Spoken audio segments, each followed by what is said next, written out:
I'll provide a bit of background for everyone. I'm currently 29 and female, and this took place when I was 14 years old. I had just started 8th grade actually. I grew up in southeast Texas, and as I'm sure many of y'all know, fall is still pretty much part of hurricane season. It was a Friday night, and it was just me and my mother at home. My dad was out of town for work. I originally had some plans to go spend the night at a friend's house, but there was a tropical storm coming in, and my mom decided last minute that she would rather have me at home that night. I was pretty pissed, of course. Tropical storms weren't normally looked at too seriously. I honestly felt like she was overreacting. Of course, this was my I'm 14 and therefore a grown-up mentality at work here. Still, my mom did feel bad, so we rented a bunch of movies and ordered a pizza and got a bunch of ice cream for a great night in. My parents' bedroom was on the opposite end of the house from mine. This part is important for later. We lived in a split-level house. The house I grew up in was built in 1950 and was a post-modern style. Think Frank Lloyd Wright. The entire back part of the house was all floor-to-ceiling windows. Think of it as just a huge wall of glass. The entire house was an open floor plan, so the kitchen was the first defined room with walls on the first floor. My bedroom was directly off the kitchen, while my parents' room was at the top of the stairs. She had gone to bed around 10 p.m. I went off to my room to watch 2 movies I had rented just for myself. The storm was really starting to kick into high gear. The wind was picking up, and it was raining sideways. I was in the middle of watching The New Guy, and I still remember looking at my clock. It said 12:53 a.m. I was getting pretty tired, and I could feel my eyes getting heavy. With the weather so bad, I remember thinking that maybe it wasn't so bad that I'd missed the sleepover that night. At some point I must have dozed off though, because the next thing I remember was just hearing this huge crash. It was one of the big windows in either the dining room or living room. Our neighborhood was in a well-wooded area, and I thought that maybe a tree branch had fallen in the storm and broken the window. I left my room and went out to the kitchen. Right as I was approaching the doorway from the kitchen to the dining room, I could see my mom coming down the stairs. At that very same moment, I saw a man standing in our dining room, covered in broken glass and blood. Due to where he was standing, I could not get to my mom. The man seemed to be young, early 20s, soaking wet and with no shoes on. I could see that he'd clearly just run through our window. He was bleeding all over, with glass sticking out of him at all parts, and was standing barefoot in the broken glass as well. It took him a second to register my mother and I. When he did though, he immediately launched into this explanation of how he was being chased by someone who wanted to kill him, and we needed to call the cops right now. My still fairly innocent 14-year-old brain didn't doubt this at all, but my mom was eyeing him quite suspiciously. We moved into the kitchen. My mom grabbed her purse and my arm to keep me close. I had grabbed a kitchen towel to try and help his bleeding. My mom pulled out her cell phone and started calling our neighborhood patrol. I noticed this, and so on our landline I called 911. We finished both of our calls, and now we were just waiting. The man couldn't seem to sit still and kept getting up and peeking through our kitchen windows, pacing back and forth. He didn't seem to notice he was cut up and bleeding everywhere. He was muttering under his breath. What happened next happened extremely fast and became a bit blurry. All of a sudden, the doorbell rang. I assumed it was our neighborhood patrol that my mom had called. The doorbell immediately sent the man into a panic. He jumped up and sprinted and grabbed a hold of me. He had me in a chokehold, and my mom was now screaming to let me go. He was looking around frantically, pulling me through the dining room and the living room, back towards our stairs. The doorbell began to ring again. My mom was still following close, begging him to let me go. He now had me at the bottom of the stairs, and my mom had a choice to go to the front door to open it, or to follow him up with me. She ran for the door, just as he pulled me up the last of the stairs. I could hear our alarms start blaring. Normally, we arm it at night, so you would need to type in the code before going out the door. He pulled me into my parents' room. As soon as we got inside, he dropped me and started to freak out. He was saying something about all the lights. He began to smash all the lamps and all the light bulbs as well, trying to get the lights to turn off. He was screaming that they were burning him. There was a small garden just off my parents' bedroom, and they had garden lights they turned on at night. He took up a chair and threw it at the glass door, trying to smash it so he could get out and break those lights as well. At least, that's what it seemed like. I had crawled into a corner to get away from him at this point.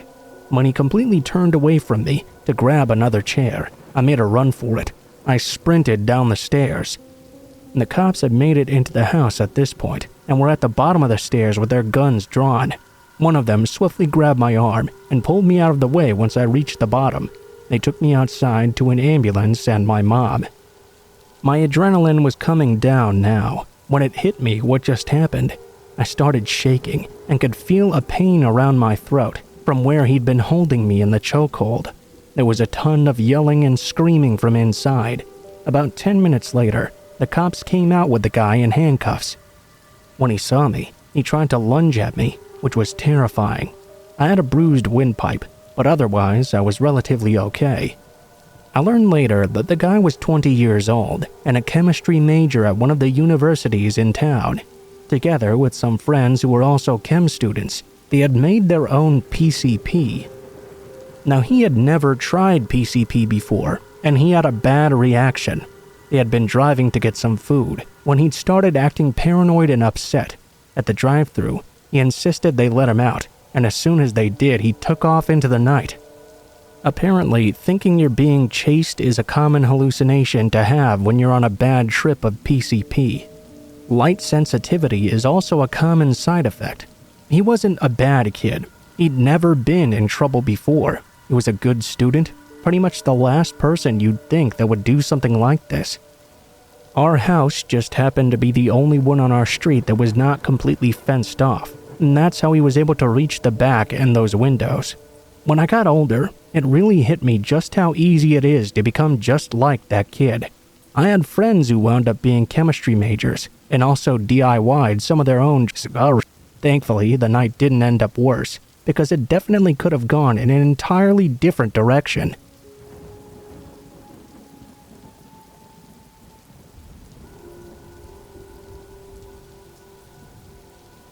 I've had a few delivery jobs that have given me the creeps over the years. One or two that I was pretty sure I was about to be robbed. Another where a gunfight between gang members unfolded right in the street I was delivering to, right as I was turning onto it. But these are just occupational hazards. Yeah, it sucks, but you get over it. Only one job has ever truly terrified me, one that scares me to think about even today. So, we get an order from an address that none of us drivers had ever delivered to before. This normally causes some suspicion among us, since we're always pretty wary whenever delivering to a new address. A fair few first-time deliveries end up resulting in an address getting blacklisted immediately. Sometimes they just try to stiff you for money, or scam to get a free pizza. Generally speaking, the drivers take turns delivering to a new address, and this time it just so happened to be my turn. So, once the order was completed and the pizzas were all boxed up, I took them out to the car and punched in the address to my sat-nav. It turns out the address was right at the very edge of our delivery area, pretty much right in the middle of absolute nowhere. It dawned on me that this could be the oldest trick in the book. Call the pizza in some hard-to-reach location, then demand it to be free once it takes more than 45 minutes to deliver. To my relief, though, I made it out to this old dirt road with plenty of time to spare. Yet my relief did not last long. At least, not when I saw the state of the address I was supposed to be delivering to. The house was so run down, it looked like a squat. Like it had been commandeered by the homeless as a place to avoid sleeping rough. There was a rusty old pickup in the driveway, its wheels askew from years of misuse. I mean, this place was the very definition of haunted house. Needless to say, I was not expecting a particularly generous tip. As I took the pizzas out from my passenger seat of the car, I started to hear this faint whining noise. My ears picked it up immediately, and I froze, trying to work out just what that sound was. and where it could be coming from. I came to realize it was the sound of a violin being played. More accurately, the sound of a violin being played extremely badly. These discordant noises carried on as I walked up the dirt pathway toward the porch and the front door. The drag of some old violin bow across dry, old strings that were way out of tune was creepy, sure, but not what terrified me. When I knocked on the door, the screaming cat sound ceased instantly. A few moments of silence went by before I began to hear slow, heavy footsteps, steadily growing closer. I can't be exactly certain, but I'm almost sure I could hear someone breathing on the other side, these heavy, labored breaths as I waited for the door to open. The silence was broken by a metallic snap of the door unlocking before hurried footfalls sounded on the other side. Someone had unlocked the door, then scampered away from it as if they were overly skittish about visitors. Hello? I got your pizza order here." I remember calling out, feeling the tension rise once again as silence engulfed the scene. "Come on, mister." A childish voice came from the other side. I wanted to turn tail and run at this point, but returning to the pizza place without the money for the pizzas would definitely mean a verbal or written warning from my manager. I already had one for turning up late, and I couldn't afford another. Reluctantly, I took hold of the door handle, turned it, and walked inside. The interior of the house was completely bathed in darkness. Only a handful of weak oil lamps gave me any sense of the layout. There was a figure crouched on a nearby sofa, the old violin lying next to it. "There's $15 here on the table, mister." The person sounded like a child, but they looked much bigger. On the small, dusty coffee table, right in front of the couch, there was a pile of change. Normally, I'd have taken issue with this, but to be honest, I was desperate to get out of there at that point. I'd have taken any form of currency. As soon as I stooped down to start sliding the pile of coins into my cupped palm, I started to hear labored breathing again. I dared not look toward that person. I could see their legs in my peripheral vision, but even then, I could see how unnaturally long they were. This person was clearly not a child. Sorry about the coins, mister. I saved them all up to afford this treat for myself. It's all I have." I told the person not to worry, in the sunniest disposition I could muster. The last thing I wanted to do was upset them. I pocketed the coins, barely having counted them at all. Hell, I'd come up with the difference myself if I needed to. I just wanted to get the hell out of there. As I turned to leave, though, hastily thanking the person for their purchase, I caught a glimpse of their face in the low light of the oil lamps. They were burned, horribly burned all the way up their arms and chest. The scarred flesh extended all the way up to their face and head. The person's only visible features were obscured by a small rubber mask. The mask didn't even cover their entire face, only a small central portion that concealed their eyes, nose, and mouth. It had a long wooden nose, kind of like Pinocchio. The small carved eyes were blank. I averted my gaze away from the mask. It was one of the most hideously sad and scary things I'd ever laid eyes on. Just as I reached the front door, I heard that same childlike voice emanating from right behind me. "Want to hear me play a song, mister?" Before I even had the chance to answer, to tell them I was too busy, they grabbed the old violin next to them and began to whine out a tune. Although the strings were almost totally out of tune, I started to make out the tune they were trying to go for. You know the one. If you go down in the woods today, you're sure of a big surprise. If you go down in the woods today, you better go in disguise. I rushed back to the driver's seat of my car before you could even say, "No, I'm out," scrambling to start the engine. I tried to make a quick getaway. I don't think the person had any intention of harming me. I certainly wasn't in as much danger as when those dumb-ass Crip blood wannabes decided to shoot it out right in front of my car. But something about that scene still creeps back into my mind when I lie there in the darkness, trying to go to sleep. Something that means I'll never ever make another delivery there. I'll quit before I have to go back.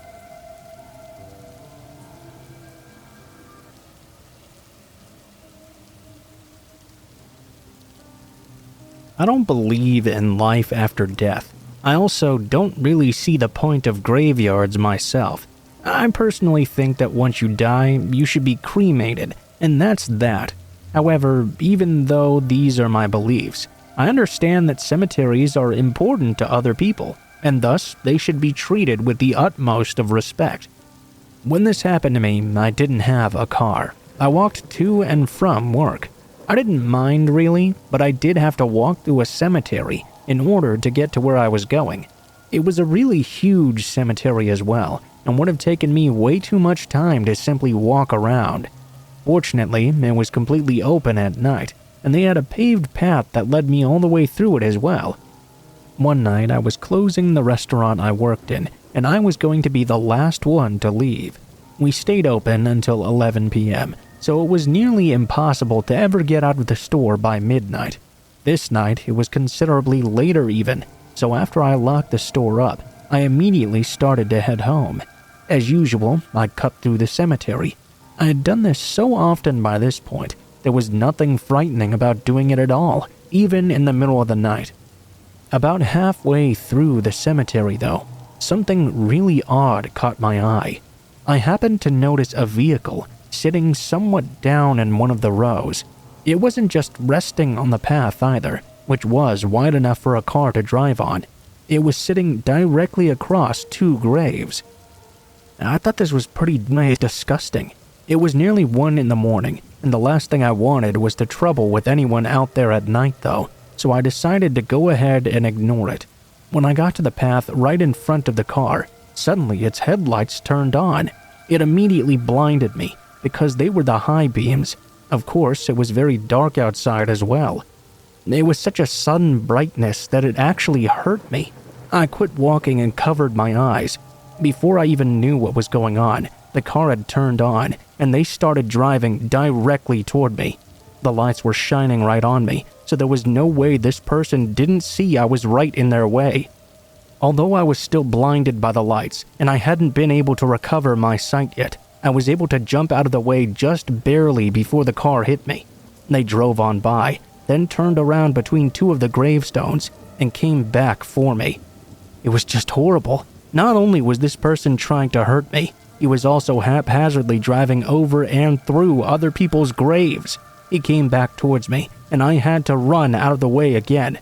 The guy stopped now, fortunately. I was on foot, so I was able to figure out a way to weave between the graves and get away from the man.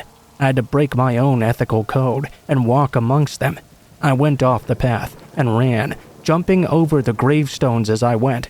I felt icky as all while doing this, but the car was not a big car. It wouldn't have stood a chance trying to run over so many gravestones to get me. The person tried to follow me on the path for a while, though. It was extremely scary because I wasn't sure what I was going to do when I arrived at the entrance. I was afraid that whoever this was would have me cornered once I reached it and either run over me or get out of the car to finish their goal to kill me. Fortunately for me, though, the luckiest thing to ever happen in my life happened. Across the entrance from the cemetery were two police cars with their lights flashing. They weren't there because of my ordeal, though. Apparently, they were just finishing a domestic situation across the street. The presence of the cars was just enough to cause the car following me to stop and begin reversing very quickly. One of the officers saw me running at the entrance and intercepted me. They had seen the strange car, but by the time I explained to them what had just happened, the guy had already sped off. I guess maybe it's not the most bone-chilling story, but it was definitely very unnerving to me. Someone driving across the bed of graves, trying to kill me as well, constantly with their high beams on, blinding me in the darkness. I couldn't make out any of the details of the car because of this either. I was so upset by this that I went out, bought a bicycle, and rode around the graveyard every time in the future.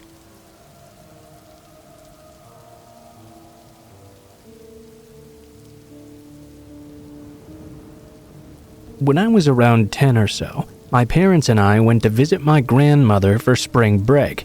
My cousin also came to visit as well, and we decided we wanted to go to the YMCA for the day. My grandmother dropped us off and said she would come and pick us up in 4 hours. On that day, the YMCA was empty. There were a couple of adults in the exercise room, but that's about it. We went to the basketball court, and after 2 hours of playing tag and shooting baskets, we were quite bored. I've never been the biggest fan of swimming, but this YMCA had a pretty cool pool area. We changed into our bathing suits and headed in there. The pool was completely empty, all except for the lifeguard. We played a bunch of games and swam some laps, but after an hour, there wasn't much left to do yet again. There was no one except us to hang out with to keep things interesting either. We decided to play a bit of a game, seeing how long we could hold our breath underwater. We stood in the shallow end near the clock on the wall so we could time ourselves. Instead of fully submerging, we'd just stick our heads face down in the water a bit. We did this a couple of times and I ended up winning. On our very last round, I felt a tap on my shoulder. I figured it was my cousin giving up and telling me I'd won. Instead, it was the lifeguard, who told me to knock it off, or she was going to have to ask us to leave the pool. Since we were tired of being in there anyway, we figured we'd just get out. We'd get dressed, go back to the basketball court until our grandmother picked us up, and just wait there. We only had an hour left anyways, and the water was freezing by this point. As we got out, the lifeguard stopped us and asked us if we wanted to go into the sauna to warm up and dry off. The sign said 18 years or older, so of course we were super excited she allowed us to even do that. She walked us to the sauna and unlocked the door. The door was glass, and the interior was made entirely out of wood. Inside above the door, there was a clock, probably to make sure you were not in there for an unsafe amount of time. The lifeguard stand was adjacent to the sauna, but if you looked out the door, you could very clearly see it. She followed us in, went over to the thermometer encased in plastic, and unlocked it so she could crank up the heat. I figured she must have to turn it on each time or something, so I didn't really think much of it. Both my cousin and I were very short girls, so we couldn't actually see the temperature that was printed on the thermometer knob. We knew she was turning up the heat at least. She left and shut the door behind her. I thought I saw her lock the door as well. I thought to myself, though, why would she lock the door when we might want to get out? I checked the clock and decided we should leave in about 10 minutes or so. It was already plenty warm in the sauna, but the room only began to get more blazing. It felt nice at first because I was so cold from the pool. After about 15 minutes, though, it was starting to get a bit too hot. My cousin agreed we should leave so we could get dressed. I went to turn the knob on the door, only to find that it would not budge at all. I thought maybe it had been jammed, so I shook it as hard as I could. It still wouldn't open. I then let my cousin try. She couldn't get it to open either. We figured the lifeguard would be back in a couple of minutes anyway, so we sat back down and waited. The room was getting hotter and hotter, and I really wanted to leave. We got up and started banging on the door for help, shaking and twisting the knob, trying to get the guard's attention. As the room continued to get hotter, we began to scream at the top of our lungs for her to let us out, but she just stared straight ahead, ignoring us. There's no way she wouldn't have noticed or heard us banging and kicking the door and screaming. By now, we had been in there for 25 minutes. It was so hot in the sauna I could barely even breathe. It felt like my lungs were on fire. My skin and eyes were burning. We sat back down and put our towels over our heads. They were at least still a little bit damp and made it easier to breathe. I was worried about my cousin especially. She was a couple of years younger than me, and she was really struggling. I looked at the clock and saw we had been stuck inside for 35 minutes.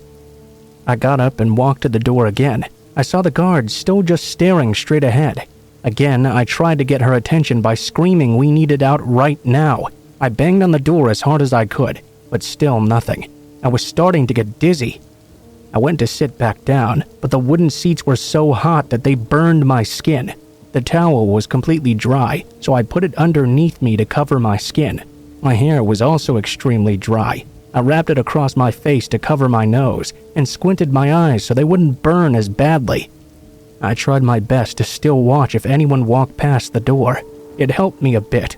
My cousin was laying down with the towel over her head, not moving or saying anything anymore. I nudged her to make sure she was still okay. I could tell we really needed to get out of here right now. She was extremely disoriented. It had been 45 minutes now, and I was beginning to get nauseous. There was no way the lifeguard had simply forgotten we were in there. I thought she would come back soon, but there was a little voice in my head telling me that she'd purposefully locked us in there. Finally, a man just happened to be walking past the door to the pool. I was too weak to even get up though. My whole body was on fire. I was too dizzy to stand.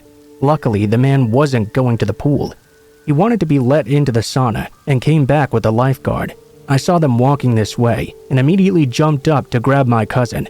I knew now for sure she had locked us in there because as she neared the door, she pulled out her keys to unlock it and let the man in. I didn't want to take any chances of us being trapped in there any longer. As the man was trying to walk in, I was desperately trying to shove our way out. As we were trying to escape, the lifeguard began to shut the door and try to push me back inside. The man was clearly confused about what was going on. "Hey, what are you doing? I think they want to get out." The lifeguard let out a huge sigh and opened the door fully. I grabbed my cousin and ran as fast as I could to the changing room. We only had about 10 minutes before grandmother was supposed to pick us up. We were both so shaken by what just happened that we didn't say anything to each other as we got dressed or on the car ride home. When we got back to the house, my parents were making us dinner, and I told them the story of what happened. They thought I must have been exaggerating and told me they didn't believe me. I truly believed that woman was going to let us cook alive in there. The only bit of doubt I have is what would have happened if we'd actually died. She obviously would have gotten the blame, so what was her endgame? I'm 21 now, but I still think about this interaction all the time. When I'm in small spaces or I get too warm, I still have panic attacks. No one I tell ever believes this story. I mean, I get it, it's pretty absurd, I know. I'm not sure if I'm allowed to ask for opinions or whatnot, but what do you think this could have been? Some crazy misunderstanding? Or do you think she really wanted us to die? If so, why?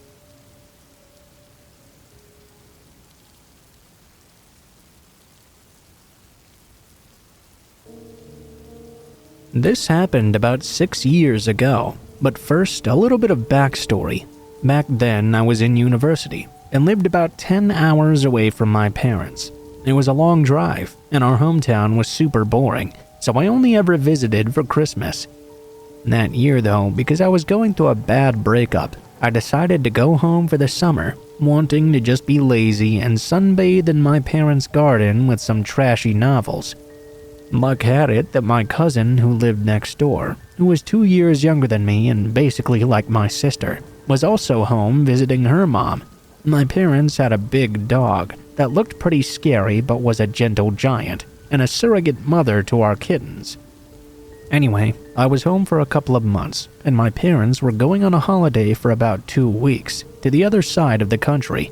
I was okay being home alone, although it was a bit weird. At this point, I'd been living in a big city for a few years now, and I wasn't used to everything being so deadly quiet at night. All I could hear was crickets, and maybe sometimes a wild animal on the nearby mountains calling out into the night. It made it quite hard to sleep. I decided to move into my parents' bedroom. At least they had a TV in there, and I could keep it on at night for some background noise. One night, my cousin came to spend the night with me. Her mom was working the night shift, and she didn't want to be home alone. We decided to watch some horror movies and eat a pizza in bed. At some point, I fell asleep, but my cousin Anna could not get to sleep so easily. She was quite jumpy already and easily scared, so of course the movies got her really freaked out. I was deep in sleep when she woke me up super freaked out, saying someone was in the house. My mind was foggy, and I could barely keep my eyes open. I tried to tell her she was being paranoid and she should go back to sleep. She insisted there was someone in the house, and she was shaking and crying now. I started to really worry about her. I sat up and tried to shake myself awake when I began to hear a noise downstairs, as if someone had just closed some drawers in the kitchen. I flinched and put the TV on mute. I got up and slowly locked the bedroom door, then tiptoed back to bed to listen carefully. Now that I was more alert, I could hear the wooden floors creaking as if someone was walking around. At this point, I joined Anna in the freakout. My parents had a sensor light in the hallway. It was placed in the middle of the stairs, so it would go on if someone was walking around both upstairs or downstairs. I heard the click of the light going on, and I could see the light under the bedroom door. I was now 100% sure someone was in the house with us. I grabbed my phone to call the police, but the town was in the middle of nowhere, and I found I had no service. My cousin was bawling. I had to give her a pillow to put over her mouth to muffle the noise. She was holding down on it and even bit it to stop herself from screaming. Whoever was in the house was now climbing up the stairs. My mind was going 100 miles an hour, and I was trying to think of all the possible scenarios. My best hope was that some neighbor had noticed my parents' car being gone for a few days. They know our dog is harmless, and they know my folks are doing quite well for themselves, so maybe they were trying to snatch some jewelry or something. I figured that if we kept quiet, they'd take whatever they wanted and then leave quickly. I told my cousin to quietly get under the bed. I looked out the window and saw nothing on the street. Since my parents' bedroom is next to mine, and mine has a balcony, I figured that if push came to shove, we could climb out the window, reach the balcony, and since it's overlooking the vegetable garden, we could jump and hop into the soft soil and hope we wouldn't break too many bones. As I moved to crawl under the bed as well, the doorknob began to rattle. Someone was trying to get in. I froze, and I swore time stopped in place. My heart was beating like crazy. I looked around, but the only weapon I could see was my mom's crochet needle in a basket by the bed. I grabbed it, figuring I was going to have to stab this sucker in the eye or something. The doorknob rattled for a few more seconds, then the intruder walked away. I could hear them shuffling through the rest of the rooms on the floor, but they were moving far too quickly to take anything. The worst thoughts crept into my head. My dad is a detective, and he's worked some horrible cases, some involving organized crime. What if someone was there for him? It wouldn't have been the first time our family was threatened. If that was the case, I might very well be dead by morning. This thought shot adrenaline through my body, and I couldn't hear anything for a few moments. I decided I had to get out of the room and find some way to contact the police. My cousin begged me to stay, but all I could think about was the worst-case scenario. If they really wanted revenge on my father or something, they would burn the house down with us in it. As stupid as it may sound now, I was worried for my dog as well. She was out there all alone. If someone were to approach her, she'd probably lick their fingers right before they stabbed her or something. I took my phone and my crochet needle and bravely left the room. I stepped into my parents' dressing room and took my dad's baseball bat as well. Then I began to make my way down the stairs. The front door was wide open. As I walked outside, I could see a man running away into the night. I immediately called the police on the landline, and to my surprise, they told me a call had already been made for that address. They were on their way. I assumed my cousin had somehow called when I was gone, so I didn't question it. The police arrived in less than a minute. It was not my cousin who called. It took us a while to understand what was going on. The officer was just as confused as I was. In the end, what happened was this. My neighbors had not been made aware I was home for the summer. They knew my parents were gone, and they saw the lights on in the house, so they began to worry. I didn't lock the door that night because I forgot, and my dog had the habit of opening it with its paws and taking a nap on the sofa downstairs. It seemed she'd opened the door at some point in the evening and decided to go back. The door was left wide open. My neighbor thought someone was in the middle of doing something nefarious, so he went to the kitchen to grab a knife from the drawer and walked around to make sure nobody was in the house. He called the police, and when I got out of the bedroom, he heard me. He got scared and ran away.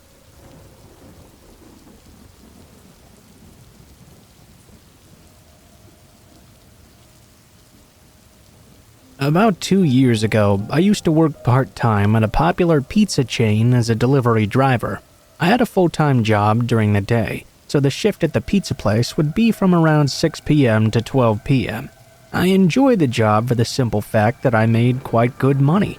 It was fairly easy as well, but I hated working at night because it was really dangerous. One night, we got a call 30 minutes before closing for a delivery in the worst part of town. I was stuck taking the order since my manager had sent the other driver home early. It was a really slow night that night. I hurriedly headed out to deliver that pizza. About 20 minutes later, my GPS said I'd arrived at the location.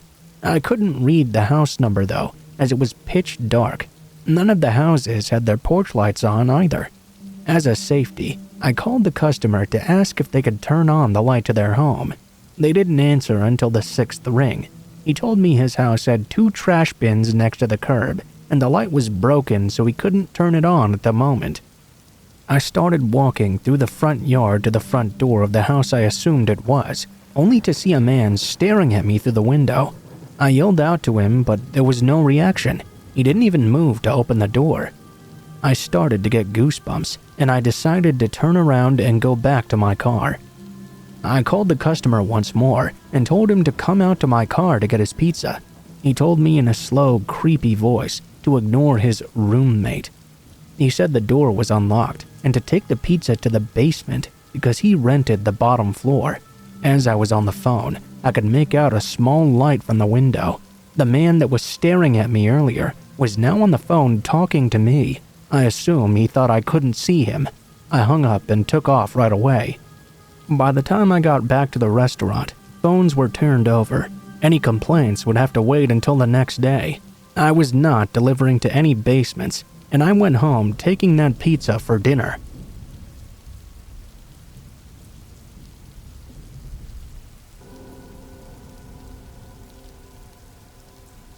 This is one of my strangest stories. I'm not sure if it will scare anyone who hears it, but it was extraordinarily creepy when it happened. Growing up, I had a best friend named Bobby. We grew up in the same neighborhood, basically. We began playing together at such an early age that I can't even really remember when it was. We were friends before we even started kindergarten, though I do have some blurry memories of that first day. We always got put in the same classes as we advanced through the grades as well. He was easily my best friend, and we did everything together. We both started watching horror movies at a pretty young age, much younger than anyone should probably be watching them. But don't get me wrong, I'm not one of those people who blame their problems on scary media. And I also in no way feel that they eventually influenced his actions. But we watched all of the scary movies. I'd have to say that our personal favorites had to be the Freddy Krueger films. I wish they had YouTube back in the day.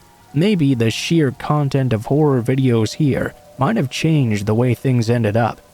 I say that because we burned through all the movies at the store several times. Bobby started looking for something else to satisfy his hunger for horror, and the thing he turned to was serial killers. He became completely obsessed with them. It was one thing to read about them in books or old newspaper articles, but Bobby took it to what I felt were very unhealthy levels. Around this time, there was a bit of a boom in serial killer entertainment in the world. At the comic book store that we went to, they began selling books that were supposedly depictions of serial killer crimes. If that wasn't bad enough, they even had serial killer trading cards. Now, Bobby really wanted me to share in his newest obsession. I tried for the sake of my friend, but it's one thing to watch horror movies where people aren't really being killed. It's quite another to read about supposedly depicted real-life murders, or to collect special cards that list real murderers on the back as if they're baseball statistics. I just couldn't do it. And that began the first separation that me and my best friend ever experienced. Bobby took his interest pretty far. When we'd hang out, we used to do silly things. We'd play pretend that one of us was Freddy Krueger and the other one was Jason Voorhees. But now he wanted to pretend to be Jeffrey Dahmer and tie me down to portray one of his victims. I don't recall the names of any of them, and I really don't want to look it up, but Bobby knew all of them by heart. I just couldn't do that. The idea of doing it felt 100% wrong. Even writing it down feels wrong. Bobby was involved in the trading service at the time, which was advertised in his comic books. This was a few years before the prevalence of the internet. He used it to get these VHS copies of interviews with serial killers. I remember sitting through televised interviews with Ted Bundy and Bobby's personal favorite, Charles Manson. I guess he liked him particularly because he never really killed anyone himself, He influenced others to do his dirty work for him. For some reason, Bobby found that especially fascinating. He began to refer to Charles Manson as his idol. Most people, when he said that to them, just laughed because they thought he was being silly. I never laughed, though. I was the only one privy to all the information I'm telling you about, so I knew just how serious he really was. Now that doesn't mean I thought that Bobby would ever actually kill anyone. Our friendship sort of fell apart, though. The last time I spent the night at Bobby's house, we were both 14 at the time. The serial killer obsession had been going on for at least a year at that point. I was so sick of it. I brought over a Nightmare on Elm Street marathon collection I thought we could watch together. It had been a while since we'd seen them. Needless to say, Bobby was pretty annoyed with me, but I was pretty firm that this whole thing had been going on way too long. He relented, and we began to watch the movies together. I wish I could say we had a good time, but we didn't talk at all during the movies. We just sat there, and Bobby kept giving me this weird stare. I could see him through the corner of my eye. I never looked over to acknowledge him, but I knew he could tell I was nervous and that I was trying my best to avoid looking at him. Movie after movie, he just sat there and stared at me the whole time. We watched the movies with the lights off as well. He was on the love seat and I was on the couch. When we got late into the night, I got tired. I laid down, and sometime during the course of one of the movies, I fell asleep. I'm not sure how long I had been asleep, but when I woke up once again, the TV was off, and it was pitch black in the room. I blinked a couple of times to get the sleep out of my eyes, and then I noticed a black figure sitting on the coffee table in front of me. I was startled. I began to move to get up, and when my eyes adjusted to the light, I saw that it was Bobby. He was wide awake, sitting on the coffee table 2 feet away from me, with his eyes bulging out of his head. He had a blank expression on his face, and there was no hint of emotion at all. I tried to ask him if something was wrong, but he wouldn't answer me. He just stared at me. I told him he was scaring me. He didn't respond still. It was then I noticed something in his hand. My heart jumped when I recognized it as his pocket knife. I jumped off the couch and asked him what was wrong. He just sat there and looked at where I had been sitting, staring blankly. That was too much for me. I had to get out of that house. I didn't even take the movies with me. I just told Bobby I was leaving. He didn't respond, and I guess I really didn't give him much a chance to. I had to get out. That was the last time Bobby was my best friend. We stopped talking altogether after. The two friends who'd begun kindergarten together did not begin high school together. I saw him in the hallway from time to time, but I never stopped to talk to him. He began hanging out with some burnouts. I recall them starting a band or something. He stopped going to high school when he was 16 and ran away from home. That was back in the early 1990s, and I've never seen him since. Now I want to end this story by saying I don't believe that Bobby really became a serial killer or anything. I would be extremely surprised if he ever actually hurt anyone. There's no psychological evidence that collecting serial killer cards or reading true crime comic books can change the basic fundamentals of a man's psyche and cause him to commit murder. I don't think Bobby actually wanted to kill me that night either. He just got himself a bit obsessed with darkness and completely immersed himself in that life. It's not healthy, regardless of how you want to look at it. I hope he's okay though, wherever he is, and I hope he was able to put all that darkness behind him.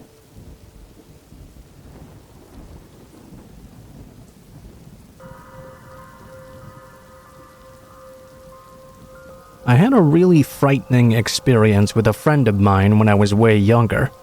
I recall being around him a lot when he had an imaginary friend that he used to get teased about by the other boys. They saw having an imaginary friend as something only little girls did, or really young boys. So even though he was at a very young age, they teased him relentlessly about his imaginary friend and tried to force him to give it up. I stood by his side though because I liked him quite a lot. I never had an imaginary friend of my own, but I never held that against him. In fact, sometimes I wished I had enough imagination to have one at any time during my life. We liked a lot of the same toys and hobbies as each other, so we got along just fine. During the whole period of teasing though, I do remember it getting to be a little bit too much for him, I suppose. It was then that he quit talking about his imaginary friend. Oh, I forgot to mention earlier that my friend's name was Brian, and his imaginary friend was named Billy. So, I think we were maybe 7 years old when Brian stopped talking about Billy altogether. After that, I just kinda stopped thinking about it. That is, until around the time we had just turned 11. I remember playing over at Brian's house that day, and he seemed to be quite upset about something. I guess because I was so young, it never crossed my mind to ask him what was wrong. I don't really recall exactly what we were doing, but I think we were playing his Nintendo, and he kept on dying pretty easily whenever it was his turn to play. That was extremely unusual for him. I didn't bring it up though because I didn't want to bother him further. Brian, on the other hand, asked me if I wanted to spend the night over at his place that night. This was something I was always up for, actually. I liked his house a lot more than mine, and my own parents would never allow anything like a sleepover, so I readily accepted. The initial evening actually went pretty well. I always enjoyed Brian's family. Plus, his video games were in his bedroom, so we could play them together as much as we wanted to. He seemed to be in a lot better mood now than he had been before. When bedtime rolled around, we started to get ready for bed. Brian had twin beds in his bedroom. I never quite understood why though, unless it was for sleepovers. He never had another brother, and I know that none of his sisters slept in his room either. They both had their own rooms. While we were sitting there talking, I was surprised when Brian suddenly asked if I remembered Billy. Although I'd not thought about him in a long time, immediately I knew exactly what Brian was talking about. I knew he meant that imaginary friend, and not anyone we actually knew by that name. I let him know I did remember, but I didn't say much more about him. Without any prompting from me, Brian suddenly told me this. He started visiting me again. I went quiet for a few moments before I muttered "Oh?" Yeah, but he's not like how I remembered him. Before he was really nice, and he played with me so much and was really cool. Brian was quiet for a few moments. I have to admit to being a little afraid of those moments of quiet, but I didn't let on that I was scared in order to support my friend. Now he just hangs out under my bed at night, Brian said, sending a chill down my spine. He keeps telling me he's going to grab me and pull me under when I fall asleep. I paused again before asking a question that frightened me the most. Under your bed or mine? Oh, mine, Brian responded. I thought I would have felt relieved that it was not mine he was talking about, but I didn't. I was even more terrified. Well, if you're worried, why don't we both sleep in the same bed then? I barely gotten the word out of my mouth before my friend jumped over to the bed I was in. It was just a twin, but we were small and scared, so it worked well. We didn't get a whole lot of sleep that night. We talked through our fear until we fell asleep together out of exhaustion. But here's the weird thing. He never mentioned Billy again after that night. It was like somehow me being with him that night exorcised all the fear from him, and I never found out what it was all about in the end.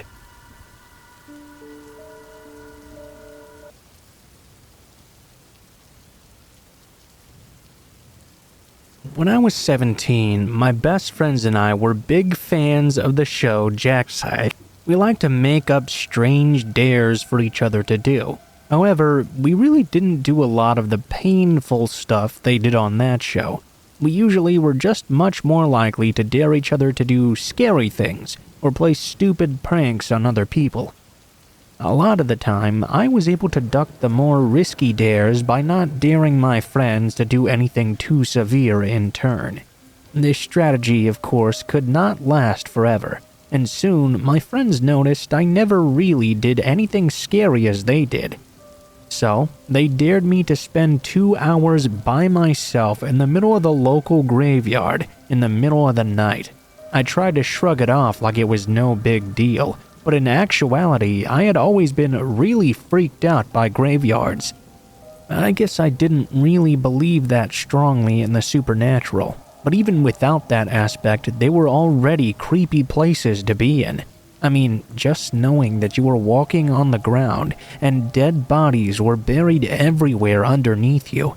That should be enough to freak anybody out, really. Anyway, the dare was that I had to go into the graveyard at midnight and stay there until 2 a.m. exactly. I had to go deep into the graveyard too. I couldn't take a flashlight, but I could have my cell phone on me, which would provide a little bit of light. My friends all waited at the gate, and I went pretty deep out into the cemetery. It was creepy and extremely quiet. All in all, though, I thought I had it pretty easy. When I knew I was way out of my friends' sights, I found a place to sit down. I stared at my watch and realized I was just 10 minutes into the dare. I sat down and tried to keep myself company. After a while, I began to hear some sounds that weren't too uncommon. It sounded as if animals were scurrying around on the leaves. Occasionally, I would hear the sound of a twig breaking or something. It was very unnerving, but it was not anything I couldn't explain. After a while, however, I suddenly heard an extremely loud snap off in the distance. I jumped up to my feet just from the sheer surprise. When I did, I looked over in that direction, only to see the outline of a man standing a bit away from me right by a gravestone. It was impossible in this lighting to tell if he was looking my direction or not, but I knew that if I could see him, it was completely conceivable he could also see me. I didn't get too worried though.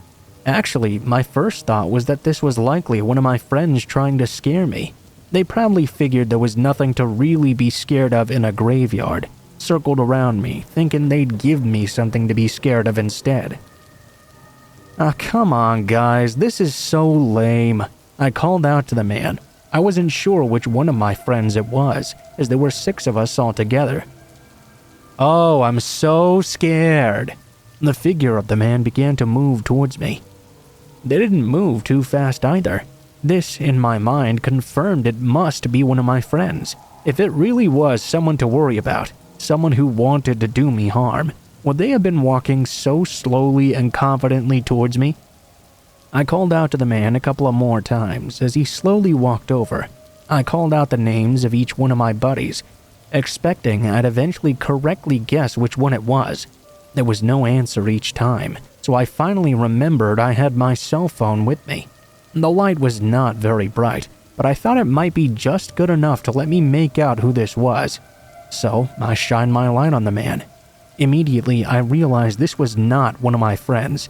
I couldn't make out his features exactly, but from what I could see, this was not anyone I knew, or anyone I ever would know. But that wasn't the worst part. I caught the light of my cell phone glinting off something he was carrying in his hands. I knew it had to be a knife. I can't explain the feeling fully, but it felt like I was hit with a sudden electric shock.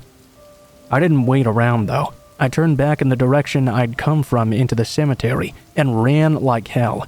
It didn't take long before I could see my friends off in the distance, and I was calling to them to run. They didn't though. They all just looked around very confused. I was panting by the time I reached them, but when I looked back, the man was nowhere to be seen. I tried to explain to my buddies what happened, but no one believed me. They all thought I'd just chickened out on the dare and called me a wuss. Some of them even thought I was trying to turn the dare back on them. You know what though? I don't even really care. I'd rather be a living wuss than a dead brave guy.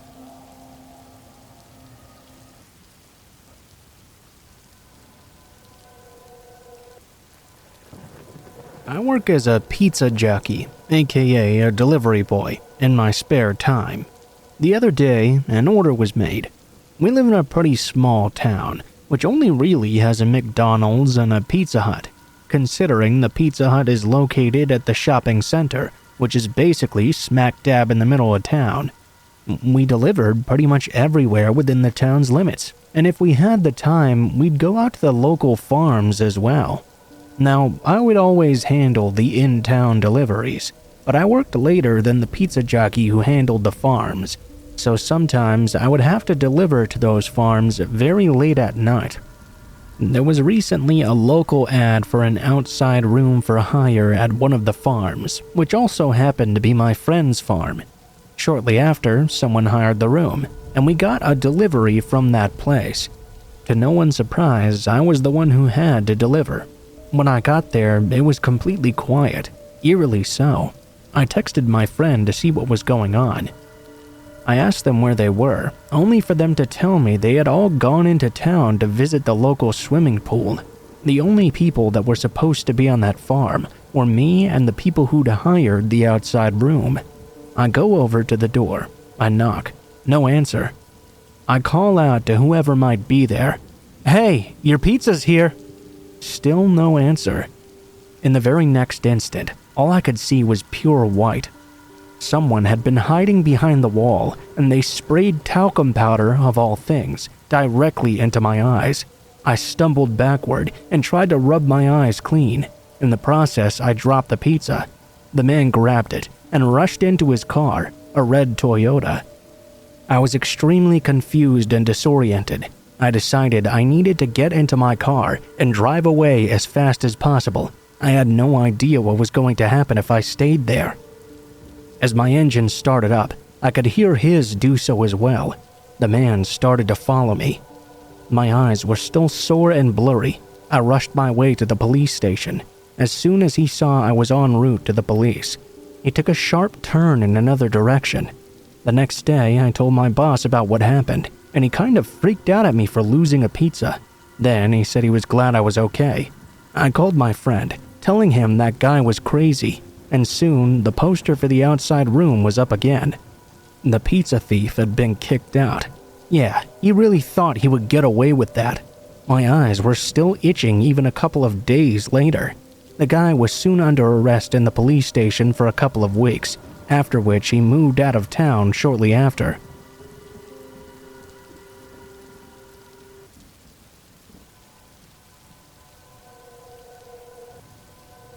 I was a pizza delivery driver for 8 months here in Midtown Detroit. It felt like years. I've had some real crappy jobs since I dropped out of college, but being a delivery driver was by far the worst thing I've ever had to do for money. It goes way beyond just being talked to like a moron by some heavy-set Armenian shop owner or being screwed of a tip by some white trash bimbo who lies about the lateness of her order. I've been robbed, beaten up, and almost killed on the job. The first time was when I was delivering to an apartment building over near 8 Mile. I had just gotten out of my car and was grabbing the pies from the back seat when I saw a group of teenagers rapidly approaching. They started to make jokes about how beat up my old Taurus was, and I suppose I'd be lying if I said they had no grounds to do so. That thing was a godmade rust box. They were talking trash, and I was given as good as I got. Seemed like it was just a bit of fun. That's when I feel one of their hands reach into my pockets, trying to grab the folded stack of dollar bills I use for change. I was pissed, but when I turned, one of the kids had pulled this huge knife out, telling me to hand over the cash. I just kind of reacted. I threw the only thing I had available to me right at that little knife holder. I didn't expect this, but as I threw the pizza box, the whole thing just sort of fell apart in midair, freeing the hot pie to land right in the kid's face. I always knew our shop had a reputation for delivering piping hot. I guess that's why it was so busy. But with the way that kid started screaming when the molten cheese stuck to his thieving face, wow, it was ear-splitting. I saw that same kid a few days later, had bandages all over the side of his face the pizza landed on. I'd be lying if I said that didn't make me smile. It wasn't even the robberies that were the worst, though, because a few years back, something started happening to pizza delivery drivers here in Midtown that's almost straight out of a horror film. A big part of gang initiations around here is taking a potential member out to jump someone, but since they were doing this in public, the cops got wise pretty quickly. After trios of scumbag Crip or Blood clones were getting locked up on the daily, the gangsters decided to smarten up a little. God knows whose idea it was, but some way, somehow, someone must have gotten the idea to ambush delivery drivers after luring them to abandoned spots throughout the city. The first I heard of this was a guy from another shop getting called to a quiet, mostly derelict neighborhood on the edge of town. He'd arrived at this big red brick house, walked up to the front steps. Apparently, there was a handwritten sign on the door that read something like, "Doorbell's broken. Come around back. There's a tip in it for you." Tip must have been the magic word that did the trick. Pizza box in hand, the guy walked into the backyard of this big old house where he saw some kid, pistol in hand. No one knows what exactly went down, but it ended with the delivery driver being shot in the head and neck before the assailants stole nothing more than $20 in change and single bills. His funeral was a month ago now. A few of the drivers at my shop stopped by to pay their respects. I didn't though, because I felt like I'd be imposing. Besides, I never mentioned it to anyone, but I didn't really like that guy. No one deserves to lose their life over a god-made delivery job though. But this was right in the middle of this whole gang initiation thing happening. Who would drive out to an abandoned neighborhood after getting an order of any topping, any soda? After that, the shop I was delivering for started to blacklist neighborhoods that were forbidden to deliver to after dark. Even that didn't keep us entirely safe though. A buddy of mine at the same shop managed to get himself jacked in the middle of the day, delivering to a fancy residential neighborhood. Some gang members had busted into a house whose owners were on vacation. He rang the doorbell, they pulled him inside and proceeded to rob him of the maximum $20 in change. When he told them truthfully that was all he had on him, they beat him half to death before stealing his car. He was in the hospital for a week while his jaw was wired shut. That leads me to my last delivery that I ever drove for Armin the Armenian's pizza place. The fancy townhouse beating my buddy had suffered left me quite paranoid. Because of this, I borrowed a .44 revolver, thinking that maybe I should just go ahead and quit sometime soon. It was surreal in the extreme, being given the rundown on how to load and fire the thing and where to best shoot someone. It was like I was enlisting in the army or something. I had to remind myself this was only a pizza delivery job. So I rock up to the address I'd been given, 2 pizzas in the back seat, when I notice it's suspiciously quiet. There's a public park on the other side of the street, and thanks to a row of bushes, I couldn't see anything from approaching that angle. I started to get a bad feeling, a really bad feeling. I took the .44 out of my glove box. That's when I saw a man emerge from the bushes on the other side of the street, wearing one of those god-made clown masks. That's right, when all those attention-starved assholes were putting on clown masks and scaring people for the sake of getting a perfect viral video. But I wasn't taking any chances. I tapped on the glass with the revolver in hand, looking over at the guy and pointing the gun plainly in view. He stopped, took one look at his revolver, and reached behind his back into the waistband. I remember cracking the window and shouting, "Don't do it if you don't want to get shot." I'm not a particularly brave guy, but I don't know. The thought of ending up with a wired jaw, and the thought of that poor kid who went out to work one night and never came home. I was ready to kill that son of a bitch in the clown mask. He just wasn't a real person to me. He was like a living embodiment of everything I hated about living in this city. I kept the gun pointed at him as I drove away, the 2 pizzas still in the back seat. I quit the moment I arrived back at the shop. Armin didn't even act surprised when I handed him back my uniform and collected the money I was owed for that shift. It's been a while since I quit, but I still think about it most days. It's in the news all the time. Some driver getting robbed or beat or worse. Everyone seems terrified of automation right now, but it can't come soon enough for some jobs. Jobs that just aren't worth losing your life over.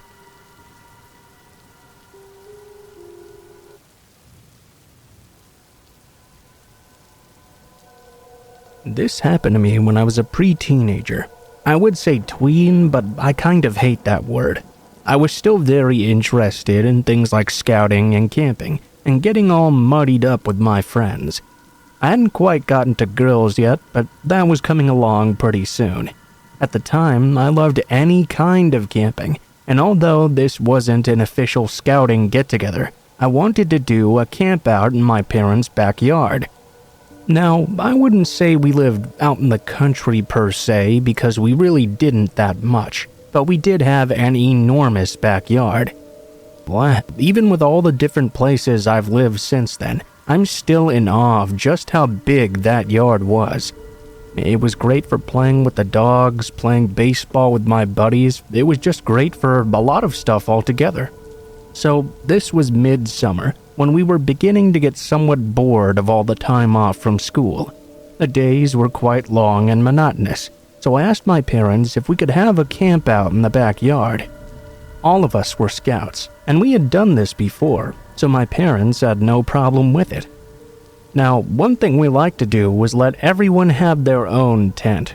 I sort of preferred sleeping alone in mine anyway. This is pretty important to the story. We did all of the usual camping things. We made a small fire in the little stoned-off area my family used to make fires, and we made s'mores as well. Actually, that's kind of what made me decide to tell this story, seeing someone buying the very same things to make them in the store today. Eventually, after talking about all the things 12-year-old boys find important, we decided to go to bed. I didn't know what time it was. I read a little bit by my flashlight before finally going to sleep. I fell asleep pretty easily too. The fire had been quite small, and we'd put it out before going into our tents for the night, so there wasn't any more light to keep me awake. I wasn't so sure what woke me up at the time, although nowadays I think it was the sound of the zipper on my tent being lowered. My head was extremely foggy, and I couldn't see much of anything either. As I started to clear up though, I noticed that there was a figure at the entryway to my tent. I immediately guessed that it was either one of the other boys, or perhaps my dad had come outside for some reason. Immediately I grabbed my flashlight and flashed it over at them to see who this was. I was good enough with controlling the light to shine it just under their head, so the light wouldn't completely blind them in the darkness. It took me less than a second of observing to realize that the man who was coming into my tent was absolutely not my dad, and way too old to be any of my scout mates either. He was up to that point the scariest looking person I'd ever seen in my life. He had this long hair and the most insane eyes I'd ever seen. The look on his face I can only describe as completely crazed. The man was on his hands and knees and started to crawl toward me. He put one of his fingers to his lips as if to indicate to me to not talk or make any noise. For a moment I didn't. It had nothing to do with his advice though, and everything to do with being afraid. He began to crawl further toward me, and that was all it took. I began yelling and screaming bloody murder like you couldn't possibly imagine. I faced the other wall of the tent and did everything I could to get out of there. But of course, I wasn't going to get out of there. I didn't see any lights in the house go on either. Fortunately, my scout mates were near enough to wake up right away. I began to scream to them, "There's someone in my tent! There's someone here!" Now, I didn't know exactly what happened right away in the chaos and darkness. I could see light through the tent, but it was too opaque for me to make out exactly what was going on outside. It seemed like one of my friends went running to the house to get my parents.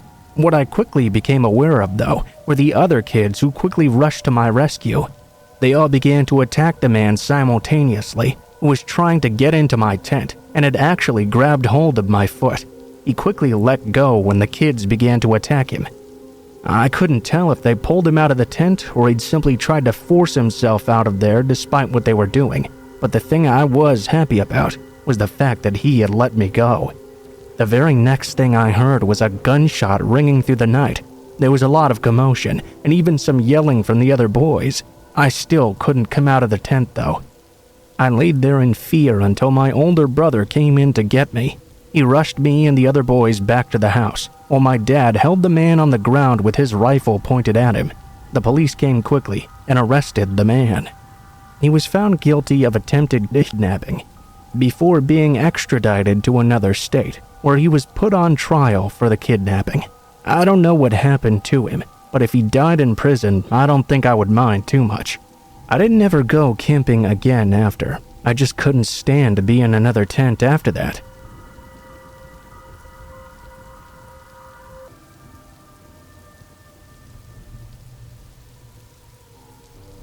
I took a gap year before I started university, and I would highly recommend one to all those who have doubts over higher education or are second-guessing their choice of course. Getting a job and suffering the daily grind was something that really helped me to grow as an individual. In other words, working for minimum wage sucks ass, and I had absolutely no intention of getting stuck in a dead-end job like that. The whole experience made me hungry for the chance to earn a better place in society.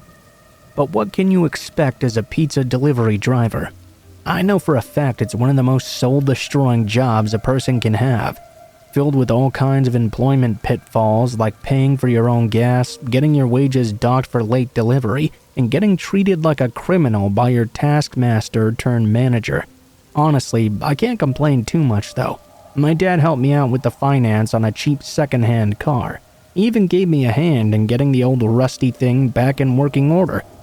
I may or may not have picked delivery driver to put him in that position in the first place, but that's a story for another time. So, the owner who'd given me the job in the first place was a top bloke, a Kurdish fella who'd escaped Saddam's Iraq in the early 90s. He'd come here with no more than 100 quid to his name, but by the time I came to work for him, he was definitely worth more than $1 million. Most of his money would have been tied up in various takeaway businesses, but the spanking new white BMW he drove around said it all. The guy stayed pretty humble though. He always greeted you warmly, remembered your name, asked after your family. Like I said, a top bloke. The English guy he'd hired as a manager though was not so nice. In fact, I'd go so far as to say he was a complete wanker. Good at his job, don't get me wrong. The place ran like clockwork, but the man had next to no social skills and really rubbed the staff the wrong way a lot of times. Like this one time, when he found out that one of the delivery drivers had been losing pizzas. He did investigating and found out he was losing them to the same address over and over again. He'd come up with a different story every time. Dropped the box, some teenagers stole it. Turned out he'd just been dropping them off at his friend's house. He got the sack, but it was us, the drivers, that remained, that really bore the brunt of it. He instituted a policy whereby anyone who failed to deliver their order would have the same amount docked from their wages, not the cost of the business, but the full sale amount, considerably more than the sum of any pizza's parts. We were pissed off, but I don't know really. So, this is how I almost ended up breaking into someone's house one night trying to deliver their pizza. I drive out to the delivery address in my beat-up old Volhall, listening to the newly fitted engine purring like a dream. It was one of my last deliveries of the night, with the cutoff time being 11 p.m. I had that kind of second wind excitement that comes with knowing you're off work soon. Still singing along with the radio in my car, I pulled up outside this big old Victorian three-story. I grabbed the thermal bag from off the passenger seat, then strolled up to the front door. This was about the time of night that tips get pretty big, too. People can be very happy to receive hot food at this hour, especially when they've been partaking in a certain variety of tobacco, if you catch my drift. Anyway, I whistle away to myself, banging on the front door of this old house. Banging, knocking, banging again. About a minute goes by, and it dawned on me that no one was answering. Must have been some sort of mistake, I think to myself. I head back to the car to check the delivery notes to make sure I've gotten the right address. This is where the problem arises. I couldn't really tell if the person who'd written it down had put down a 1 or a 7. I decided it had to be a 1. The thing about the UK is we don't really get those crazy long house numbers like people in the States do.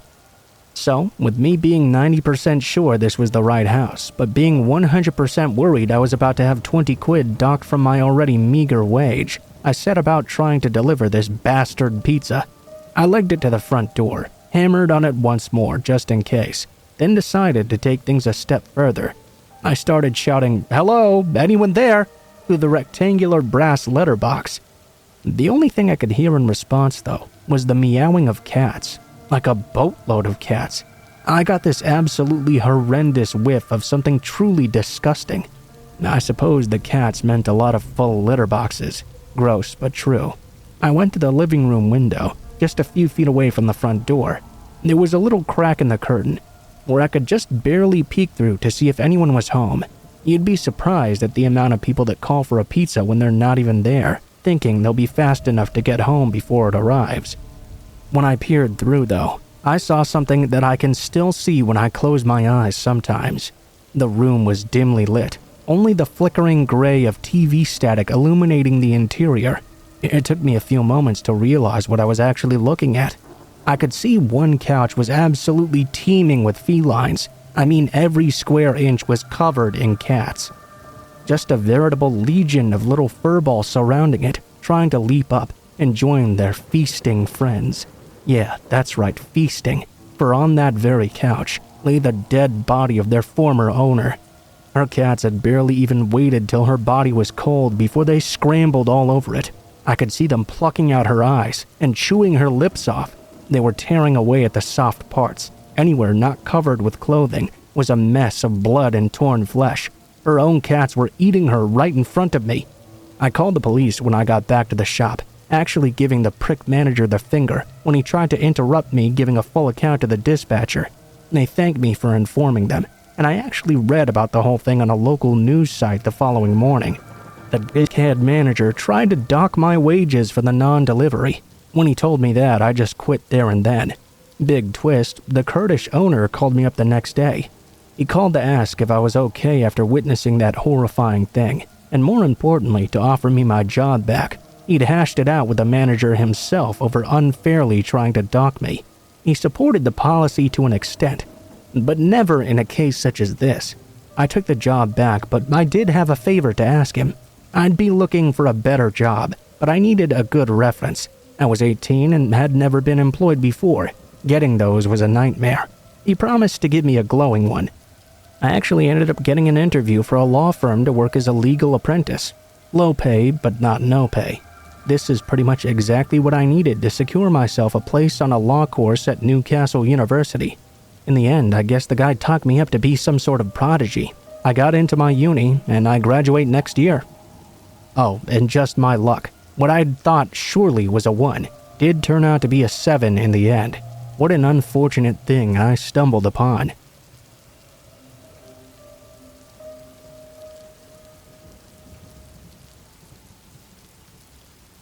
It was late spring of my 7th year in school. It was a rough school in a sketchy area. It was my 3rd year of middle school. I was in a program to better integrate classes. The enrollment for the program was fairly small, even smaller numbers for women, so making female friends in this isolated environment was difficult at best. That's when I met Sabrina. She wanted to have me and her friend Kylie spend the night, and I was absolutely thrilled. She lived in an apartment with her mother and brother that was across from a racetrack and a bar. Super sketchy area. Her mother apparently sold handmade keychains at the flea market each weekend. Things started to get weird about the time we ordered pizza and a movie. Her mother was a little bit odd and hung out the whole time, like she was a 13-year-old girl, regularly going into her room and calling Sabrina back with her. We couldn't ask what was up because her mom was always there. This was the age of pagers. Finally, around 9 p.m., her mom went to bed.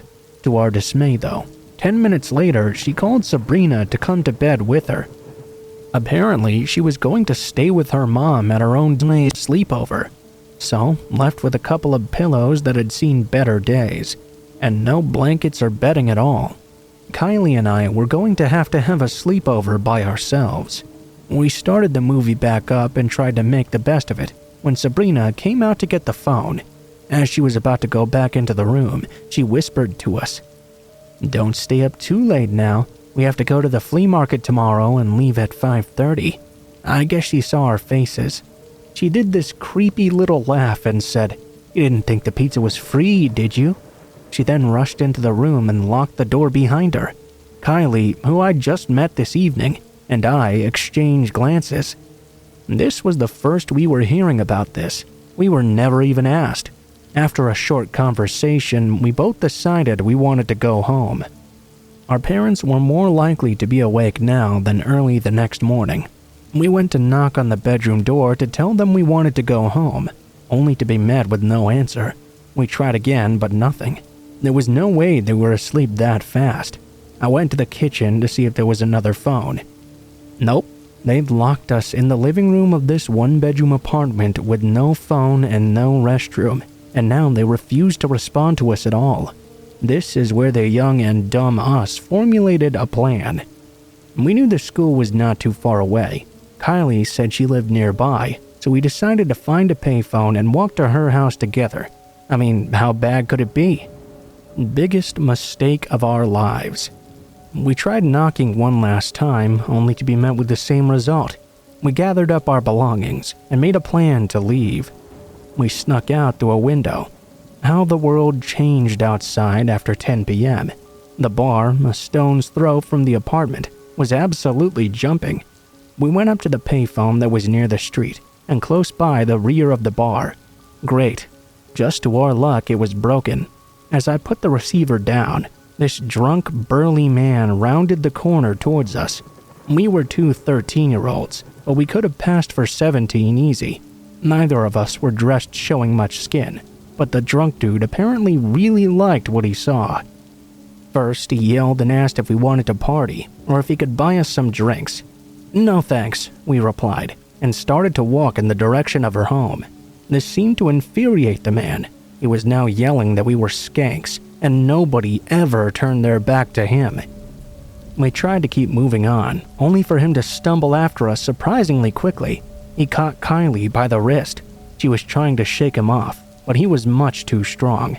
He started telling us what he was going to do to us. We were terrified because she couldn't break his hold, and he refused to let go. That's when I landed a shot right to his family jewels. We took off running, but that must have sobered him up quite some bit because he got even angrier in his pursuit. We scanned the area, but there was no place to hide, no place to get help either, and we were now not trusting if we saw someone that might help us. The area had quite a few ladies of the night and other sketchy people. We ran back to loop around the apartment Sabrina lived in, but somehow one of Mr. Drunk's friends had joined his pursuit. We know he was behind us. He was alternating between telling us what he was going to do to us and yelling to his friend, saying there was one for each of them and to not let us get away. Now we were trapped. We booked it, much to my chagrin, up the metal stairs and onto the second floor. We started pounding on doors, but in that area, nobody was going to open their door past dark. Luckily, we found an open door at the very end. We were in the clear, or so we thought. I could hear the clink-clank of one of them coming up. The stairs had no second-floor visibility, luckily. We dashed into the room, only to see it was a laundry room with no door to lock. We started wedging ourselves between the machines, praying and hoping we would not be found. The man was on the second floor and heading our way. Everything went quiet, except the distant voices and music from the bar. He didn't leave, I think. I didn't hear him going down the stairs, at least. That's when the aroma of alcohol and smoke descended upon the air. He was in the doorway, listening for us. "I know you're in there, girls. There's nowhere for you to go now. If you come out, I'll forgive the bitch that kicked my nuts, and I'll go easy on you both. So come on out." After a moment, he spoke again, and his mood flipped once more. "Okay, you I'm gonna yank you out by your hair and you get the idea. Rough like I like it." I'd love to say someone overheard all this and intervened, but of course, they did not. After what seemed like an eternity, he stood there for about 20 minutes before we heard him descend the stairs. We hid for another 15 before checking to see if it was safe to leave. Long story short, we made it to Kylie's house, which was not as close by as she'd said. Still though, we had our lives. My father came to get me after midnight. The next morning, Sabrina's mother called and feigned cluelessness as to why we would leave. She claimed we'd never knocked and lied about snatching the phone. She thought it was normal to make her daughter's friends work for free. Sabrina and I didn't speak much after, needless to say, and Kylie's parents believed all of Sabrina's mother's nonsense and grounded her for an entire month. This all happened such a long time ago, but it still stays with me and haunts me to this day.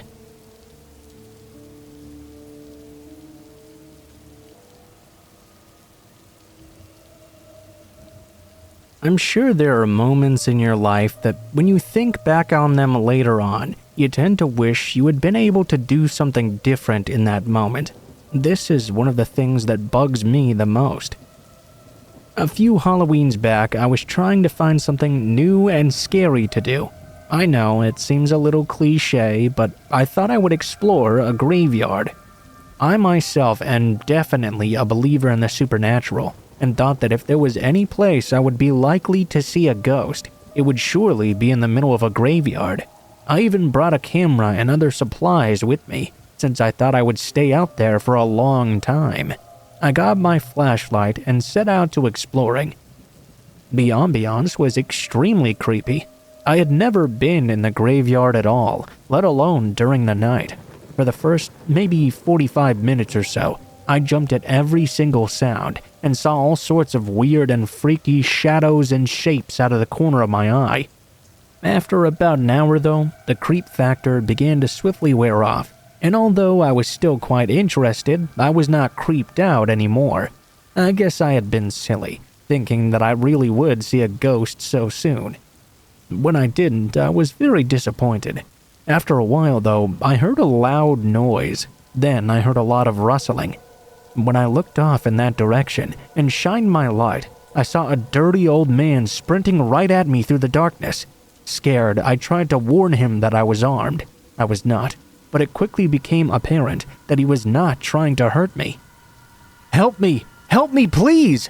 the man called out as he caught up to me. He was very nasty looking and smelled nasty as well. I figured he was a homeless person who was living in the cemetery. I wanted to get away from him at first and informed him I didn't have any money. "I don't need money! Someone is trying to kill me! Please, help me!" Honestly, I didn't believe the man at first. I just wanted him to get away from me. But still, I couldn't just leave him there. I asked him who it was that was trying to kill him. He was unable to give me any specifics. He said he hadn't even seen who was after him. He just knew that someone was trying to kill him. By that point in time, I had been around the entire graveyard though. I knew there wasn't anyone in it but me and him. I didn't know what this man wanted, but I was positive there was no one trying to kill him. I shone my flashlight around just to appease him and let him know I could not see anyone there but us. I told him I had to be on my way and started to walk away. He would have none of it though. The man began to follow me, just raving on and on like a lunatic. I was convinced by this point that he was either a paranoid schizophrenic or having some sort of mental breakdown. I tried to get away from him, but he grabbed onto my arm and roughly tried to pull me back. I'd had enough by this point. I hauled off, knocking the guy down to his butt. I told him I didn't know what his game was, but he was going to stay the hell away from me, or he would have a big problem. While he was sitting on the ground, still carrying on, I turned and ran, making my way swiftly out of the graveyard. The following day, I was driving to work when I noticed something that scares the hell out of me to this very day. I'd seen many funeral processions driving into the graveyard in order to bury a dead body, but this was the first time I had ever seen an ambulance outside a cemetery, and they were loading a gurney into it as well. A gurney with a closed-up body bag in it. It was the first time I'd ever seen a dead body being taken out of a cemetery. Now obviously, I didn't see the body itself, but there weren't really many options of who it could have been. Either the homeless guy really was telling me the truth, and someone did kill him that night, or I was right about the homeless guy being a dangerous lunatic, and he'd killed someone else who happened upon the graveyard that night as well. Either way, either prospect is way too scary for me. I've never walked through that graveyard, let alone at night ever again.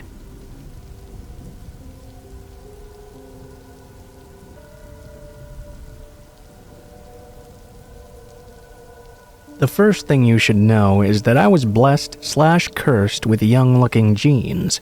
Everyone always thinks I'm way younger than I actually am. This bizarre event happened a few months after I turned 18. Bear in mind, I looked no older than 16. I lived in a very large, diverse city. I'm Latina and grew up going to a church that belonged to a larger organization. Because of this particular church had a lot of locations internationally, and about 5 within this city alone. I went to this church ever since I was born, so I knew most of the congregation. There were very few people I didn't know, but there was one man, let's call him Nate, that always made me feel uneasy and sick. The church had a routine of creating a line after service ends, so we can all greet each other and talk for a bit. I hated having to greet him, though. I told my mom how I had a bad feeling about him, and she would just tell me it was all in my head. Fast forward to a few months later. I was sitting in the dining area with my friend's boyfriend. We were just chatting, joking, and waiting around for her. Nate was sitting about 2 tables away from us. There was no one there but us 3. He just sat there, staring at us. I briefly mentioned to my friend's boyfriend how Nate made me feel so uneasy. I was irritated because I could feel him boring holes into me with his eyes. I rushed over to the restroom to get away. When I came back, I saw Nate was now sitting across from my friend's boyfriend talking. It was a little bit odd, but as I approached, so did a group of our friends. Now it was 8 of us, ranging from the ages of 16 to 22, sitting with this man in his late 40s. With everyone now having arrived, he sat in complete silence with us, just staring at me every now and then. About 5 minutes later, my friend's boyfriend told him we had to leave, so we all got up and left Nate there sitting alone. When we got to the meeting place in another part of the building, my friend's boyfriend pulled her and myself apart and talked to me. "Hey, look, maybe I'm biased because what you told me earlier, but when you left to use the restroom, he rushed right over and started asking all these things about you, even asked if I was your boyfriend. He looked a little bit mad." The crazy part is, at that moment, my friend told us that when Nate first started coming to our church, he'd messaged her on Facebook. He kept on sending her messages that he was so lonely and wanted to be friends. Coincidentally, that's when she started dating her boyfriend, so she changed her relationship status and the messages stopped. At that time, I was taking a social media hiatus because my ex couldn't handle our breakup so well. He was harassing me everywhere. After my friend told me about the messages, I decided to log into my own Facebook, only to see there were thousands of unread messages from him. He didn't actually use his real name on this account, which should have been a red flag immediately. The messages all started nice enough, things about being friends. They would eventually get verbally aggressive because he thought I was ignoring him, or whenever he saw me talking to any of my guy friends at church. I made the mistake of immediately blocking him and deleting the message thread. Always keep the evidence. I brought it up to my parents and they again blew me off. Said it was a cultural thing because Nate was from El Salvador. Apparently, it's common to be overly affectionate with strangers in most Latin American countries. A few days later, though, my parents did a complete 180. When Nate first started coming to church, he sat all the way in the front row, and I, being a teenager, sat all the way in the back row with my friends. Slowly, over the last few months though, Nate had begun to start sitting one bench further back, until finally he was sitting on the same bench as my friends and I. I don't know about y'all, but in my church, women have to wear skirts or dresses during the service. For Saturdays, there are morning and afternoon services, and in between they have many services and workshops for different age groups and genders. This particular Saturday, I wore a knee-length dress and had a couple of friends sit between Nate and I. I was whispering with my friends during the afternoon service. Normally, when it ends, everyone kind of hangs out and socializes. During this time period, my dad was working the night shift at a hospital, so he would have to leave before the afternoon service ended. My mom would still like to socialize afterwards, though. This Saturday, though, my mom immediately herded our family to the car ASAP. My friend, who had received the messages as well, was sleeping over, and my dad had asked us to buy a couple of pizzas and meet him in the cafeteria of the hospital. We all ate, talked, and joked around until my dad asked my grandmother to take my younger brothers outside to play giant chess just outside the cafeteria. Once they left, my dad apologized for never believing me. I was of course completely surprised because I had no idea what he was talking about or why they'd both had such a sudden change of heart. He went on to tell me that my mom had happened to look back during service and saw Nate hiding and watching me during the AM service at church. She'd asked my dad to speak to him during the break. My dad never wanted to go into much detail about what was said, except but to tell me the following. "Hey, my wife and I have some concern over your interest in our daughter." Let me stop you right there. Your daughter and I are in a beautiful, committed relationship. It's God's will for us to be together, so you shouldn't try to stop God's will. Man, what's wrong with you? She's just a kid. If you were really looking for an actual relationship, you would be pursuing one of those older single women in this church. You're sick. Hearing my dad confirm what I suspected all along and validating my gut feeling made me break down in tears. The whole situation frightened me because I knew he wasn't just trying to sit on my bench. He was working his way to me, to sit next to me, to talk to me, and worse, to try and touch me. My dad proceeded to tell me he'd talked with a group of pastors at our church about what Nate had been doing. One of the pastors had yelled out, "Are you seriously going to let him do this again?" Turns out I wasn't the first. My friend wasn't either. There had been someone else before. I didn't know who, but I was set on finding out more. I called around and let people know from the other churches in our organization to keep an eye out for this man, just in case he tried something inappropriate with any other minors. My investigations paid off, and I found 3 other girls, 13, 15, and 16, all from different churches. They all had the same story. He tried social media contact and eventually went to in-person contact. The 13-year-old had an older sister who fortunately knew what to do in such a situation and handled him. A few weeks later, he moved to another church. The 16-year-old went to a church that was pretty much made up literally of her entire extended family. Almost everyone there was related. Apparently, a couple of her older cousins caught him trying to force himself on her at church of all places. It's unclear if they threatened violence or actually beat the shit out of him. I do know the police were involved only because of the cousins, not because of what was happening with this minor. That brings me to the 15-year-old girl. He did this whole routine with her, but it actually got to the point where he managed to get her number and was texting and calling her at all hours. Her brother stepped in and asked him to stop.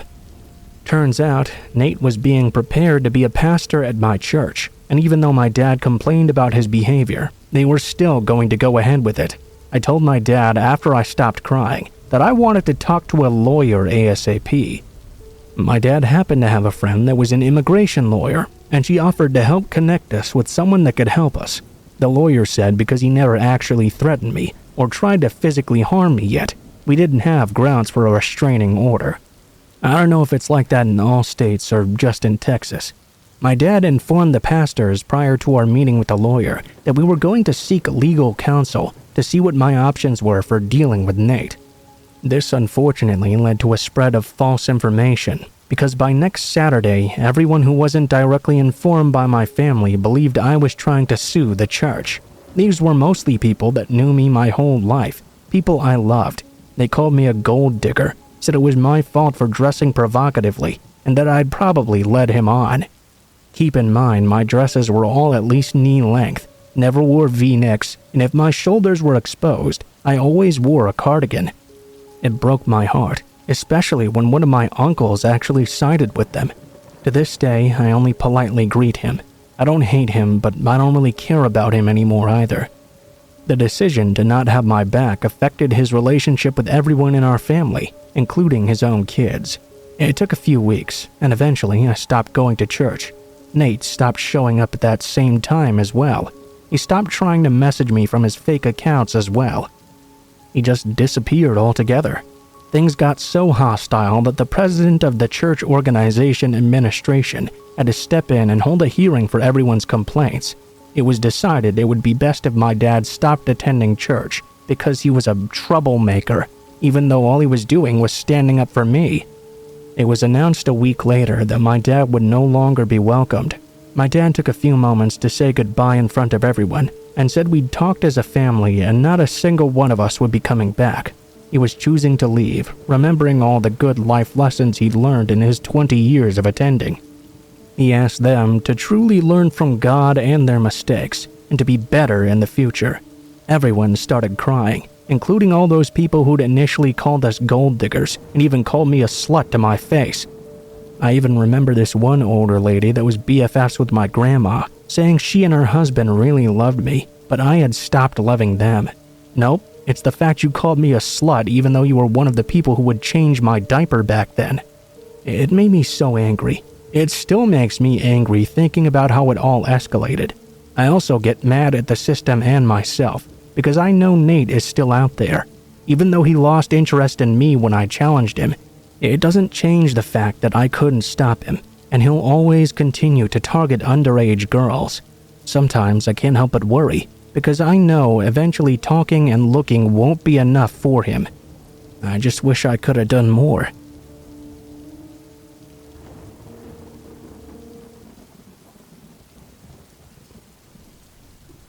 I'm a big camping fan, and I don't just mean camping out in some public camping place an hour's hike away from the parking lot. When I go camping deep into the woods, and generally even into the mountains. I generally would go into the Appalachian Mountains and get lost for a very long time. Well, not exactly lost. I'm a pretty experienced hiker, so I can generally find my way around. I don't set up camp in one place either. I like to hike all day and camp at night in various areas. The scariest thing that ever happened to me while hiking happened to me about 15 years ago. I had 2 weeks off work and planned on being out in the mountains the entire time.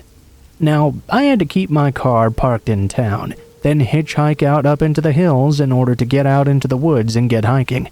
Whether I had the legal right to be hiking in that area, it's up for debate, I suppose. But I got a ride from an old man in a pickup truck, and we drove up out into the mountains. He dropped me off at least an hour past the last store or gas station we'd seen, wished me luck, and I was off on my way. It's important to know how often I do this, because you really can't go out this far into the mountains without having a touch of courage. You spend the entire time alone, and a lot of it is in the dark, even when it's not very dark outside. When the woods get very thick, it can get very intimidating. The slightest sound can startle you, and when you're so far away from civilization, the noises of everyday life are gone. The slightest sounds can really be amplified, and they can play tricks on your mind. I didn't have a problem for the most part with this, though. It wasn't until about the 4th night that while I was sleeping, I was suddenly woken up by a noise I'd heard outside my tent. There were a lot of leaves on the ground at this time of year, and I could have sworn I heard them crunching and rustling, as if someone was walking through them. Rather than get up and turn on my flashlight, however, I laid in my sleeping bag still as a nail and tried to listen to what was going on. I began to hear what sounded like heavy footfalls.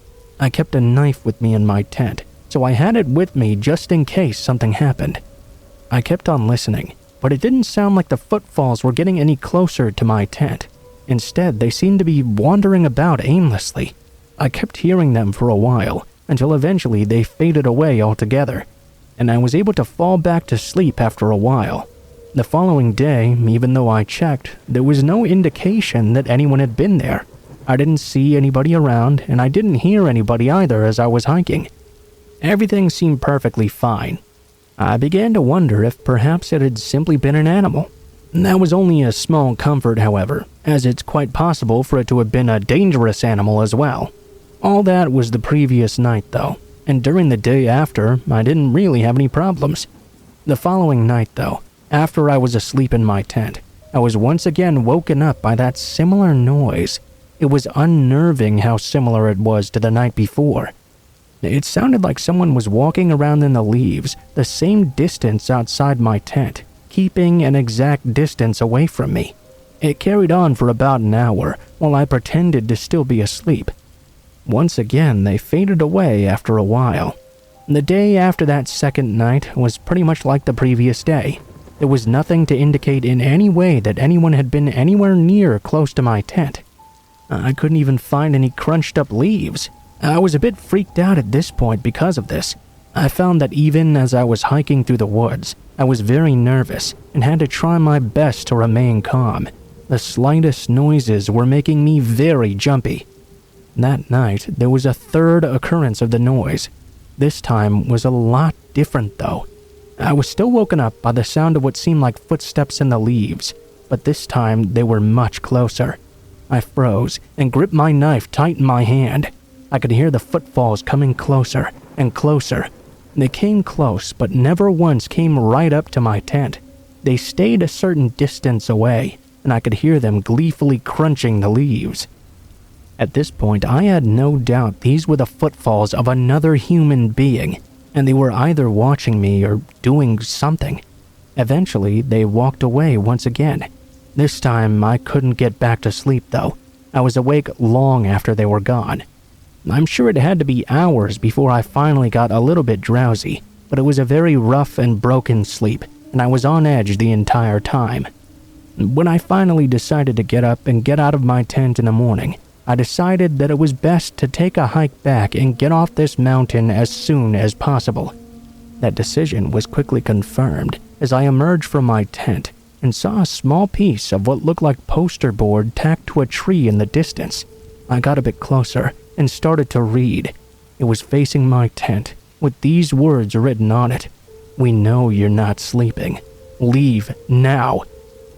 Every word told me so much. "We" meant there was more than one of them. "No, you're not sleeping" meant they knew I was awake, and they obviously wanted me gone from the last part. Of course, not to mention the implication of what they might do to me if I didn't leave. I packed up right away and sprinted the other way. It took me several days to get back to the road. Sleeping each night was a nightmare, although I never did hear those footsteps again. I guess they knew I was now going in the opposite direction and had no reason to scare and threaten me like they had been doing. I was still terrified though, and was scared all the way till I got back to the road. I was even scared hitchhiking back. I didn't stop being scared until I was in the safety of my own car and driving back home.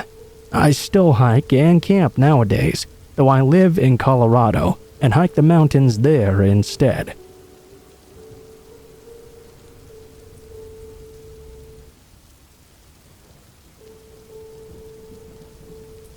Each year on the birthday of my brother, my father and I try to find a new way to ensure he's remembered. With Dad being out of the country this year, I had to celebrate his memory on my own.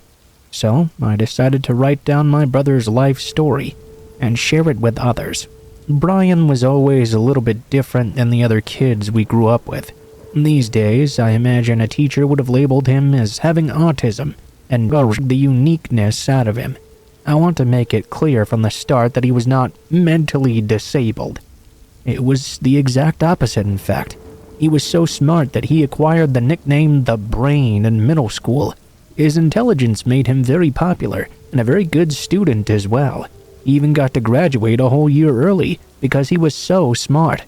College was more of the same until his junior year, when he began to have some problems. He started skipping classes and disappearing for days at a time. When we discovered he was hearing voices, my dad flew into town and took him to a doctor. It took a few, but eventually the diagnosis of schizophrenia was made, and he was put on medication.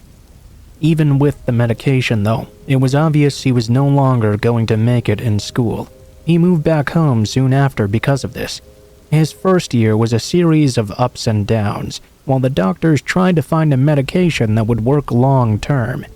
He'd started to do well for a few weeks and then go back to disappearing. We found out that on one of his vacations that he'd been getting high on street drugs to suppress his symptoms.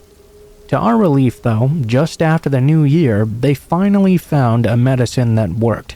Things pretty drastically improved after that. A program was started that was partnered with the county to help those with mental illnesses find employment. Brian signed up for it right away, and a month later he got a job at a convenience store just down the street. This proved to be a blessing and a curse as well. Now that he was doing well and working, his life was getting back on track after 2 long years of hell. He really loved that job and was happy to be back providing for himself. We were all finally able to move forward and live a semblance of a normal life. That's the way it stayed for the next 2.5 years. Then the store closed. Losing that job he loved so much sent Brian back into his old habits of sleeping on the streets and abusing drugs. When he was off his meds, he was a completely different man, one I could not recognize at all. He would be gone a few days, come back and restart his medicine and start doing well, but then for no reason at all stop altogether and disappear again for another week. Then, one day, just like that, he never came back. He had been missing for over a week at that point, when we started to really worry. He'd always come home before, so we gave him 3 more days before we started looking for him. We spent several more driving around town, going to all his usual haunts, but no one had seen him for over a week. At this point, we began to panic, so we did what we should have done in the first place. We went to the police. Though, since he was an adult with a history of psychological troubles, and we had no proof he'd been taken against his will, all we could do was file a simple report. The cops said they would keep an eye out for him, but that was the best they could do at this point. The only option we had left was to go home and hope Brian would show up once again. Longer and longer time went by though, and the more worried I became. Dad didn't indicate anything about the understandable level of concern. At least, he didn't show it. Mom was the worst though. She said more than once she had a really bad feeling, and she couldn't handle it well at all. Every day he stayed gone made me more anxious. Regardless of how I felt inside though, I kept my feelings to myself and maintained a mask of optimism. After a year of no word, I determined that ever hearing from him again was completely up to him. I had no control over his life, and letting the possibilities eat me up from the inside was getting me nowhere. When he did come back, we would all welcome him with open arms. We did the best we could to get on with living. Dad and I managed to pull it off relatively well, but Mom didn't. The doctors eventually discovered a cancer in her breast after Brian had been gone about 5 years. I believe the stress of worrying about him 24 hours a day fed into this, and perhaps even caused it in the first place. Combined with her total disregard for treatment, no matter how much we begged, she was gone in less than 6 months. Now, it was just my dad and I. We were forced to pick up the pieces and move on again, or let it kill us too. Life carried on and nothing really changed. That was until 2 years later, when we finally received the call we'd been waiting for. But the news was not what we had expected. Earlier in the month, a family had purchased that old convenience store. They had hired a cleaning company to go into the place and clean up the mess left after almost 8 years of sitting closed. One morning, the crew was in the storage room, picking up the leftovers of a ceiling collapse, when they made a terrible discovery. The body of what was believed to be a man was buried under the pile of ceiling tiles and insulation. The police had no idea who it could be. There were no marks on the body visible to indicate the cause of death. Ultimately, at the end of a 3-week investigation, including autopsy and DNA tests, it was determined that body in the back room was Brian. They never arrived at a concrete answer of how he'd died, but drug paraphernalia was found near him. The strongest theory was overdose, but they didn't find any marks on him or anything like that. Whether on purpose or not, it'll never be known. So, there we were. Over 7 years after we lost him, Dad and I were burying him next to Mom in the family plot. That day was a hard one, but knowing where Brian was after all this time took away a bit of the sting. We only wish Mom had survived to see it. It turned out she had been right all along. Brian had been dead the entire time, just a few blocks down the road, in the one place he had left that gave him joy and helped him to feel normal again. Knowing that made me smile in a strange way. I look forward to this day every year, an opportunity to remember him and his far too short life. It's one of the few things left that makes me smile. Hopefully, Dad will be back from his work next year, and we can celebrate together again. It may be my last chance to do so. The disease that took my mom apparently picked me to be its next victim. If Dad's still working and I've moved on next year, do me a favor and share this story again. Brian was a beautiful man, and despite his troubles, he was loved by all those he met, and at the least he should always be remembered for that.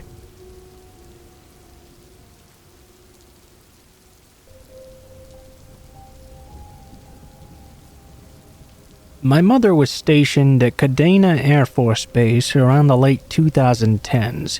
Being a military child at the age of 12, my life had been reset once again.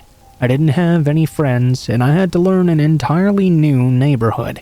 I didn't really have anything that made me ecstatic. That is, except the Pokemon League on base. It was ran by a few people who earned their judge cards from Nintendo. They held tournaments and open game nights as well. It was so fun, picking up the card game, playing the video game. They even had their own small gym and Elite Four system. I made a lot of friends there, and one of them was one of the judges. I'm still thankful to that judge to this day, because if it was not for him, I may not be here right now. The judge in question we'll call Professor Getsu for the sake of anonymity. He was an extremely nice dude. He was the youngest of the three judges, and always wore a Pokemon professor getup. He looked maybe to be on the edge of his teens or early 20s or so, with dark hair, glasses, and a skinny frame. He was extremely helpful to all us newcomers, sort of like the big brother we could all look up to and strive to beat with our children's cars and video games, even if his game name Getsu was a bit nerdy even for me. He was always one of the last people to leave, helping to clean up and live nearby as well. That last thing is important for what happened. It was a colder night, and the event had just ended. I was sitting outside in the parking lot, scrolling through some memes my friends had texted me as I waited for my parents to arrive and pick me up. I was beginning to zone out as the time clicked by when I heard someone nearby call out to me. Hey girlie, you play Pokemon?" I looked up at some really huge dude, kinda chubby looking. I would see him every now and then at events, and he never really stood out too much. I gave a small nod and said, "Yeah, I do," as he gave me this wide smile, creepily wide. He started walking forward, and immediately I was hit with a nasty stench, what I guessed must be bad body odor. I blinked a bit as I saw he was walking to me from a black sedan, waiting with its back doors open. "I got this cool card collection. Come here, let me show ya." Now, my parents had already taught me stranger danger, but my kid brain thought, "Hey, he goes to the same events as me, and I see him around all the time. Surely it must be fine." That was what I thought, until he firmly grabbed my wrist and started to drag me off my feet to the sedan. To say I started screaming immediately is an understatement. Old Stinky Pete over here didn't care though. He was still dragging me, saying how much fun it would be, throwing out things about trading cards, like someone listening would think that he was dealing with a whiny kid. I honestly thought I was about to be taken, and I would never see my mom or dad again, that I would be on the back of a milk carton, never to be seen. Silly, I know, but I was rather sheltered about dying and death at the time. Thankfully, Professor Getsu was walking out at that very moment, presumably just on his way to walk home. All I know is that all of a sudden, I heard the sound of fabric slapping the man's face. The professor had swung his coat right in the man's face and smacked him as hard as he could. I could feel his hand go down to where the man was grabbing my arm. He grabbed Stinky Pete's pinky finger and yanked it back hard. Stinky let go and yowled like an animal as the professor pushed me back behind him. He yanked his coat off the dude, then kicked the back of the man's knees and caused him to buckle to the ground. The professor grabbed his wrists and pulled them behind him, then placed his knee in the middle of his back. Stinky groaned in even more pain as the professor looked at him with a cold look in his eyes. The big brother figure was now gone, and in its place was something more threatening. Even I was a bit scared looking at him. His tone of voice when he spoke didn't help either. Icy daggers lingered in his words. "If I see you back here, doing this to my charges, I'll make it pale in comparison to what Japanese prisons would do to you." Stinky scrambled away and ran to his car. He peeled out of the parking lot. The professor glared at him till he was out of sight. Then he guided me back inside the venue to buy me some fish and chips. He sat down with me until my parents arrived. The cold persona he'd had when he kicked the dude's eyes was gone, back again to being the big brother I knew. To be frank, that kind of frightened me. I didn't understand why he'd gotten so aggro immediately. I only later learned that the professor was also a person who taught kids how to defend themselves with his mother at the local activity center. And I suspect he developed something of a protective persona because of this. He explained the situation to my folks when they arrived. I wasn't allowed to go to the events and league as much as I used to, but I still did from time to time. The professor was still his normal self at all the events and always helping people as well. He stopped coming about a year afterwards since his license expired and his father was moving out of the country soon. Reaching about the same age he was, and with a little sibling of my own, I sympathized with how for a brief moment he became something so terrifying just to make sure I was safe. Oh, and as for old Stinky, he never showed up at the events again. Either he was banned or he'd been so scared of the professor that he just never came back. I wish the professor a good life and hope he's doing well today as well.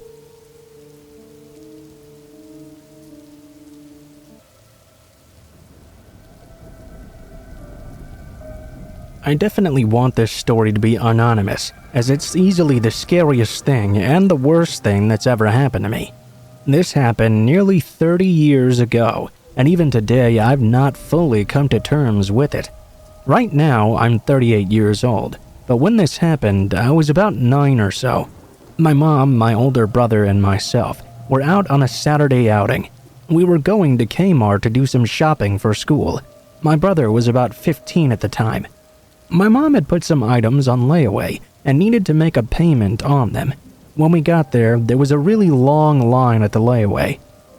She wasn't going to be able to come back later, as the payment was due on that same day. While we were waiting, my brother was of course getting quite antsy, as was I.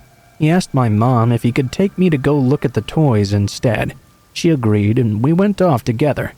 My brother, though, quickly lost interest in showing me the toys when he saw a few cute girls wandering around. He tried to drag me off with him, but at 9, I really had no interest in girls. Instead, he agreed to let me stay in the toy aisle. While he went off to flirt, I was looking at some He-Man toys when I noticed a man come skulking into the aisle.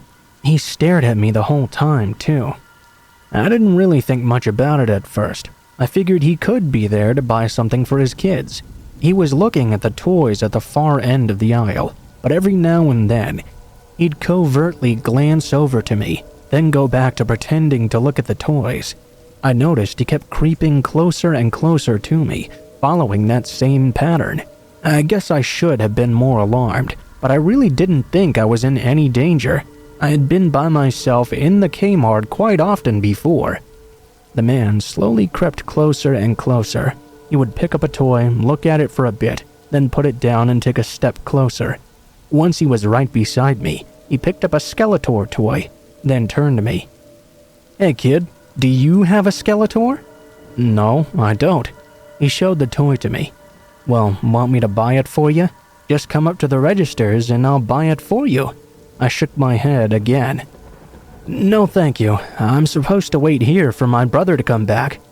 Don't worry about it, kid. I can buy the toy for you and get you back here before your brother even knows you're gone." Uncomfortable, I again shook my head. I really shouldn't, but thank you anyway. The guy didn't give up, however. He seemed really intent to get me to go with him. I kept wishing my brother would come back to the toy aisle, or at least that another adult would come and help me. This man would not leave me alone. It got worse.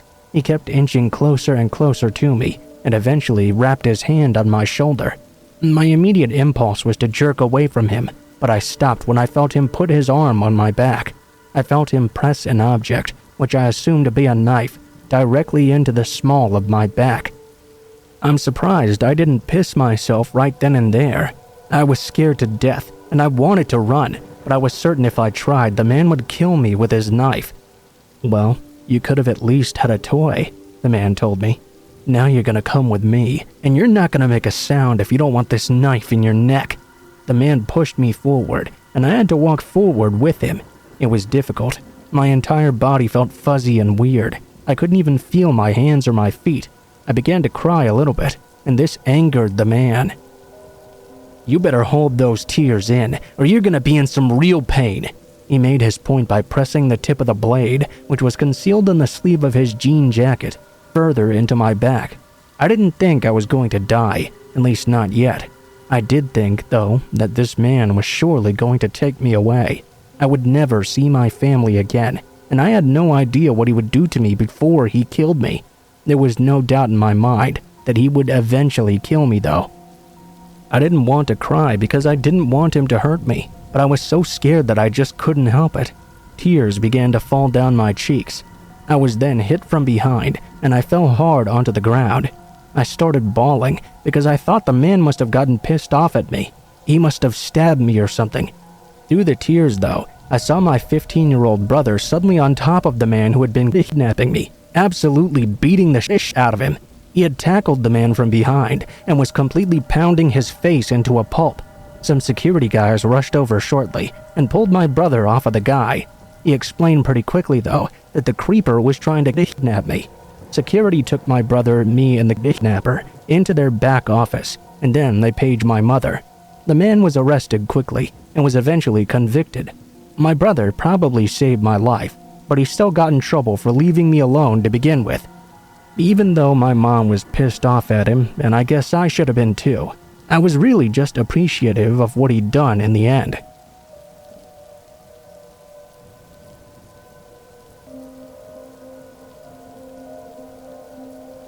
Until last week, I worked a dead-end job at a gas station across town.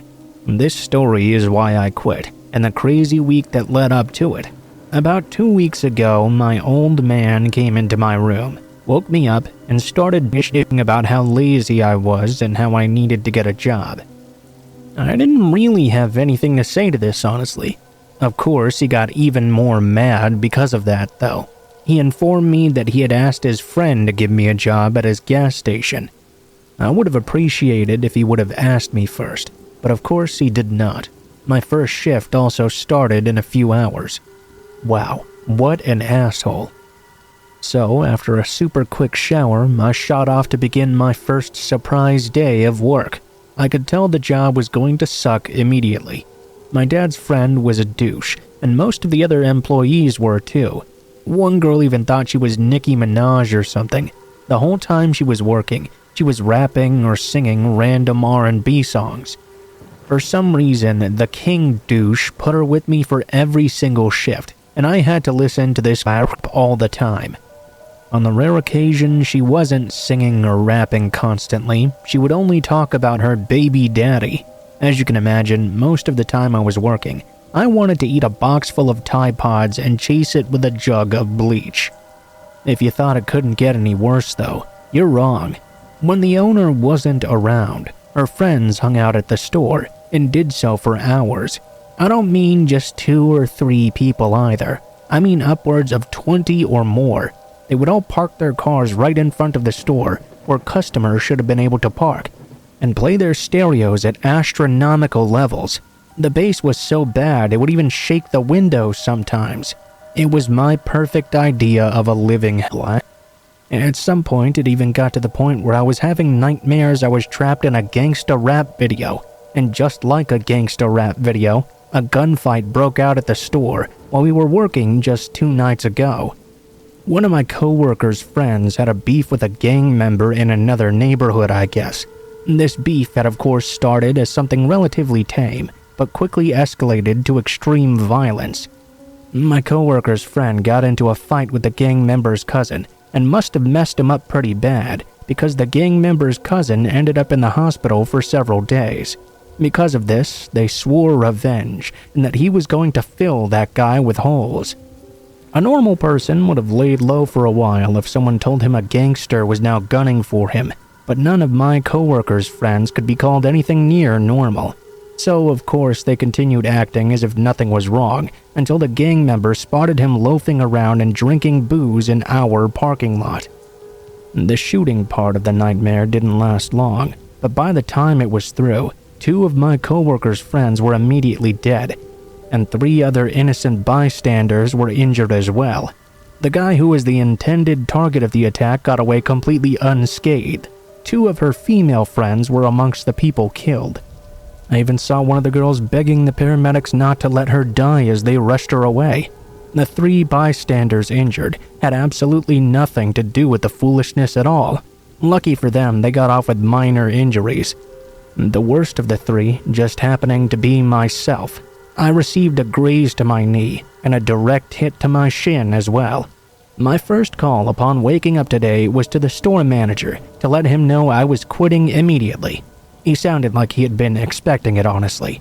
As far as I know, cut-rate Nicki Minaj was still working there, despite the fact her presence caused this entire thing to begin with. The shooting wasn't the whole reason I quit. The king douche not offering to pay my medical bills at all was the biggest reason.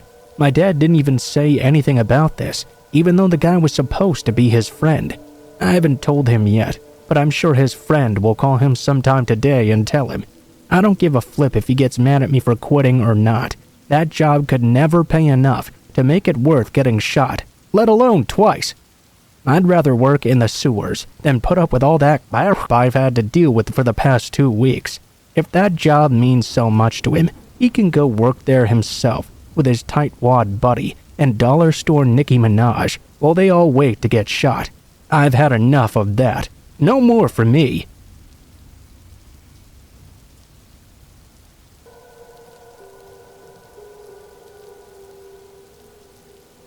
When I was at camp, I had a pretty fun time for the most part. The only time I really didn't was my 4th year there. There was a big kid in my cabin who, as you might have guessed, was really just a big bully. His name was Carl, and he delighted on picking on just about everyone else there. It was completely miserable. All you could do was try to ignore him and hope he would get bored and leave you alone. But he was a bully, and bullies never get bored of bullying. Being in that camp with him was terrible. He'd do awful things, like when we were doing archery. When there was no counselors around, he would point the bow and arrow at one of us with the arrow cocked. He would then pretend like his hand was slipping and accidentally let go of the arrow and shoot it at people. Then he threatened to beat the crap out of you if you went to the counselors about it. He'd punch guys in the middle of the night when they were sleeping right in the stomach, then laugh at them when they couldn't breathe. He was a grade A prick. It was pretty much like this with him throughout the entire camp. After a couple of weeks of putting up with him, I finally got fed up. I went and complained to one of the counselors. Carl got into huge trouble, of course, and was taken out of our cabin right away. He was also not allowed to go to the archery grounds ever again. I thought I was set up for a good time now for the rest of the camp, but boy was I wrong.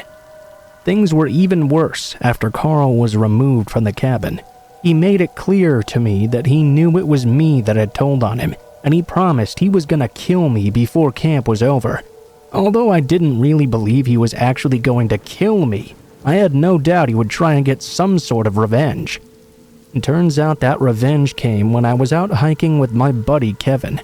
I wasn't aware of this in the beginning, but Carl must have followed us out hiking at some point. We were headed back to the camp. We had to pass over this rope bridge that was situated over a ravine. It was a pretty solid bridge that we had been over 100 times before. This time, though, when we were about halfway through crossing, Carl appeared to us on the far end, blocking our way out. I didn't know what to do, but Kevin sure did. He ran off in the opposite direction, leaving me behind. I was frozen in fear because I remembered his threat against me. I finally decided I needed to run too. I turned, but in my apprehension, I tripped and stumbled on the bridge. Carl quickly caught up with me. He grabbed me and roughly pulled me to my feet. Then he grabbed my head and forced me up against the rope side of the bridge. He rubbed my face against the rope over and over, burning me. I told you I was gonna kill you, you f***, and now I'm gonna throw you off this bridge. Carl sneered in my ear. I can admit I was crying. I honestly believed he was going to kill me. I pleaded with him to let me go and let him know I was sorry, but he didn't care. He basically told me to enjoy dying. I struggled as he started to lift me over the rope railing. Luckily, here comes Kevin. It turned out Kevin was not as cowardly as I thought he was. He knew what was happening, and though he hadn't seen Carl rubbing my face against the ropes, he had grabbed a huge rock and sprinted full speed at Carl. He smacked that son of a bitch right in the head with it, knocking him over and freeing me. He picked me up, and we both ran all the way back to camp. Carl was eventually taken away by the police and spent an awful long time in juvenile hall. He didn't get convicted of attempted murder because there was no way to honestly prove he was going to kill me. After that, he never came back to camp though. After he was convicted, I luckily never saw him again.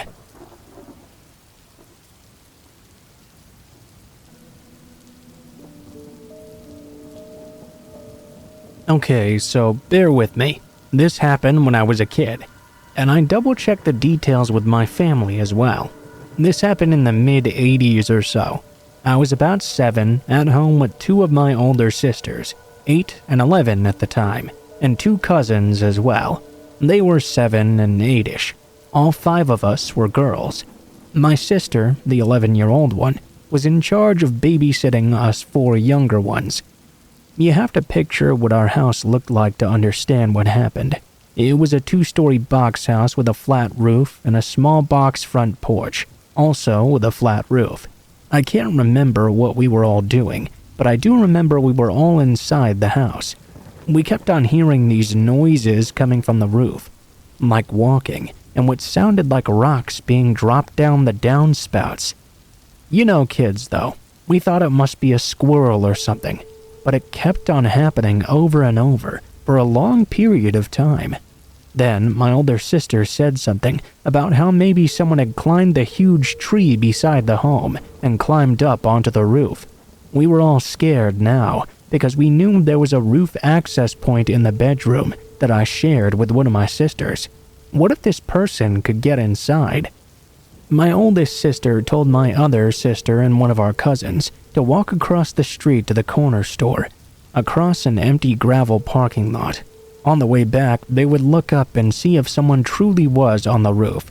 So, both the girls, about 8, walked halfway across the parking lot. Being curious kids, they turned around, looked up, and saw a man in a football jersey crouched down on our roof. The girls came running home, freaking out, and told my sister about the guy. My older sister was freaking out as well. First, she ran to the neighbor's house to use their deck to see if she could see onto the roof as well. She couldn't see the man anymore though.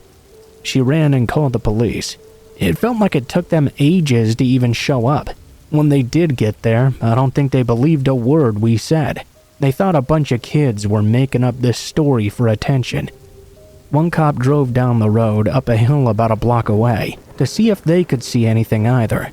The way our roof was, though, you could not see a person if they were laying down.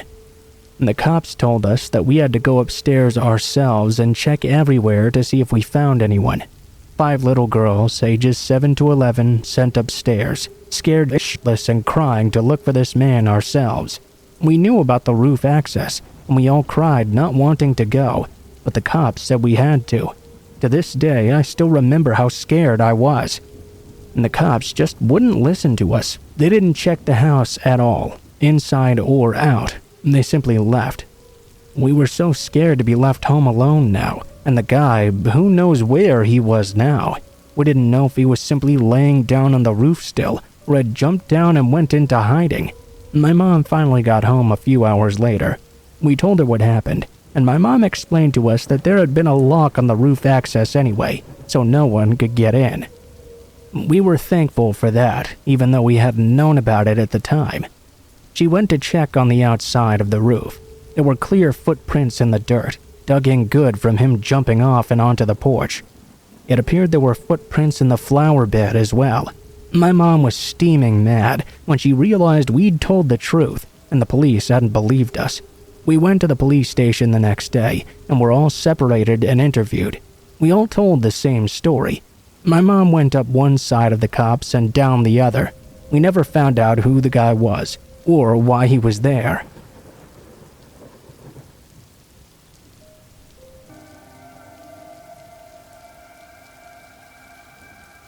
There's nothing worse than taking a wrong turn. Well, let me rephrase that quickly. There's nothing worse than taking a turn deliberately, only to realize much later on that it was the wrong turn. I was driving home from work one night. I always get bored to death going the same way over and over again, so occasionally, just to keep my mind focused, I try to take a new road and find my way home. I live in a pretty rural area too, so sometimes this can get me pretty lost. This time was definitely one of those. For people who haven't ever really lived out in the country, you might not know how positively frightening it can be to drive down an old dirt road through the hills with no streetlights, surrounded on all sides by trees in the dark. You can't drive particularly fast either, because there are plenty of sharp turns. The road I turned down that night in question had another problem as well. After a very short time on it, it quickly narrowed down to only a single lane. This made the ride even more difficult because it gave me only two options: drive in reverse and get back to the road I'd been driving on, or drive forward and eventually turn around in whatever driveway this road led to. I wish I could explain this in a way that truly conveyed how frightening it was. It was pitch black. My headlights only lit up a small portion of the area in front of me. Everything only slightly up ahead was completely dark, and everything behind me and to the side was pitch black. I had to drive extremely slowly for fear of running into something dangerous. After much driving, the road took a sudden turn, and my worst fear became true. This did not lead to a driveway. Instead, it turned right into a big solid metal barrier gate. Like I said, there wasn't a driveway behind it either. I could see there was room beyond the gate to turn my car around a bit, so completely scared out of my wits, I pulled up close to the gate. I got out and of course left my door open and walked slowly over to it. I quickly grabbed it and swung it open, then I rushed back to my car and slammed the door. It gave me just enough space to drive through. I slowly drove in, turned around, and pulled past the gate. At that point, I should have just driven off and left the barrier gate open, but I'm the sort of person who just can't do that. I mean, I'd opened the gate in the first place.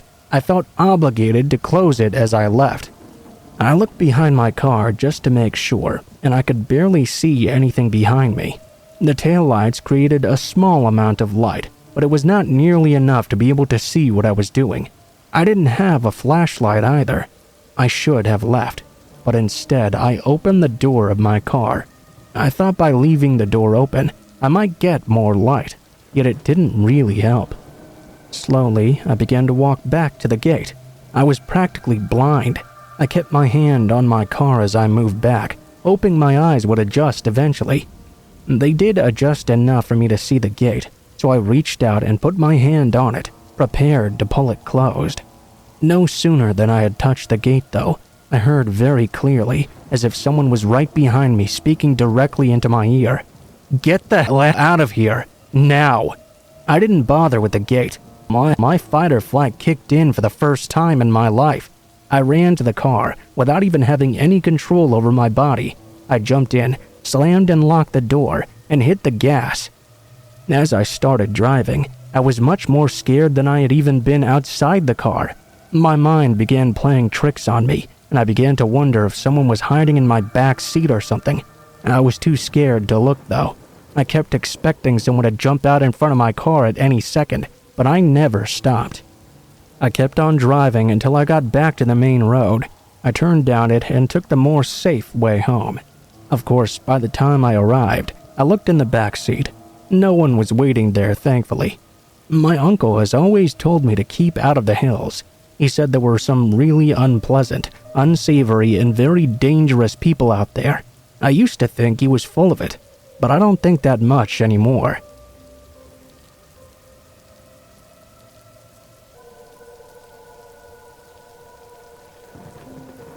When I was in high school, I tended to spend a lot of time over at my best friend Tim's house. He lived on the other side of the neighborhood. After school, I would walk back to his house with him, and we would play video games all evening and well into the night. Then, when it got pretty late, I would walk back home across the neighborhood. I lived in a small town, so although there weren't really many people out late at night when I was walking, I never got too worried. It was a small town, and nothing bad ever happens in a small town, right? So, walking home at night alone was no big deal. One day in the fall, though, it became a very big deal. It normally took me about half an hour to walk from Tim's house to my own.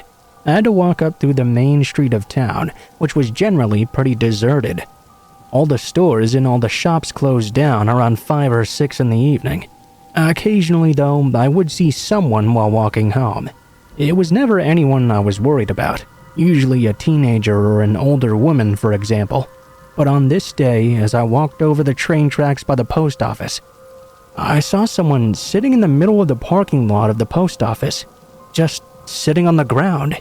He was wearing a hoodie, and I couldn't really get a good look at him. I was looking, though. I guess I looked too long, because he caught me looking at him. I quickly averted my gaze, as people often do when caught looking at someone else. I didn't think it was a big deal. I mean, that sort of thing happens all the time, right? I did begin to slightly worry a bit when the man sprang to his feet and began walking out of the parking lot and toward the sidewalk in a hurry. Fortunately, though, he was across the street from me. Unfortunately, he was staring directly at me as I walked along. Unnerved, I began to go a bit faster. As I did, though, the man across the street began to go faster as well. He was now glaring at me and keeping pace with me. At no point did he actually try to cross the street, though. He just kept pace. The road through town was quite a long one, and our semi-encounter had happened at the very beginning of the road. I actually had to walk the length of the road and then make a right turn when the road ended, but it seemed obvious that this man was either following or at least trying to follow me. I decided to take a bit of a gamble and take a left turn on an earlier road. If I did, I could walk around the block and still eventually get to where I was going. It was down a darker street than the main road, but now there was a chance I could at least lose the man. When I got to the spot where I wanted, I made a sudden turn and walked down that road. A quick glance behind me showed that the man had just continued to walk forward. I was relieved that he hadn't followed me. I didn't even mind that the road I was now on was much darker. After a bit more walking, I made it to the road I originally would have had to turn on anyway. There was no sign of the man, so I got to the sidewalk and made a turn to cross the road. Out of the corner of my eye, though, I suddenly saw the man come sprinting at me from around the side of a building. I immediately knew that he had headed me off at the path, so to speak. Unfortunately, he'd caught me by surprise. He tackled me to the ground. He didn't hit me, though. He held me to the ground and pinned me in place. He smelled revolting, and he had this insane look in his eyes. As I sat there struggling to get away, he held me down with no problem like the Hulk. Then he began to spit in my face. He began raving like a lunatic, telling me that I thought I was better than him, that I didn't know what it was like to have a rough life. He also kept calling me JJ for some reason, and talking to me like he knew who I was. I couldn't get away from this man. He was so much bigger and stronger than me. He had the leverage too, plus I was panicking. He wrapped his hand around my neck and began to strangle me. I struggled, and he began to shake me against the pavement. My head slammed into it and hit it again and again. Eventually, I lost consciousness. Next thing I knew, I was suddenly in the hospital. Apparently, I'd been found in a pool of my own blood on the sidewalk. The man who attacked me was nowhere to be found. I had a severe concussion, and my shoulder was fractured as well. All I could guess was that maybe this crazy guy thought he'd killed me or something and ran away in a hurry. I had a long recovery psychologically. Although I never saw the man again, I thought I saw him all the time. I thought I'd see him every time I went for a walk. I'd imagine seeing him looking into my bedroom window every night. I always thought he was there watching me, and each time I could have swore I really saw him. Sometimes I still see him even today.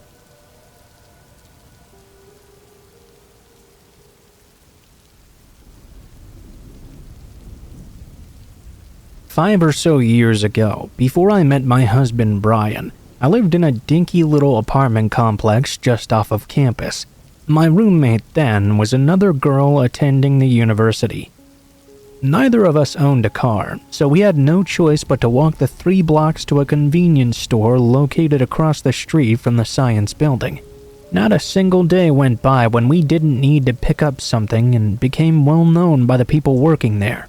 One year, my roommate had a friend from back home, Nina, spending the week of spring break with us. She seemed cool enough, but she sometimes came across as abrasive to people she didn't know. Kinda had a big mouth, I guess. This trait made me laugh at times, but her severe rudeness could put us in a spot of trouble as well. On the Saturday night before she was scheduled to leave, we had a little get-together at our place. My roommate was with her boyfriend, so Nina and I were the only ones around at the time. Earlier that day, she had scored an ounce of bud from one of our neighbors. He would sell us a little bit from time to time. We were planning on smoking before everyone started showing up, but I realized we were all out of papers. Since we were going to have to pick up some beer anyway, we decided to head down to the store. We loaded up on plenty of drinks and snacks when we got there, and then headed back to the apartment. As we walked across the parking lot, though, we noticed some guys hanging out on the side of the building. They did yell some crude words at us, but that wasn't anything out of the norm. On occasion, when I went out to the store at night, there were always a couple of dudes hanging around. Sometimes they would make an off-color comment, but I would always just laugh it off. They weren't being mean or anything. I just thought they were having a bit of fun. Nothing was said after that. I'd walk on home and get no further problems from them. That night, though, I was with Nina, and she was not familiar with this little game being played. So, when the guys made their usual comments, she snapped off on them. "F off, you bastards! Go to hell!" That reply did not go down well with them. They acted in a way I'd never seen before. They started calling us girls and stupid sluts. It may have ended there, but when Nina heard their reaction, she gave them the finger. It quickly escalated after that. Two of the guys began to sprint after us, cursing the whole way. Understandably, I was terrified and started running away from them. Nina laughed as if we were playing a game or something, but looking back at them, I certainly didn't think they looked like they were playing around. They looked furious. I doubt any girl had ever spoken to them like that before, and it surely made them angry. Nina finally got the hint and began to run with me. Luckily, we weren't far from the apartment. We got to the door and inside before they could catch us. I locked the deadbolt behind us and took a big breath. Nina started to laugh again. She hadn't taken them seriously at all and must have seen it as some big joke. I didn't, though, that's for sure. Her laughing made me even angrier. I commenced on cussing her out, but she just continued to laugh. It seemed she had no ability to take anything seriously. And she wasn't even high yet. I'd had enough of her and headed into the kitchen to put up the beer and chips. On my way out of the kitchen and into my room, a loud pounding on the door started. I freaked out and hid under the window next to it. Nina stood frozen in front of the door, and her eyes grew as wide as saucers. I think she finally started to get it. The pounding continued, followed by loud cussing and calling us filthy names I don't dare to repeat here. Carefully, I stood up and peeked out a little crack in the blinds. There were 3 guys now, and they were pissed. Then things got far worse. My male neighbor, the one who sold us weed, came walking down the stairs yelling at the guys and asking them what their problem was. I began to feel a bit of relief. He was a big dude and I'd never seen anyone give him any trouble. However, before he could get anywhere by talking to them, all 3 guys jumped on him and started beating him. He went down quickly, but they continued to beat him by kicking him one after the other. All of a sudden, they heard Nina yelling through the door at them. She demanded they stop or she was calling the cops. They must have heard her because they turned back toward the door and started cussing at her again, laughing at the threat. I looked around the corner and saw Nina with her eyes stuck to the peephole, dialing 911 on her phone. She connected with the dispatcher and explained the situation as fast as she could. She sat quiet for a moment, listening, and then yelled back through the door. "The cops are on their way. You guys better get the fuck out of here." They continued to laugh, but soon stopped and began talking amongst each other. One more curse was uttered, and one of them spat on the door. Then they looked at each other and ran off. I let out a giant sigh. I could finally breathe again. I wanted to go out and check on my neighbor, but was still way too terrified to go outside. He was laying motionless as I looked out at him. I started praying and asking for him not to be dead. About a minute later, I saw some beams from flashlights, followed by 4 cops walking carefully toward the door. One crouched down and checked my neighbor's pulse. I could hear the words "faint pulse" as he spoke through his radio. When the officers knocked on the door, Nina opened it for them. She gave the one in front a big hug and kiss on the cheek. He stood there, frozen in surprise. She let go, and they all entered the apartment. We thanked them for showing up so fast, and Nina began blurting the entire story before they even had time to ask. I hurried out behind them to check on my neighbor. A paramedic came up right after and started working on him. I asked them if my neighbor was going to be okay. He simply looked at me and said he should make it, but he'll have to fight. It wasn't the news I wanted to hear, but I was happy to hear he was likely to survive. When his partner arrived soon after, they loaded him onto a stretcher and rushed him away. Even though I wanted to go with them, I knew I had to stay behind and talk to the police. I went and sat back down and waited to be questioned. The cops left a few hours later. I was still shaking a little from the shock of everything. I felt bad for what happened to my neighbor. He didn't deserve that. He was just trying to help us. If I would have had a car, I would have went to the hospital to check on him, but unfortunately I didn't. I couldn't think of anything better than a beer and some smoke to help me relax. I was overjoyed that no one decided to show up for our party that night. Things could have turned out far worse. While we sat in front of the TV and smoked, Nina apologized for almost getting us killed. I was happy to hear it, but I wasn't the person she really needed to apologize to. She agreed and stayed a day longer to go with me on the bus to see him, in the hospital, and to apologize in person. Like any real hero, he said there was no need, and asked how we were instead. We spent most of the day with him, until they eventually kicked us out. Nina left the next morning, and happily, I've never seen her again. My neighbor Alex spent the whole next week in the hospital recuperating from the attack. When he returned to the complex, my roommate and I had him over for dinner. She figured it was the least we could do to thank him for helping, and of course, I agreed. For the remainder of the time I lived there, I would see him from time to time, never forgetting to thank him for what he did. He managed to bounce back from his injuries as well. Unfortunately, although his limp eventually went away and the cuts healed, he'll most likely have slight memory issues for the rest of his life. I can only hope he's able to move on and forget myself, Nina, and the whole mess that was caused because of all of it.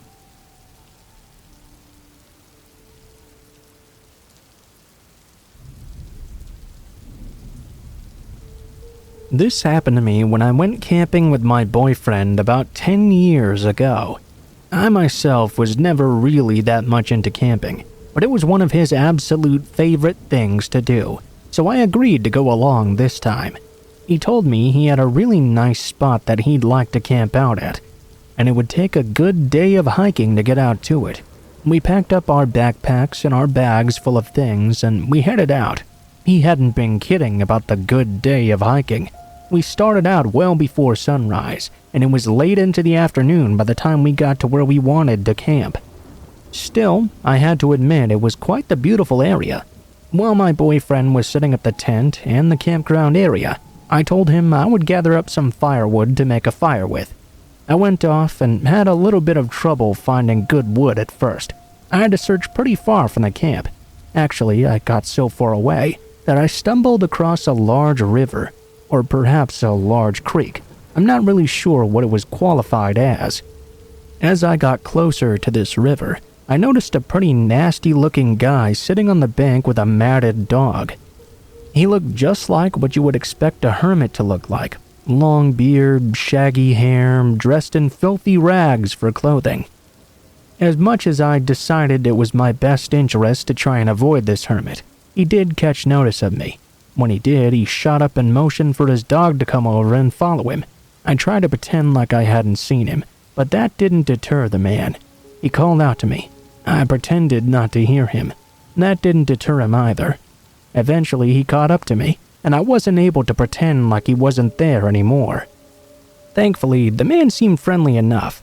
Something about him just kinda creeped me out, though. It didn't make me any less nervous when I noticed he had a big knife sheath on his boot. He never made any attempt to reach for it or even threaten me in any way, though. Instead, he began to bombard me with questions. What was a pretty little lady like me doing out in the wilderness all by myself? I explained that I was not, in fact, by myself. I was camping with my boyfriend, and I was out looking for firewood. The hermit didn't seem to believe me. He kept looking at me like he'd just gotten out of prison or something, and I was the first person he'd seen in decades. What? As far as I know, I was the first woman he'd ever seen. He kept on calling me pretty little lady and wouldn't leave me alone. It took a long time to eventually get away from him. When I did manage to leave him, he whispered that he would be keeping an eye out for me to make sure I was protected. He told me he was sure my boyfriend couldn't do the job on his own. When I got back to camp, I told all of this to my boyfriend. I wasn't really worried though. My boyfriend was a pretty big guy, and I was sure he would be able to easily fight off the hermit if he showed up. We just concentrated on having a good time. Eventually, we went back to our tent and went to sleep. Really deep into the night, I was awoken by a sudden noise. I snapped to attention and listened closely. My mind immediately went back to that hermit. It definitely sounded like someone was creeping around outside our tent. I woke my boyfriend up and told him I just heard something. As soon as the words were out of my mouth, he began to hear it too. My boyfriend snapped awake and looked around, telling me to lay low. He crept out of the tent. This is where the worst part happened. He was gone for a really long time. Fortunately, the fire was still burning outside, so if he did come back, I would be able to see him. I got really worried though, because he must have gone really far from the tent. It didn't make sense that he would go so far away without telling me. Then I saw a shadow of a figure approaching. I could see it very clearly through the fabric. As this person just stood there, I prayed that it was my boyfriend, but I pretty much already knew it was not. There was no way he would just stand there like that, because he knew that would scare me. "Brad?" I croaked, my voice dry and timid. "It's me, pretty little lady." I heard the voice of the hermit respond to me. He didn't sound as friendly as he had before. He sounded sinister. It was more than enough to scare me to jump out the door of the tent and run in the opposite direction for all I was worth. I quickly ran into my boyfriend and told him what happened. He kept me close as we made our way back to the camp. By the time we got there though, the hermit was long gone. Our tents had been cut to shreds, obviously by the hunting knife he'd sheathed on his boot. I told Brad I wanted to leave, but it would be dumb to travel in the dark. Instead, we stayed awake by the fire until dawn and packed up and left as soon as it came. I never went camping again.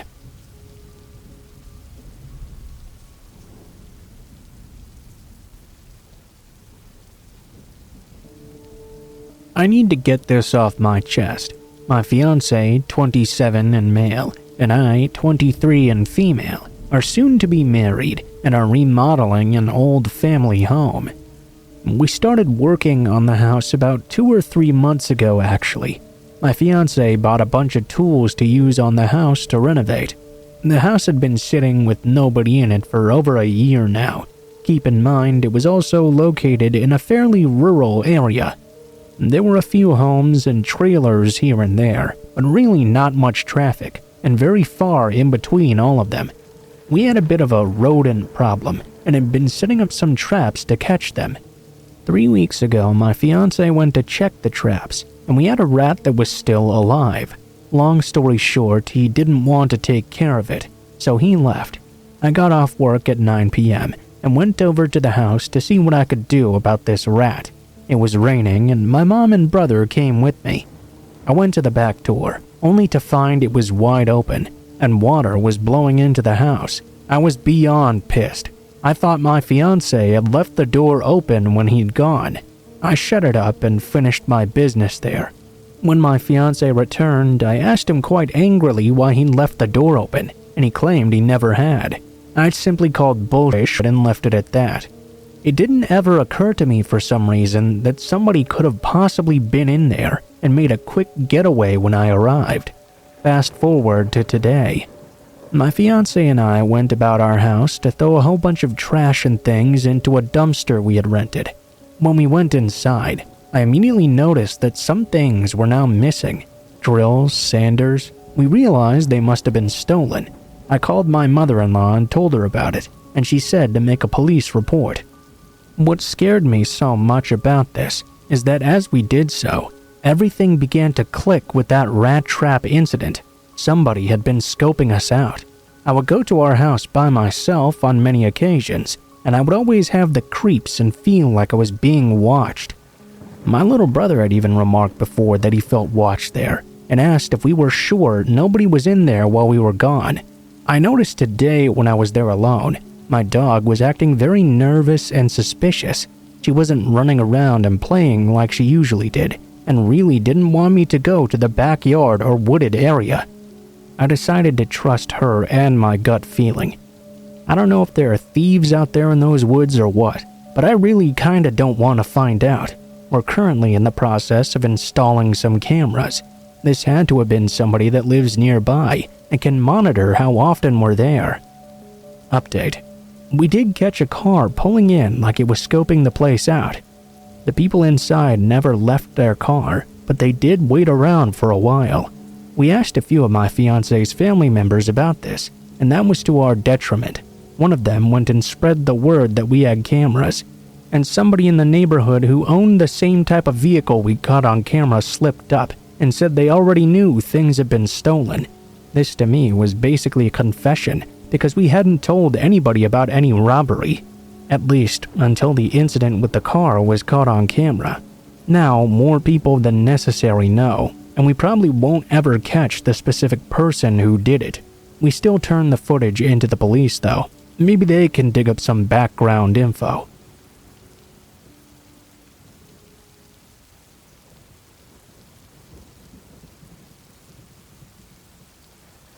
I hated going to summer camp. I mean, I really hated it. It wasn't the actual camp or the activities or anything like that that was unlikable. I also didn't hate being away from my parents. I didn't even hate being out in the woods, really. The reason I didn't like summer camp was because I just didn't fit in. I was a nerdish, shy, and bookish type, and I wore some very dorky glasses as well. Yeah, not so much of a big deal nowadays. Nerds are kind of in. But when I was young, it definitely was a big deal. Glasses of any sort pretty much sentenced you to being called a nerd and mocked relentlessly. So, while I was at camp, I mostly did my best to keep to myself. I did all the organized fun stuff, but whenever we had free time, I didn't hang out with anyone else. I just went to a corner and kept to myself. Thankfully, the camping experience was not very long. The whole thing lasted about 3 weeks in total or so. On the night before we went home, there would always be a camp dance. Now, I never attended this event. I didn't have any reason nor desire to do so. It wasn't like I was gonna dance with anybody, and I definitely didn't want to hang out with assholes who were just gonna pick on me anyway. When I was 14 and in my 3rd year at that camp, the entire summer went pretty much exactly as it had the previous years. I kept to myself on the evening of the dance. I was gonna just stay in my cabin and read, but there was another kid who it turned out had planned on doing that as well. I wanted to be alone though, so I decided to change up my plans and go for a nice long walk into the woods. The dance began really late in the afternoon, so I had plenty of time to go ahead and be out in the woods before it got dark. I set off on my way. The problem was though that even though I had plenty of time to be out in the woods by myself, I didn't have much experience actually going out into the woods, and of course I became lost very quickly. I also became very panicked after a while. I was doing my best to figure out a way to get back, even though I thought I had been really well read about what happens out in the woods. Turns out reading doesn't always equal actual practice.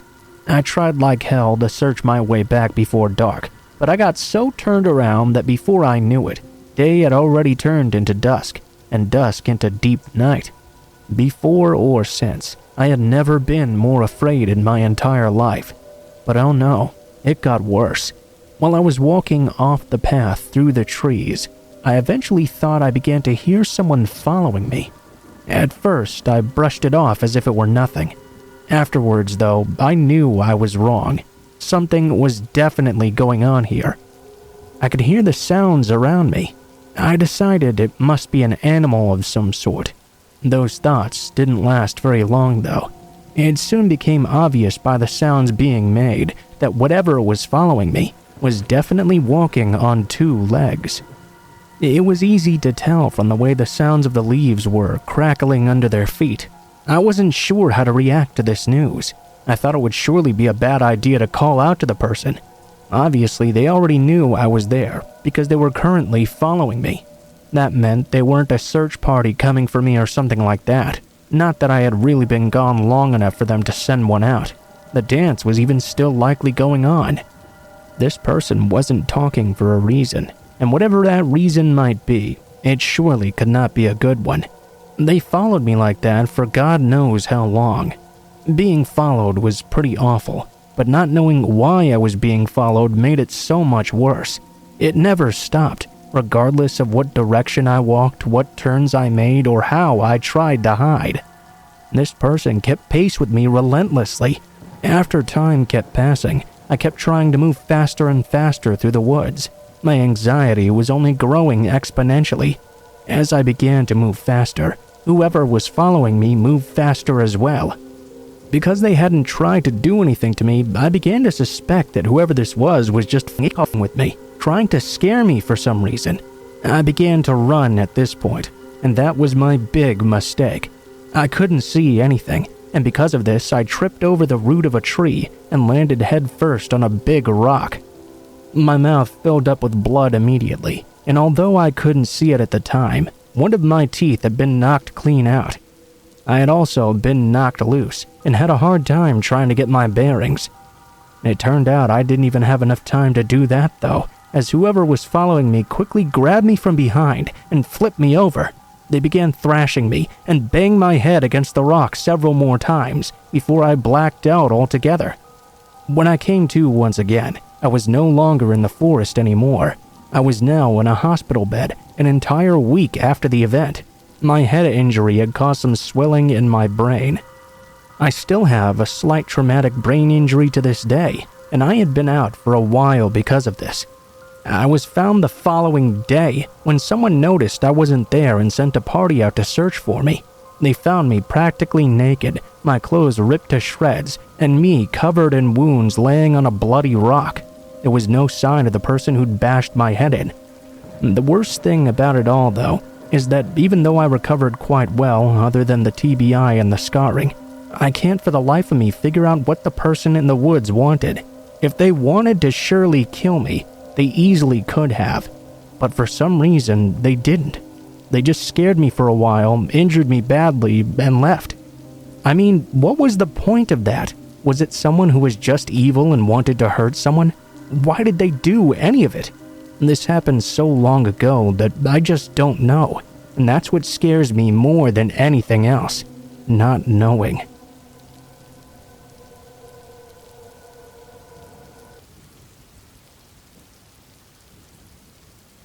My wife and I have a really unique setup in our house. My wife is a strict vegetarian, you see, but I wouldn't give up meat to save my life. She also really doesn't drink, and I'd like to have some beer every day personally. When I get home from work, she's so strict about this that she actually worries about our food and stuff getting mixed together. It's sort of obsessive-compulsive, I guess. So, in order to not have her worrying about it, I let her use the kitchen refrigerator for her food, and bought a second, smaller refrigerator for my food and beer. I kept this one out in the garage. I know, it must seem sort of weird for a husband and wife to have their food completely separate from one another, but I never really thought about it that much. We didn't often have meals together. Rather, we just eat whenever we felt like it, really. For my wife, at least, it was much less of a social thing than it was simply a necessity. Plus, I like to eat much later into the night, and she wouldn't touch a single thing after 7 p.m. For most nights, I got used to going over to the garage door and didn't even bother turning the light on. I had to use the hallway light to see my way over to the refrigerator, open it up, quickly grab what I wanted, and then rush back into the house. I would do this over and over. I didn't actually use the two-car garage for much of anything else. My wife and I parked our cars in the driveway mostly. I did have 2 old motorcycles that I didn't really use anymore and a broken-down Ford Mustang, along with some old boxes stored in there though. One night, my wife had already had her food, and she decided to go to bed pretty early. It was about 10 o'clock when I realized I really hadn't had anything to eat. Again, this was not too out of the ordinary. Since my wife and I didn't really eat together, I'd often forget to eat until it was really late at night. I'd been watching some scary movies on Netflix since my wife was in bed. She didn't like that type of stuff. I got up and went over to the garage door, opened it, and went to grab some food. I can't quite explain it well, but for some reason, all of a sudden I felt very uneasy as I entered the garage. I had never felt that way before, but it was a very overwhelming, scared feeling. I chalked it up to the fact that maybe the movie I was watching was scarier than I'd initially thought it was. I quickly grabbed what I wanted, slammed the door shut, and made my way back into the home. I fixed myself the food, climbed into my chair, and started to watch my movie again. When it was over, I wasn't really that tired yet though. I was enjoying myself as well, so I decided to go ahead and pop another one in. First though, I needed to grab myself a couple of beers with which to enhance my enjoyment of this upcoming film. On my way over to the garage though, I began to remember my apprehension from before. It was odd because I watch these sorts of things all the time. I usually watch them alone as well. It had been years since I'd actually gotten freaked out by one. I tried to be bold and just go about my business as usual. When I got to the garage door, I tried to psych myself up. I told myself I was not going to chicken out. I opened the door, left it open, and cautiously made my way over to the refrigerator. While I was holding the door open though, I began to get extremely freaked out again. I couldn't quite explain why. I felt so timid at the time. I was hyper aware of what was going on around me. I got worked up, thinking someone must be in the garage with me. Surely it was just the movie making me scared though. It was worse when the garage door to the house slowly shut behind me. Rather than grab my beer, I jogged over to the door and quickly flipped on the garage light. The garage lights were extremely bright, and since I never used them, they immediately hurt my eyes in the darkness. I groaned, and simultaneously, I heard another groan. I rubbed my eyes quickly and looked over at the far side of the garage. I couldn't see anything, and at first I thought it must be my imagination. I walked over and looked around. I looked behind the boxes, behind the car. I didn't see anyone. I was about to chalk it up to my imagination, but once I turned around, I happened to glance into the back seat of the Mustang. I jumped in place when I saw someone lying in the back seat of the car, crouched down and trying to avoid being seen. This time I sprinted over to the door. I rushed into the house, slammed it behind me, and locked the door shut. The garage door opener was inside the home, so whoever was in there could not get out now. I called the police. They came and got the guy out. They found a box cutter and a razor blade on him, but that's not the scariest part. The part that got me the worst was that the man had apparently broken into my garage 2 months beforehand. He had been living in there the entire time, surviving off food from my refrigerator. Every single night I had walked into the garage without turning the light on, the man had been in there with me. That has been hard to get over.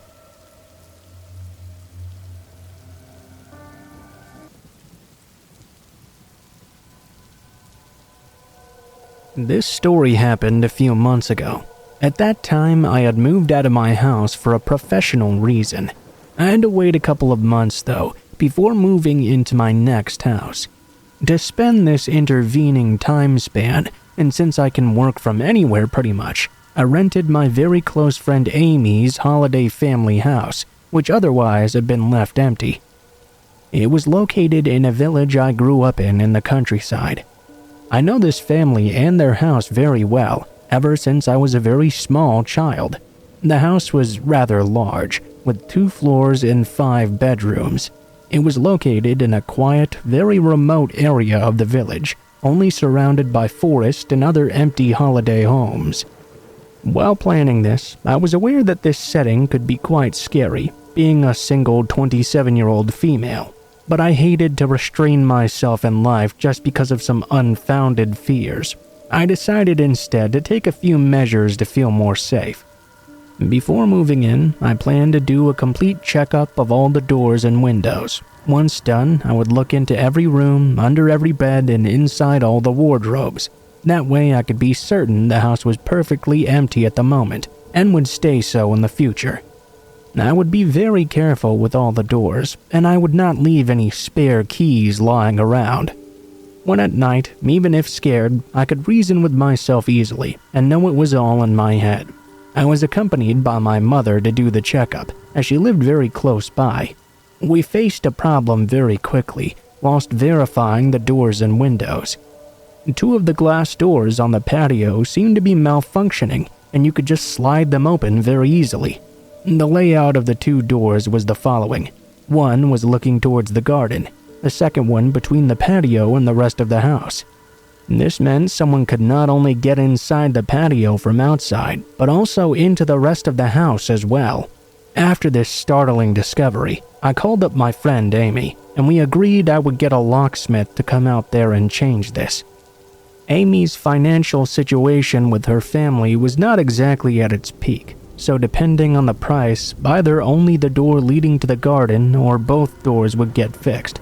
The price was reasonable, thankfully, and thus the locksmith lady could change both locks at the same time. The patio was now perfectly sealed. However, according to her, the glass door leading to the garden was weak, and one could easily open it no matter the lock if sufficiently motivated. It appeared the glass door between the patio and the rest of the house was safe though, so even if they could get that far, they couldn't get any further. One could have as much fun as they pleased on the patio, as long as I was safe inside the house myself. After that, and successfully clearing the second checkup, I was more than happy to move in. The first days were a bit scary, of course, but since I was careful with the doors and the house's surroundings were so peaceful and lovely, I quickly forgot about this, and it became absolute bliss to live there. I was heating myself with a quaint fireplace, eating good food, breathing in all this fresh air. I was very free and happy. Only, I had noticed a small odd detail after the first few days. There was a third glass door that suddenly was not locking properly anymore. I got very surprised, since I'd checked this very carefully during my initial checkup. This third door was right next to the one I'd gotten repaired as well, between the patio and the house. This meant the patio was not perfectly sealed anymore. It was still fine, I thought. All the doors leading to the outside were still locked, so no need to worry too much. I quickly moved on since I felt so happy there. I didn't want any useless fears to bog me down. I came to the conclusion that I must have simply missed it the first time through. I was a bit ashamed I got Amy's family to spend that money on those 2 locks, whereas it should have been 3 to complete the set, all because of my own carelessness. After 2 wonderful months of living this dream mostly on my own, since all my childhood friends moved out from the village, a friend came to visit me. We spent some time outside. We had a drink at this place before I drove him back to his house, about an hour away or so. While we were leaving, he even emphasized how meticulous I was with making sure everything was closed and locked up tight. I told him it was the key for me to feel so good and safe there. When I got back home, it was around 10 p.m. I entered the home and locked the door behind myself.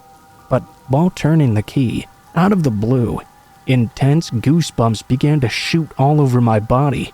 I had never experienced such a feeling before. I was not even aware that the human body could get goosebumps on the scalp itself. With that also came a very distinctive feeling of being in danger. My guard went up instantly.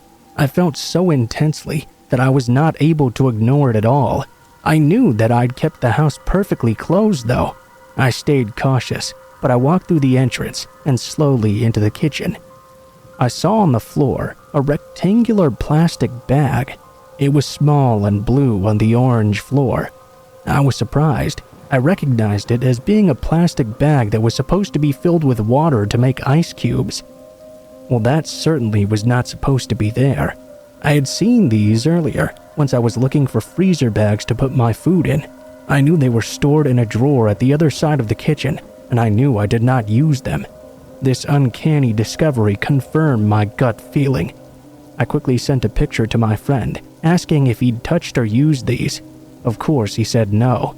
I picked up a knife and started to slowly walk in the living room. Usually, whenever I would feel afraid in this house, I would go on a little checkup tour in every room to reassure myself. That was what I had in mind at this moment, but that gut feeling was literally forbidding my body to do so. Instead, I walked out of the house and drove to my mother's place. I slept there instead. I didn't get up the courage to come back until a few days later, during a bright sunny afternoon. My mother came with me, and we did another thorough checkup. Nothing was missing, nor broken, nor was anyone found there. Everything was exactly as I had left it. With all this evidence, I came to the conclusion that maybe it was my friend who by accident took those bags and forgot about them. Then they must have fallen on the floor while I opened the door, or something like that. I came back in and kept living the dream in this beautiful place for another month after. Then, though, something else happened. For a few days, I had been hearing these unusual noises outside, which began to scare me. I decided it was time for another checkup. It was around 9 p.m. I began going room through room, looking under every bed. Downstairs, all clear. I walked upstairs, opened the first bedroom, and to my surprise, the light was on. This caused me a small flinch. I never used these rooms upstairs, and they remained closed at all times. I walked toward the wardrobe, but just before I was about to open it, I felt a second flinch, as an unknown object seemed to be laying on top of the furniture. I opened it. Nobody was there. I closed it again and looked at this strange object. It was an elongated sheath of some sort, with a hook to carry it on a belt. The idea crossed my mind that this appeared to be a knife's sheath. I brushed it off. I didn't need my imagination going crazy in such a situation. I finished my checkup, but despite nobody being found, I couldn't help but feel weird about that sheath and the light. I went to sleep at my mother's place once again. The day after, I checked with my friend Amy. No family members had returned to the house while I was away, nor did they recognize the object as belonging to any of them. I dropped it off at the police station, and according to them, it was a hunting knife sheath indeed. Then I started thinking about that third patio door. It had been coming to my mind for some weeks. Reflecting back on my thorough entrance checkup, it's unlikely I would have missed such a detail. As well, the locksmith had changed the lock to the door right next to this one, and even stared at it as well. There's no way she would have missed that. I talked with Amy. We first imagined that perhaps an old Airbnb tenant made a copy of the keys or something. But more and more, I was sure that there had been some sort of sabotage. I had another locksmith come and look at the third door's lock. Indeed, she found the lock part screwed on the door frame where the lock embeds itself had been unscrewed and taken off. She also checked the door leading to the garden that her colleague had pointed out as easy to open. It had also had a similar occurrence. I left the house for good after that. I believe a person had their little habits in this home, using the way I checked when I arrived and making sure to be able to reach inside the place despite my changes. Thinking that all this time I was living my life peacefully, reasoning with myself to not be scared, and that the place was actually safe and locked, when it never really was, really shook me.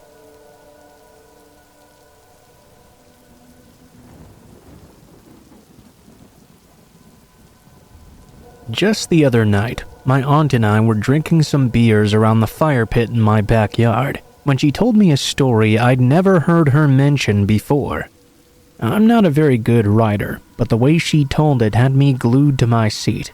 Because of that, I asked her to write it down for me, so I could share it with everyone else. She was a little bit nervous about the idea at first, but as soon as I convinced her she could write it in a way to remain anonymous, she agreed with me. I do warn everyone listening to this that the subject matter is very upsetting and may trigger those who have been victims of violence in the past. Remember, you were warned. It was sometime in the middle 1980s, and I was living in the Midwest with a friend from back home. We had been bouncing from temp job to temp job for the past 5 years or so. Late one night, we decided to stop at a liquor store to pick up some booze.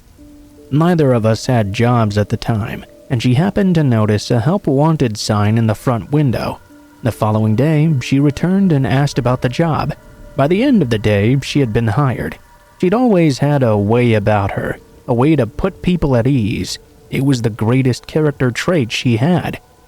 I honestly don't believe she ever had an enemy a day in her life. Anyhow, while I continued my search for permanent employment, she was enjoying her job and making a lot of new friends to boot. She would often invite her coworkers over to our apartment after work to party together.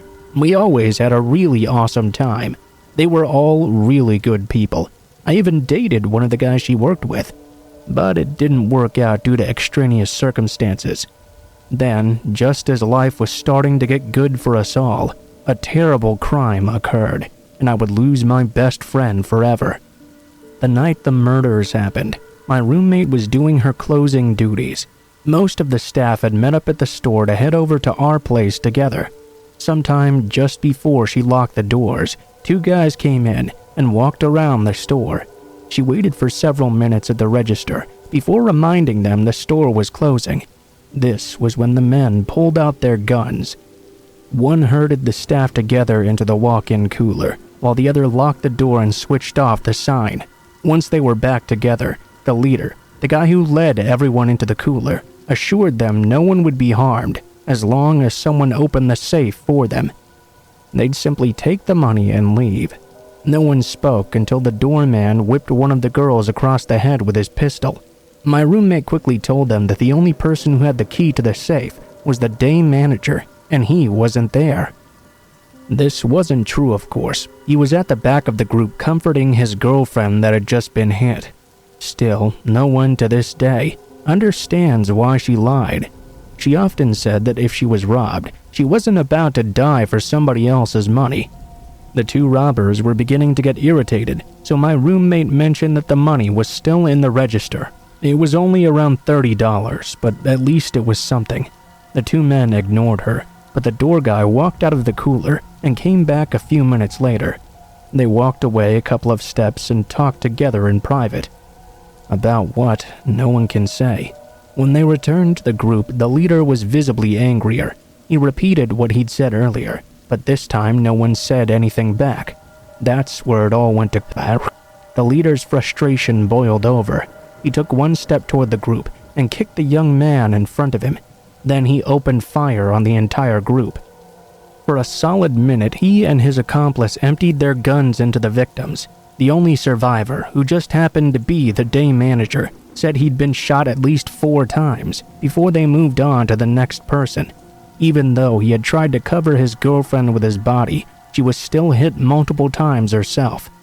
He lost consciousness soon after the shots stopped, so no one knows exactly when the shooters left. What is known for sure is that 5 innocent people lost their lives for $32.53. It was almost 9 hours before they were found. By then, anyone who could have been saved except the one had already died. His stay in the hospital lasted 2 weeks, and the month after that was spent in physical therapy, learning how to use his arms again. The last time I spoke with him was sometime in 1997. He was still seeing a psychologist twice a month. As far as I understand it, only one of the shooters was ever arrested, the door guy, and that was for a different crime. He was connected to the murders while serving time in prison. He eventually did cop to it, but would never give up who his partner was. He would only say they had been killed while committing another robbery. Nobody still involved in the case believed him, but until they find a clue connecting them to a name, the case is at a standstill. If you asked me who was the most affected by the killings, I would probably say it was that day manager, Ben. Not only had my roommate lied to protect him, his attempt to save the girl he loved failed, and he spent all night lying next to her, while she and 4 of his other friends slowly bled to death. I'd say in comparison, I got off easy. Don't get me wrong, many of those people were my friends too. One of them the best friend I've ever had, and not a week goes by that I don't think about them all. But when it comes to Ben, I can't help but think his life will never be the same again.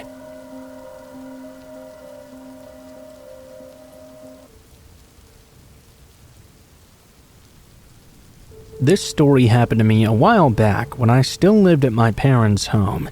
I was commuting to college at the time and had 3 siblings that also lived there with me, a brother and 2 sisters.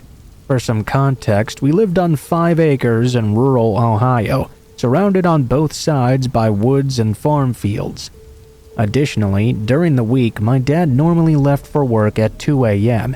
I had always felt like it was my job to be the man of the house because he was gone during the times when you would imagine something sketchy happening. On this night, because it was the weekend, my dad was home, however. In the middle of the night, I was woken up to the sound of my brother's voice trying to grab my attention. We had separate rooms upstairs, and coming out of our rooms, you could look down over the banister and see all the way to our front door. When I woke up, it took a few moments to get out of the haze and realize what was going on. I looked at the clock and noticed it was around 2:30 a.m. or so. My brother told me there were 2 men at our front door. This really woke me up. We quietly walked out of my room and peeked over to look down at the area. When we looked, there was no one at the door, but I did notice my parents off to the side, just out of view of the glass on the front door. I whispered down to my dad to ask what was happening. He told me there were 2 men who had been standing there talking to each other in front of our door and knocking continuously. Hearing my dad say this freaked me out even more. I went back to my room and grabbed my pistol, quickly shuffling down the stairs after looking to make sure they weren't at the door once more. If they had been, they would have easily seen me coming down the stairs, as it was in direct view. My brother was right behind me as we headed over to where my parents were, whispering to try and find out what was going on. Apparently, my parents had awoken to the sound of our dog barking and come out to find these 2 strange men knocking loudly at the door over and over. At this point, the men returned and began to knock again, despite the fact that no one had come to the door and our dog was still actively barking. The fact that they were here at this time, in a location where houses were spread out over hundreds of yards and still knocking, made the situation even more terrifying. After a couple of minutes of knocking, the men walked away. We all shuffled across the kitchen into the family room to peek out the windows into our driveway.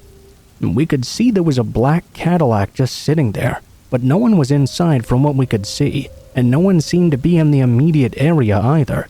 Immediately, the question was, well, where did those guys go then? They weren't in their car, and they were no longer at the front door either.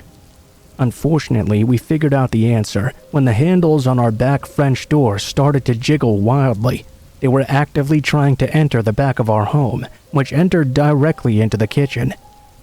At this point, I remember my mom frantically calling my dad's name as pure terror overwhelmed her. Then, 2 things happened. Adrenaline filled my body as I prepared my handgun, horrified at the very real possibility I may have to shoot someone tonight.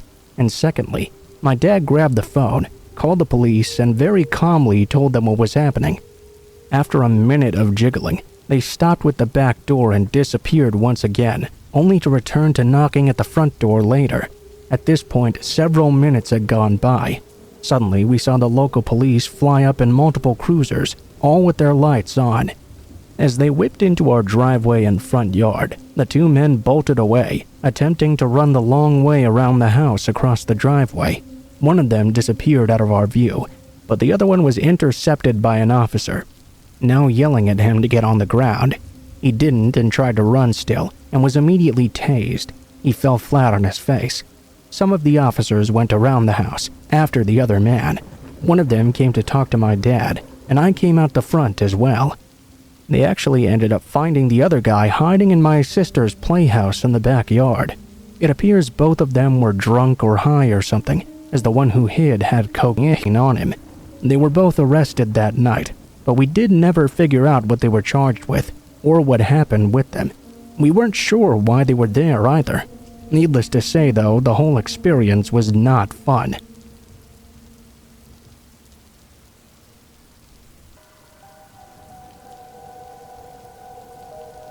I must have told this story over 100 times, and despite being the most terrifying thing that's ever happened to me, I've come to appreciate that it makes for a great story. I figured because of this, I'd share it with you all. I should start by saying that I always hated going camping. My parents sent me to summer camp every year in Colorado, which involved at least one camping trip into the woods. Despite the brevity of these trips, I always resented them. The heavy bag, the lack of toilets, the spiders that always found their way into my tent. When I turned 16 and became a camp counselor in training, however, my distaste for the whole experience briefly changed. At that age, we were only a few years older than the oldest campers, but we were given considerable leeway in what we were allowed to do. Most nights we would have to stay in the cabin with our campers, but it was rumored that the camping trip was a time where the counselors in training would get drunk, smoke weed, and hook up with each other after everyone else went to sleep.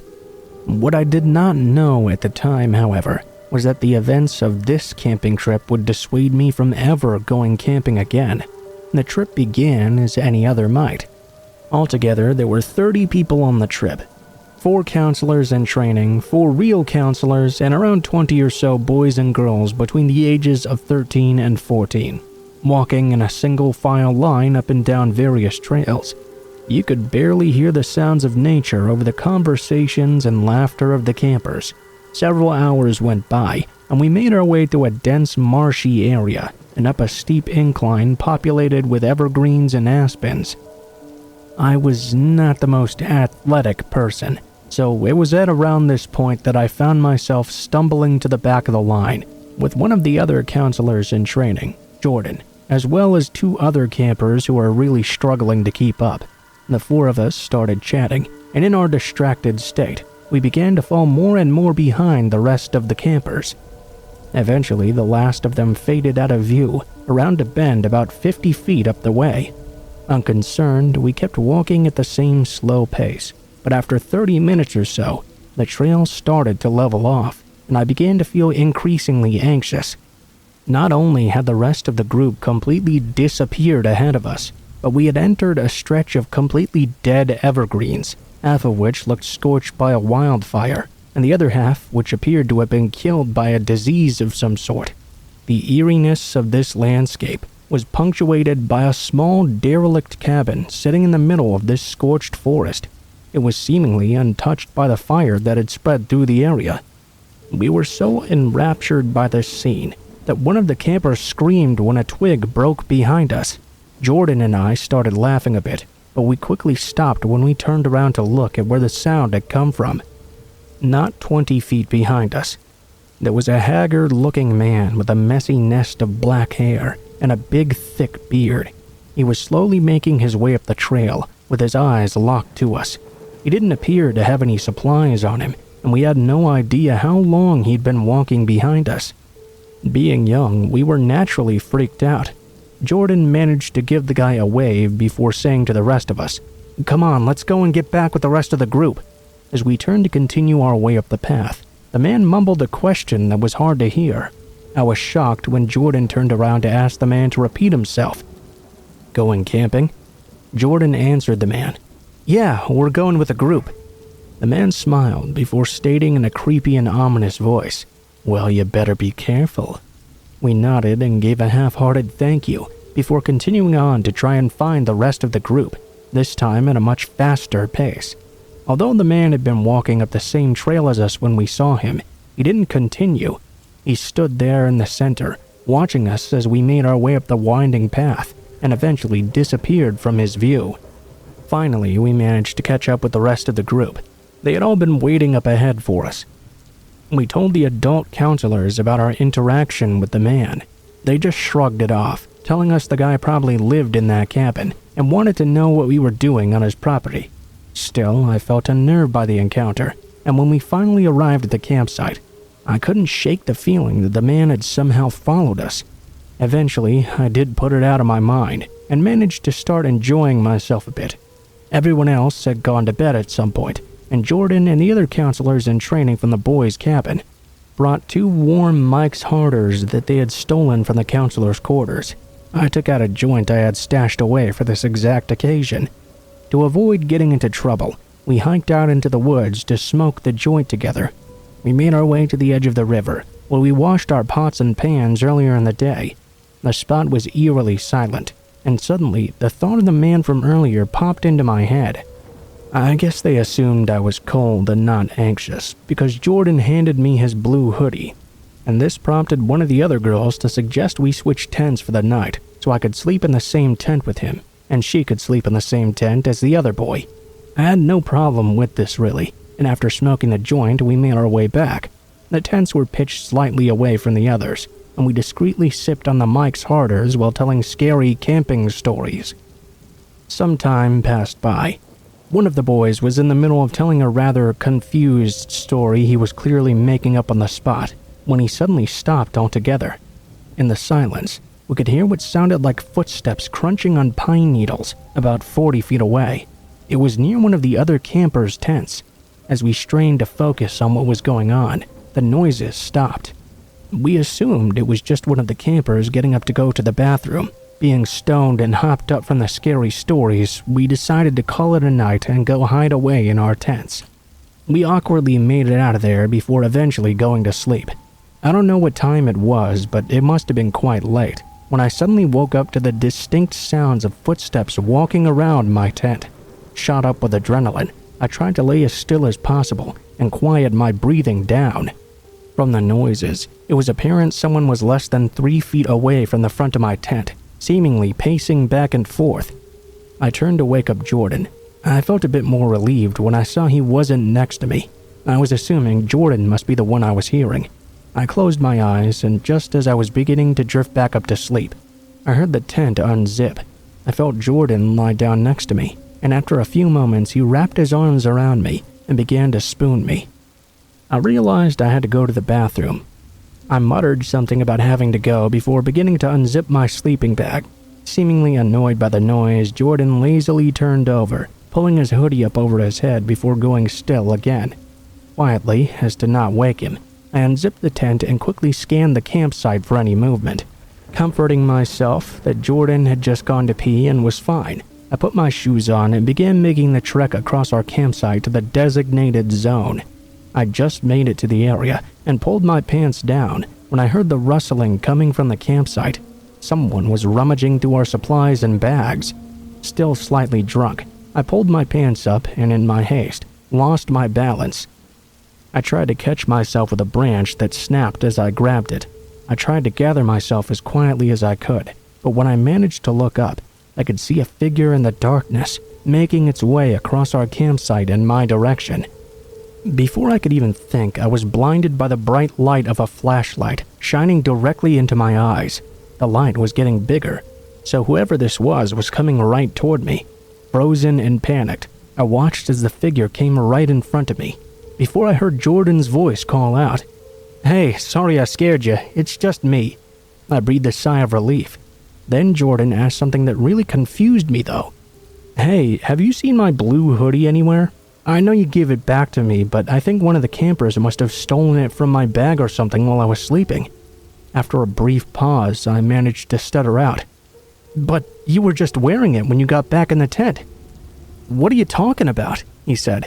"It's been missing since we got back from the river. I even went down there to see if you had left it by accident, but after I couldn't find it, I went to check the boys' bags, and that's when I saw you." My confusion quickly turned to sheer terror as I realized the person who climbed into the tent with me just moments prior was not Jordan. Sensing that something was wrong, Jordan asked me what happened. I managed to choke out that whoever stole his item was sleeping in our tent. Not believing me, he insisted on walking back to check it out. As slowly and quietly as possible, we made our way to the side of the tent. When Jordan flipped on his flashlight and shined it in through the nylon lining, he let out a high-pitched scream. We could both see the clear outline of a man's shadow lying still inside our tent. What happened next is a bit of a blur. We ran to the pot of tents on the other side of the campground where the older counselors were sleeping. We frantically unzipped their tent and started screaming for help. There was a man in our tent. I remember panic setting in as our counselors slowly and groggily woke up. After a bit of frantic yelling, they managed to understand the severity of the situation. A commotion broke out on the other side of camp near our tent. By the time they ran to the scene, however, they only found an unzipped tent and a bunch of our things littered on the ground. The man had apparently knocked them over or thrown them out during his escape. We heard the counselors radioing back down to the camp to call the police, and we could tell they were just as scared as we were. I don't think any of us got sleep after that.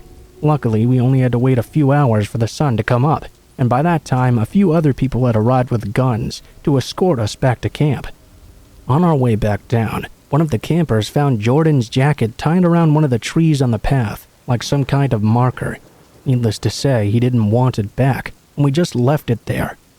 To this day, I can't say for certain that the man in the tent was the same guy we ran into earlier on the trail, but his face and that night still haunt me.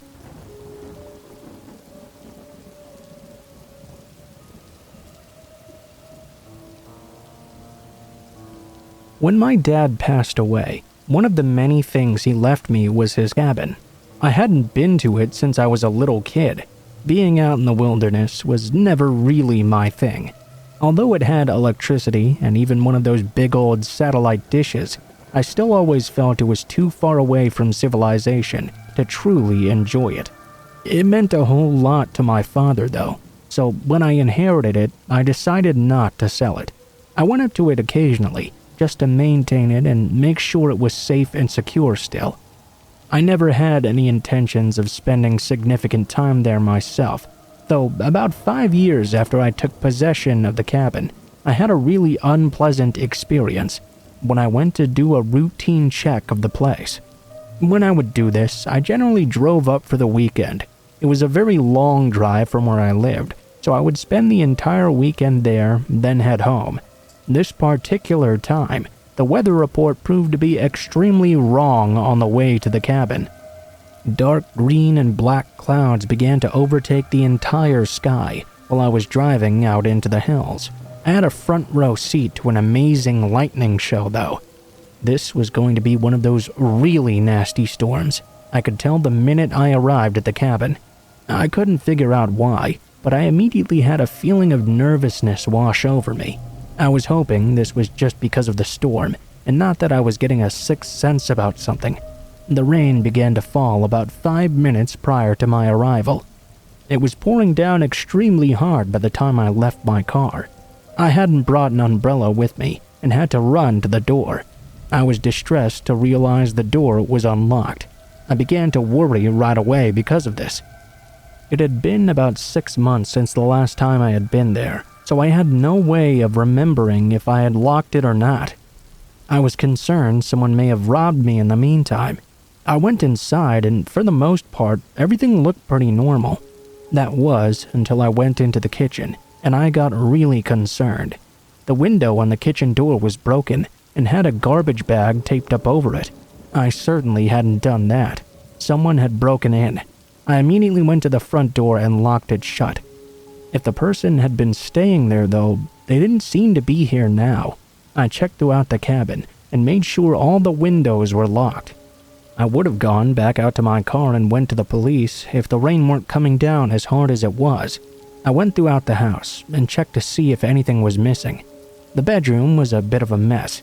I checked the closet though, and thankfully my dad's shotgun was still right where I'd left it. I really had no experience with guns, but I did know how to load it. I did so and laid it down on the bed. If someone had been living there and was going to be coming back, I needed to be prepared for if they were dangerous. I had been in the cabin for a few hours before nightfall fell. I made sure the lights in the front room were on, so if whoever had been there came back, they would see that somebody was there now. It was really late at night when I saw a pair of headlights shine through the front window and onto the cabin wall. Peeking outside, I saw what I assumed to be a large truck with its high beams on. 2 people got out of the cab, but didn't turn the lights off. I was already worried, but I was even more so when I noticed both of them looked to be carrying rifles with them. They stood in front of the truck for a moment before I saw them begin to walk forward. They stopped at my car and stood on either side. I watched as both of them raised the butt of their rifles and heard the sound of both of my car windows shattering. After that, they shattered the back windows as well, then began moving back toward the house. Of course, I panicked. I had 2 people who were obviously the ones who had broken into my father's cabin, approaching it after breaking the windows out of my car. I ran over and grabbed the shotgun. I wasn't sure what I could do because I wasn't going to open the door for them. That would expose myself right proper. But these guys were going to get up to the cabin door, and who knew what they would do if they got a hold of me. I went and broke the window of the front door. I stuck the barrel of the shotgun out and pulled the trigger. In addition to the loud explosion, I heard one of the guys scream out and fall over. I was concerned I'd blasted him directly. I'd simply wanted to fire a warning shot. The other took his rifle and shot at the house a couple of times. I watched from a vantage point from which neither man could see me. I saw him help the other man to his feet and pull him back to the truck. He tossed the hurt guy into the cab and they drove off. I spent the rest of the night completely on edge, expecting them to return. The interior of my car was completely ruined. I had to clean it out to at least drive into town. I brought the sheriff out and let him look around. I ended up spending a few more days up there, restoring the damage done to my cabin. There wasn't a whole lot more I could do, other than install a security system. I try to go up to it every couple of months now instead of every 6, and each time I do, it's scary as hell. Every time I open that door, I expect one of those guys to be back there.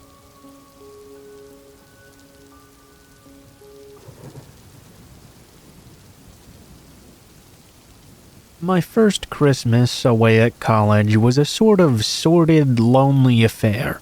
I didn't have the money to go home and spend Christmas with my family.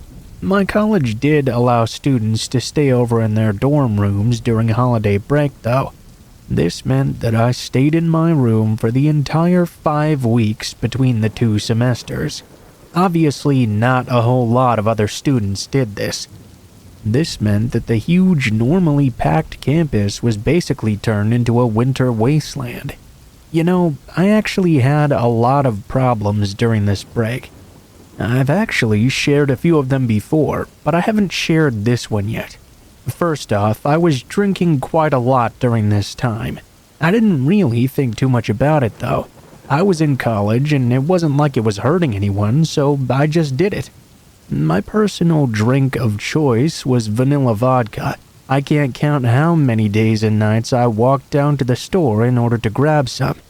On Christmas Eve, I was feeling particularly lonely, and I really didn't have much to drink on me.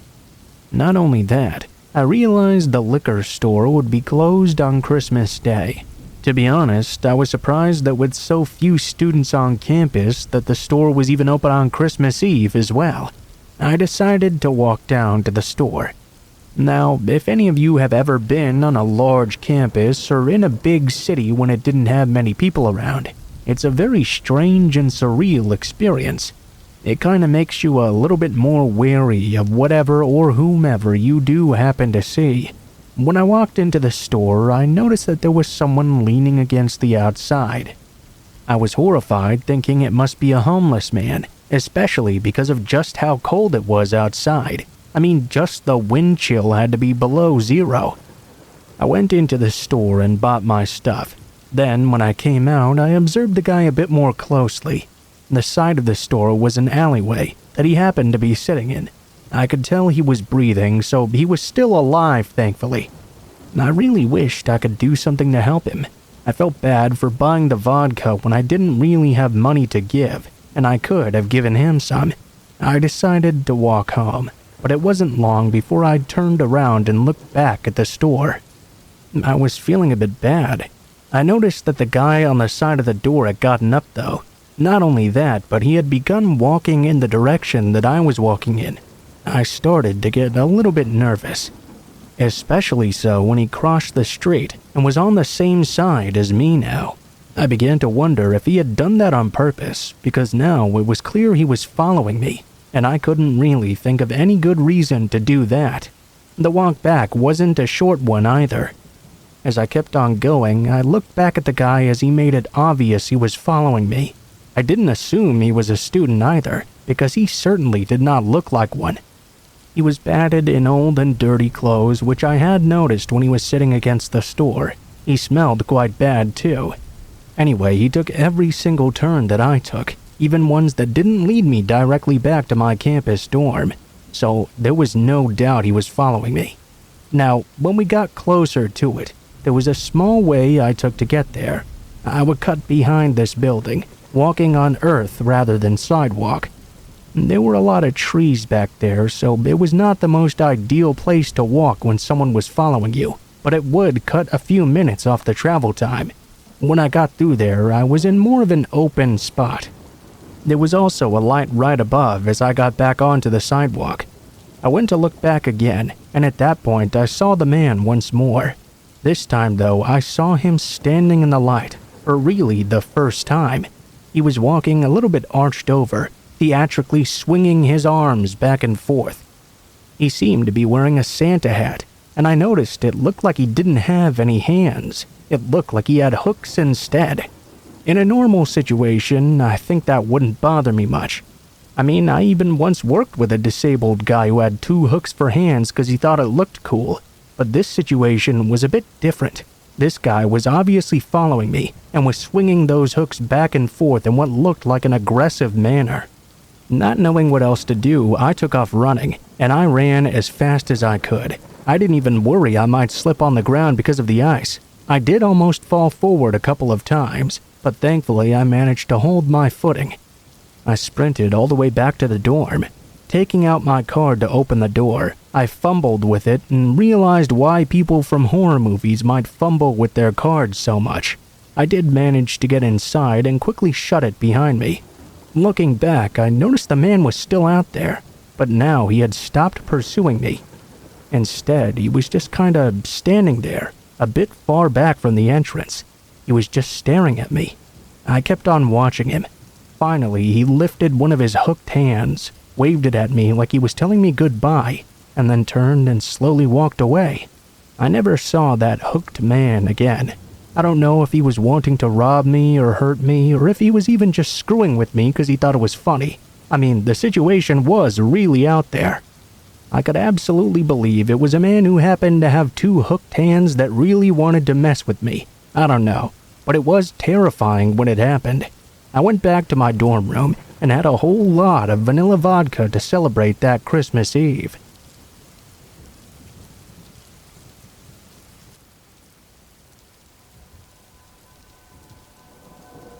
Hello, you can call me Evie. I wanted to tell my story because it was absolutely terrifying at the time it happened. It all started on the morning of February 14th, 2018. I was in middle school at the time, and the campus was buzzing with life.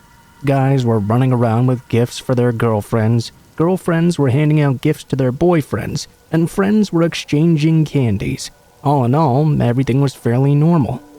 Now, I wasn't popular per se, but I knew everyone and everyone sort of knew me. I preferred to hang around with a small group of close friends though, because being around too many people made me very anxious. During lunch, I was hanging around with my usual group of friends, which consisted of 2 girls, Alex and Mia, and 3 guys, Nico, Adrian, and Elijah. Valentine's Day of all days made me even more anxious. A lot of people would try to join our group because my friend Adrian attracted a lot of girls. My friend Mia was also very attractive and a sweetheart as well, so a lot of guys would come over for her. I began to feel a bit overwhelmed by all these people, so I slipped out of my group and headed to my secret hiding place. Really though, it was just a bench that was sort of out of the way in a field hidden by some trees. No one really went out there since it was so far, so it was a good place to kind of recollect and catch my breath. As I was reading through a book I had, I could hear someone getting closer to me. I looked up to see this guy named Emmanuel. When I saw Emmanuel, I instantly started to freak out. He always seemed to have this sort of weird infatuation with me. Every day he would force himself on me, randomly touching me, trying to kiss me, yelling that he liked me in my face. Believe it or not, I would even see him wandering around my neighborhood, and he didn't live anywhere near there. I decided to play it cool and continued reading. All of a sudden, he just grabbed the book right out of my hands. "Hey, what the hell, man? I was reading that," I yelled. He simply responded, "Sorry, I just wanted your attention." I was still angry, but I tried to calm myself down. "All right, well, what do you want?" I really like you. I want you to be my girlfriend. I swear I'll treat you like a queen." After he said that, he handed me a box of chocolates and this stuffed bear. Actually, I thought it was quite a nice gesture. I always felt uncomfortable when he was around though, so I told him that even though it was very sweet of him, I was already in a relationship. That was of course not true. The instant the words left my mouth, he turned from being nice to extremely angry. He screamed at me, asking how dare I date someone that was not him. I tried to get up to leave, but he grabbed my arm and shoved me back down and forcefully kissed me, with tongue and all. It was gross. I tried to push him off of me, but he was way stronger than I was. I screamed for help at the top of my lungs, but he quickly covered over my mouth. I bit his hand and kicked him in the balls. He was shocked. I broke free and ran to my friend group. He yelled behind me, screaming out how he would ear me and kill me. Obviously, the on-duty guards heard this and immediately took action. I just wanted to get to the safety of my group though, so I kept running until I bumped into Adrian. I grabbed a hold of him and cried my eyes out. He comforted me until I was ready to talk to him. I told him everything that happened when I was called into the principal's office. They had me explain everything, and the police were called right away. It was a really long day, and I just wanted to go home. After I told them what happened, I was allowed to leave for home early. I later found out that in his house he had built a shrine for me, with pictures of me doing various things. Walking my dog, eating in the living room with my family. He'd even taken photos of me changing.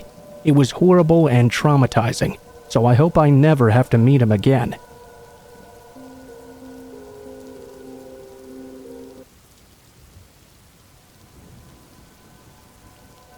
This happened about 5 or 6 years ago. I believe I was around 18 at the time.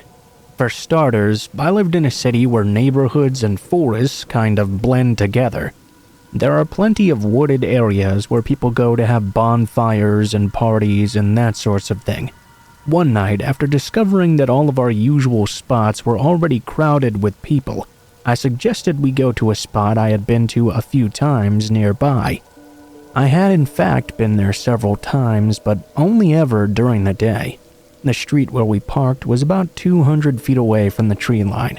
It was your average middle-class neighborhood. Nothing crazy was really known to happen there. So we walk over, start a bonfire, and we're all having a really good time. Some of us are drinking and smoking a bit, myself included. About 45 minutes passed by, and I was now a little bit intoxicated. Not anything major though. Over the sound of our quiet music and my friends talking, I began to make out an odd sound. I couldn't quite tell what it was at first, so I wrote it off as just hearing things initially. After maybe another 10 minutes went by though, I began to hear it again, a little bit louder this time. It still sounded relatively far away, but it sounded almost like Velcro tearing or something. I stopped and just kind of sat there, trying to listen to what was going on, while my friends were oblivious and carried away laughing and talking. They hadn't seemed to have noticed yet. That's when I heard it clearer, a sound I was very familiar with. A zapping noise, like the kind you'd hear from a taser. It was very brief but unmistakable. My stomach dropped, and I began to look around a little frantically. My girlfriend at the time was the first to notice my distress. She asked me what was wrong, and I explained what just happened. She immediately started worrying as well. She got my friends to quiet down as best she could, and we all sat there in silence, listening out for any noise. Then we all heard it, an electric zap, brief again, but we all recognized the sound. We started panicking a bit. We quickly put out the fire while asking each other what the fuck that was, or where it was coming from. We were all too scared to walk out. It was only a 5-minute walk to the street, but it was through pitch black darkness. With all of us collectively, we mustered up the courage to finally walk the path out, and we didn't run into anyone on our way there. We finally got to the street and began to walk towards our cars, nervously laughing and relishing in being under the street lamps once again. That was when we saw him. I saw him first. A man walking in the darkness towards us, not at us. just kind of walking in the direction we'd just come from, slightly to the right of us. He appeared to be holding some sort of stick of some sort. The man's appearance obviously scared me at first, but after a brief second I calmed myself down. It was a pretty safe neighborhood that I knew really well, and it was common to see people out walking at night. Then though, I noticed he was staring right at us. His stare burned itself into my mind. We passed each other by. My friends and I were all silent, as we were having a stare down with this random man. Not even breaking eye contact, as soon as we passed him by, he held up the pole in his hands and smiled this huge creepy smile. His eyes opened so wide they almost bulged out of his head. The end of the stick lit up a bright light, and that same zapping sound happened once again, much louder this time. The man was holding a cattle prod. We live in a city with no farmland nearby. There was no reason to have a thing like that on him. My friends and I were silently shitting ourselves as he began to follow behind us about 20 feet away. When we got to our cars, he ran into the woods without a flashlight or anything. We all hopped in and peeled the fuck out of there. We never went back to that spot again.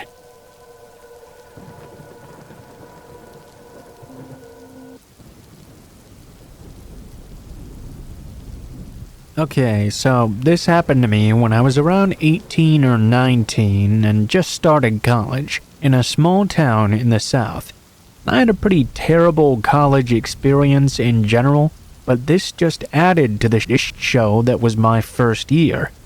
To set the scene, I lived in a sweet building with a parking garage attached to it. There were probably 4 or 5 levels to this garage, and the top level was at ground level. The suite building was about a 5-minute walk down a sidewalk to the entrance. There was also a little room with windows that housed the elevator nearby the sidewalk. My boyfriend at the time lived off campus, and I hated being on campus so much that I spent a lot of time at his house in a neighboring town. I did have an 8 a.m. class though, so I would usually at least go back to my suite at some point in the night or early morning if I could. One night, I'd just gotten back at around 2 a.m. The parking garage was pretty full on this night, and I had to park at the furthest end of the building, closer to the ramp that went down to the lower levels.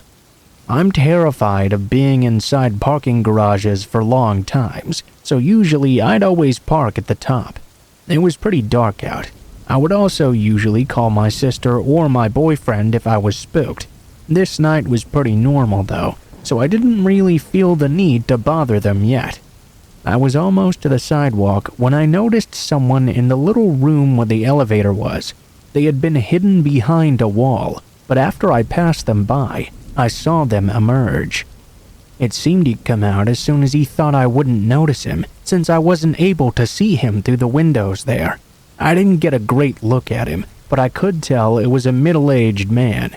I found it quite odd such a person would be on campus so late at night, and in the building where there were mostly only young people and freshmen as well. I tried my best to just ignore this person and continue on my way. As I reached the nearby sidewalk though, about 20 feet away, I could see he was more brazenly following me now, walking right behind me. I tried my best to be rational and not freak out. The further I walked though, the more I realized he was now gaining on me. There was one of those posts nearby where you could hit a button for campus police, but something inside of me told me that I had to not let him know I knew he was there, and that he was also scaring me. In a few seconds' time, I had to make a decision. I started to sprint down the sidewalk. Right from behind me, I could hear him pick up speed and start running on the pavement as well. He was chasing me. There were 3 entrances to this building. Usually I used the furthest one because my room was on the far side of the building. As soon as I got to this first entrance though, I swiped my card as fast as possible, threw open the door, and slammed it shut behind me. The man was right there, right on the other side of that door. He made eye contact with me for a while, then turned and sprinted the other way and out of view. I was so fucking scared that night, and still to this day. I wonder what his intentions really were. Probably for the best I never had to find out. The very next morning, I woke up to an emergency email about a strange man that had been spotted on campus the previous night. Still gives me creeps whenever I think about it.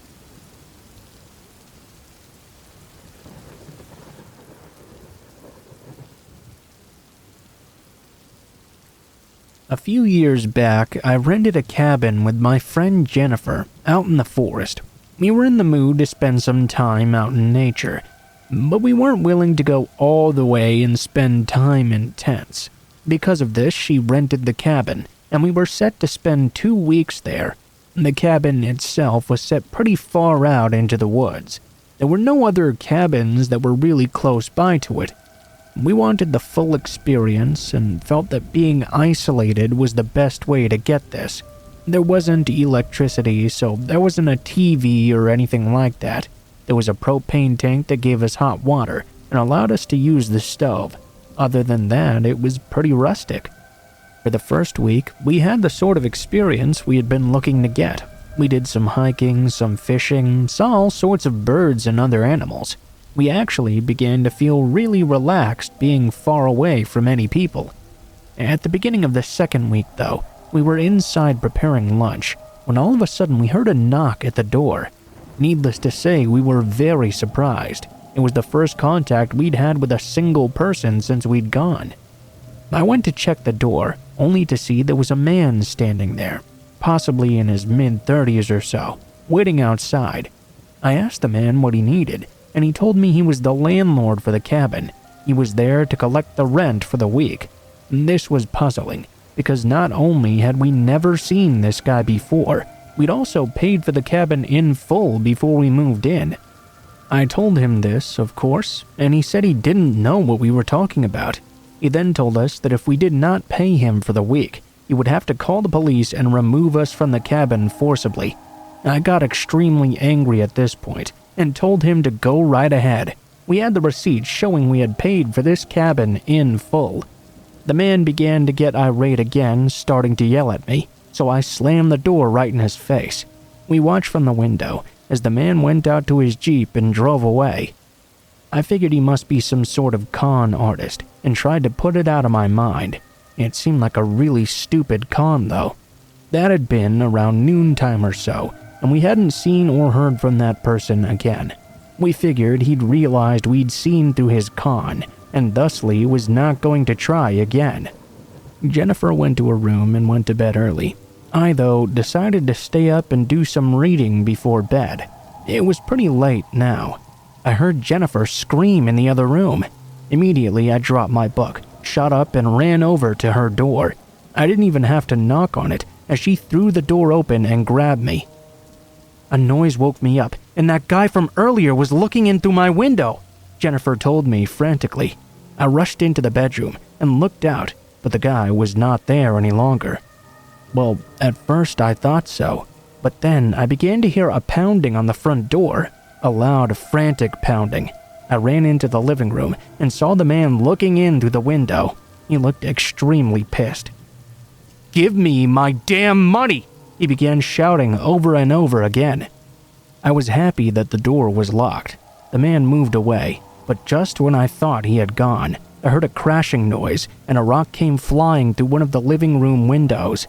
Glass shattered all over the place. The man then tried to come into the house through the window. He had gotten partway in and was trying to pull the curtains to the side.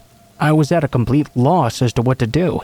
I didn't have a gun or anything like that, which at this point in time made me feel real bad about it.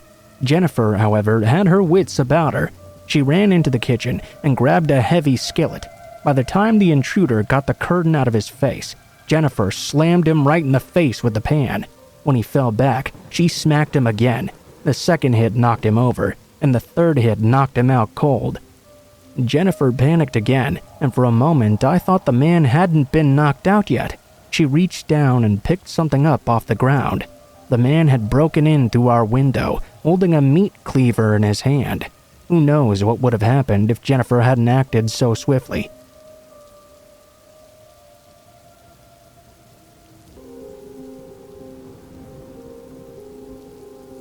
So I want to get this out of the way right now. I live in Michigan and not exactly in the nicest area either. There have been multiple occasions which have been caught on video of people either trying to steal my mom's car, 2 generators, or break into the house entirely. It's gone far enough for someone to break into our sunroom before our family's dog scared them off. Now, how is this relevant to the story, you might ask? Well, we recently moved the camera with the motion lights on it to the front fence to watch the cars.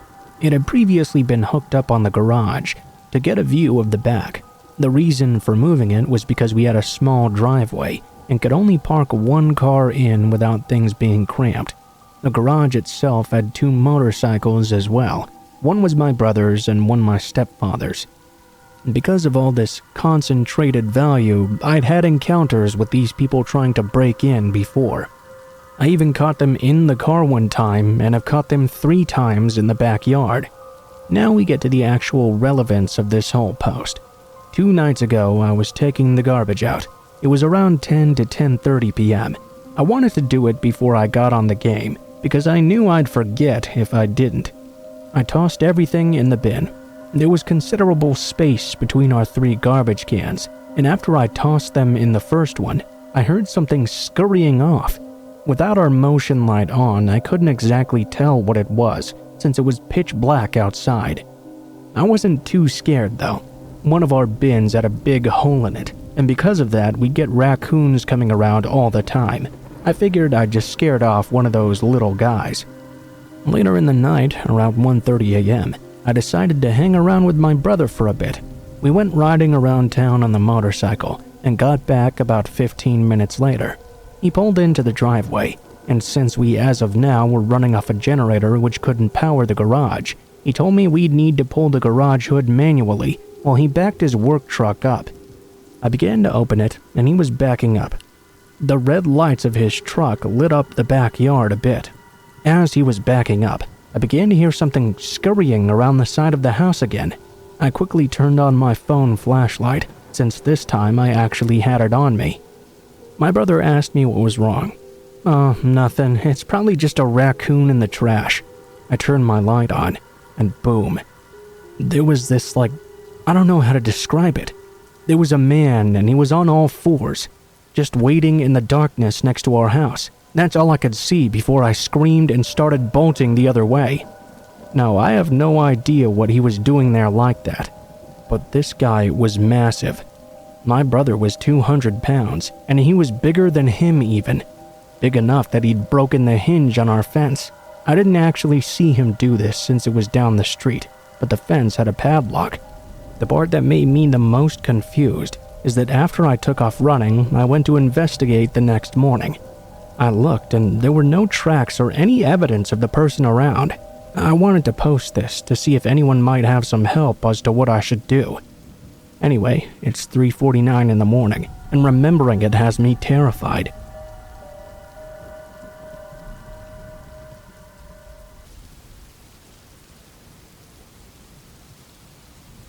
I lived in Wisconsin and worked at a covert restaurant when I had this horrible experience. At the time, I had an old clunker for a car. It would get me to and from work, sure, but it was one of those cars that every time you drove it, you just knew something was eventually going to happen. You always just hoped that when it did, it was going to be nice outside at least. Of course, that's never how it actually works out. The day I finally had the problem with my car, it was definitely not a nice day. It had been snowing hard all day long, and the ride to work had been bad enough. This day just got worse and worse. While I was working the closing shift, I don't think the entire 9 hours I was at work the snow even slowed down once. It was just constant, even though the plows had been running all day long. They could only do so much before the roads just ended up covered once they left. We closed at 10 p.m. or so, and it took us another 45 minutes to clean up the store. There was one coworker and one manager with me. We locked up all the doors and then went our own ways. It felt quite good to get out of work finally. I knew it would feel even better to get home, but I was not looking forward to the journey there. I lived a good 10 miles away, and in these weather conditions that ride was going to take forever. I had only gotten about halfway there when the very worst thing happened. I blew a tire. I was panicked at first. I was worried I was going to wreck the car due to the lack of traction on the ice. Somehow, though, I managed to pull into the parking lot of a nearby office building. Although I did have a spare, I didn't have a jack or anything to get the lug nuts off the tire apparently. Yeah, I know it's stupid, but I always thought I'd have the time to get those things if I ever needed them. Now I had no idea what I was going to do. There was no way I could just walk home, and I definitely couldn't leave my car here either. Even if I could call a taxi, if I left my car there it might get towed away, and I just could not afford a towing fee right now. I tried my best to get a hold of some friends, but nobody was answering their phone that day. I waited there in my car for a while, just watching the snow fall and wondering what I could do in this situation. I wasn't in the parking lot for more than 15 minutes when an SUV pulled off the road and drove over to me. I was immediately worried I was about to get in some trouble for idling in the parking lot, but I was also hopeful this was just someone trying to help me. A big, husky, bearish-looking man climbed out of this SUV and walked up to my car. He knocked gently on the window, and I rolled it down. "Hey there, need some help changing a tire?" the burly man said. "Yeah, I don't have any jacks or tools on me. I do have the tire, though," I explained to him. The man, as nice as could be, told me he had some tools and would be more than willing to help me change my tire. I'm not a particularly big guy myself, and I'd never had to do it before. This guy seemed thankfully genuinely willing to help me out. He went over to his SUV and got his tools. I thanked him profusely. As he began to change the tire, I got out of the car and stood behind him.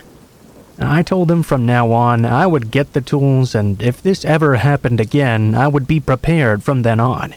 While the man was explaining to me what to do, though, I caught something in the very corner of my eye. I didn't know what it was at first, but looking back towards that SUV, I saw the scariest thing I'd ever seen in my life. There was a person, bloodied up with duct tape over her mouth, trying to climb into the front of the car. Her hands were duct taped together as well, and her eyes were desperate for help. I was immediately scared to death. I didn't know what to do. It wasn't like I could fight this guy. He would tear me apart without even trying. I figured the only thing I could do was not let on that I just noticed her, and memorize his license plate number, call the police when he left. The rest of the tire change was just terrifying. I had no idea what that man was going to do with me. I didn't know if he was just trying to be helpful, or if he wanted to hurt me too. I tried my best not to look nervous, but every time he moved closer, I nearly jumped out of my skin. When he had finally changed the tire and began to lower the car back down, I reached into my pocket and grabbed my car keys. He picked up the jack and asked me to lean over and take a look. I really didn't want to do so, but I did it very slowly while making sure to keep an eye on him. When he saw how slowly I was moving, he picked up his tools and went over to put them in the back of his car. Immediately, I grabbed my keys out of my pocket, threw my door open, and slammed it shut. I looked in the mirror and saw the man had noticed me. He began to move quickly around the SUV. I turned on my own car. Thank God horror movie cliches don't happen in real life. My car started right away. I put it in gear and took off before the man could get to the side of my car. I pulled away, slipping more than once on the ice and almost sending my car spinning. Eventually, I did get away, and it was long before he had a chance to get into his SUV and follow me. I drove straight to the police station to tell them what I'd witnessed. While I was giving my statement, they sent the cars out to the parking lot. They found the girl still duct-taped and nearly naked, lying frozen and covered in snow in the parking lot. The man must have figured he'd gotten caught and dumped her. He probably hadn't figured I'd had the time to memorize his plate numbers. I'm very happy to report the police found him as well. I testified at his trial, and he went to prison. The woman turned out to actually be his girlfriend. She was very convinced he wanted to kill her, and very thankful to me that my tire had gone out that night, and I'd called the police to come help.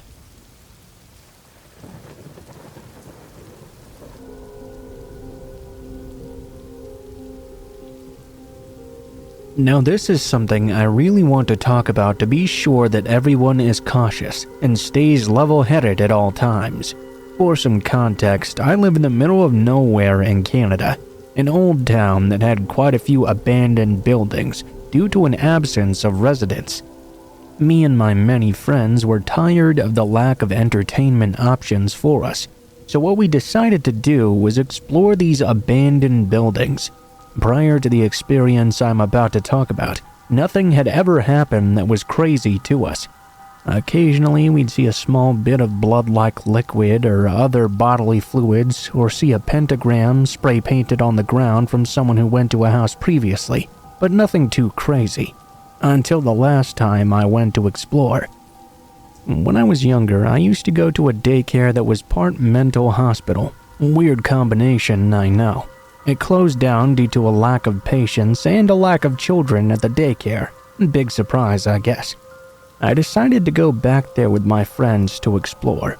For context, I was 15 when this happened, and most of my friends were the same age. When we got there, it was rather cliché. There was fog, and it was rather dark. There was also a light drizzle of rain. We went to the main gate, which had been padlocked shut. We decided to help each other hop over it, and made a ton of noise in the process. We were all laughing and giggling the whole time, unsuspecting of what was to come. We looked around at the small play place and park with flashlights we had on our person. Even with our somewhat powerful lights, the visibility was rather limited. We decided to actually enter the building itself. Glass and dirt crunched under our feet as we stepped into the daycare section of the complex. There were still old Legos and wood chips from previous furniture, old torn dolls and toys strewn about. The further we walked around the daycare section, we naturally became more and more silent, until all we could hear was the crunch of the dirt under our feet. I found some crayons in a plastic container in the corner of the room. I walked over to observe them, when all of a sudden, we heard a loud crash coming from behind a metal door leading to the psych ward part of the building. My friends and I nervously glanced at each other. As a whole, we were a group of 5. Most of us were very bold and cocky. As we shared our glances, my friend Brian suggested we go and check to see what the sound had come from. Personally, I was not too fond of the idea, but with my group of friends, there was no way anyone was going to decline such a thing. We all stacked up against the door and opened it slowly. It was rusted to the floor, and we had to heave hard to get it to open. As we walked in, the metallic smell and must became stronger, with a hint of something else which I couldn't quite put my finger on at the moment. We walked in, our flashlights pointed in every direction, with Brian leading the group. The hallways were tight. To the left and right were the occasional metal doorway, some with the doors wide open. I felt slightly claustrophobic, and it felt a little bit hard to breathe. As we continued, Brian shone his flashlight into a room and recoiled. We all stopped walking as Brian slowly entered the room. "What's wrong?" I asked him. "Oh, I thought I saw someone here, but it seems it's all fine now." To be honest, I thought he was just messing with us to increase our anxiety. But looking back, I think he was completely honest. He backed out of the room to join us again, and we continued walking deeper into the psych ward. That is, until another friend suddenly told us to stop. We came to a halt and began to listen. In the distance ahead of us in the darkness, we could hear the subtle pitter-patter of footsteps echoing down the hallway. We each looked at each other, fear in our eyes. Brian continued walking toward the sounds. We considered turning back for a moment without him, wondering if some ghost or something was in the building. But of course, we wouldn't do that to him. The closer we got to the sounds, the more I felt like I was being watched. When we finally entered a room on the right, there was a smell of rotting meat. In front of us was a dead deer. Its innards were spilled all over the floor, staining the concrete. A friend of mine had a very weak stomach and vomited all over the floor. At that moment, we began to hear whispering. Brian shone his flashlight to the corner of the room, where a man with short hair was standing with his head facing down. He wore a bright green t-shirt, stained with what I assume was blood. He didn't have any socks on, and his feet appeared quite badly damaged. He was twitching sporadically and continued to mumble even after we saw him. We stared at him for a solid 30 seconds before he made his first true movement. The man looked up at us with vacant eyes and a haunting grin that sent shivers down my spine. "Are you guys here for the feast?" He said each word with a varying inflection and energy. This kicked us over the edge, and we bolted out of the room all the way back to the daycare center. The door was still open. We decided to try and slam it shut, but the rust and weight of the door kept it open. It took 3 of us pulling with all our strength to close it behind us. Just before we did, we could see the silhouette of the man in the darkness watching us, his white teeth being the only feature we could see. We sat behind the metal door, catching our breath for a moment, all looking at each other for confirmation we really just saw that. After a little bit of labored breathing from each of us, we heard a light tapping on the other side of the door. That's when we decided it was time to leave. We booked it out of the complex and ran home. A year after we visited that spot, police were doing a routine search of the area and stumbled upon the man. It was stated that this guy used to go to the psych ward before it closed down. He had been transferred to another place, and when let out, he went back and lived off the wildlife around the complex for a while. When the cops brought him in, he had a series of diseases and sicknesses from eating raw meat, and his mental condition was much worse than before. There were of course rumors that he'd killed someone in the forest while searching for food and eaten them, but nothing like that had ever been confirmed. I guess the guy couldn't let go of his old habits.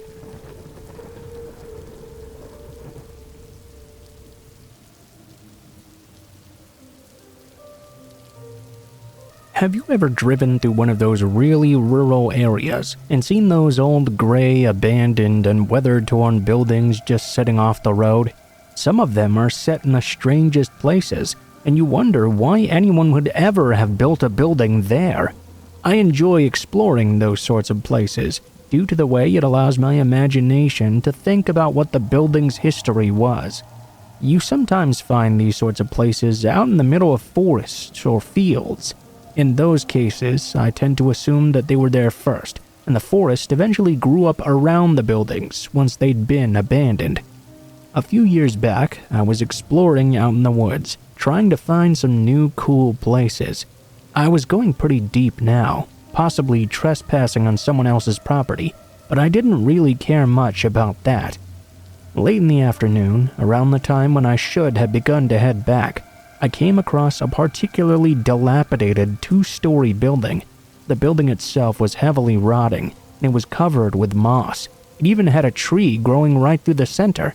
I had no idea how long this building could have possibly been here. I had to be extremely careful entering. As far as I knew, anything that looked worn down might have weak floors and might collapse at any moment. Walking up the steps, I definitely heard some loud creaks, but despite my initial worries, the steps held up rather well. It was when I entered through the door that I finally realized what this building must have been. There was a very small foyer that led into the main room, which took up the majority of the bottom floor. I was surprised to discover that this appeared to be a one-room schoolhouse. There were old desks lined up in straight rows, and even a chalkboard on the wall farthest from me. I had never seen a one-room school in person before, so I was very intrigued. I walked through and past the desks to where I saw another door. It must lead to a back room, I assumed, since it wasn't set far enough back to be a back door to the building itself. I opened the door and noticed it seemed to be some sort of office or something. That wasn't what caught my attention, though. The floor was absolutely covered in animal bones, and I don't mean just a little bit. There were piles of bones up to my ankles all over the floor. The bones were strung together with string, and some hung from the walls and ceiling. I was freaked out and decided to head back to the main room. As I started to move, though, something else caught my attention urgently. The floor had been creaking as I was walking along, but when I stopped, I realized I could hear something else creaking above my head. It was a 2-story building, and it was apparent that something was on the top floor. I tried to convince myself it was just an animal, but still I felt rather uncomfortable. I thought it might be a good idea to just get the hell out of there. I took my camera out to snap a few pictures before leaving. When I decided to try and get a shot of the lighting fixtures on the ceiling, I turned the camera up, and that's when I saw it. Half of a human face looking down through a little hole in the ceiling. The eyes watching me blinked. I nearly pissed myself and dropped my camera. The face disappeared back into the darkness upstairs. I began to hear rapid creaking sounds as the person upstairs began to randomly walk around. Then I heard them start sprinting toward the staircase. I'd had enough. I found my camera and grabbed it. I decided to get the hell out of there. I ran out, and I didn't look back at all. I ran out of the building and kept going until I was sure that person was not following me. It's weird in a way because I had no way of knowing what the person in that building was or if they were dangerous in any way. But for some reason, hearing them come down the stairs like that was the most frightening experience of my entire life. I didn't even want to see the person themselves. I mean, sure, I was out in the middle of nowhere, searching through an abandoned building. That person was there before me on the exact same day. So I decided it best to just leave them to whatever they were doing.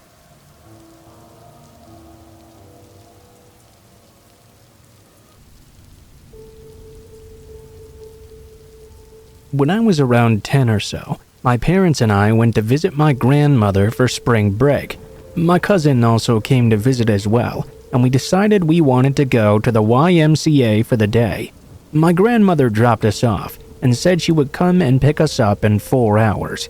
On that day, the YMCA was empty. There were a couple of adults in the exercise room, but that's about it. We went to the basketball court, and after 2 hours of playing tag and shooting baskets, we were quite bored. I've never been the biggest fan of swimming, but this YMCA had a pretty cool pool area. We changed into our bathing suits and headed in there. The pool was completely empty, all except for the lifeguard. We played a bunch of games and swam some laps, but after an hour, there wasn't much left to do yet again. There was no one except us to hang out with to keep things interesting either. We decided to play a bit of a game, seeing how long we could hold our breath underwater. We stood in the shallow end near the clock on the wall so we could time ourselves. Instead of fully submerging, we'd just stick our heads face down in the water a bit. We did this a couple of times, and I ended up winning. On our very last round, I felt a tap on my shoulder. I figured it was my cousin giving up and telling me I'd won. Instead, it was the lifeguard, who told me to knock it off, or she was going to have to ask us to leave the pool. Since we were tired of being in there anyway, we figured we'd just get out. We'd get dressed, go back to the basketball court until our grandmother picked us up, and just wait there. We only had an hour left anyways, and the water was freezing by this point.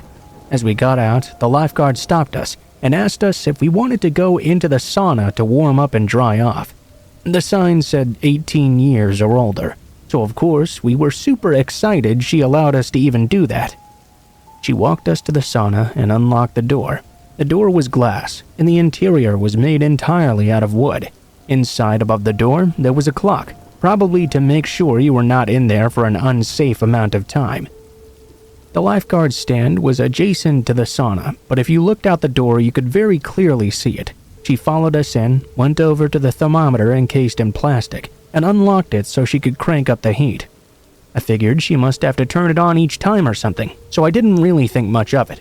Both my cousin and I were very short girls, so we couldn't actually see the temperature that was printed on the thermometer knob. We knew she was turning up the heat at least. She left and shut the door behind her. I thought I saw her lock the door as well. I thought to myself, though, why would she lock the door when we might want to get out? I checked the clock and decided we should leave in about 10 minutes or so. It was already plenty warm in the sauna, but the room only began to get more blazing. It felt nice at first because I was so cold from the pool. After about 15 minutes, though, it was starting to get a bit too hot. My cousin agreed we should leave so we could get dressed. I went to turn the knob on the door, only to find that it would not budge at all. I thought maybe it had been jammed, so I shook it as hard as I could. It still wouldn't open. I then let my cousin try. She couldn't get it to open either. We figured the lifeguard would be back in a couple of minutes anyway, so we sat back down and waited. The room was getting hotter and hotter, and I really wanted to leave. We got up and started banging on the door for help. shaking and twisting the knob, trying to get the guards' attention. As the room continued to get hotter, we began to scream at the top of our lungs for her to let us out, but she just stared straight ahead, ignoring us. There's no way she wouldn't have noticed or heard us banging and kicking the door and screaming. By now, we had been in there for 25 minutes. It was so hot in the sauna I could barely even breathe. It felt like my lungs were on fire. My skin and eyes were burning. We sat back down and put our towels over our heads. They were at least still a little bit damp and made it easier to breathe. I was worried about my cousin especially. She was a couple of years younger than me, and she was really struggling. I looked at the clock and saw we had been stuck inside for 35 minutes. I got up and walked to the door again. I saw the guards still just staring straight ahead. Again, I tried to get her attention by screaming we needed out right now. I banged on the door as hard as I could, but still nothing. I was starting to get dizzy. I went to sit back down, but the wooden seats were so hot that they burned my skin. The towel was completely dry, so I put it underneath me to cover my skin. My hair was also extremely dry. I wrapped it across my face to cover my nose and squinted my eyes so they wouldn't burn as badly. I tried my best to still watch if anyone walked past the door. It helped me a bit. My cousin was laying down with the towel over her head, not moving or saying anything anymore. I nudged her to make sure she was still okay. I could tell we really needed to get out of here right now. She was extremely disoriented. It had been 45 minutes now, and I was beginning to get nauseous. There was no way the lifeguard had simply forgotten we were in there. I thought she would come back soon, but there was a little voice in my head telling me that she'd purposefully locked us in there. Finally, a man just happened to be walking past the door to the pool. I was too weak to even get up though. My whole body was on fire. I was too dizzy to stand. Luckily, the man wasn't going to the pool. He wanted to be let into the sauna and came back with the lifeguard. I saw them walking this way and immediately jumped up to grab my cousin. I knew now for sure she had locked us in there because as she neared the door, she pulled out her keys to unlock it and let the man in. I didn't want to take any chances of us being trapped in there any longer. As the man was trying to walk in, I was desperately trying to shove our way out. As we were trying to escape, the lifeguard began to shut the door and try to push me back inside. The man was clearly confused about what was going on. "Hey, what are you doing? I think they want to get out." The lifeguard let out a huge sigh and opened the door fully. I grabbed my cousin and ran as fast as I could to the changing room. We only had about 10 minutes before grandmother was supposed to pick us up. We were both so shaken by what just happened that we didn't say anything to each other as we got dressed or on the car ride home. When we got back to the house, my parents were making us dinner, and I told them the story of what happened. They thought I must have been exaggerating and told me they didn't believe me. I truly believed that woman was going to let us cook alive in there. The only bit of doubt I have is what would have happened if we'd actually died. She obviously would have gotten the blame, so what was her endgame? I'm 21 now, but I still think about this interaction all the time. When I'm in small spaces or I get too warm, I still have panic attacks. No one I tell ever believes this story. I mean, I get it, it's pretty absurd, I know. I'm not sure if I'm allowed to ask for opinions or whatnot, but what do you think this could have been? Some crazy misunderstanding? Or do you think she really wanted us to die? If so, why?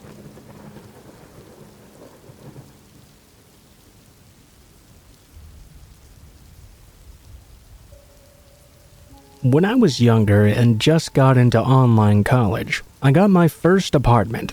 I had 3 jobs and one was third shift. I was more than ready for independence. While I had a great time there, I did have one problem: my new downstairs neighbor. So the other tenants were a bit older than I am, with one of them even being an old man who'd lived there for 20 years. The other was a middle-aged woman with a small kid, probably been there for 3 or 4 years. Then there was an empty apartment downstairs. I kept to myself and never really spoke to any of them before I noticed that there had been a new move-in, a man that seemed closer to my age, perhaps a tiny bit older. He had black greasy hair and was a little bit overweight, but my experience living here with people seemed very nice. I was happy to have another neighbor to say hello to. That possibility turned sour quite quickly. I said a casual hello, which turned into "that trash stinks" remarks from him when I was taking out the trash, and snide remarks under his breath when I'd done nothing wrong. He even remarked on my sister's lack of a bra when she came to visit me. Naturally, I was annoyed that he had to comment on anyone and everything, especially on my sister. I told the landlord about him, but nothing came of it, of course. One day when I was asleep, someone came banging on my door. I had no idea who it could be. I was alone, and I never expected a knock that wasn't planned. It was that annoying neighbor saying I was being too loud and I needed to stop harassing him. I explained through the door that I was asleep and was not making any noise at all. He stomped down the stairs, all while screaming that I was a dumb bitch. My heart felt like it was beating out of my chest. I went back to bed, only to hear him stomp back up the stairs and start slamming on my door. When I asked him what was wrong with him, he kept saying I was harassing him. He was calling the cops because I was making too much noise. There was no way I could possibly be making any noise loud enough for him to hear. He was on the other side of the building. He stormed off, cursing and calling me a bitch yet again. I told the landlord that he was now becoming hostile, that I didn't feel comfortable with him around. He told me he would look into it, and I didn't hear anything again for a week. It turned out it was his neighbor hitting the floor with a stick because the rude neighbor next to them was playing their music too loud or something. He should have known that, as I was on the complete other side, but it was like he just wanted an excuse to come bother me. The following months it got even worse. One day I walked out in a snowsuit so I could play around in the snow. He made fun of me about how unnecessary it was. There was 3 feet of snow out. I forgot what I said in response. Something like it was not any of his business. He said fuck you and told me he was gonna kill me. I walked off to go play in the snow. At least that gave me a bit of enjoyment after our earlier interaction. I went back home to get ready for work. The snow got even worse, and I had just come back from my night shift. I saw him sitting alone in the parking lot, with his car on and all the windows up. I was on high alert. I walked around and up the alley to my apartment. The second I closed the door to the upstairs, I heard loud wall-shaking music begin blasting. Of course, he was doing this at 3 a.m. I was surprised and confused what his reasoning could possibly be, especially since he'd been bothering me about harassing him before. He blasted this until 8 o'clock in the morning. Soon it started getting more serious, confronting me in the hallway, constantly blasting huge loud music at me. The police knocking at our doors asking us about the noise disturbances. There was now a mutual hatred amongst all the other neighbors at this asshole who kept acting up. Another time, I'd just gotten back from my night shift and it was 3 a.m. yet again. I was dragging my tired feet over to the mailboxes that were right inside the townhouse door. As I'm searching through my ads and letters, his door opens at the top of the stairs. My stomach tightened, hoping I wouldn't have to interact with him. I began to feel very unsettled when he started speaking to me, but all his words were coming out unintelligibly. He began gurgling and mumbling something to himself. He kept repeating these weird sounds and appeared to be getting more aggressive. I felt something was really wrong here. I started to swiftly walk around and out the door, heading back to my car. I thought I'd rather sleep in my car than be attacked in the hallway in front of my apartment. Just as I was having the thought, I heard the window above slam open. I froze and stopped just before the edge of the corner, so I was still out of sight. He was staring out his window, seemingly searching all over for me. I stood there for a moment, watching him. He was yelling insane gibberish. I thought to myself it was my chance to sneak upstairs. If he was looking out the window, he wouldn't see me pass by his door and into my place. I sped up the stairs and past his door to the second flight. Right as I reached the top, his door swung open with a big slam. I heard that he'd begun to follow behind me. My heart was beating out of my ribcage. I was walking, fishing my keys out of my bag. Like a classic horror movie, I kept fumbling looking for the correct one. The hallway was completely dark, and I could hear him right behind me. Mentally, I told myself not to panic. I spotted the correct key and slid it into the keyhole on the first go. I swung the door open and launched myself inside before slamming it shut behind me. I paused and held my breath. I could hear him standing against my door, muttering gibberish into it and calling me all sorts of names. I heard him stumble back downstairs and out the building. I watched him through a crack in my window blind, pacing back and forth, muttering, cursing, and at one point screaming, before walking off into the night. A little bit of relief as I headed to bed, hoping he wouldn't come back to bother me.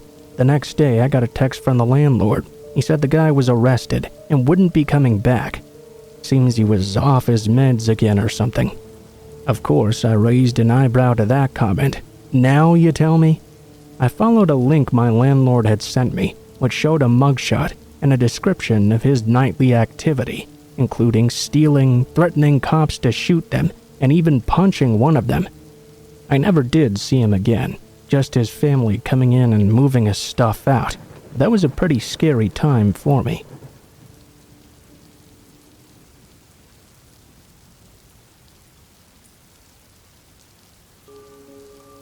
When I was little, I lived in a very safe neighborhood.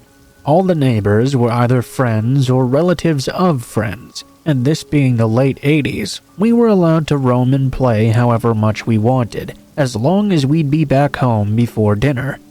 The earliest encounter I can remember with this creep was when I was around 6 years old or so. I was with a group of other kids, riding our bikes down the steep hill that led down into our neighborhood. One of the other kids suddenly noticed a man standing against a fence at the top of the hill, not very far away from this parked blue van. I didn't recognize the man, and neither did anyone else around me, but that didn't really mean anything at the time. I had only just been allowed to leave the yard, and assumed I didn't know everyone in the area yet. I don't know why, but we all decided to go over to him. My parents had told me to stay with the group, so I just followed along behind. I don't really remember much about the man, only that he seemed to pay an extraordinary amount of attention to me. Even after the other kids had wandered off to continue riding on their bikes, the man kept me staying and talking. I remember very clearly how when he asked my age and I told him, he smiled this big creepy smile and said I looked much older. At least 12 or 13. I guess this was supposed to be a compliment, but I was aware of how much younger I looked and was compared to everyone else. I mean, I didn't even have a bike because I was too small to reach the pedals on my own. I even had pigtails with ribbons in them. I don't know if he creeped me out exactly, but I quickly excused myself and rejoined the group. Honestly, I think I felt more insulted than anything. Like he was making fun of me by pointing out I didn't really belong with this group of teenagers. Eventually, I went home though, and I didn't tell my parents about the man. In my mind, he was an adult and I wasn't allowed to question adults at that age. Stranger danger had never really been much of a thing in my family. Skip ahead 3 years now. It was Christmas and I was 9 years old. I'd finally been given my very own bike. And this one was not a little kid's bike either. I was so proud I just had to go out to try it, despite the cold weather. Of course, my parents allowed it right away. I headed out to that hill all alone. It was Christmas and no one was going to come play on Christmas morning. I had spent about 20 minutes rocketing down the hill on my cherry red bicycle. I even wiped out once, skinning my palms, when I started to notice a blue van driving by slowly and repeatedly as well. I didn't remember that previous encounter at this point. I suppose, like for any 6-year-old, something that happened 3 years ago was completely inconsequential at the time, and I'd quickly forgotten about it. This van drove down the road, past the drive into the neighborhood, at least 3 times. I got this very strange feeling, a tingling down my spine, like someone was watching me. I'd never had that feeling before in my life. The only way I can describe it is a visceral, primitive warning that you're now the prey to someone very dangerous. Luckily, I was able to keep my cool though. I kept on riding my bike and watched that same van drive slowly by back and forth at least a dozen times. Finally, when it passed me by for the last time and disappeared behind some trees, I took the opportunity to book it down the hill, using gravity and every bit of strength in my legs to build up enough speed to get me all the way to the end of the drive. I did it so fast I didn't even have to stop. Quite a feat since my house was the very last one. I ditched my brand new bike in the grass and ran inside to safety. Again, I didn't tell my parents though, half because I felt like I was just being silly, and half because my mom was cooking and my dad was watching TV, two activities to never be interrupted in my house, on threat of spanking. I never saw that blue van again. I didn't find out until I was 29 exactly how lucky I was that day. After my father's death, I helped my mother clear out his house. While looking through some old boxes, I found an old answering machine, a bunch of tapes, and a tape player as well. Knowing the narcissist my father was, I assumed they must be a combination of old messages from nearly 3 decades ago, and him singing badly and playing the guitar even worse. I took the whole thing home and started to listen to the tapes, mostly for nostalgia. I was half right, but they were not just missed calls from friends and family. I was not in any way prepared for the absolute filth on these old answering machine tapes. I'm not one to blush at bad language. Though I may not use some of the words I heard myself, it didn't really bother me when others did. But this made me physically sick. Maybe because these messages were all directed at me, at a child version of me. Entire hours-long tapes were filled with this one single man calling over and over. They started with some polite-sounding variation of, "This message is for my name. If you could let her know, I'd really appreciate it." Afterwards, nothing but graphic, vulgar descriptions of what he planned to do to me step by step. How he wouldn't hurt me too much. He'd make sure to leave me somewhere my parents could find me when he was done. He didn't say whether he meant alive or not either. He called me his girlfriend and talked about how beautiful I was. There were long tributes to my blonde hair and how he planned to cut it off and keep it after he'd defiled me. He'd wash it off first, of course. He wasn't dirty like that. This was, of course, all in the most filthy language you wouldn't even find in porn. The messages stopped abruptly right around when I was 10 years old, though. After that, it was nothing but the usual missed calls again. I don't know what happened to that man. He really didn't sound like the kind of person to just go and give up. Maybe he ended up dead or in jail, but I do know my dad had a tendency of handling things himself. I know of at least 2 other incidents when someone was bothering my mom or me. They stopped after he went to have a talk with them. Looking back, I suspect that my father was a genuine psychopath in a clinical sense. I destroyed those tapes because I didn't want my mother to find them. If she knew, I have no plans to bring it up now. If she didn't, I don't want her to ever know, for her own peace of mind. Honestly, I kinda wish I hadn't found it either.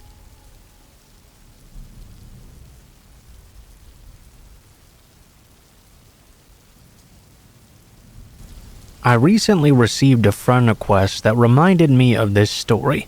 This happened after I went to university, so I was about 18 years old at the time. I had made an effort to make friends after I moved onto campus, and ended up with a few groups to hang out with, including a new girlfriend and plenty of people from my classes that I liked well enough. There was one class before lunch where it was traditional for people to go to the cafeteria afterwards to eat in pairs or threes. I wasn't very discerning about who I'd go with, because I got along fine with most people from the class, and we were all sort of trying to make an effort to be social at that age. This meant that when one particular girl, Lily, asked if I wanted to go eat lunch together after that class, I didn't have any reason to refuse. We talked about school and mostly pretty casual stuff. Nothing really noteworthy. She did ask me to get lunch with her again the next week, though. Soon it became a pattern, and there wasn't exactly a way to start saying no suddenly. It was fine with me, but it did mean I lost the chance to eat lunch with anyone else on those days, which sort of hindered my social life a little. In hindsight, I suppose that was the point, though. One day in class, I asked someone if I could add them on social media, and this just happened to occur in front of Lily. Immediately, I saw her face jerk towards me from a couple seats over. It was such a sharp reaction that it was hard to ignore. I still remember it even to this day. Needless to say, by the time I had gotten home later, Lily had already sent me a friend request. We had no friends in common either. I don't even know how she knew my last name. I was a bit surprised, but I guess maybe she dug through the university's social media pages and found me through there or something. I did get a bad feeling, but surely this was fine. She ended up messaging me quite a lot and commenting on anything I posted. I told myself she was just awkward. We became friends, if not close, and I'd known worse people. She still always got me to go eat lunch with her after our shared class. Other than that, though, we very rarely had any time together in person. I would see her around sometimes, but I never went out of my way to hang out with her, you know. This meant it was mostly online messaging and seeing each other in group settings. Coincidentally, my girlfriend was also called Lily. This was something that clearly bothered the other Lily. She occasionally hinted that she wanted my girlfriend to pick a different name, or joked about it not suiting her. Clearly, she did not like my girlfriend at all, and I had an idea as to why. It was getting hard to ignore by this point. Lily was starting to unsubtly hint that she had a crush on me. I tried my best not to address it. I mean, what was I gonna say? I'd never known what to do when a friend tried to make a pass at me. I was also not interested in the very least. Even ignoring some of the weird stuff she did, Lily was just not my type. She tended to act and dress in a way somewhere between a 50s housewife and all those adults still obsessed with Disney princesses, if you can picture that combination. Things took an uncomfortable turn on the day of our last shared class of the year. Instead of asking me to lunch like she usually did, she asked if I'd go out for a walk with her. Again, I didn't know how to refuse, so I said a small one would be fine. Our campus was bordered by a large patch of woodland. Lily led me out into the woods, and the sounds of our fellow students slowly faded away. She sat down on a log and I joined her. She started talking about how much she was going to miss me over the summer. I tried placating her, but I really didn't want to be there, especially because she seemed to be on the verge of tears. I tried to make an excuse about having plans with my girlfriend, but before I could say anything, Lily chose to lean in and kiss me without warning. It was uncomfortable, to say the least. I got out of there and was happy to think I would not see her for a while. I came back to university after summer, moving into a house with my friends. Without going off topic, there were some serious issues in that group. Lots of petty arguing and even worse. I broke up with my girlfriend around the start of that school year as well. Basically, the whole mess made me recontextualize things with Lily. It didn't seem quite so bad after all that drama. That said, I still didn't want to be alone with her. We mostly just talked online. She was still constantly messaging me every day after all. One upside of everything was that I started dating a boy. Lily was not pleased to hear that news. I think she hoped to kinda sneak in after I broke up with my girlfriend, but as I said before, that was never going to happen. This is where the story gets bad. At this time, I was fairly active on Tumblr. I occasionally talked about my life and mostly just reblogged photos and things I found interesting. I was on there one day when something odd happened. One of the blogs I followed had received an ask with some phrases I recognized. It took a second to register that it was taken from my About page. That made me freeze. I read the message properly. Someone was asking this completely random person to analyze a section of text from my page, asking for their opinion on the type of person who would write it. I cannot stress how messed up it was to see people talking about me like I was a character in a book or something. The important thing, though, was that the question had not been anonymous. It linked to someone's blog. Obviously, I wanted to know who had taken such a bizarre interest in me in particular. As far as I knew, not a single person in real life knew about my page. It's not like I shared it around or anything. No prizes for guessing who was behind it. What I found was disturbing. It was almost like a shrine. She was using a fake name, but I recognized Lily all over that thing. It was this cutesy pink and red page. There were a few posts about her interest, but most of the content was focused on her primary interest, me. Most of the posts were all about me. There were accounts of things I'd done recently, places I'd been, groups I participated in, going to the nightclub recently, as well as references to things as far back as I'd known her. It was clear she'd been keeping tabs on me, both online and offline, gathering every scrap of information she could about my life and hoarding it in this little collection. She talked about us eating lunch together, how special our dates had been to her, as if it was anything more than acquaintances just getting food after class. She even talked about the time she had forcibly kissed me in the woods. She quoted lyrics from all of my favorite songs, even though I'd never talked about them, and talked about how she'd always be there for me, no matter who else came into my life. Lots of references to loving me just the way he is as well, which answered another mystery about some anonymous love letters I'd been receiving earlier that year with the same wording. It got worse. There were a lot of posts about my boyfriend as well. Those were not so nice. It was angry and hateful. I didn't like to think of the sort of person who could write so obsessively being fixated on me. One thing that didn't make sense at first was that the blog had also made plenty of references to this best friend, Steven. She had never mentioned this person to me, and I'd never seen anyone else around her either. Her post talked a lot about Steven and how great a friend he was, how much fun they had together, how much he looked out for her. I was trying to work out whether this was an online friend or something, when one specific post made it all click. She had posted a photo and captioned it, "Steven sent this to me. He knew I would like it." The problem was, it was a photo taken straight from my page. I had not sent that to her. She took it from my page and then claimed I was her fictional best friend, because in her head she'd split me into two people, the two most important people in her life. In her messed up fantasies, I was both her perfect best friend and her soulmate who was going to end up with her. Who was she complaining to? Oh, she had an audience all right. People who took what she said at face value. I saw a bunch of random people agreeing with this stalker, things like my boyfriend didn't deserve me, we were bound to break up soon, I would be with Lily, the person I was clearly destined to be with. She had this fake fanfiction version of my life up for anyone to share their opinion on, and she made herself out to be the hero of it all, of course. I had only gone maybe a month back into this page's history, and I didn't look at everything that was there. It was too much, and I didn't want to see if there was anything from before I'd known her. Needless to say, I sent Lily a message confronting her about this blog.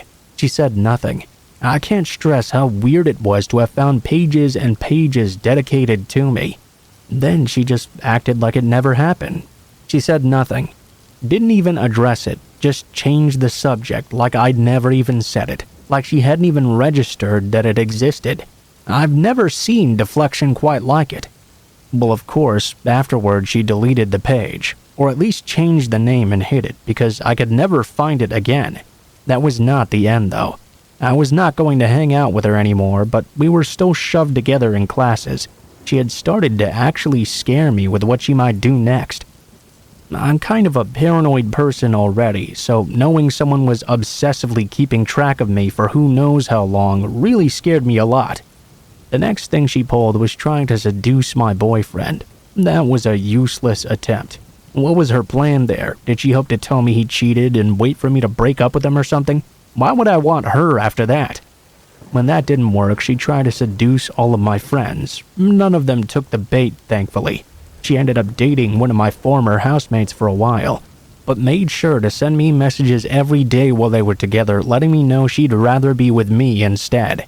Lily made sure to stay in my life the entire time I was at university. There was a time when I tried to pull away from her, and she ended up starting these malicious rumors about me and damaging a career opportunity I'd put a lot of time into. I don't know all of what she did behind my back, but it made me realize it might be safer to just let her think she was a part of my life while ignoring her, rather than do something that would cause her to get angry. I knew at this point she really didn't have any reservations about hurting me to get what she wanted. After I graduated, Lily of course still wanted to hang around me, but now I didn't have that additional impetus of school keeping me there. I made excuses about work and barely talked to her after that point. I had entirely stopped posting on social media I knew she knew about. Of course, she would not give up that easily. Usually, I ignored all of her attempts though. I didn't think she was still tracking me online, but in hindsight, she probably was. I don't know how, but she'd reference things I mentioned online somewhere else she couldn't have known about. The last time we had a conversation for real, she sent me a message out of nowhere. We hadn't spoken at all in months, and we hadn't talked about anything serious in much longer than that. Thinking about that conversation still makes my skin crawl. At first, she asked me some questions about how long I'd known I was queer. I told her some basic stuff, the kind of things I'd tell anyone who asked. Then she changed the subject. She started talking about how I would feel about her if she was a boy, about wanting to be a boy for me. The messages quickly became fetishistic. Again, we were not even friends at this point. We'd never been especially close, and we'd barely spoken for years. I can't imagine sending messages like that even to a close friend, let alone someone who barely knew you. I tried telling her not to pull this crap with me, and then she decided to change tactics. She started role-playing as me. The worst part is that she seemed to believe it was real, that those things had actually happened to her, even when she was quoting me word for word. Things I'd told her only hours before were now part of her life. It was like she was trying to absorb me or something, to take over my history, to make my life a part of her. Yeah, I really didn't want to talk to her again after that. I ignored future attempts she made and eventually silently deleted her from the inactive social media, which was her only real way of contacting me. I really thought she might finally move on. But then I started getting more friend requests on everywhere. They're still sitting there unanswered because I know if I delete them, she'll somehow find a way to seek me out elsewhere. Lily and I met nearly 12 years ago. This story is just the highlights, and even then, it's only the stuff I knew about for sure. A lot happened behind my back. I just know it did.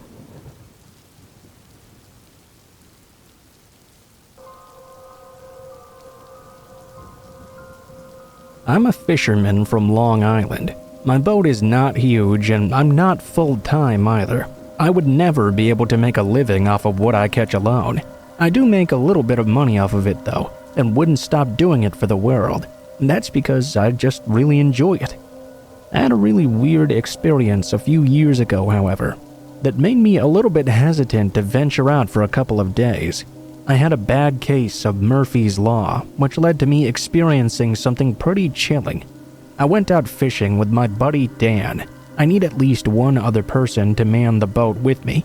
We had gone out pretty far, because, well, you have to if you really want to catch anything good.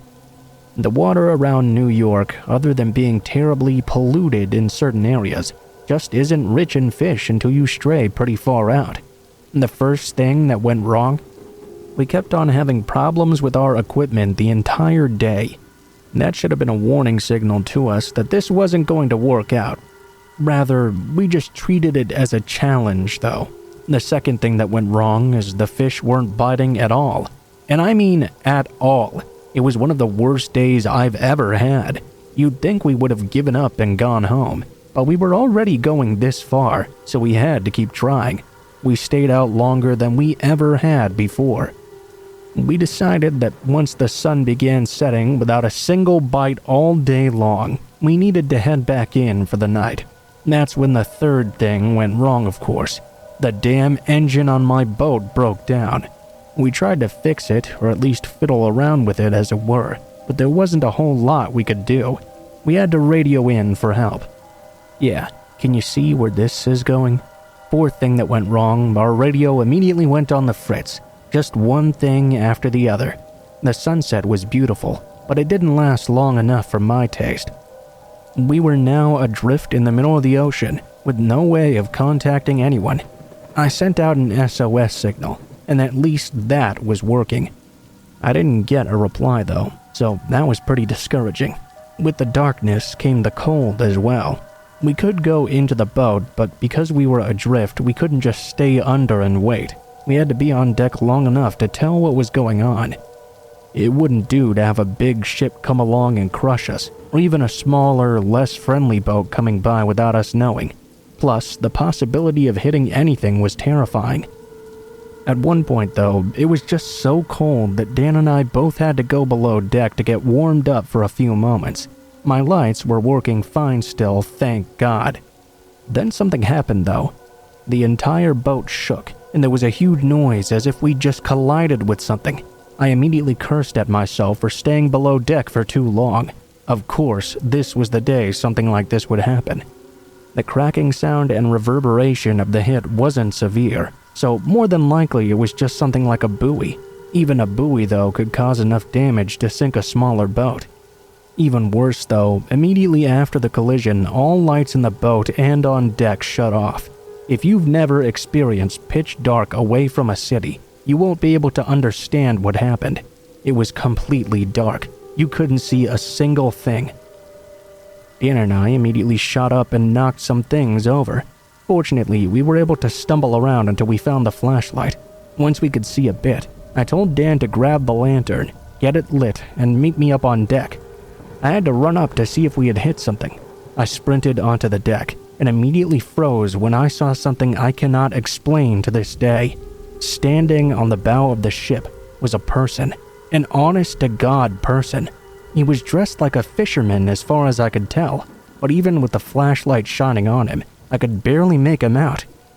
I could tell the man was looking at me, but he wasn't doing anything. He just stood there staring. Dan ran up behind me with the lantern. As he did, he saw the figure standing there too. He dropped the lantern as he yelled out in surprise. The lantern went out, and now we only had the light of the flashlight to go by. I tried to call out to the strange man, but as I opened my mouth, he leaned backwards and fell off the bow of the ship and into the water. Dan and I were terrified.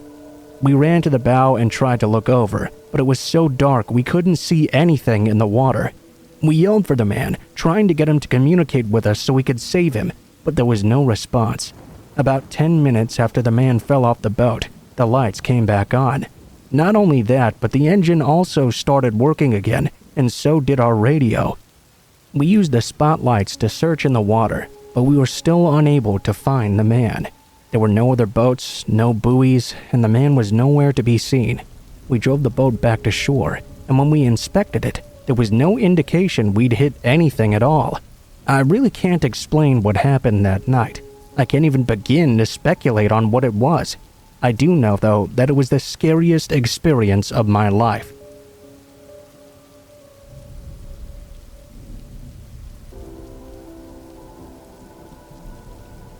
Have you ever heard of Camden Park? It's a really small amusement park in West Virginia. I grew up in that area, and at the time, Camden Park seemed like a really big deal to me. Since then, I've moved to Los Angeles, and when I moved there, I started going to Magic Mountain. Ever since then, Camden Park just seemed like a really small playground in comparison. Still though, my very first part-time job was at Camden Park. I was simply working in a food booth, but it was a pretty big thrill for me really. I got to hang out in the park for free when I wasn't working. Now, you might think that I wouldn't want to do that since I was already working there all day, but honestly, I really enjoyed it. One evening though, this happened. Sometimes, if the park had a particularly low attendance, they would allow the night operator of the Big Dipper roller coaster to continue to have the train cycle through the ride over and over without changing passengers. I was in the park this evening, and I was the beneficiary of several such cycles. The ride operator, Chet, was much older and a stereotypical carny type. He was one of those guys who always had some tobacco on his lip, even if he was drinking soda or something. He always smelled like he'd been drinking too, but definitely not soda. He was a nice enough guy though. He always made me feel a bit uneasy. He was one of those people who would trap you in a conversation, and if you were too nice, he wouldn't let you go. This happened to me quite often. My friends all made jokes that Chet must have the hots for me. I didn't really like those jokes much though. On this night though, when he finally stopped the train, he made it a point to come over and help me out of this. When he did this, his hand quote-unquote slipped and rubbed against the front of my blouse. He apologized for it, but the smile on his face told me it was no accident, and the apology was not sincere. Work became a bit uncomfortable for the first time. Every time after that, Chet would be working nearly every day and would start coming over several times a day to talk to me. I'd stopped going to ride on the Big Dipper when he was there, simply because I didn't want to have to see him. He would ask me why I didn't come visit him, and I had to tell him I'd just been really busy. Even though I told him this, it never stopped him from coming to see me over and over every single day. On the days when he would get off around the same time I did, he would wait outside the park to walk me to my car. It started to get even weirder though. He would be waiting for me on days when he didn't even work. One night, when I was closing and going out to my car was one such night. Chet found me outside the park and started coming after me to my car. He was talking kindly and actually asked me out on a date. I explained to him that I was only 16 years old, and obviously he was much older. "Well, I won't tell anyone if you don't." I quickly declined and hopped into my car and left. And that was all I needed to hear to know that this was a bit worse than just a harmless crush. He insinuated he wanted to have sex with me as an underage girl, and that was really wrong. I only had a few more weeks before school started, so I talked to my parents. We agreed that I should just go ahead and quit that job. For a while afterwards, I actually didn't hear anything from Chet. To my surprise though, he actually showed up to my school's homecoming game that year and tried to sit down next to me. Luckily, I was with friends and they were able to make him go away. He did also follow us out to the parking lot after. That was not the last time I saw him either. He began to hang out just off school grounds, and I'd see him many a time after school waiting for me.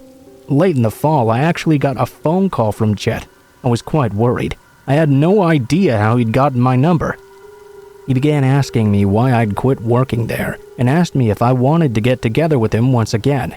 I told him once again that I was underage, and he insisted that didn't matter. I told Chet to leave me alone. I would never date him, and I didn't want to talk to him ever again either. Of course, that didn't stop him. Chet would keep showing up everywhere. I assumed he must have also been watching me even when I wasn't aware, because the final time I ever saw him, he found me when I was alone. It was a day after school.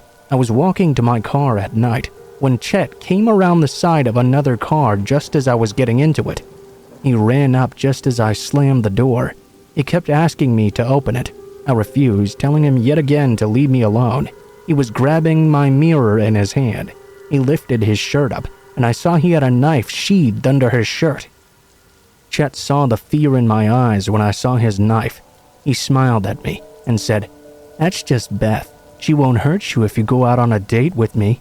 I freaked out at that point. I slammed the gas even though he was holding my mirror. I think I must have ran over his foot with my back tire, but I didn't really care. I rushed right home and told my parents everything. We called the police as well. I told them everything that happened too, and that I felt like he had been threatening me. The police apparently had a talk with him, and it must have worked because I never saw Chet following me around after. However, not seeing him didn't make my life any more comfortable. He always had a tendency to show up when I least expected it, and I'm sure he must have still been watching me even if I didn't see him. I never went to Camden Park again. I have no idea if he continued working there or left sometime after. When I turned 18, I went to college in Los Angeles, and since then, I much prefer Magic Mountain.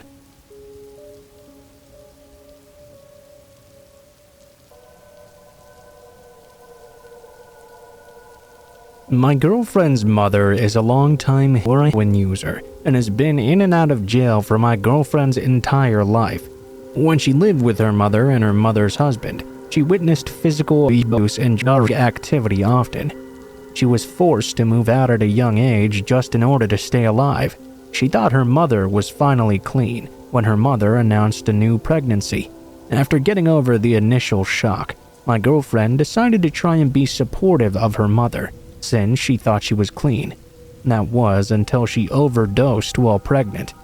At that point, she decided to cut all contact.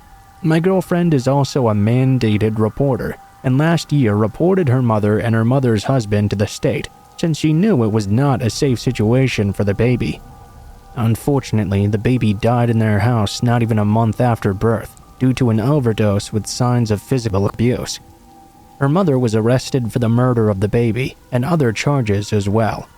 Her husband was arrested for child endangerment and other charges very recently. At first, the judge did not grant either of them bail. Eventually, though, her husband was granted bail, which he posted. We didn't know this until recently, which helped us put some of the pieces together. My girlfriend and I like to sit outside her house in the car and just chat and listen to music and relax together. Recently, though, there have been some weird black cars orbiting my girlfriend's house. We've also been frequently followed by black cars when we drive around. It's the same couple of cars that do this as well, not just random ones. At first, we thought maybe we were just paranoid. Everyone was supposed to still be in jail. Then, though, we found out the husband had been let out, and we began to doubt it was really insanity. The first major thing happened after my girlfriend and I had gone on a dinner date. We went home after dark and sat in her car for about 45 minutes when we noticed that black car passing us by every few minutes. After 10 minutes of passing us by, a different car drove towards us, flicking its high beams on just when it got close enough for us to see who was inside. It swerved into the oncoming lane, and I genuinely thought it was going to slam into the passenger side of our car. It sped away and we ran inside. After that, we started noticing these black cars more and more. This past Wednesday morning at around 3 a.m.-ish. That same distinct black van we'd been seeing pulled up outside my house. This was weird because my girlfriend and I live about 30 minutes away from each other in two separate cities. A man got out of the van and began shining a flashlight into my windows, scanning it almost. He shined the flashlight up to the window I was sitting at and kept it there for a moment.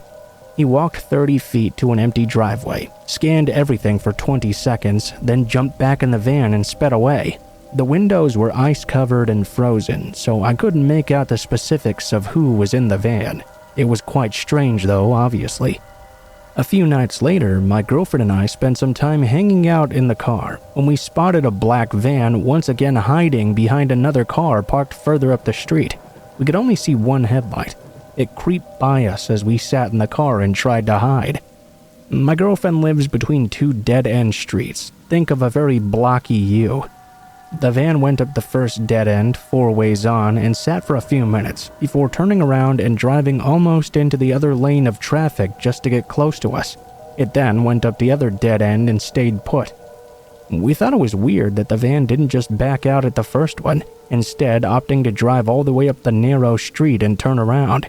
After a few minutes, we called a friend and recounted the story just to get an extra opinion. While my girlfriend was talking, I got out of the car for a moment to light a cigarette and see how far away the van was now.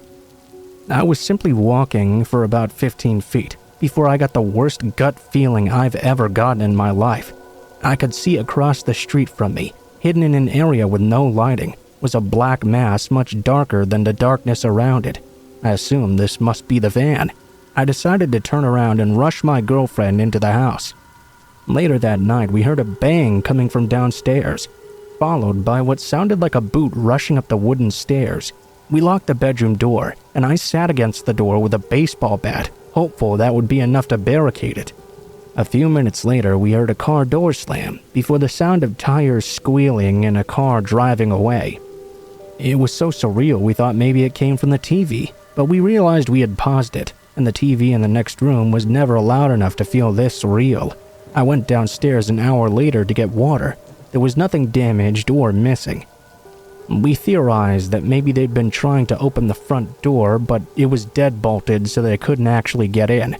My girlfriend's exterior wall doesn't face the road, and we'd never heard car sounds before.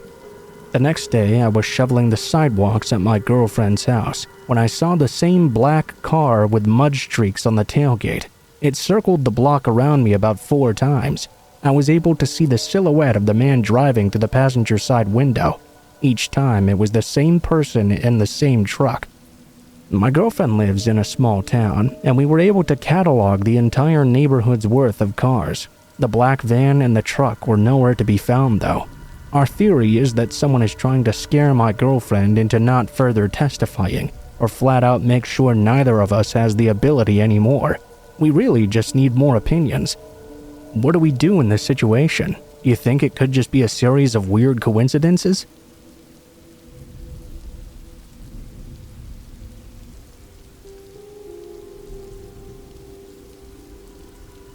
Back in high school, I used to hang out with some pretty intellectual kids who were also pretty artistic and such. I guess I was pretty smart too, but I was always a bit of a slacker in the education department. I had a good time talking to these people though, and we were all involved in the drama club at school. Even though I was the new kid, I found a group of friends I felt like I really fit in with. I never went to parties as a teenager, and I probably wouldn't have wanted to go even if I were invited. I wasn't the type who drank, and I didn't like being in huge groups of people either. My friends never went to parties either, so that was another way we got along. We did have little get-togethers though at night, but only between our group of close friends. We always referred to them as poetry readings, even though we never actually ended up reading any poetry. When I first got involved with these guys, I found I had a minor crush on this boy named Nick in the group. I had always been shy about my crushes though, and for the longest time I didn't reveal this to a single soul. Every time we were near each other though, I would get those butterfly feelings inside I'm sure you're all familiar with. Nick did work on set design, and there were times when late at night he and I would be the only 2 people left after everyone else went home. During that time, we would talk a whole lot for hours. I often missed dinner because I would get home so late after having our conversations. That didn't really matter to me though, because I enjoyed his company that much. Often, as the night got longer in our poetry readings, a female friend and I would be the ones that talked pretty late into the night. I didn't have a curfew ever, so I could stay out as late as I wanted. I really enjoyed spending those late nights talking to her. Plus, I lived really close to my friend Elaine's family's second home, and her parents allowed us kids to have our little meetings there. It was close enough I could just walk. This was a really weird night though. It was November, and we always got snow in November. This was quite the heavy storm that began falling though, even before I left the house. It was one of those ones that when you walked out into it, you couldn't see 10 feet in front of yourself. It made you feel isolated and sort of alone. I didn't mind walking through it though in order to get to the hangout with my friends. I got there a bit later this particular time than usual. I was looking forward to spending time with my female friend, but not long after I arrived, her mother called and summoned her home. I was feeling a bit disappointed because obviously she was my best friend and I really enjoyed spending time with her. Because of that, I began to talk to Nick instead. Nick asked me if I wanted to go to an upstairs room and watch the snow fall out the window. I, of course, jumped at the chance to spend some time alone with him. We went upstairs and we left the lights out in the room. It was unfurnished, as was most of the rest of the home. Nick and I spent a good amount of time there talking. I can't explain this very well, but it had a strange intensity. I'm sure most of you know how it feels being a teenager and being alone with someone you had a crush on. You expect something to eventually happen. Nick was staring me right in the eyes. He asked me if I wanted to see something. The way he asked got my heart beating real fast. I nodded at him. He lifted his shirt up. My teenage libido was pretty worked up, thinking that something intimate was going to happen, but that was quelled pretty quickly. As I looked closer, I could see Nick had a ton of fresh wounds on his body. He had welts and cuts, and it looked like he'd been tortured by someone. I asked him what happened. Nick told me he'd been tied up and attacked by someone that he met. It was supposed to be an intimate meetup, I guess, but it didn't turn out that way. Nothing sexual happened, but once he was tied up, they smacked him with a whip, stabbed him with a knife, and basically hurt him all over. When it was finally over, his date grabbed him into his car and callously dumped him off in front of his house. There were tears in his eyes while he told me this story, but I wasn't feeling the same. I was feeling extremely angry. I asked Nick who it was that did this to him. At first, he refused to tell me. Finally, though, he told me he'd met this person on a dating website, which he'd lied about his age on. He even told me the specific username. He broke down while I held him, but he tried to make me promise I wouldn't do anything. Later on, though, I went and created a profile on that site he had used. Before I could even try to look for the guy that hurt Nick, he contacted me himself. He asked me if I was into kinky stuff like bondage. I didn't know what I was going to do. I sat there and looked at the message he sent me. I sat there and looked through his profile. I thought of all the wounds he inflicted upon the guy I had a huge crush on, and I wondered what I was going to do. I wanted to meet up with him and give him a taste of exactly what he'd done to Nick. I could feel the anger in my stomach, telling me to meet this guy. Ultimately, though, I decided against it. I'm sorry if you think that's being a chicken or whatever. I didn't meet him because I know I would have killed him. That's exactly what I was feeling. I wanted to grab my father's gun and shoot him in the face for what he did to my crush. I've never felt more sure of anything in my entire life. It's not a feeling I enjoyed, of course. I rejected it because I didn't want to ruin my life by doing something stupid. Nick refused to report him to the police, and I respected his wishes. If you ever have the urge to kill someone, I hope you never do.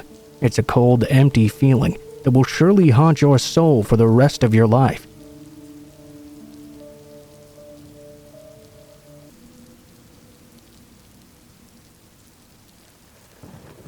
I, 29 and female, grew up in a nice suburban neighborhood.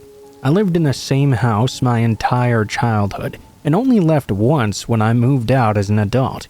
I always felt safe leaving our doors unlocked, windows open, going out for late-night walks as a teen. When I was around 17, though, I noticed some strange things started happening around my house. My house was also supposedly haunted, so there were often weird noises and moving things on their own. It wasn't a new thing. This is probably why I dismissed my own experiences for so long. As a teen, I worked at a movie theater, and I did not work until the afternoon. I would get off at very late at night because of this. I turned into quite the night owl, and it was normal for me to stay awake until about 3 o'clock in the morning. It started off as my dog reacting to things outside. I would peek out my window to see what was going on and never actually see anything, so I assumed my dog must just be hearing noises and overreacting to someone passing by or something.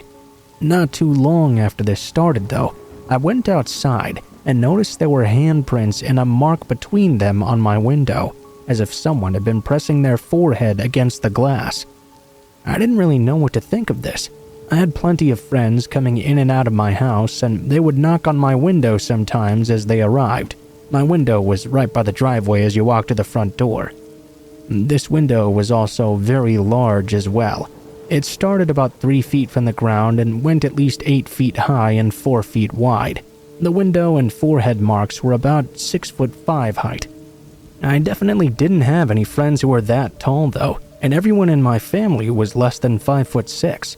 Soon after that, I woke up around 5 in the morning to my car alarm going off. Again, I kind of dismissed the situation in my grogginess. This happened a few more times within the next few weeks though, always about 4 to 5 in the morning, and I began to get slowly more suspicious. The last time I noticed handprints on top of my car, as if someone had tried to crawl in through my open sunroof or something. After that, I started making sure to close all my windows and lock every door. This time, I thought maybe it was some hoodlums trying to steal something since everything had been open.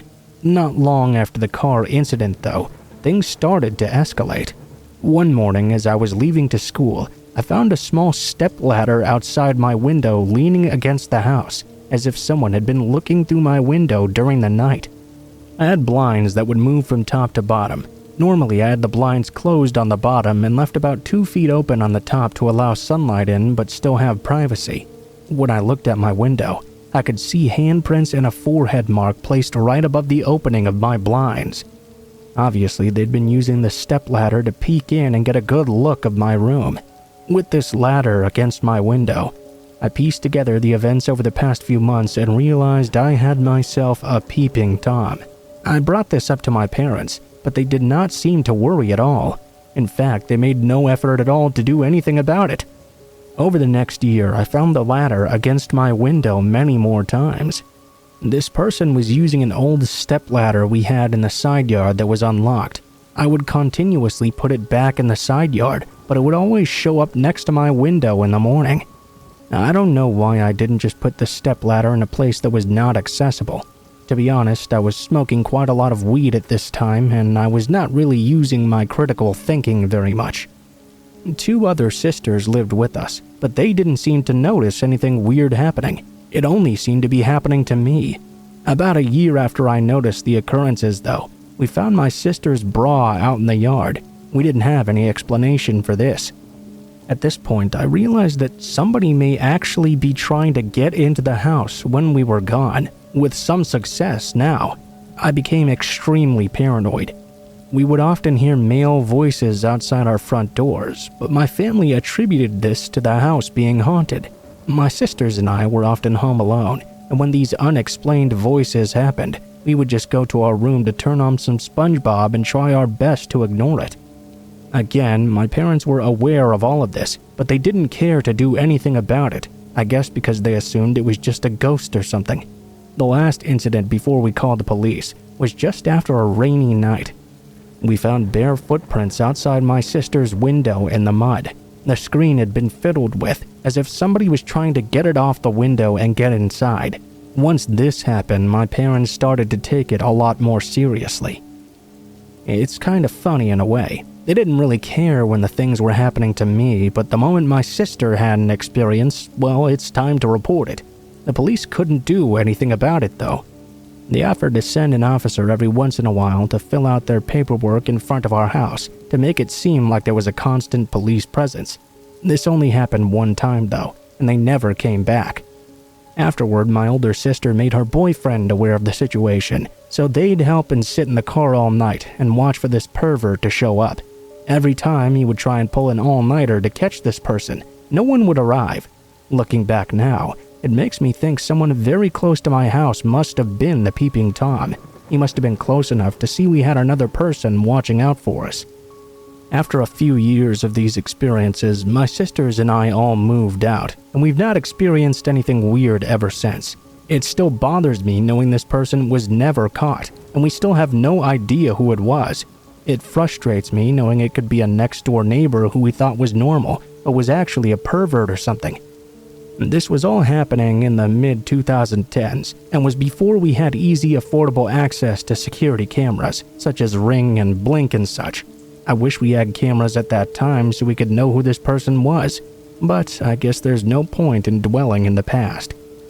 I will always have security cameras around my house, especially if I have young daughters.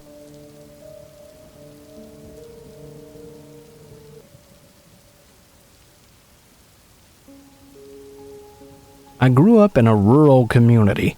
Although I won't mention exactly where it was, we really didn't have much in the way of entertainment.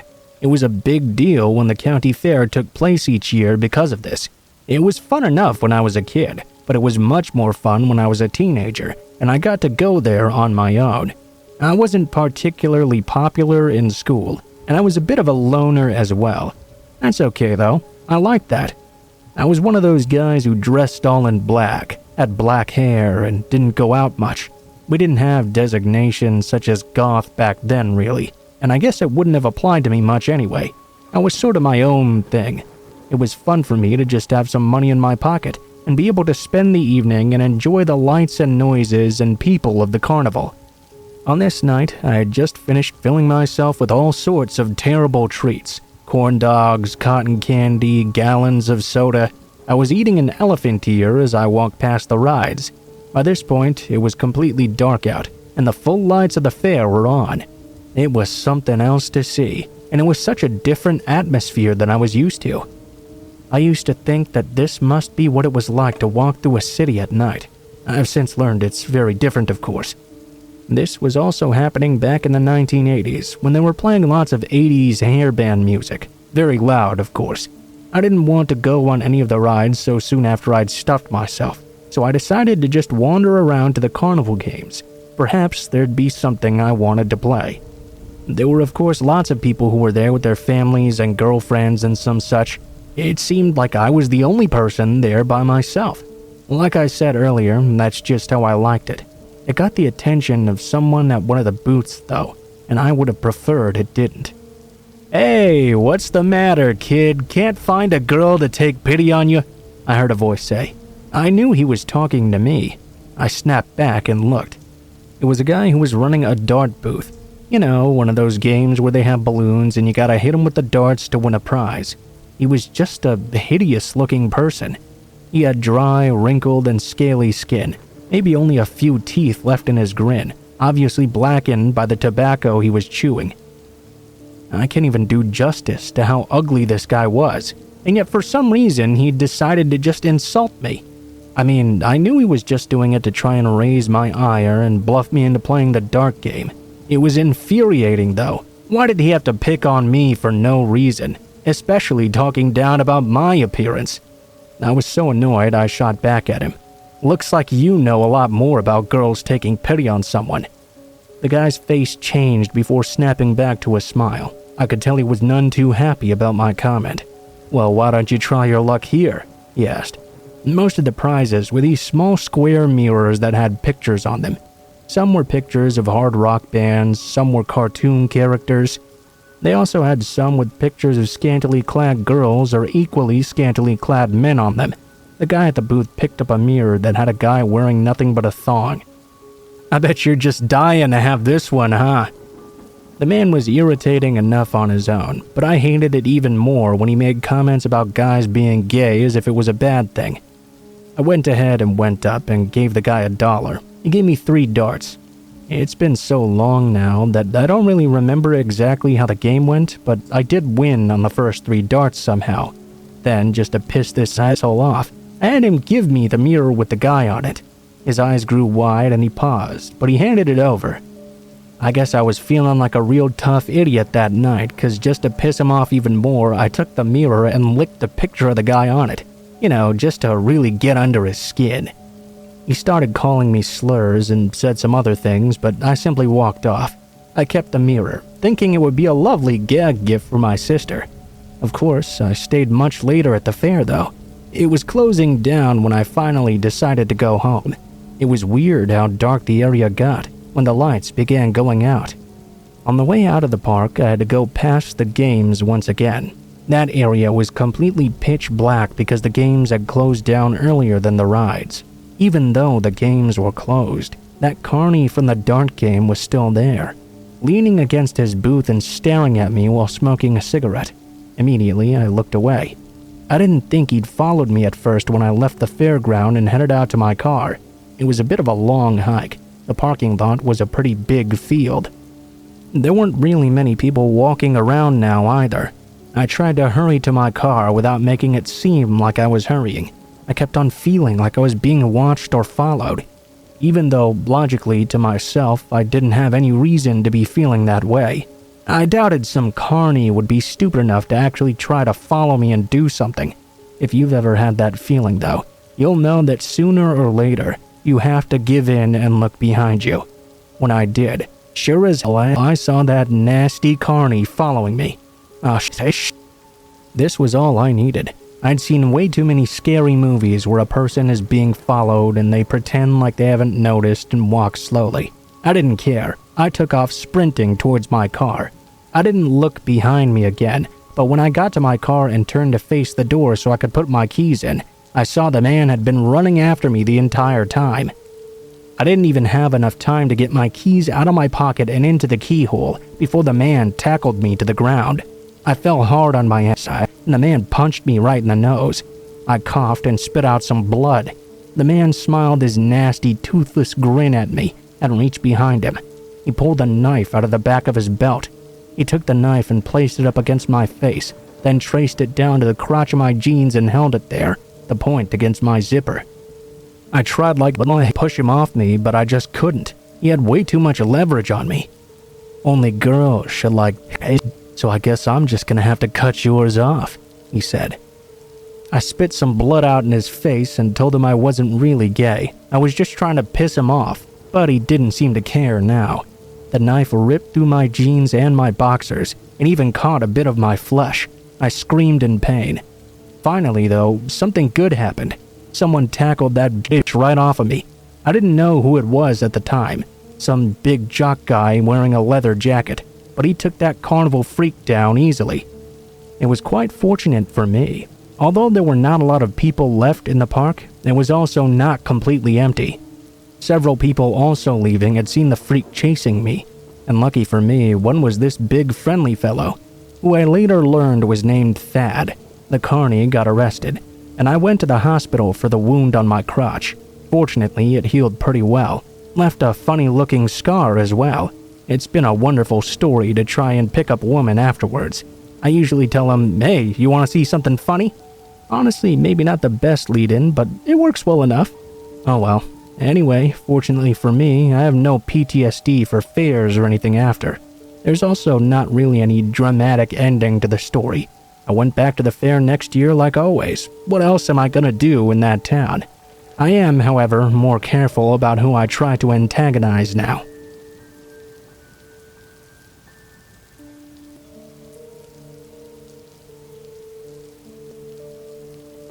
Trigger warning: physical assault. My story takes place 2 years ago in France. I was home alone in my small apartment, working on something for my internship that I was really stressed about.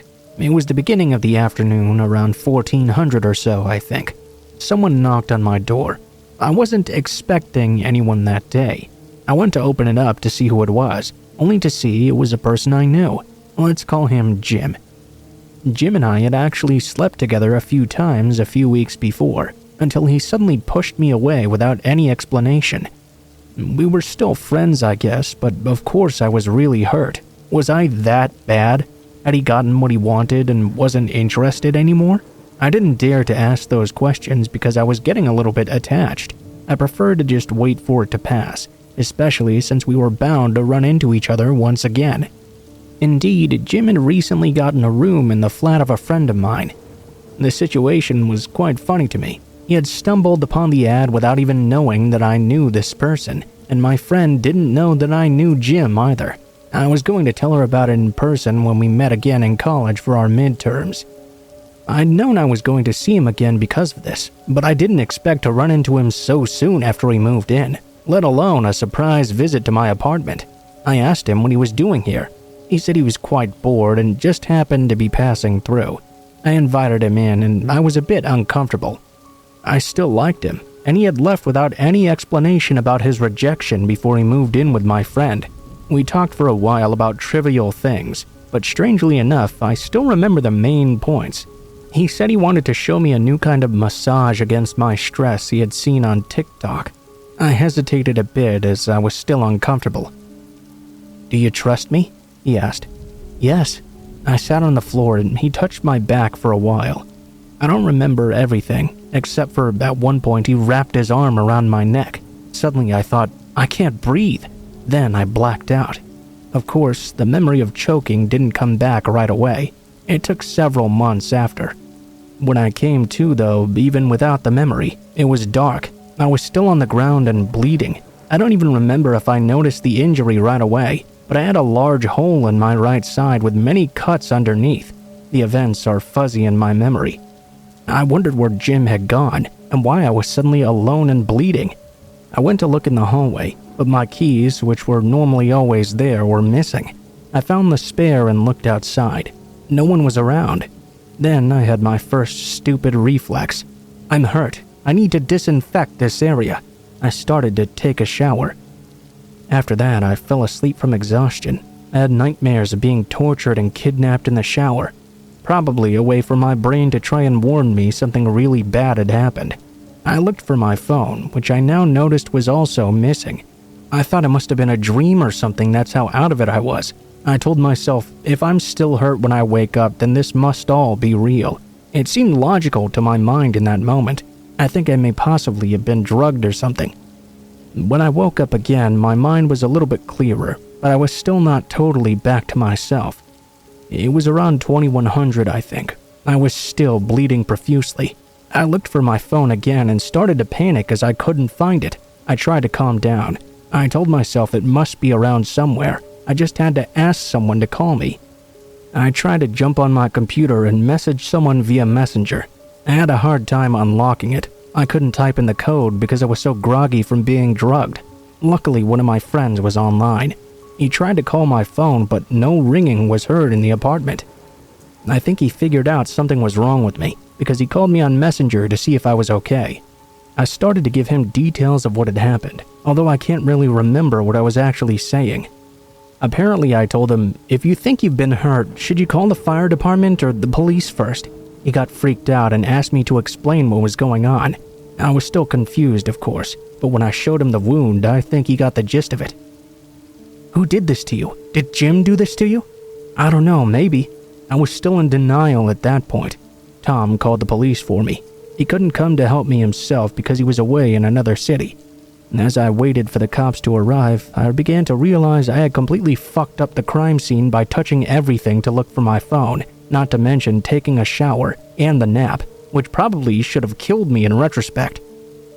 I still wasn't feeling any pain though somehow. The big hole in my side started to finally hurt when I was being taken care of by paramedics. I had to undergo surgery as a result of this assault. It took me several months to accept that someone had tried to murder me with a knife. I had a hole in my liver, a pneumothorax, and I was bleeding quite a bit. Luckily, my other major organs were not affected. While I was in the hospital, the cops came to take my statement and took Jim into custody. Imagine the surprise of my friend and her roommates when they found out the new roommate they got not only knew me, but was accused of robbing and trying to kill me. 1 week after the assault, when I left the hospital, the first bad news was that the cops had not been able to retrieve the recordings from surveillance cameras in my building. They had already been erased. The next day, the policewoman in charge of the investigation told me that of course Jim denied having been at my place that day. Since nobody was at the flat to confirm, they couldn't do anything. That's it for now. Go home to your parents and get some therapy. Yeah, great. Then I waited for a long time. I had to have the seals from my building analyzed for Jim's DNA. Without video or witnesses, it was the only way to prove that he was my attacker, or at least that he was in my apartment that day. It took a year and a half to get the prosecutor's verdict. No further action. No identifiable DNA other than mine had been found at the crime scene. Unfortunately, I'd probably destroyed it when I took a shower. So, there you have it. Can't pursue the investigation. Can't prove it was Jim. I don't have the memories of the assault itself. I don't think I'll ever remember them. I have no doubt that Jim did this to me though. I think if I ran into him, I would freeze like a rabbit in front of a car. Today, I'm much better, but I still suffer from PTSD. For a while, I couldn't drink any alcohol because the drunken feeling reminded me of when I was going into unconsciousness. Now I panic when I'm with someone alone and have trouble breathing. Most of all, it makes me sick to know Jim is free to live his life and to try to kill someone else.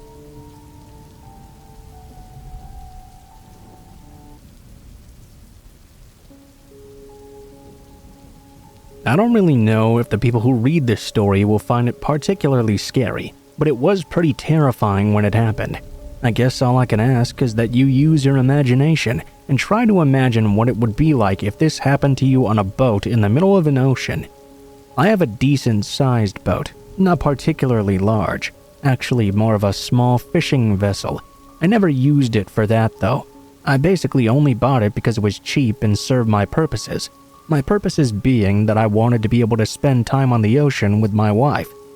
My wife and I were out one evening and decided to stay out after dark. This was in the Atlantic Ocean. Normally, we didn't do this very often, but the sunset was beautiful that evening, filling the sky with the most beautiful shades of pink I had ever seen. Once the sun had set, the moon was also beautiful. There was just something about sitting on a boat in the middle of the water, watching the sky at night. Absolutely mesmerizing. After quite a bit of time had passed by, we finally decided that we didn't feel like actually sleeping in the boat that night. We could have, but as much as I like being out on the ocean, I don't really like sleeping in a rocking boat. I always wake up with a real stiff neck. I just don't enjoy it. I mean, who would really? As I was getting ready to leave though, there was this loud thud, and the boat tilted hard in one direction. Our boat was pretty sturdy, and it would have to take a massive hit in order to get shaken so hard.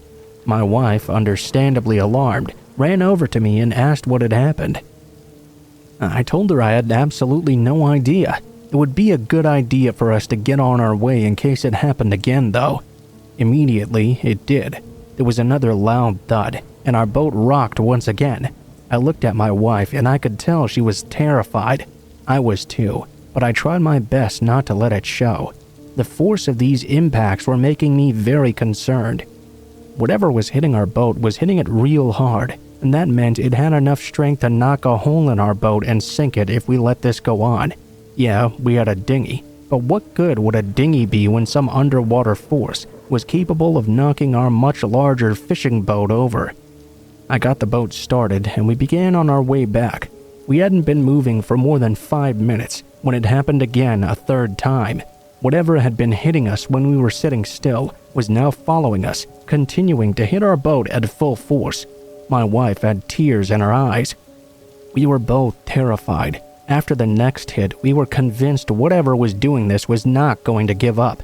I tried going faster, as fast as I could possibly force the small boat to go.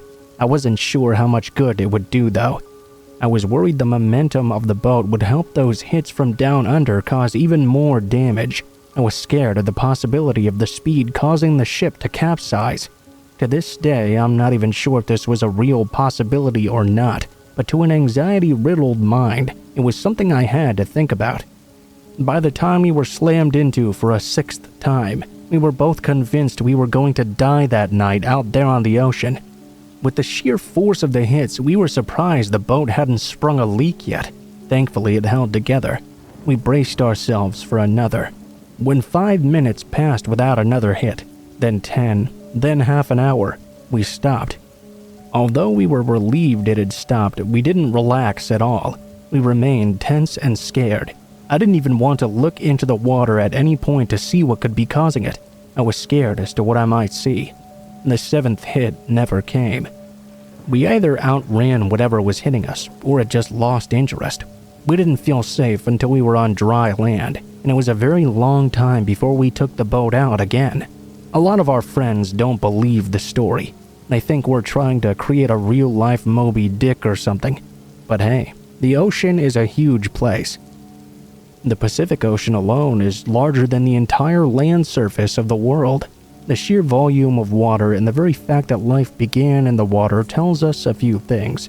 There are some very old things in the ocean, and many things we haven't even the slightest idea about. These things have many places to hide out there.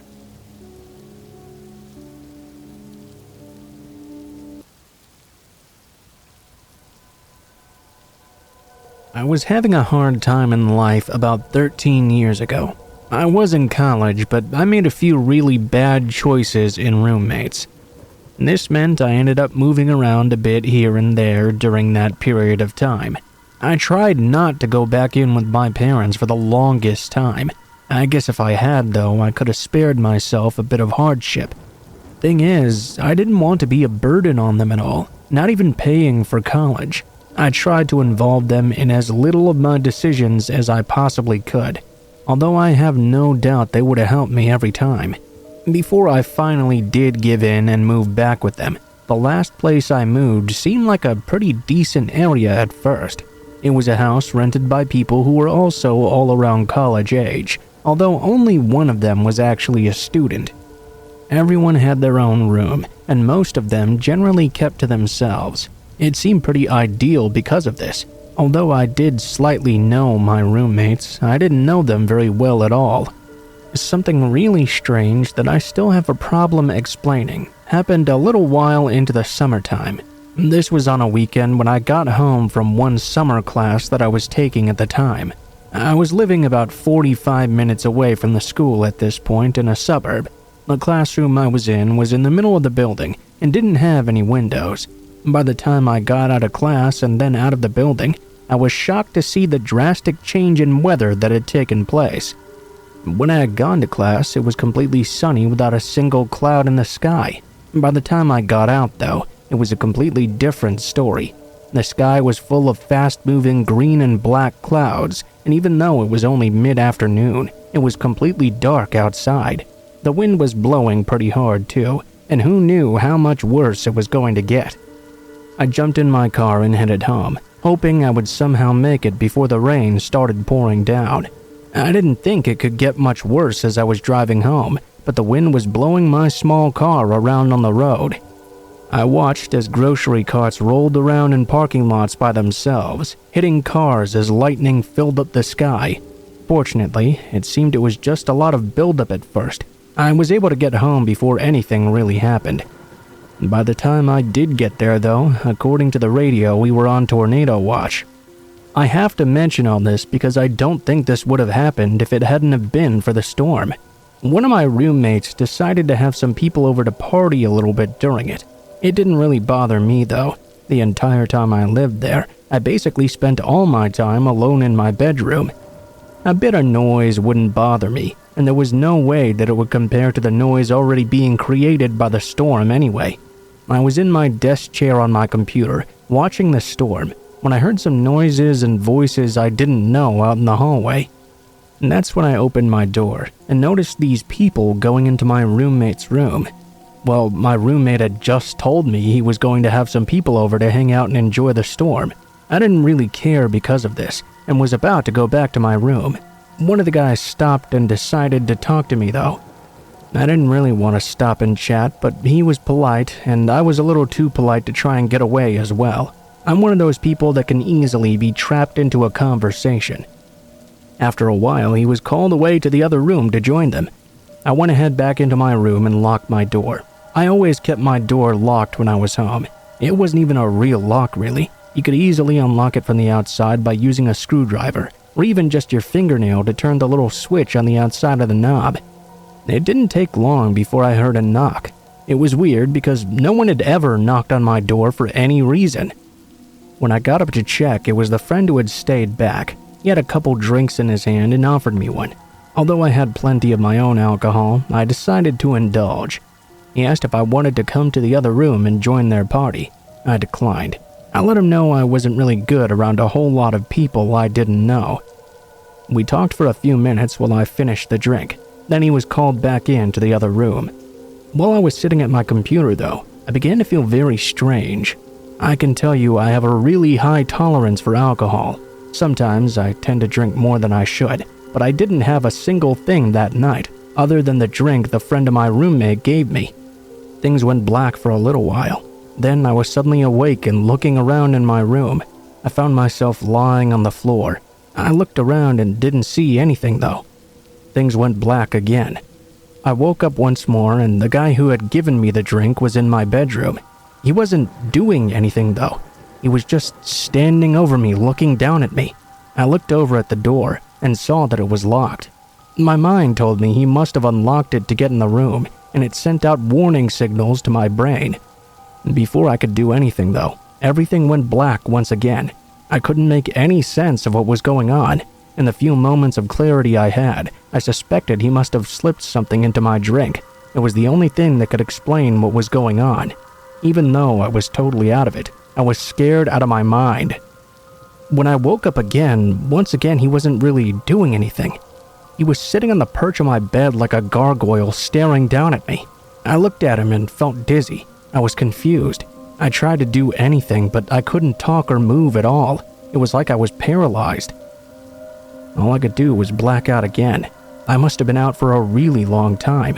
When I finally got up once more, I was able to move. This time though, the guy was not in my room anymore. I managed to get up to my feet, but I stumbled and fell and hurt myself. It was hard to move, and I laid there for a while. The following day, I felt like crap. I woke up when there was a knock at my door. It was my roommate. He told me he had caught that friend breaking into my room, going through my belongings. My roommate then threw him out of the house. That's the scariest thing that ever happened to me, not being able to move or even make sense of what was going on around me. I hope that never happens to anyone else.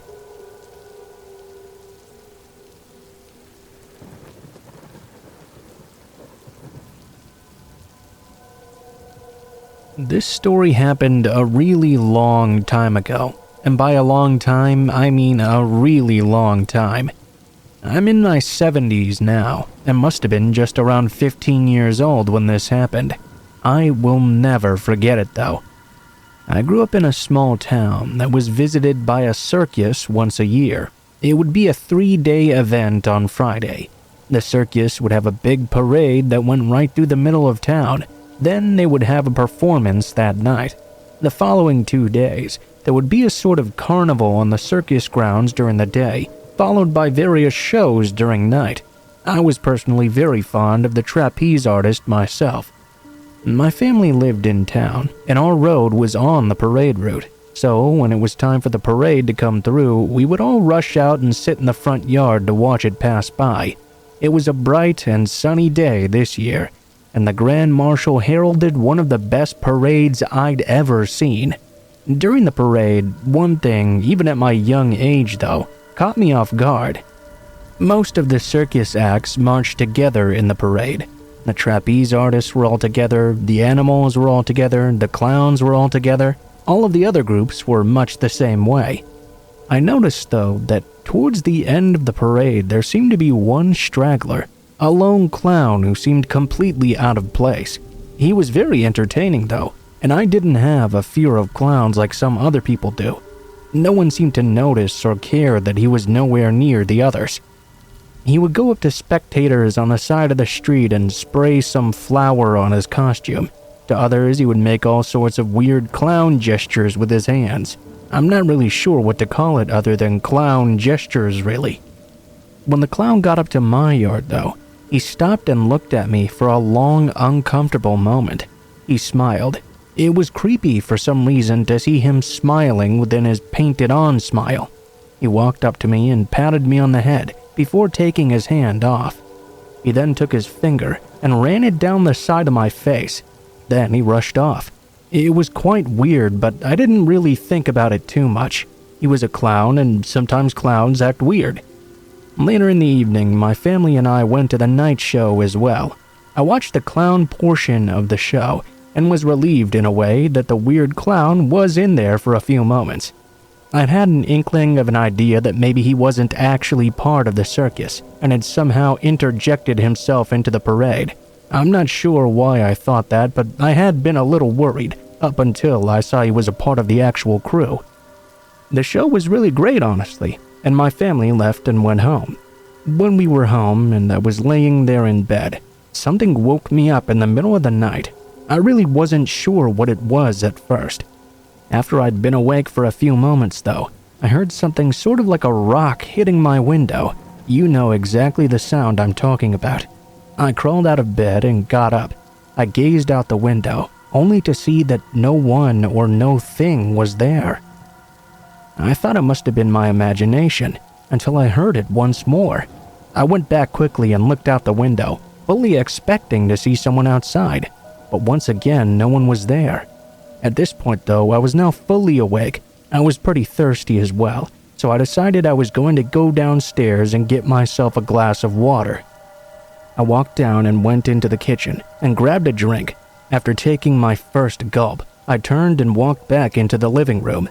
I dropped my glass and screamed when I saw that clown looking in through the living room window, waving at me in the darkness.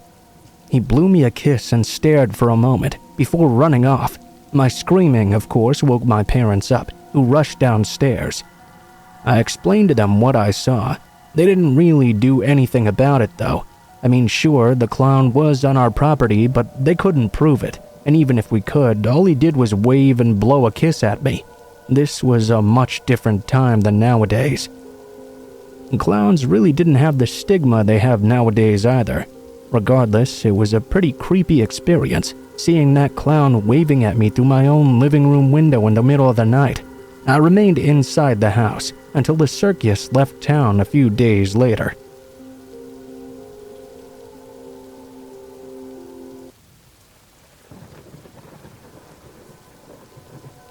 This happened when I was out with some friends of mine, just off the coast of Washington.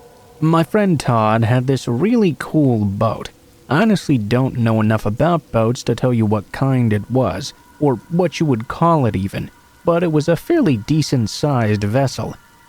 It was large enough for the 5 of us to be more than comfortable. It had an inner chamber with a small kitchen, bathroom, and even bunks to sleep on as well. Quite a nice thing, all in all. Now, Todd really liked being out on the ocean because he felt it was the freest place a person could be.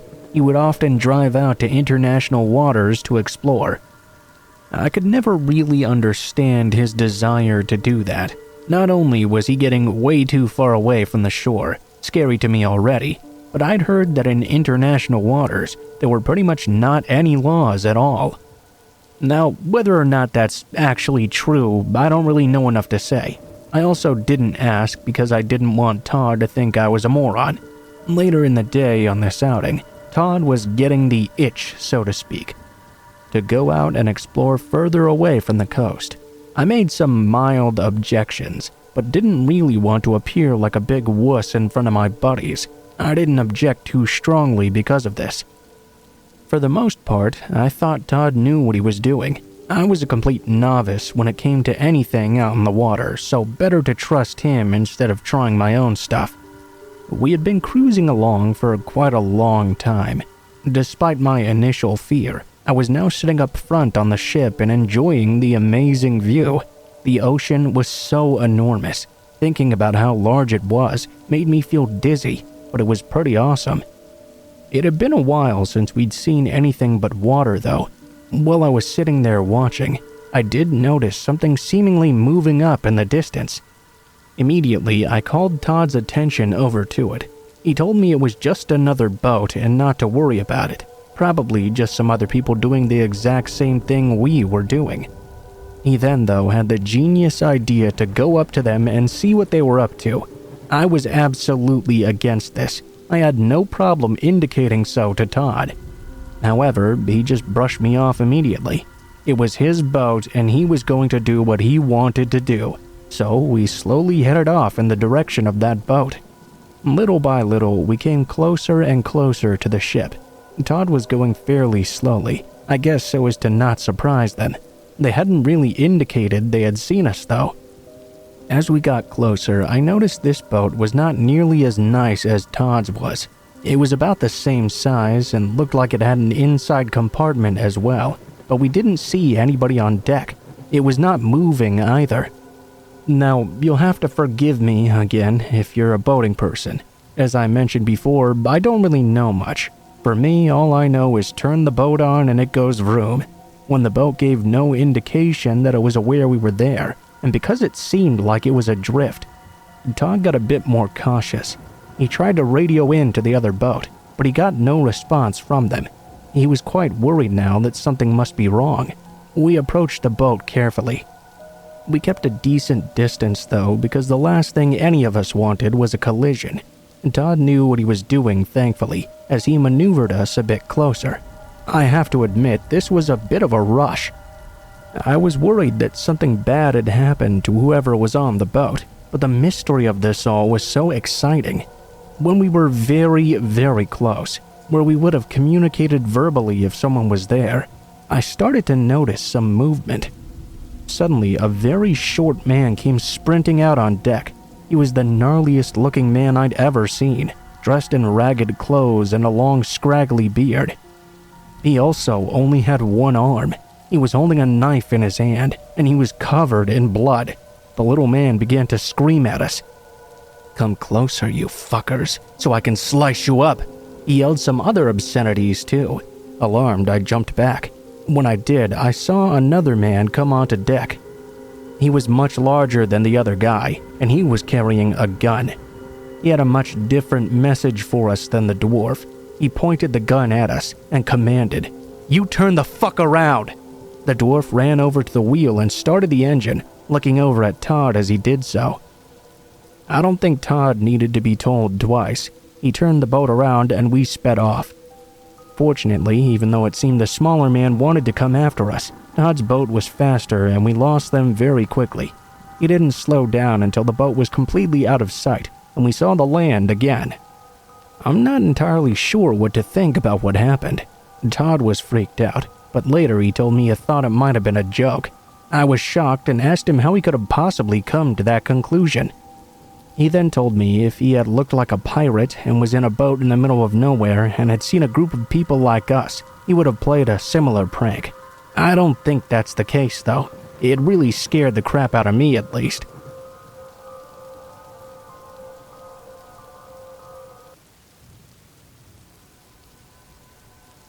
I'm a 28-year-old woman, and this happened to me when I was 13 years old. I'm an adult now, and I'm still kind of traumatized, to be honest with you. For a little bit of context, at 13 I transferred schools due to a lack of money. The school I went to was a cheaper private school, because where I lived, the public ones really sucked. I didn't have any friends for at least the first couple of months. I started noticing this boy, Victor. He was always staring at me during classes, in the hallways, by the window. He'd stare at me at lunch as well. It was a pretty everyday thing. I didn't really care though. I was at an age when I only thought about stupid kid stuff like dolls or whatever. Oh, one more thing. I was flat as a table back then, so I looked like a really small child. The girls in my class started saying that Victor must have a crush on me. That creeped me out, obviously, because he was 18 years old. Still though, I didn't really think much about it as long as he didn't try to approach me or anything. Things escalated quickly, however. Victor started to follow me home every day. Thank God I moved since then, and he doesn't know where I live anymore.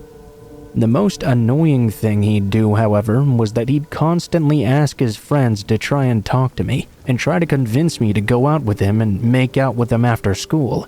These talks would usually take about 30 minutes of them trying extremely hard to convince me to go along with this. Victor would be behind them watching the conversation like some kind of freak.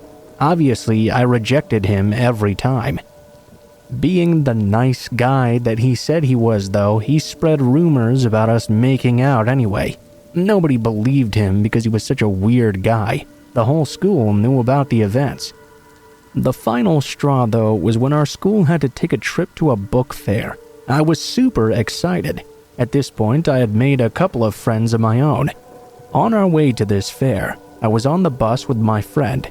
Victor was about 3 seats behind us. I could feel his eyes boring into my back the entire way there. Out of nowhere, he came and asked for my friend's cell phone because he needed to call someone. She handed it over to him, thinking he was telling the truth. How stupid of her. He returned her cell phone not even 2 minutes later. She checked to see if he'd done anything and showed me that he'd secretly taken a bunch of photos of me. I guess this was his way of saying that he'd already done this at some point before. She got extremely pissed and went to go confront him. When she returned, she looked extremely scared and said the creepiest thing I've ever heard in my life. She told me that he'd cornered her and said that for confronting her, that when she least expected it, he'd push her into a bathroom and rape her. Today, the only thing that went through my mind was, what should I do now? I peeked over at him and he gave me this creepy smile.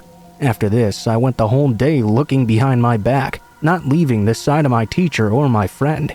She didn't understand why I didn't want to walk around and explore at the fair. I was in alert mode the whole time though. Thank God nothing bad happened. When I came home, I cried in my room like a baby. This was at the end of the year, and thankfully I switched schools soon after. I told my mom this, and she told me, yeah, that stuff happens. It happened to me too when I was your age. I was so shocked about how this was such a seemingly common thing. I'm 28 now, and I still see Victor out on the streets. He's even followed me around a few times. I always walk in circles until I lose him, but sometimes he tries to wait for me outside stores or restaurants. I think about what would have happened to me in the book fair if I didn't have my teacher next to me the whole time. I wonder if one day he'll try to do something, or he'll just keep up this creepy behavior.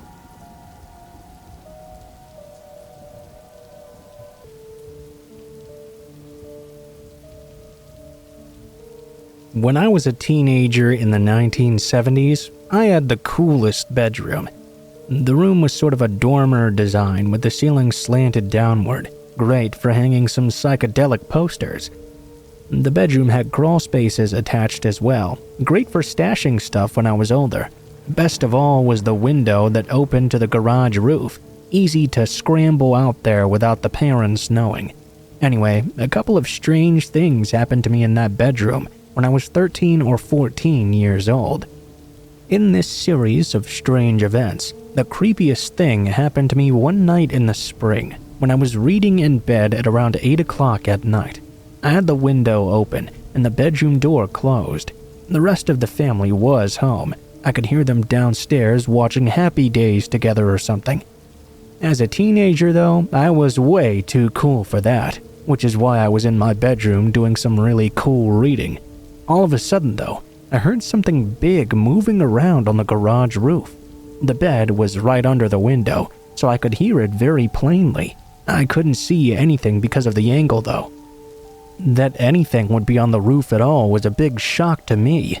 There weren't any trees anywhere close by, and the house had an aluminum siding as well. It's not like a cat could just climb up the side or something. I was thinking maybe a big bird landed on the garage roof, perhaps an owl or something. It was a bit strange at that time of night though. Then it got real scary. I could faintly make out that whatever was out there was starting to breathe really heavily. As the breathing got closer and closer to the window, it started to sound more and more like a person. I could hear the breathing getting louder as they approached close to the opening.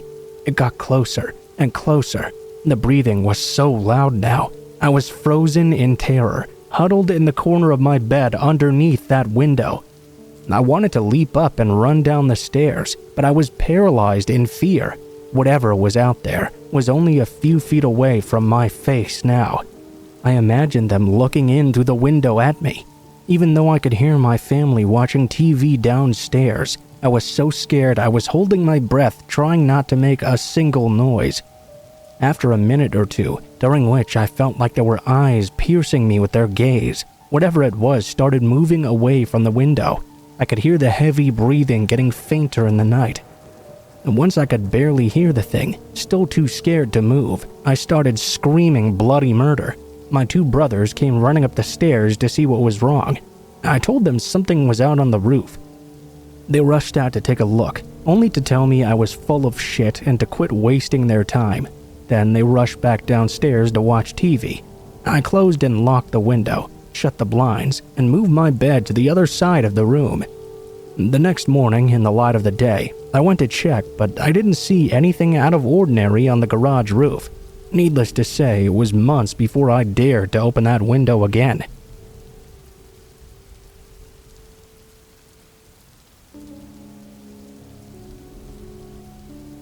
I think the scariest thing about the ocean is how much happens out there without you ever knowing and without consequence. That might not make too much sense, but it will after you hear this story of what happened to me. I was out in my boat with a couple of friends, Joe, Wendy, and Tom. We were having a really good day, just enjoying the water. I don't want to give out the location because the situation was way too disturbing, but we had gone pretty far out there. Normally, we wouldn't stay out too long after dark, but we were having such a good time drinking, telling stories, and the sky was so clear and beautiful that we decided to stay a bit longer. If you've never seen the clear sky at night out on the ocean, then I hope you get the chance to sometime. We were up on deck when a sudden flash of light caught our eye. Tom went over to the side of the boat and shined one of the lights in the direction of that flash.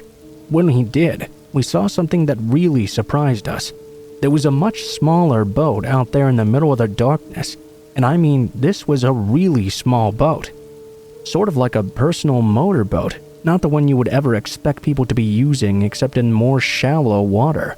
It was quite a surprise. It seemed to be floating right in our direction, caught adrift. We tried to make contact with the boat. We figured it was unlikely they were using radio, so we used our sound signal to blast 5 short and very quick blasts of sound toward them.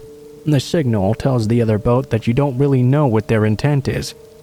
I mean, we didn't think they were up to anything bad really, but it was weird to see such a tiny boat that far out and apparently adrift. There was no response at all. We debated about what we should do. Wendy suggested we should just leave it, because whoever it was must have been up to something shady. Tom and I didn't really think that would be the right choice, though. Joe wanted to approach the boat, and although I was a bit nervous about the idea, I told him that as long as we kept our distance, we could try and get a closer look at what was going on. We slowly started to approach the tiny boat. We shone our lights, but we were still not getting any sort of response. Even a small motorboat colliding with a much bigger boat like ours could still cause damage, so we had to be very careful approaching. I preferred to get close to it before possibly grabbing it with a beam if needed. I can't tell you the right words to explain how creepy it was in the dark, watching this small boat just slowly coming towards us in the water. We watched as it bobbed up and down with the waves, just a shadow on the vast ocean. We pulled up as close as we were comfortable with. I called out, asking if anyone was in need of assistance. There was no answer, but there was clearly something sitting at the wheel. We told the driver we were going to shine our light over there. This was a precaution so we didn't blind the man. He didn't answer, so we went ahead and did so. As we did, though, I realized there was no way the lights could have hurt his eyes in the first place. He didn't have any. All this man had were 2 empty sockets coated with dry and crusty blood. The man was obviously dead. My friends wanted to leave and get the hell out of there as quickly as possible, but I didn't feel right leaving a dead guy out in the middle of the ocean that way. We carefully pulled the boat close to us, and I called the Coast Guard. It took a while, but they came out and got the boat and took us in for some questioning. They were fine with us, not accusing us or anything, but also not telling us much of what they thought either. To this day, I don't know any details of who that man was or what happened to him to make him like that. Honestly, I'm happy I don't. I don't really need to know.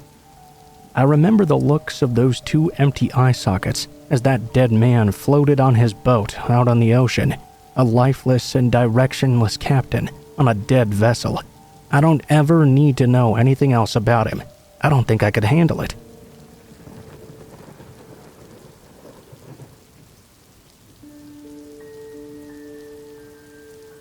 So I'm a huge fan of hiking, or simply taking walks in the woods as well. The only time I go alone is when I'm in the woods I live near. This day I was not. I was with my friend Lars in a walk about 3 hours from my home. We were planning on traveling around and staying at motels in the meantime. That day we decided to take a walk in a popular area for people who like to walk in the woods like me. Catch was that these woods were freaking huge. Not really bad for us though. We were thrilled actually. There wasn't very much to do there, although it was very pretty. We escaped the crowd, but every now and then we would still see someone walking by. We walked for a while until we got to this spot not too different from the rest, except for one thing. Nobody else was around in this section. That's why Lars and I had taken this turn. The other one had quite a few people on it still. After a while of walking down this empty path, we were surprised when we spotted a man, a completely naked man. We gave each other a look and turned around immediately. The man was slightly off the path, seemingly bent over and looking at something. As Lars and I were walking back, talking about that strange man, I heard a voice call out from behind me. I turned to see the man. He was calling out to us about some bug he had just picked up. I got a real good look at him. He was a bit tall, though nothing crazy, bald with a few brown hairs growing out.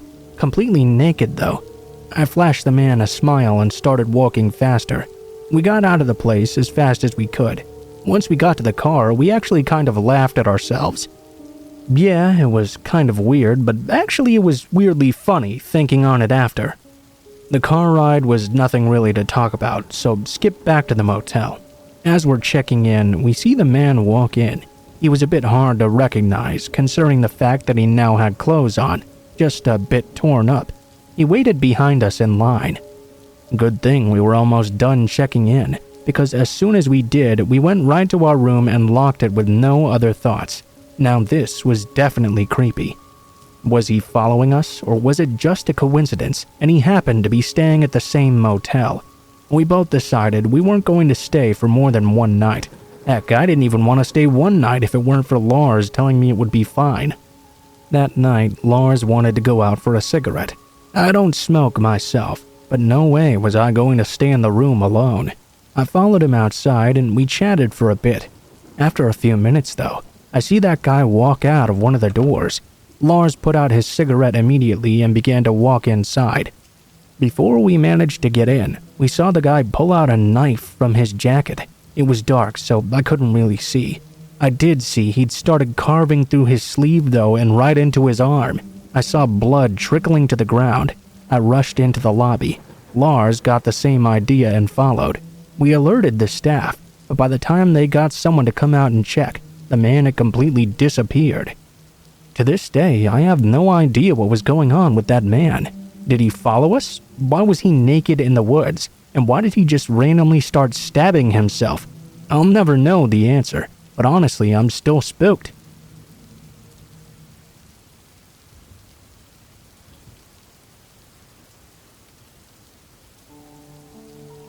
So I'm a fisherman. I had to go take a shift at about 2 in the morning. I didn't tell the guy on watch I was going out on deck though. Our toilet was a 5-gallon bucket on the starboard side of the vessel. So there I am doing my business, when all of a sudden I see this huge wave coming at us broadside. All I could think was that I was going to get swept off my bucket and sent flying across the deck with my pants down. And turds would surely scrape across my face right before my fanny pack style CO2 primed flotation device exploded. Just as this huge wave was about to sweep over me, the boat rolled and met the wave, sending a spray vaulting vertically high into the air. I was able to let out a quick sigh of relief before I saw another giant wave rolling towards us. I was furiously trying to get out of the way as the wave smashed into the side of the vessel. The spray must have shot 100 feet into the air above the railing. It was as if Poseidon himself had kindly offered to bidet my butthole. I furiously pulled up my shorts. As I turned to jettison my crap overboard and head back inside, I saw the largest wave I'd ever seen in my life, bigger than the last 2 waves combined.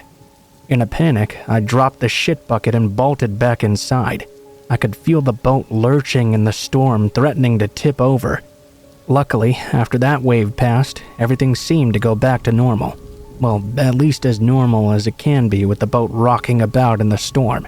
It might not be the most scary or life-threatening, but the idea of getting swept across the deck into the ocean and being covered with turds along the way was definitely scary to me.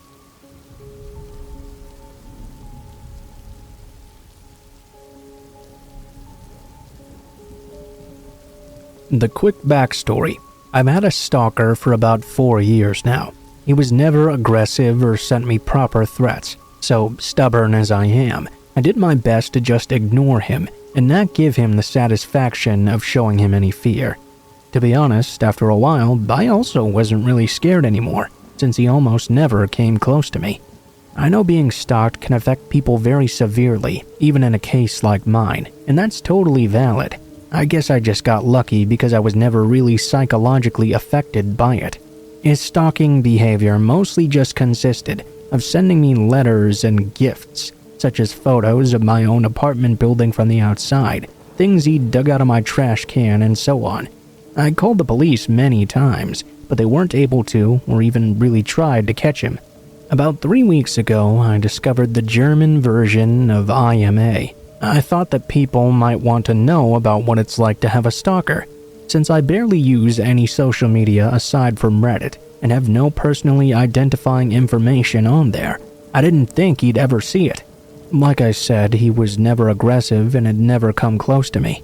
The closest I knew of was when he sent me a picture of myself unlocking my apartment door, taken from the corner of the steps above.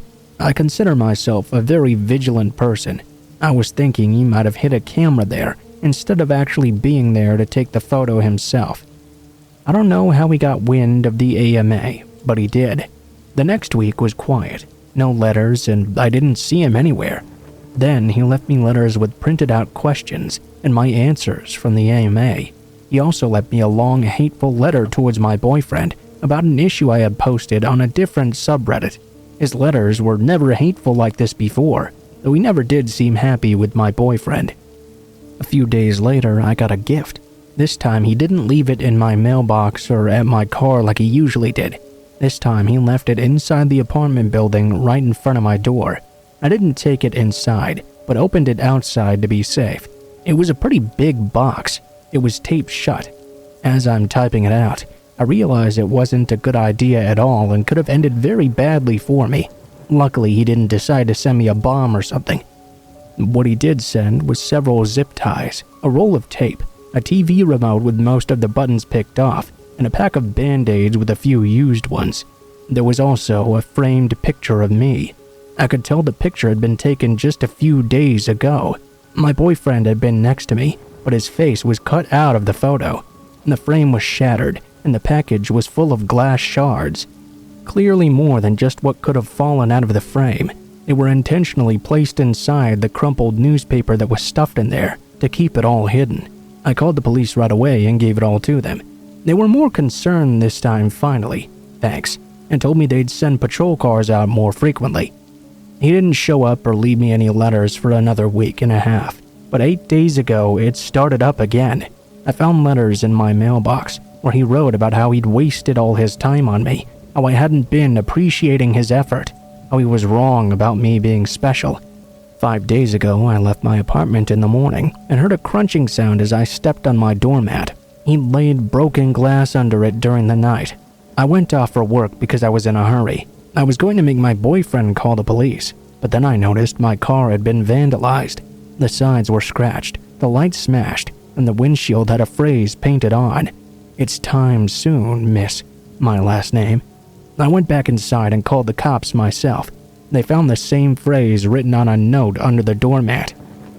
This time they really took me seriously, which might have just been because I was absolutely pissed at this point, which I made very clear.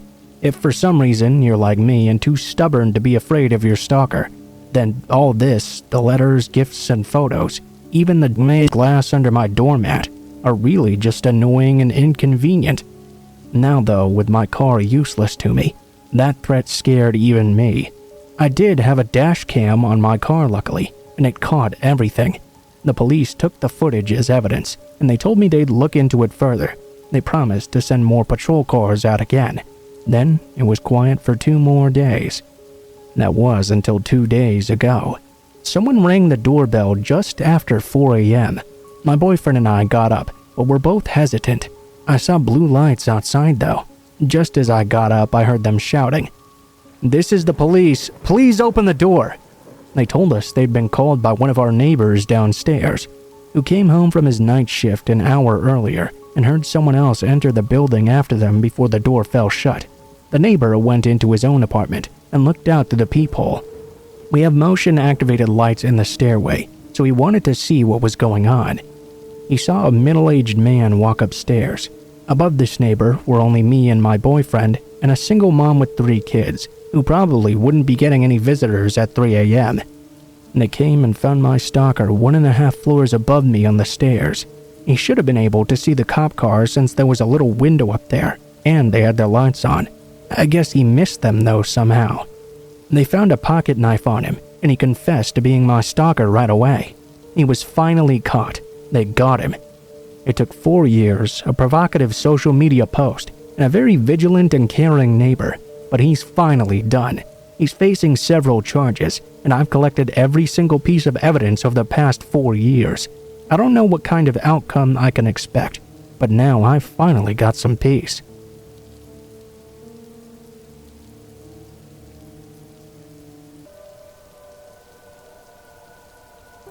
Right on the outside of town, there's an old railroad track. At this time, I had lived in this town for about 10 years. I could count on my hands how many times I'd actually seen a train moving on it. However, right after a bridge, there was another off-track. I'm not really sure what you'd call it. There were often train cars parked there for a really long period of time. The area around there was very heavily wooded. There was a road that went through it and up a hill as well. There were a few houses up there, but very spread apart. I would often take that road because it was a shortcut to get back home, and it led to a field as well. That's how I knew about the train cars that were often parked there. I was walking with a friend one day. when he decided he wanted to take some pictures of those train cars. He was designing some sort of game, I believe, and felt he needed pictures to model off of. After taking pictures of some of the back cars, he wanted to walk to the ones in front as well. We had been snapping photos for a good 15 minutes at that point. As we started walking forward, though, we noticed something. Someone snuck out from between two of the cars and then started to walk in our direction. I can't explain why, but seeing this guy made us both feel very uncomfortable right away. There were rarely any people back in that area. I asked my friend if maybe we should just go now. For some reason, the appearance of the guy who was a bit far from us was making him feel uneasy too. We decided to just leave and come back at a later time. About a week later, he and I went on another walk. We decided to take that back road again. He needed to take some more pictures. Same train was there, but that's not a big surprise. It would sit there for months at a time. We were going to try to go to the front of the train again and take those pictures of the front cars we didn't get last time. As we began walking in that direction, though, it happened again. A guy just came out of nowhere from between two of the cars. It could have been the exact same one from the first time. Once again, there was something very creepy feeling about the whole thing. My friend and I decided to just leave again. We talked about it for a while and came to a simple conclusion. There must have been some homeless people sleeping in those cars or something. We figured for that reason he must have been living in between them maybe. Perhaps he just didn't want anyone snooping around his living area. We decided that maybe we'd just stop bothering him and stop trying to get those pictures. We kept away from that train area for quite a while. My friend was really stubborn though, and really wanted those pictures of that train. After a period of time, we decided it had probably been long enough, and we wanted to go back. My friend was taking pictures, going further down the track than we had before. Since the man hadn't come out yet, we figured he'd moved on since then. My friend started going between the cars to get pictures that he needed. This happened so quick that it took me by complete surprise. The man just suddenly pounced out from behind one of the cars, screaming all sorts of gibberish. He was holding what looked like a knife in his hand, and he began to sprint towards my buddy. My friend was closer to the man than I was. He fell over in surprise. The crazy man easily jumped on him and held him down. My friend was struggling to get up. I hate to admit, but I almost ran away in fear. I knew I had to help my friend somehow, though. I ran over there and tried my best to pull this guy off of him. The man was a lot stronger than I'd thought, though. With the combined strength of me and my buddy, we were just barely able to push him off. The guy stumbled backwards and fell down. I tried my best to heave my friend to his feet. By the time he was up, the crazy man was up too. This was the first time I got a look at him. His eyes were chilling to me. They made Norman Bates look normal. His face was covered in blood. It was only then that I realized he'd actually bitten my friend. It was too much. The two of us took off running. The man chased after us with his knife, but fortunately only as far as the end of the train. We were able to get out of there safely from that point on. My friend had been bitten so bad he had to go to the hospital. The police went and arrested the man who attacked us. They found tons of dead animals in the area where he'd been hiding. It looked like he'd been eating some of them. He went to jail for the attack. 3 years for aggravated assault. The two of us, though, were stuck with the memory.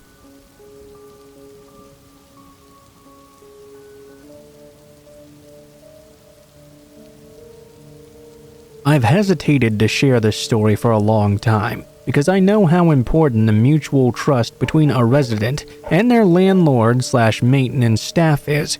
I don't want to instill any unnecessary distrust in anyone's landlord.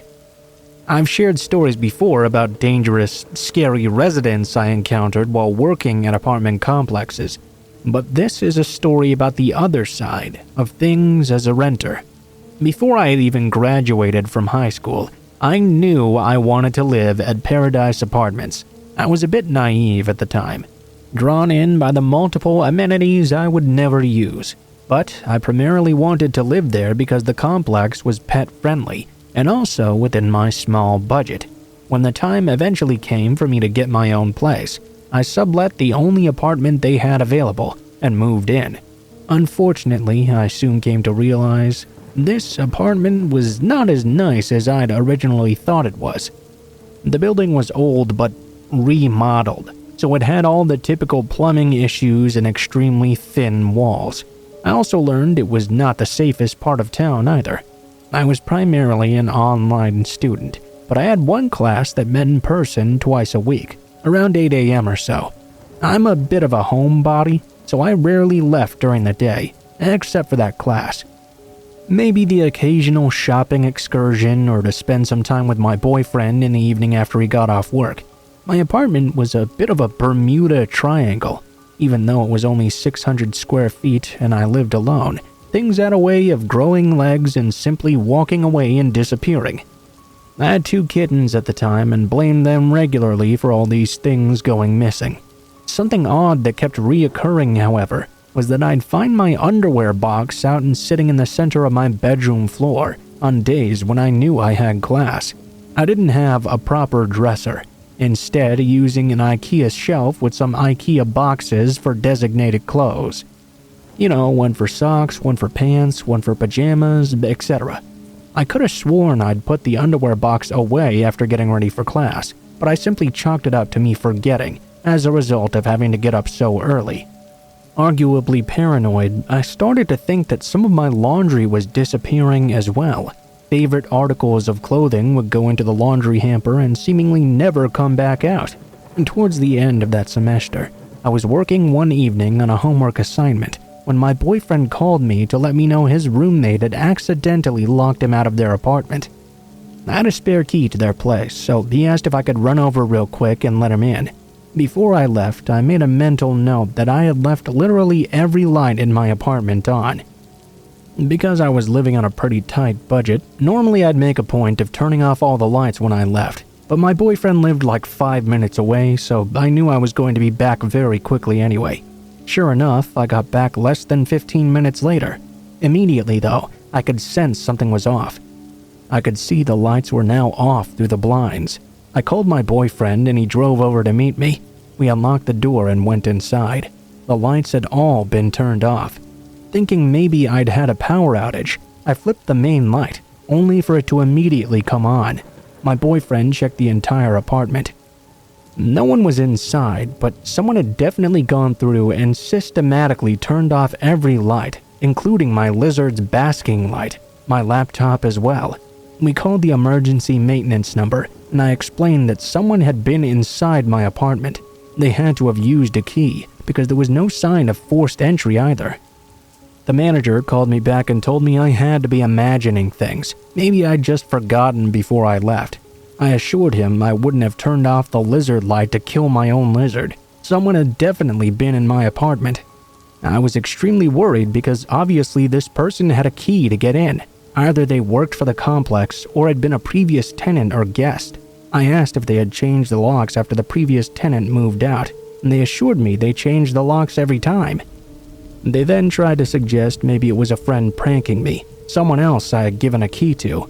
Well, the only other people I had given keys to were my boyfriend and my mom, one of which was obviously with me right now. In any case, neither of them would have pranked me in this way anyway. After enough finagling, the manager finally agreed to send someone out to change the lock for my peace of mind. I brought up my concern it was someone on staff, since they would be the only other people with keys. The manager claimed the keys were locked in a special safe that required a personalized code in an office with a security camera as well. They changed the locks, but I had my doubts it would do much good. As far as I was aware, there were only 2 maintenance guys that worked on the complex. One nice older man that didn't seem all that skilled, and a younger guy with a scruffy beard who gave off a very bad vibe. I suspected it was him immediately. When I had first moved in, the manager had told me I would be getting a new kitchen counter within the first 3 days. I waited to move in my kitchen stuff, but after a week they hadn't come. Then after a few months, I had completely forgotten about it. One day, I was sitting in my living room, and this scruffy maintenance guy walked in without knocking or announcing himself. I hadn't received a notice to expect him either. He said he was there to replace my countertop, but it took him 2 days to install one small piece of the counter. A few weeks later, I was getting out of the shower when I heard a single knock at the door. I called out and hurried to get some clothes. Not 2 seconds later, the door started to open and I had to slam it shut, still wrapped in a towel, to stop him from just coming in. He claimed he hadn't heard me, but I had my doubts. Another time, I found a note from him that he had come in while I was gone. Again, no reason given as to why. He made a note about my third cat being cute as well, except I didn't have a third cat there. I did, however, have a picture of my childhood cat in my bedroom on the IKEA shelf where I kept all my clothes. At that point, I went to the office to ask them to make a note in my file that A, I wanted at least 24 hours notice before entry going forward, and B, to always be present when they tried to come in. Now that I knew without a shadow of a doubt that someone was coming in secretly, it all added up together. It hadn't been long after the surprise maintenance visit stopped that things started moving around in my apartment. He was also on site all the time, so he must have known when I would come and go. Who knew how many times he had snuck in, how many small souvenirs he had stolen? He could have been coming in while I was asleep, and I would have never known. After the night with the lights, I put my own lock on the door. I still didn't totally trust the apartment. I ended up buying a condo shortly after, subleased the apartment, and moved. In the final days before I left, my mom came into town to help me move my stuff. While she was home alone, as I was at class, she caught the scruffy maintenance guy trying to get his key to work in my lock. She demanded to know what he was doing, and he said he was there to paint the front door. I didn't receive any notice, and he didn't have any supplies either. She told him he could wait until after I moved out. A few years later, I was shopped by the owner of Paradise Apartments while working at another complex in town. Shopping, by the way, is when an employee from one apartment complex takes a tour at another under the guise of wanting an apartment for the purpose of gaining information they might not easily give up. There were certain tells a shopper always gave. Asking specifically worded questions that required specific answers and were easy to trip up on. Being too wealthy for the complex, being too flexible on what they were interested in. The guy seemed too old and too well off to be considering an apartment at where I worked. Normally, I wouldn't have badmouthed any other complexes. I preferred to win them over by showing them the positives of our community, but I told him I probably wasn't the best person to tell him about Paradise Apartments. I told him about my breaking in, and that I suspected it was someone on the maintenance staff. At that point, he revealed he was now the owner, and was very disturbed to hear I'd had this experience. He asked me to describe the man in detail. I assured him it was all in past and I was over it, but he insisted on calling the manager. He answered that yes, there had been a scruffy young maintenance man he'd had to fire because he'd been caught multiple times breaking into the apartments of single women.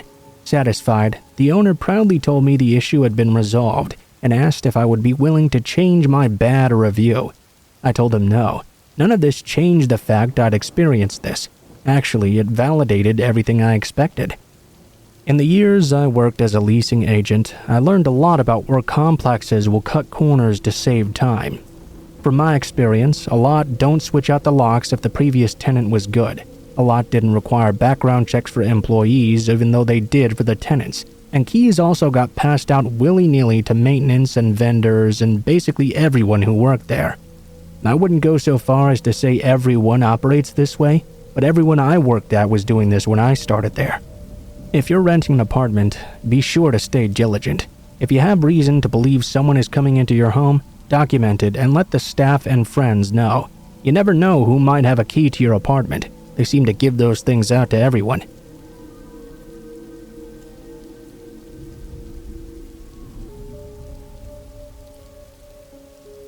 If you're in the US, then you know that the weather has been absolutely terrible everywhere lately. Snow in LA, tornadoes in the Midwest, so many storms, and they just keep on coming. And the most recent bout of storms brought with it something I'd never thought to be concerned about. I was home alone because my husband works nights. I already don't like that much, as I hate being home alone at night. I often double-check the door locks, the windows, and jump at just about every noise. If someone else is home, I'm perfectly fine, but when I'm home alone, I get easily scared. Add to that severe thunderstorms, and the threat of tornadoes when I live in a trailer, and you can imagine my anxiety. The rain was pounding on the roof and windows, and was only drowned out by the cracks of thunder that seemed almost constant. I was reading a book to distract myself when the power suddenly went out. I swore and put down my book. I sat there waiting for a moment, hoping the power would come back on, when the booming thunder made me jump. It rolled for what seemed like ages as I sat there in my chair in the dark, wondering what I was supposed to do now. As the thunder ended, I noticed the night seemed oddly quiet. The wind, the rain, even the thunder were silent now. Was the storm passing? It seemed to be a bit quick for that, though.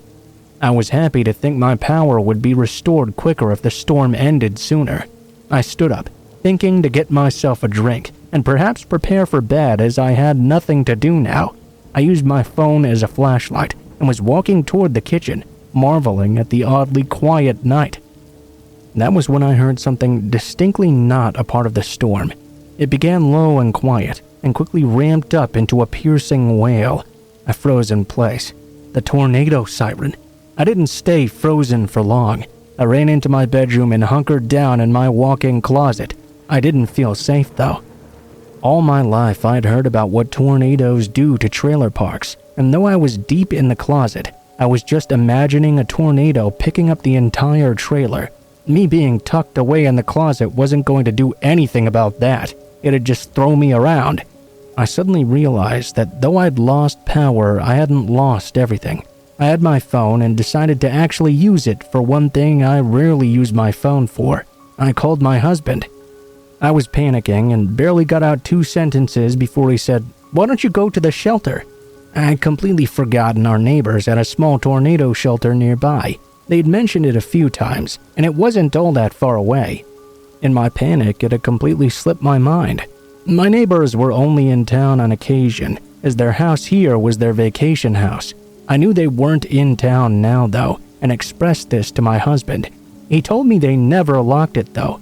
It was a storm shelter, and they wanted to make sure anyone could get to it in case of an emergency. I hung up and stood to leave the closet. It sounded quiet outside, except for the siren. I quickly went to the door, slipped on my shoes, and went outside. It didn't seem to be raining either. I heard no thunder and saw no lightning, but I could feel it in the air. Something very ominous. I turned the flashlight back on my phone and carefully walked down the porch steps. I walked quickly through my neighbor's yard. The shelter was a small structure, partially buried in the ground. As I reached for the door, the wind picked up, and I felt the strangest thing. The rain began again, quickly, but it wasn't normal rain. It wasn't falling like normal. It was completely horizontal. I had heard of this, but experiencing it was something else entirely. I jerked open the door and ran inside, slamming it behind me. It was only upon reaching the bottom of the stairs, soaked from the sudden downpour if you could call it that I realized there was a light on, and I wasn't there alone. For half a second I expected to see my neighbor there, or even another neighbor of ours using the shelter, as it had been left open for all of us. The shelter was small though, just a single room no bigger than the average bedroom. Across the room, just feet away, lying on the built-in bench against the wall, was a man I'd never seen before. There were items strewn about him on the floor, and I knew he'd been living here for a while. He glared at me from the bench, setting up with the blankets hanging off his head and making him look like some perverse hobo nun. I stood at the foot of the stairs, frozen with uncertainty. A loud rumble of thunder reminded me why I had come down there, though. I forced myself to calm down. I had met homeless people around here before. There was no reason to immediately assume the man was dangerous. After all, he needed a place to stay during a tornado too, and here was an unlocked shelter just waiting to be used. Hi? He just stared at me. I couldn't move from the foot of the stairs. I very much wanted to run back up them and into my house, but the roar from outside kept me from doing so. I was hearing the wind, and it sounded like a freight train. I'd heard it said before, but only now I realized it wasn't just being poetic. It sounded like the roar of an oncoming train, muffled only by the fact I was underground. The man continued to glare at me, a look of utter hatred in his eyes. "Look, I'm sorry to disturb you, but this is a tornado and this is my friend's shelter," I explained. The man suddenly stood up. "This is my house!" he shouted. raising an arm and pointing at nothing. "I know you've been staying here," I began, but he continued shouting, staggering towards me. "It's my house. Mine. Get out!" "There's a tornado out there," I shouted back, not at all sure where I got the courage from. I was standing at the foot of the stairs, and I could hear the wind behind me. The sounds were stressing the metal. "Get out! Get out!" he shouted over and over again as he staggered toward me. I didn't know what to do. It wasn't like I could leave. There was a tornado going on outside. This man was coming at me, though. My eyes shot around the room for any sort of weapon, but there was nothing within reach. The man was much bigger than me, but his staggering gait made me think for a moment I could take him. He grabbed me with his strong hands, though, and all my pushing had no effect. "Let go of me!" I shouted. He just constantly shrieked, "Get out!" He began trying to drag me up the stairs. He was going to throw me out into the tornado. I punched him hard across the face and screamed, "There's a tornado, you moron!" This only made him more angry as he returned the slap hard. It hurt like why, but I realized he was only holding me with one hand now. I wrenched myself from his grasp and lunged toward the other side of the room. I tripped and fell, but I kept scrambling, trying to grab anything I could use as a weapon. My hand fell on something long and hard. It felt like wood. As he stood over me and reached down to try and pick me up and drag me out again, I swung the object at his head, and completely missed, of course. He wrenched it from my hand and threw it away, then picked me up. He tried to throw me over his shoulder, but I was having none of it. I struggled and kicked, and he had to half carry and half drag me to the door, all the time alternating between muttering "my house" and screaming "get out." I was doing my best to make things difficult for him. I didn't want to be out in this storm. I didn't want to die in a tornado for some crazy man hiding in my friend's shelter. I kicked and screamed, struggled and scratched. One arm was at my chest and the other at my throat. I started to feel like I was choking. He was wearing a filthy shirt and he reeked. For some reason, this is what I thought before I squirmed my way into a position to bite his arm hard. I sank my teeth in as deep as I could. He howled and dropped me. I slid down the stairs, and he shouted and cursed, shaking his arm. As I reached the bottom, I quickly crawled to the far end of the room. I was terrified of what he would do to get back at me for that. I also wanted to be as far away from that door and the tornado as I could get. When I reached the other side of the room and turned around, he hadn't followed me down the stairs, though. Instead, he was standing there staring at me, glowering like he had been before. He was holding his wounded arm in the other hand. Suddenly, he turned, and with the roar of the wind, he opened the door and stepped out into the tornado. I was shocked. I sat on the bench furthest from the stairs and stared up at the now open door. I couldn't see anything but darkness, and the rain was now flowing down the steps. I huddled on the bench in the corner, staying away from the man's belongings. I didn't know if he was dead or if he'd ever be back, but I didn't want to touch them either. The wind and the siren filled the night, and a small waterfall formed on the stairs from the sheer rain. After a few minutes, though, it all died down. I sat there lightly touching my face where he'd slapped me. I realized he could come back and be armed, much angrier as well. I grabbed the wooden object I'd tried to hit him with before. I was surprised. It was a wooden lucky cat statue, and it was also mine. Usually it just sat on my front porch, but it had suddenly disappeared a few weeks ago. I thought it had gotten blown away in a previous storm or something. But it hadn't been blown away. The man had taken it. He'd been here for weeks, living in this shelter, mere yards from my house. A chill ran through me as I realized this. Part of me felt bad for him with him being homeless, but that didn't mean he wasn't dangerous. I realized I hadn't locked the door when I left my house to go to the shelter. He could have gone there. I clutched the cat to me and stood up to grab my phone that I now realized I'd dropped during the struggle. I picked it up off the floor and flipped it over, delighted to see it was getting a signal. Not much of one, but it was something. I called my husband and stayed in the shelter until he came home. Thankfully, there were no strange people in our house, which was still in one piece. The tornado had hit nearby, but it was a bit south of us, and thankfully there wasn't much damage. It seemed no one had been hurt. There was no sign of the man, though. I think my neighbors should be locking the shelter from now on. I know I'll feel much less foolish when I triple-check my locks now. You never know who could be out there. just a few steps from your front yard.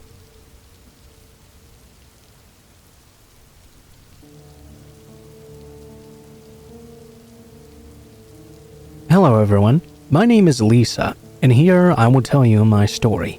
I describe it as pretty terrifying, and unfortunately it still affects my life today. You'll understand why soon. Before I begin, I apologize. I'm French and not very good at English.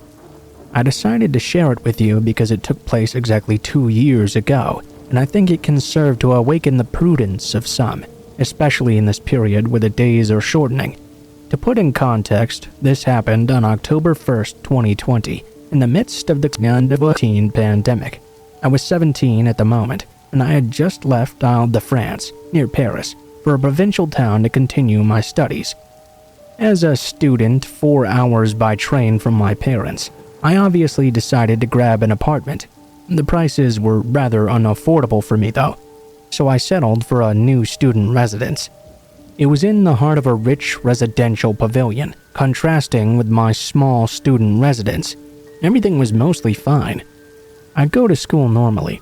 Right from the beginning, the teachers told us that unlike students of other disciplines, we'd have lessons in person, not at a distance. We would be the only ones to be on this part of the campus. In short, the first classes were going pretty well, even though I had trouble fitting in like the others because of the masks and the nasty... There was one black shadow. On Thursdays and Fridays, I finished at 8 p.m., which meant I returned to my little house at around 8:45. As you understand, I was alone on my way to school. On the week of September 21st to 27th, when I went to class in the morning, I met a strangely dressed man 3 times. He was dressed in black, wearing a hood. His face I could not really distinguish. What bothered me when seeing him was that he looked like he didn't fit in with the neighborhood at all. I wasn't really focusing too much on it though. Finally arrived the night of October 1st. As usual, I left the school, but unlike other days, I had to take the tramway about 1 hour later. I'd finally made a friend with who I'd discussed the timing of his bus. As usual, I waited there alone. Once in the tramway, I realized that just at this stop, there was nobody except the driver and I. I decided to sit in the 4-seat squares to make myself comfortable. At the next stop, which was still in the campus area, as I turned my head before the doors automatically closed, my eyes crossed that of a man sitting alone in black. In only half a second, the man rushed to the doors that were closing and entered the train. While the tramway was empty, he sat right in front of me. Intimidated and understanding this situation was quite suspicious, I looked away and out the window. The more time passed by, the more my instinct led me to believe this man had bad intentions. In my head, I began to develop a plan to ensure the person did not follow me when I had to get off. Once the tram arrived at the destination, I decided to leave at the very last moment, just before the doors closed. As I rushed to get out, I heard a cry from behind. I turned my head, only to see the man had wedged his fingers in trying to block the doors. They opened up again, then he began to walk behind me. This time, I was sure I was being followed. As I accelerated my pace, I heard the man do the same behind me. I could even hear his heavy breaths coming closer. It came time for me to pretend to be on the phone to scare him away. That in fact worked at first. Indeed, the man turned around when my phone rang. I later learned it was my friend calling to tell me he'd accidentally gotten on the wrong bus. I made sure he heard. I turned around and saw the man slip something into his hand. At this point, he stopped for a moment, then started to scream into the air and run after me. I was out of breath and rushed into a crossing in the neighboring part. I threw myself into the arms of a random person and shouted, "Great, you came to get me!" At those words, they immediately understood the situation and returned my embrace. Before that, I turned just one last time. The man had suddenly disappeared. Once I was in my room crying, I thought back to that man and realized it was that same person I'd met multiple times earlier this week. I decided the next day to make a statement. During the day, I was called and told the surveillance videos of the tram had revealed the identity of the person. He was a wanted man for also armed robbery. Apparently, he found great pleasure in asking rich girls to humiliate them before trying to steal them away. That's why he'd prowled in that neighborhood. Made my blood run cold, and I decided to just go home to my parents. Apparently, the man was found 2 weeks later in another city for a young girl in a store.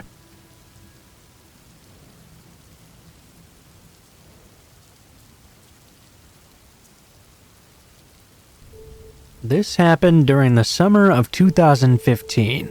I had just graduated high school, and I still lived in my hometown at that time. I was out with some friends, and it was getting really late in the evening, around 1 a.m. or so. I decided it was around time to head home.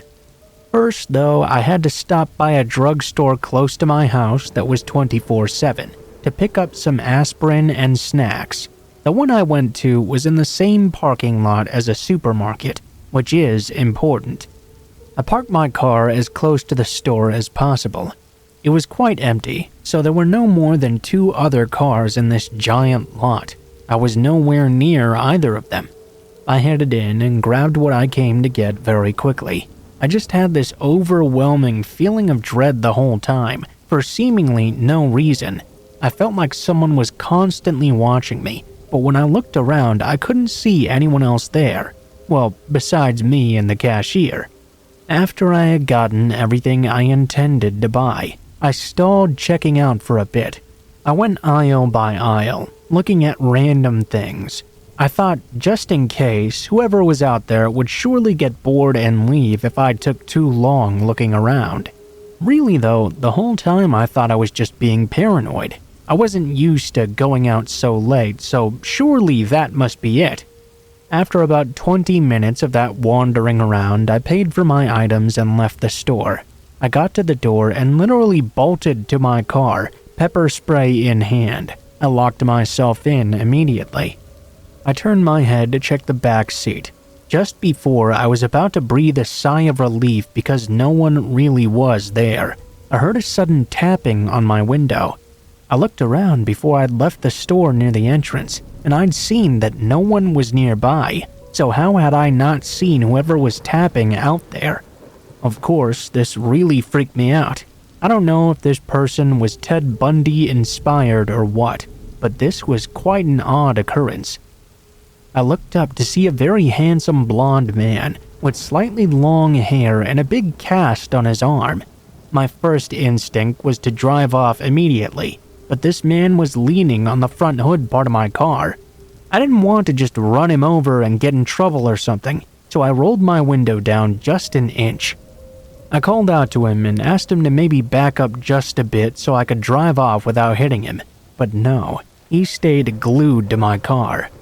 The man then asked me if I could help him with directions and to look up an address for him.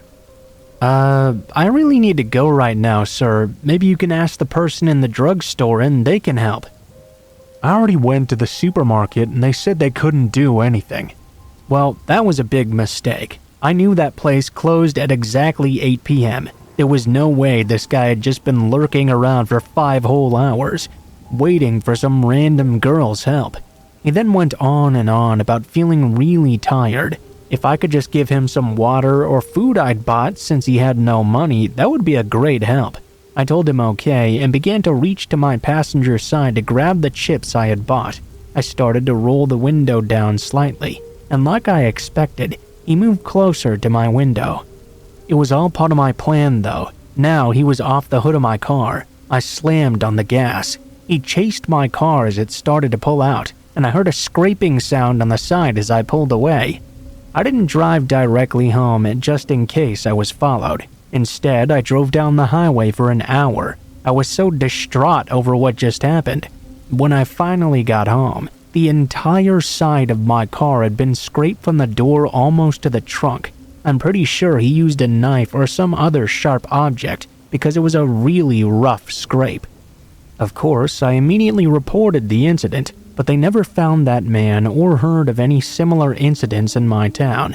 He was watching me the entire time, perhaps from the windows of the store. How else would he have known I'd brought food with me?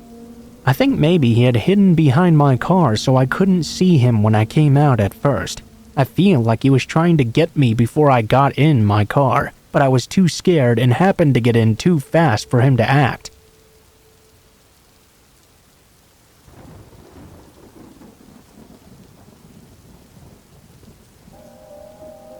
When I was a kid, my mom worked as a teacher, and she was very close to a coworker of hers who had a son around my age. I was very close with the son as well. When my mom or her friend would head out for the night, the other would take care of both of us kids. Basically, it meant I spent half my time over there. My friend spent half his time at my house as well. It was perfect and very fun for us kids. We lived in different cities, but since that kind of system had been going on since pretty much forever, I grew up knowing my friend's area just as well as mine. His mom was well aware of that, so that being said, whenever we were going on a walk in their area, she'd let us just wander around. She knew we'd always find our way back to her. My mom was more cautious and always kept an eye on us. She'd walk a distance behind us to make sure she was always able to see us. I wish her friend would have done the same. One day, I had to be around the age of 6 or 7, I believe. I was going on a walk with my friend Marcus and his mom Katie. It was a very sunny day. I was wearing a dress embroidered with flowers and had my blonde long hair let down. I often heard I was a pretty kid even from strangers in the street, and besides making me and my parents somewhat uncomfortable, nothing bad had ever happened. During that walk, Katie was walking ahead of us, and I was chatting and fooling around with Marcus. At some point, he remembered something urgent to tell his mom. At least, something as urgent as can be possible for an 8-year-old boy. He ran right up to her and left me strolling around behind for a couple of minutes, just as it already happened 100 times prior. This time, though, we were circling around this big camping site. We walked by all the big vans and camping cars. One of those vans, I noticed, had its back doors wide open. There was a man, probably in his mid-40s, smoking a cigarette and leaning against the vehicle. The man locked eyes with me as I was approaching, then saw that Katie and Marcus weren't paying much attention to me, as they were already a couple of meters ahead. He grabbed my arm and pulled me in tight to him. I found my body touching against his. I was so startled and weirded out, I couldn't even let out a word. I knew Katie would have heard me if I called for help, but I didn't have a chance to react. He leaned towards me, obviously much taller than I was. He muttered something I couldn't hear, winked at me, and kissed me on the lips. Then he pulled me into the open doors of his van. At this point, I was almost completely inside. If he had pushed me just a bit, I would have fallen right in. At this point, I was too scared to know what to do. Even though I didn't understand what was going on, I knew this was not okay. He put his hands on the doors as if to close the vehicle, and I felt my heart sink. At that exact moment, some man I'd never seen before jogged toward us. He was in his 40s as well, waving hello at me. "Oh, sorry, I lost sight of you for a bit." I was so scared. The man had a very friendly look on his face and was staring at me with great insistence. The van man awkwardly laughed and yanked me out of the car, slamming the door shut. I ran over to Katie as I heard the van take off in a hurry and acted as if nothing had happened. To this day, I've never told the story to anyone, not to Katie or Marcus or to my mom, nobody. I'm 22 years old today. I'm grateful the friendly guy came out of nowhere just to save me. From the bottom of my heart, thank you. I have no idea what emboldened that pedophile. He surely would have abducted me and was strangely okay with just kissing a small kid in public in broad daylight. I'm not even in the mood to add everything he did, but everything thinks the same thing I do. I wish him hell.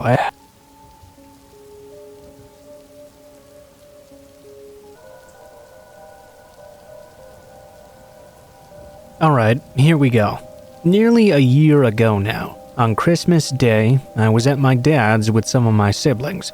We celebrated Christmas. Then after dinner, my dad headed off to be with his girlfriend at her apartment. Left in the house were my 16-year-old uncle, my 16-year-old brother, me who was 15, and the youngest who was still only a toddler.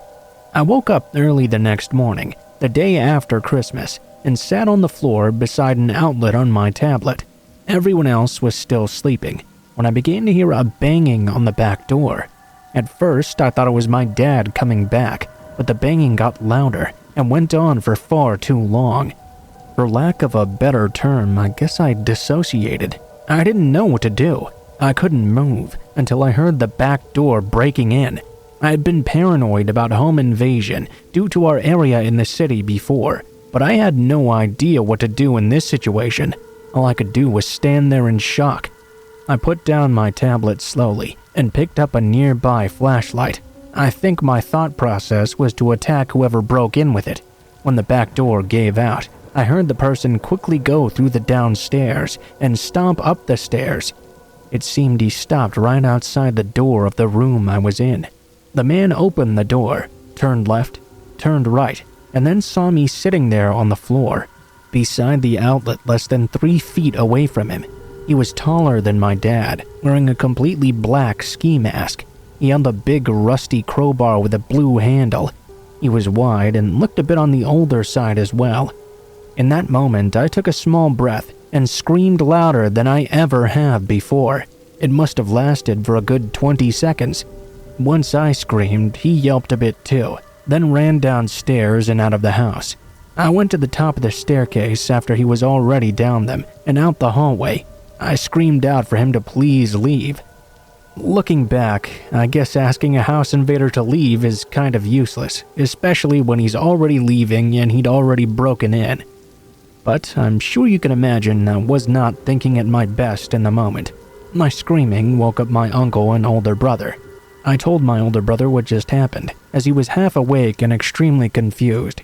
I ran downstairs. My uncle had just come up from his room in the basement. I quickly told him someone had broken in and left after I screamed at them. He already had a knife on him and told me to grab one too. I did after making sure the robber had left the house and checking quickly on the toddler, who was somehow sleeping through all of this. My uncle told me to guard the back door and stab anyone who came through, while he checked the area outside. We could find neither hide nor hair of where the robber had gone. I held the knife and stood beside the broken back door, knowing that if he came back, I really couldn't do anything. I'd never fought anyone before, and I was just a child holding a small knife. Thankfully, they didn't try to return. My uncle came back and said they must have had a getaway driver, since there was no way he could have gotten away so fast on foot. None of us had phones, so my older brother called my dad over Instagram on a tablet to tell him what happened. We explained everything. We all sat and waited for my dad. We talked and realized this had likely been very planned. The invader came in when there was no car in the driveway, and after entering, he ran directly upstairs, ignoring all the new Christmas presents, the electronics, an expensive alcohol collection, and even 2 easy-to-grab game consoles smack dab in the middle of the living room. He went directly for my dad's room, where me and my brother were. My dad collects valuable shoes, and I guess has some expensive watches he keeps in the closet. Only someone who was friends with my dad, who'd been in the house before, would have known about those collections, and known the right place to go as well. When my dad came back, he asked me over and over about how the intruder looked. I told him again and again, while he and my uncle tried to think of which friend it could have been. I was the only one who'd saw the guy, and had been less than 3 feet away from him. I was in direct physical danger from some stranger I'd never met. We didn't call the cops, as the police in our area are known for being less than unhelpful. As Christmas is getting closer again, I'm worried about being back there around the same time that person broke in. I've had a harder time sleeping, and I've been more paranoid as well. I understand I was and am very lucky that I wasn't hurt, and all we got was a broken back door. But honestly, I really hate the person who broke in. I really hope that wherever he is, nobody likes him.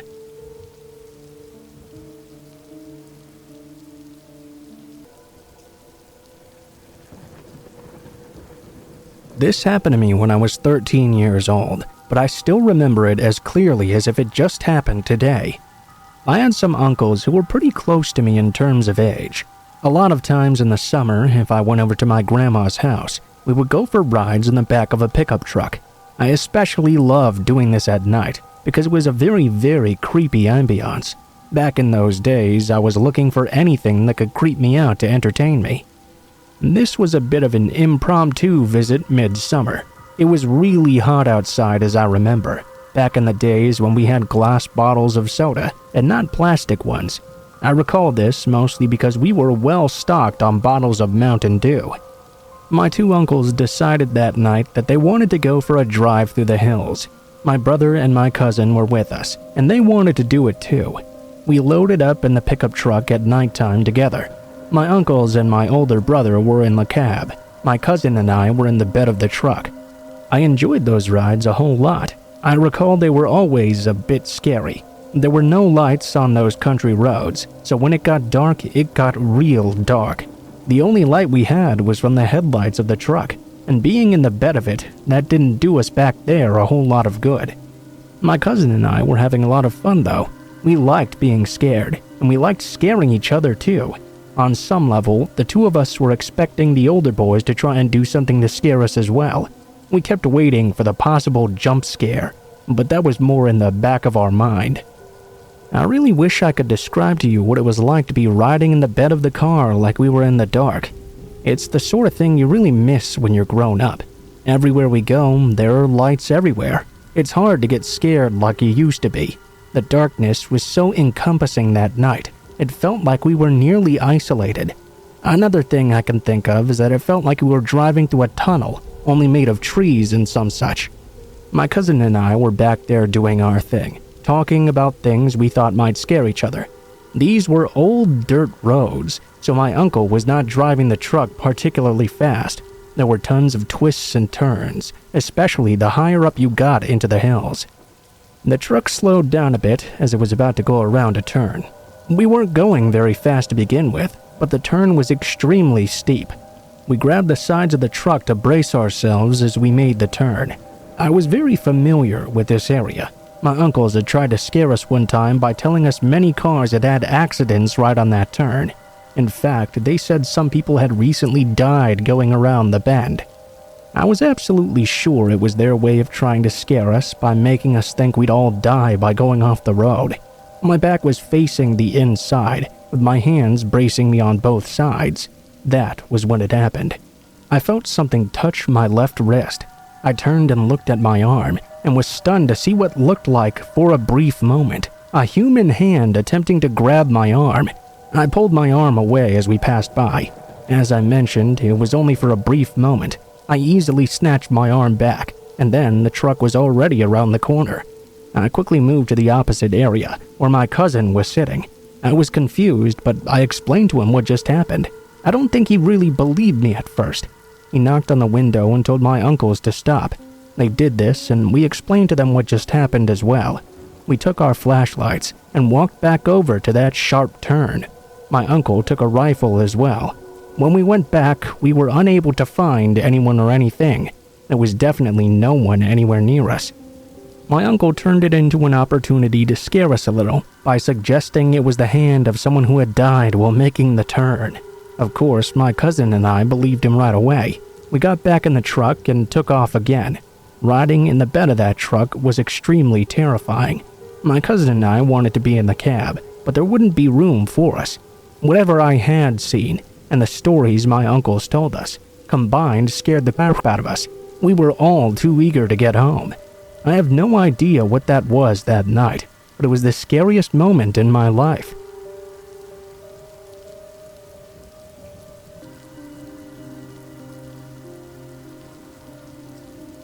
I'll never forget this really strange house I lived in when I was a teenager.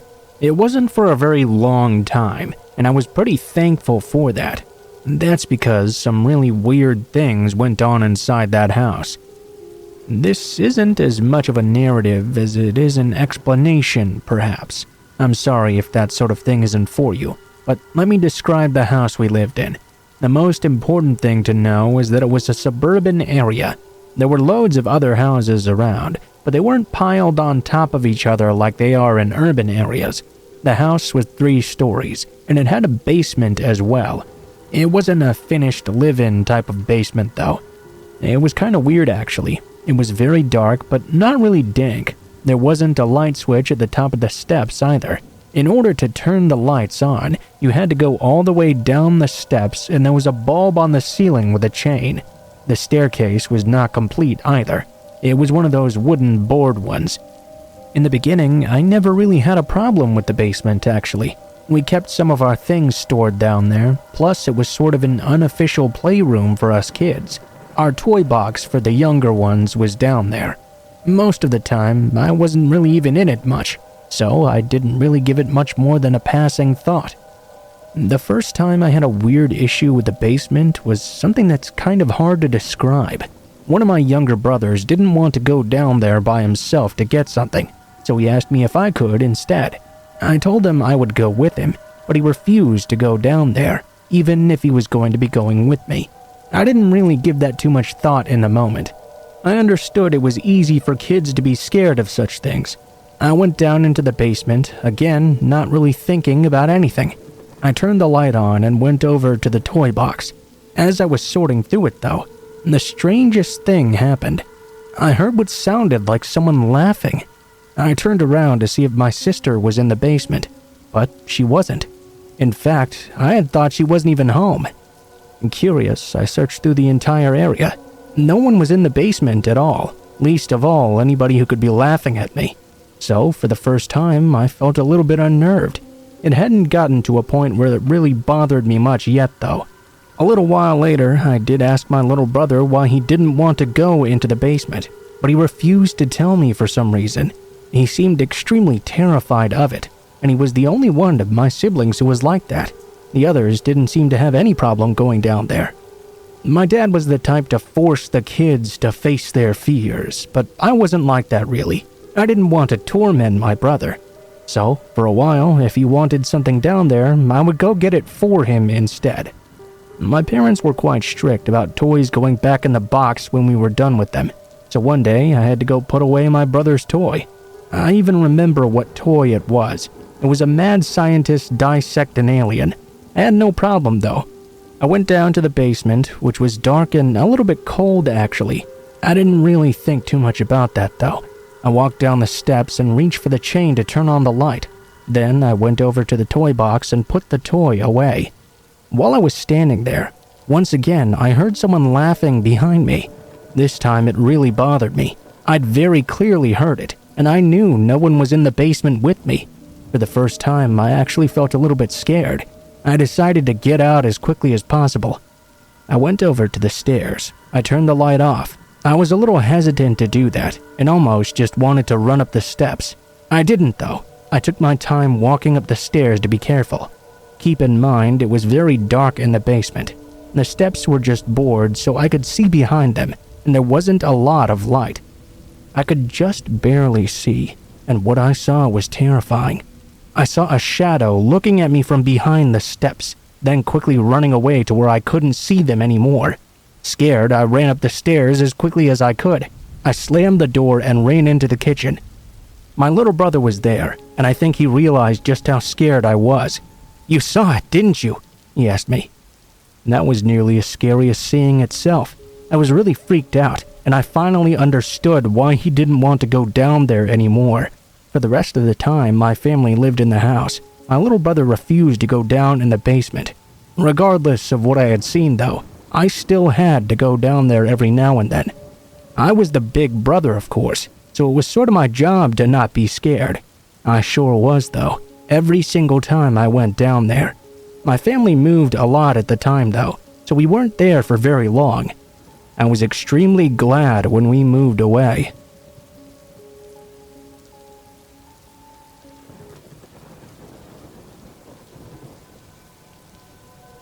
For some context, I'm a 32-year-old female. This happened to me when I was around 25 or 26.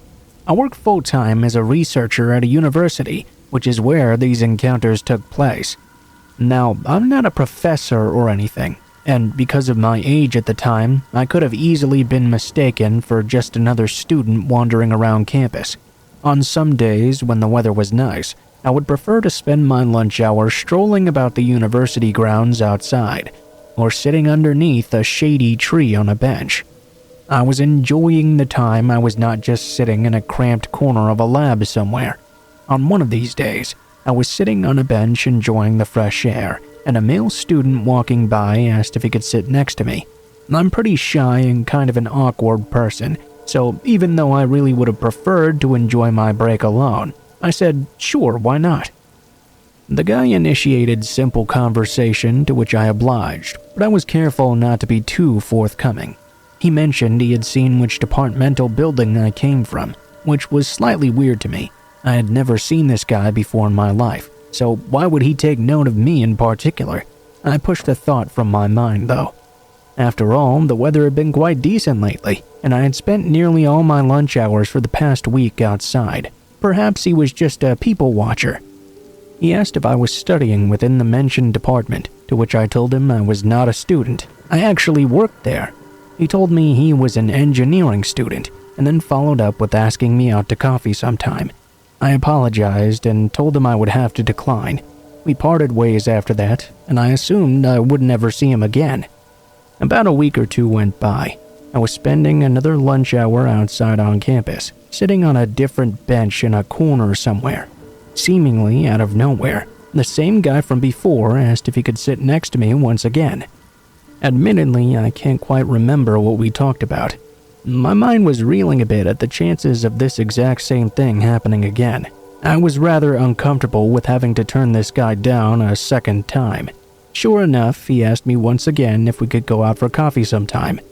I apologized and told him I had a boyfriend and would not be meeting him anywhere. Again, he left without saying much else after. I was feeling rather anxious now, but it hadn't reached a level where I had to be too concerned about it. A few days later, I had just finished work and was leaving the building to walk to where I had parked my car. The university charged a fortune for parking passes, even if you were employed by them. I had always opted for the free street parking about a 10-minute walk away instead. My walking route would take me down several quiet residential streets with minimal car traffic. Even pedestrian traffic was pretty sparse on the busiest of days. It wasn't until I was about halfway to my car, down one of these quiet back roads, when I noticed someone was walking directly across the street from me, keeping a few paces behind me. I'd only noticed them out of my peripheral vision. I didn't want to flat out turn and stare to let them know I'd noticed them. Besides, it wasn't too uncommon to see someone else walking. I was just trying to be aware of my surroundings when walking the streets alone. I had to make a few turns coming up anyways. The chance they would be going the exact same way as me was very slim. But all the same, he did. He made every single turn I did, still keeping pace directly across from me, a few steps behind. I didn't want to look at whoever this was. I didn't want him to know I was aware of what he was doing. I quickened my pace a bit. I was approaching the first of two busier streets before I would reach my car. His pace quickened to keep exact match with me. That was the moment I began to panic. I was sure he was following me. After that, I started to full-out jog to cross the first of the busier streets. He started to run to keep up behind me and was now on the same side of the street I was. I was nearly to my car, but I had to cross that last busy street and go about 100 meters before I would be there. It was crossing that street that worried me the most. I often had to stop and wait a good minute or so before it was clear enough to do so. If that were the case this time, he would catch up to me easily. Somehow, as if the stars had aligned for me, as soon as I made it running to the busy street, I had a large gap to cross. I booked it as fast as I could, finally turning around once I'd made it through. I wanted to scream at the man who had been pursuing me. It was him. I could have suspected at first, but now it was confirmed. It was that same engineering student I had turned down for coffee those times. "Why are you following me?" I yelled at him from across the busy street. "I just want to talk to you," he yelled back. I didn't even answer him. I mean, the answer was obvious from the start. I was certainly never going to give my time to someone who was following behind me and chased me for an entire kilometer. I kept moving quickly to my car, determined to get the hell out of there. I didn't even care if he saw which one was mine. It seemed he had given up on following me and didn't try to cross the road after, to my relief. I got home and broke down. I mean, worse things have happened to other people, no doubt, and he didn't have the chance to harm me, fortunately, but I was very shaken. I had some anxieties walking to and from work after. It wasn't long before a coworker and I would walk most of the distance back to our cars together. I even changed where I started parking for a time. A few weeks passed by since the incident, and I had not seen that particular guy around campus at all. I had started spending my lunches in the lab instead of outside. Occasionally, I would go to the student center to buy lunch instead. This one particular day, the food court was packed, almost shoulder to shoulder. I was standing in line at a burger stall when I heard a guy trying to get someone's attention through the crowd. I look up. There he is, waving to me, trying to push his way through the mass of people. I panicked. I started to cause a scene and yelled at him to leave me alone. His face dropped as people began to stare at him, and he slinked back into the sea of students. My heart was pounding, and I was shaking. I don't even remember if I ended up actually getting my food after. I went back to work, and from then on I was even more focused on my surroundings than I ever was before. It's been 5 or 6 years since then, and I still do work there. I'm relieved to say I never saw him again after the food court, and I haven't had any other harrowing accounts on campus. I'm diligent about being aware of my surroundings, especially when I have to walk to and from alone. Funniest thing is, the guy never even told me his name, so I couldn't report an incident to the campus police or anything. All in all, I'm just glad I never saw him again. I can only hope he didn't do this to anyone else before or after me.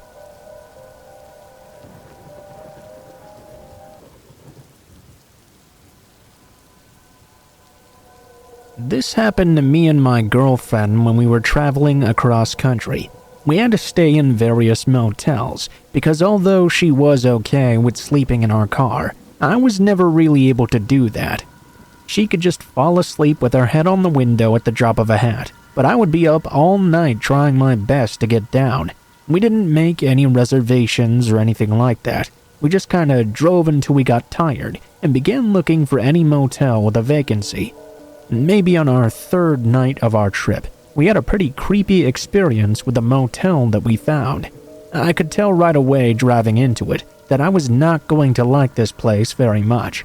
We were in a pretty rural area, and this place looked really run down.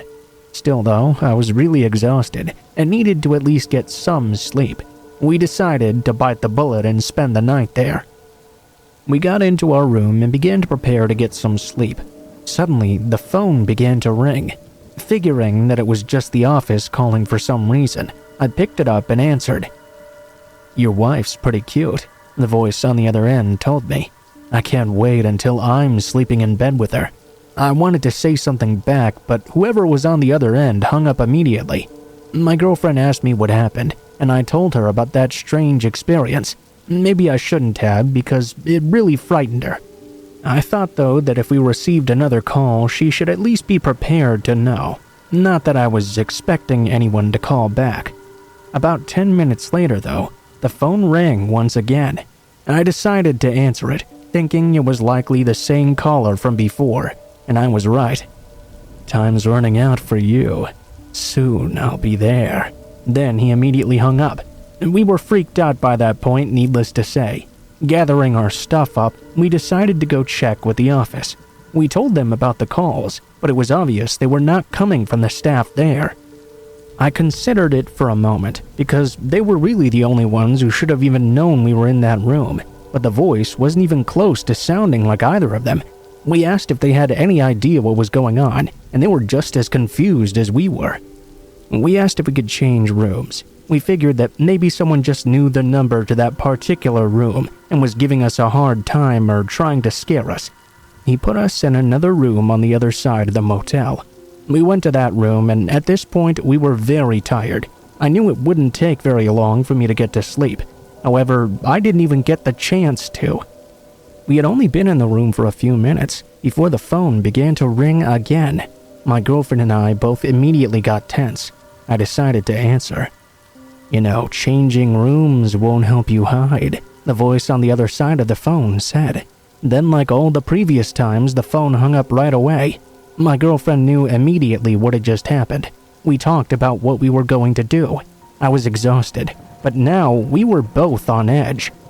We had no idea if this was just a prank or if someone was actually going to try and do something to us. We also knew at this point there was no way we'd be able to get any sleep. Someone obviously knew the phone numbers to the rooms and was also actually watching us. That's the only way they could have known we'd switched rooms. We decided to just check out and get back on the road. We would find another motel. We gathered our things again and left the room. We both felt very conspicuous walking out of that room. We felt eyes on us, that whoever had called us was now watching us. We decided to put our stuff in the car before going in and telling the clerk we were just going to check out. When we got out to the car though, we were stunned to see that all 4 of our tires had been slashed. We got even more scared. Immediately we went to the clerk and asked him to call the police. We could have brushed off the phone calls as being a prank, even with the switching of rooms, but the tires being cut, that made it so much more real. It really made us believe that someone had been watching us and was intent on hurting us that night. Unfortunately, the police couldn't do very much. There were a lot of guests in that motel, and they couldn't wake every single person up and question them all. The most they could do was poke around a bit and make a report. Our car was taken to a mechanic, and we rode along with the police to get there. It was a really long time before everything was taken care of, and it was an even longer time before I was able to get a good night's sleep.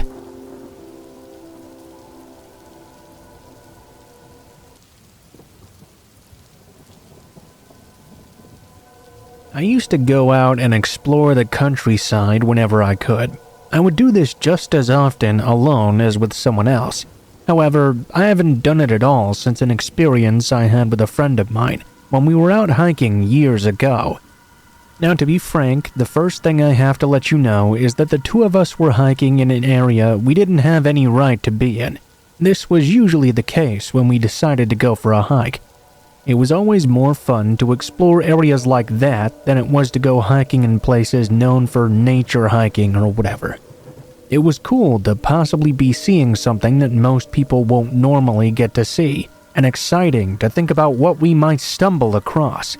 This was a hiking trip I took with my buddy Todd, when we were both still in college. We had a week off for spring and we wanted to do some exploring. So we took a drive to a very rural area we had found online. Driving up into the hills, we found a convenient area to place our car in that we figured would be a safe spot. Then we hiked out into the woods. We had never actually been in this area before, so we had no set agenda of how we were going to explore really. We simply started out completely blind, hiking out through the woods. We were pretty high up in the hills when we set out, and the area we had parked the car in was actually very dark due to the amount of foliage in the area. It might have seemed a bit creepy at first if we wanted to take it that way. Actually though, there wasn't a whole lot that happened in the first few days. That's not to say we didn't see a lot of things or enjoy ourselves though. Just nothing really notable to be scary for someone reading this story. It was on the 3rd night of our trip though that something really strange happened. We had set up our tents and were in them separately. I don't know if Todd had gone to bed yet or not by this point, but I had the impression that he was already fast asleep. I, however, was having a hard time and was staying up reading a book instead. It was around 11 p.m. that night, I believe. All of a sudden, I heard what sounded like a loud and shrill human scream. It cut through the regular sounds of the woods at night and startled me quite a bit. I dropped my book, took my flashlight, and rushed to get outside my tent. When I got there, Todd was working his way out too. I mentioned I thought he was sleeping. He seemed he was because he was slightly out of it. No sooner than he had worked his way out of the tent, we heard yet another scream cut through the night. More prepared for it this time, we were able to tell which direction it had come from. I was also able to discern that it seemed to be a male screaming as well. It seemed to be coming from a bit of a distance away from us. Todd asked what I thought we should do. I told him I had no idea.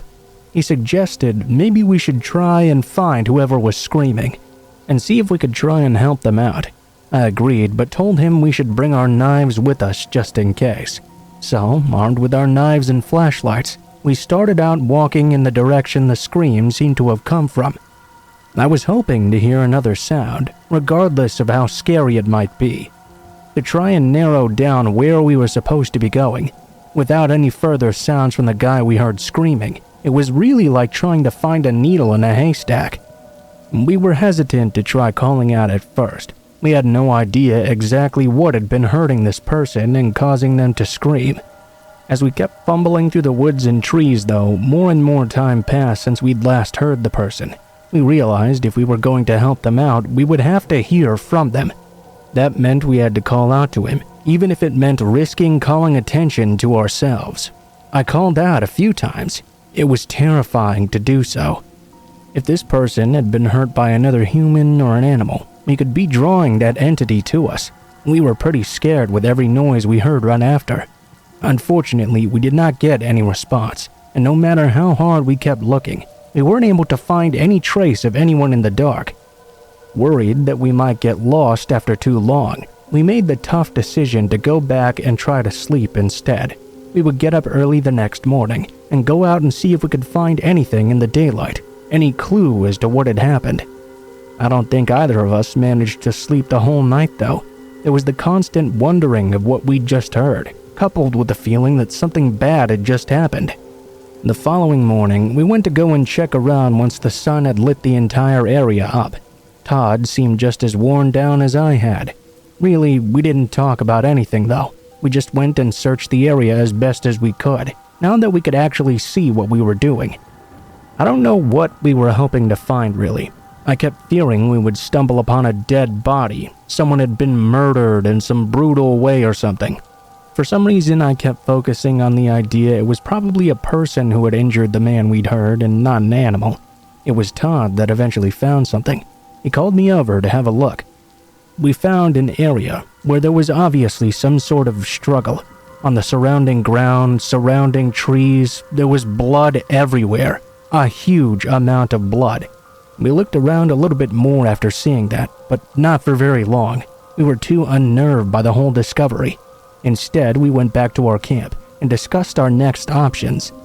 We decided the best thing to do was to just hike back to the car and move on from there. I'm not going to go into too much depth about that because nothing really happened on the way back. I mean, we had a general sense of unease the entire time, of course. We were nervous and the slightest sound scared us. It was scary, but nothing else really happened. We gave a detailed report to the police, but no idea if anything ever came of it. We gave them our contact information, but we never heard back from them.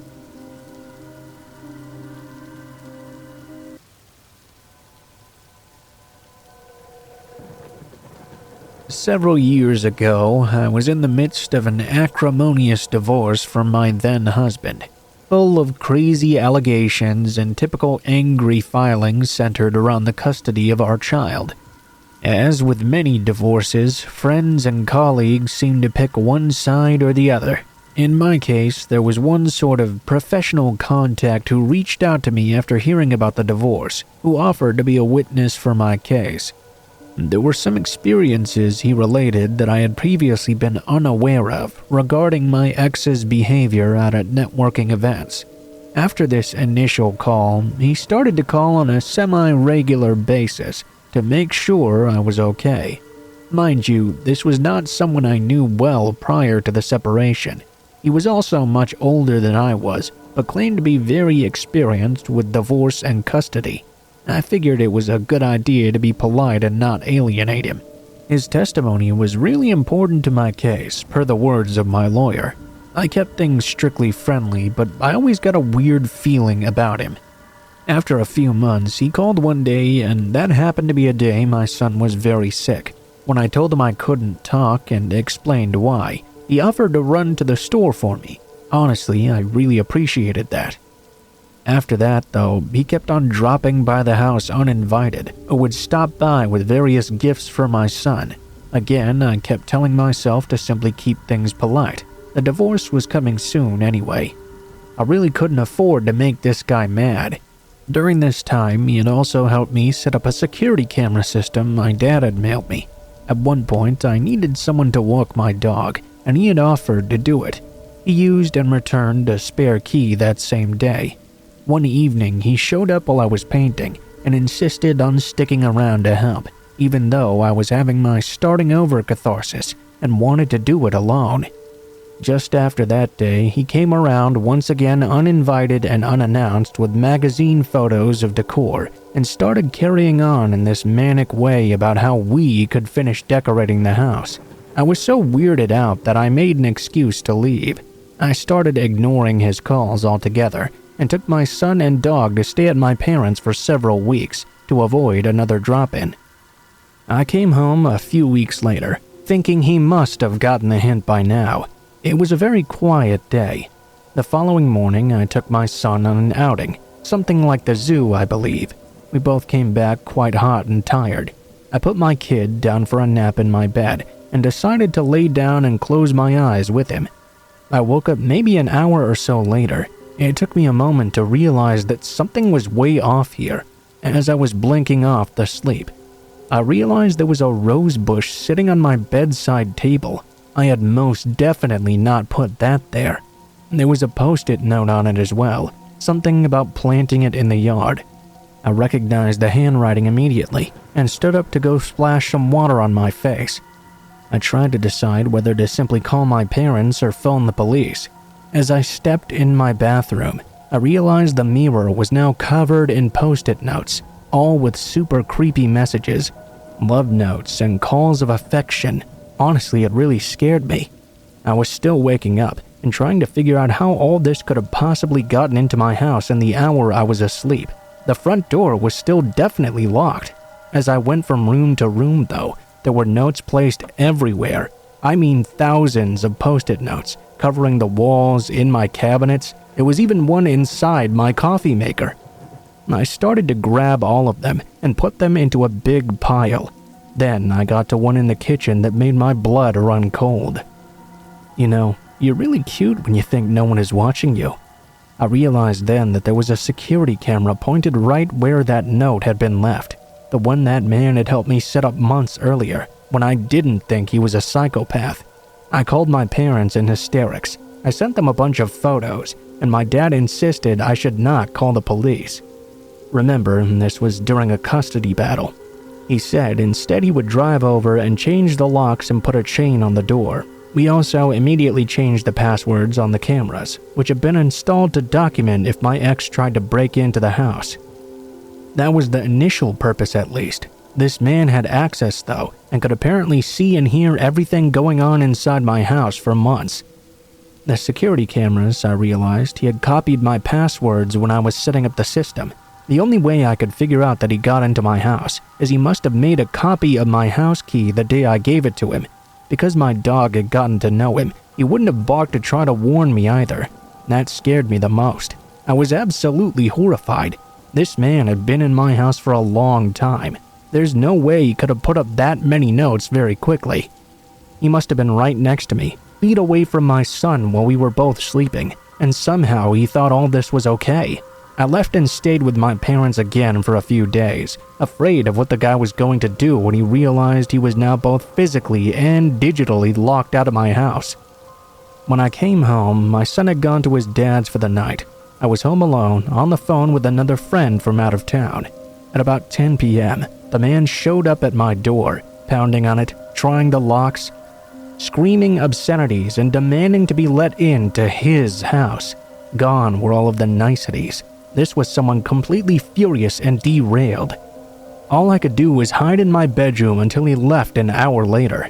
This was St. Patrick's Day, so I'm sure he'd been drinking as well. After that, there were several other times someone would start knocking on the door in the middle of the night, always when my son wasn't home.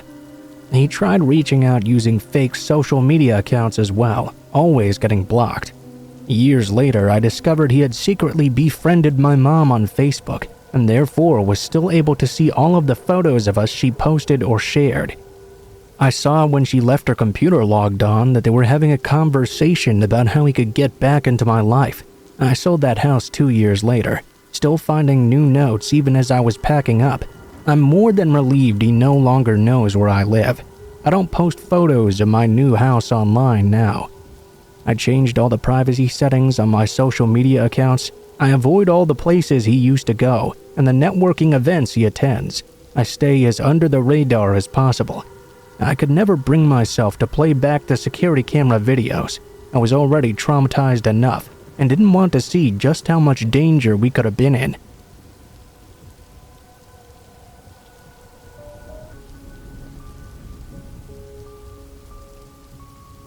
When I was around 15 or so, my mom and stepfather got divorced in a pretty dramatic way. The whole household was turned upside down, and everyone's routines were thrown off. Mom was out doing something most nights after work. My little sister spent more time with her friends, and I became something of a night owl, usually waiting until the wee morning hours to lie down. Our house was a simple one in a rural area. 2 stories with a huge backyard sharing a fence with both a cow pasture and the entrance to these really thick woods. The house had a lot of problems, but I enjoyed taking over the maintenance and gardening work. They gave me something to do when I was feeling depressed at the time. For some perspective, our kitchen windows looked out directly to the fence described above. The left half of it bordered one of the black corners of the big cow pasture, while the right half bordered the entrance to the woods. It had a rather overgrown trailhead on that side, just barely visible from the kitchen window. For the most part though, all you could really see was overgrown grass and shrubbery, at least 4 or 5 feet high. Perhaps some low-hanging trees of mixed oak and cedar variety. This backdrop added a sort of eerie tranquility to our property, which I appreciated from the very first day we moved in. One night I took a break from my homework after realizing I'd stayed up way too late on a Thursday night, even for my standards. I went downstairs to make some food, and my dog followed behind me like she always did. There I was making a grilled cheese in the kitchen. While I was at the sink cleaning out the pan for the next batch, I noticed some of the grass from the wood line start to shuffle around. Now that really startled me at first, but as soon as I began to fixate on it, I saw no more disturbance. We lived in wildlife country at the time, so I figured it was probably a deer, coyote, or a cougar. Unsurprising for the latter, given the farmer who owned the pasture had dozens of cows, and sometimes did not bring them in at night.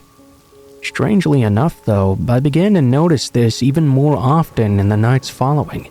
Always, whenever I was doing dishes after eating, I would look out the window, only to see grass shuffling around, then see nothing further as I fixated on the spot. I was always a fan of scary movies, and I tended to be a jumpy kid already. Each time I did my best to convince myself I wasn't really seeing any sort of pattern.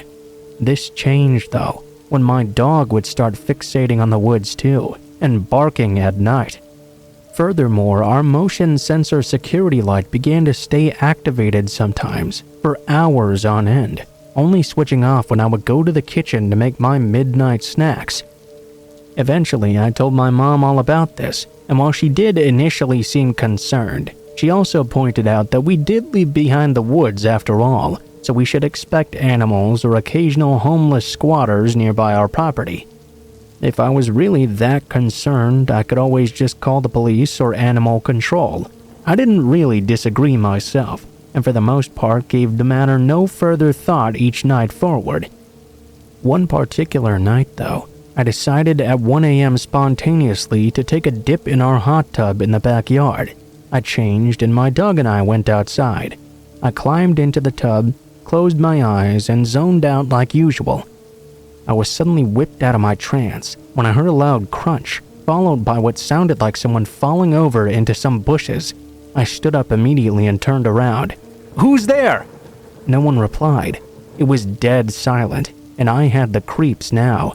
I quickly put on my robe and rushed inside. The very next day, I told my neighbor friend and at the time crush about this.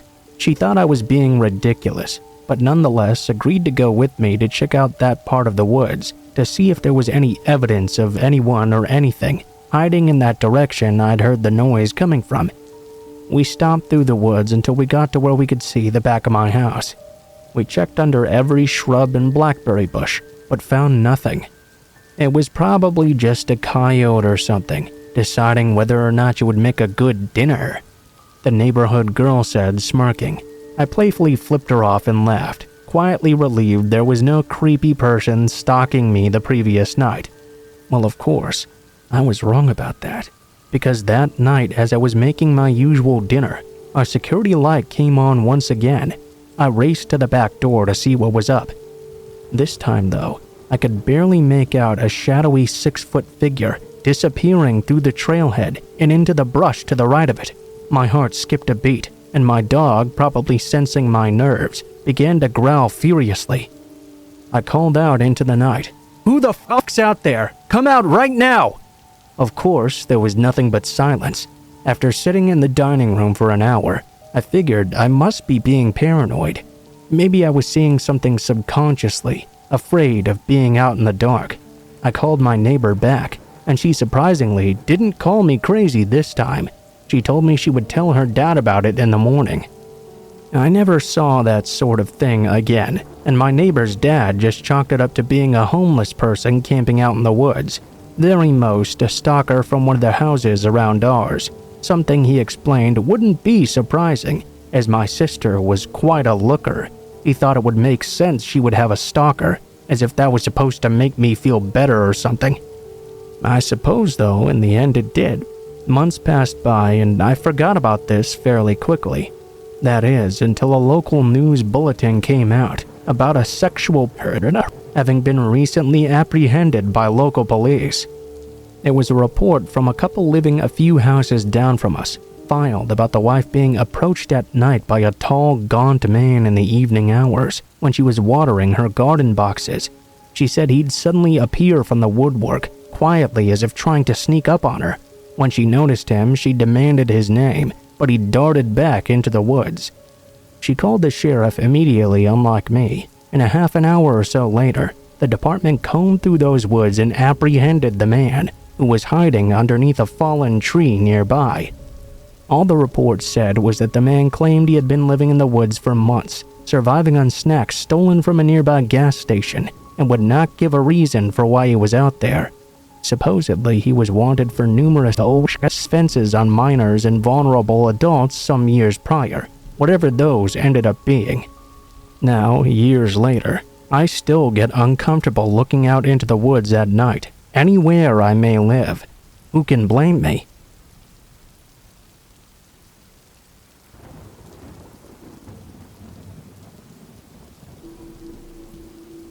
So here's my story. For context, I live away from home for school, while my sister lives at home with our parents. Also, both our rooms face the street and are right next to each other. I have a full-length mirror in my room just opposite the window, so if I look into the mirror, I can see what's outside as well. Around Thanksgiving of 2021, I had just gotten home from school and was relishing my ability to stay up late. So was my sister. After our parents had gone to sleep, I was just laying on my bed watching some YouTube. I had my window blinds wide open, when for some strange reason, I felt the sudden need to look up immediately. My head snapped up to look in the mirror. Outside, I saw someone pop up from below my window.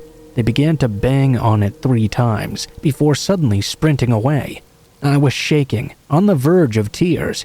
I ran to my sister's room and explained what just happened.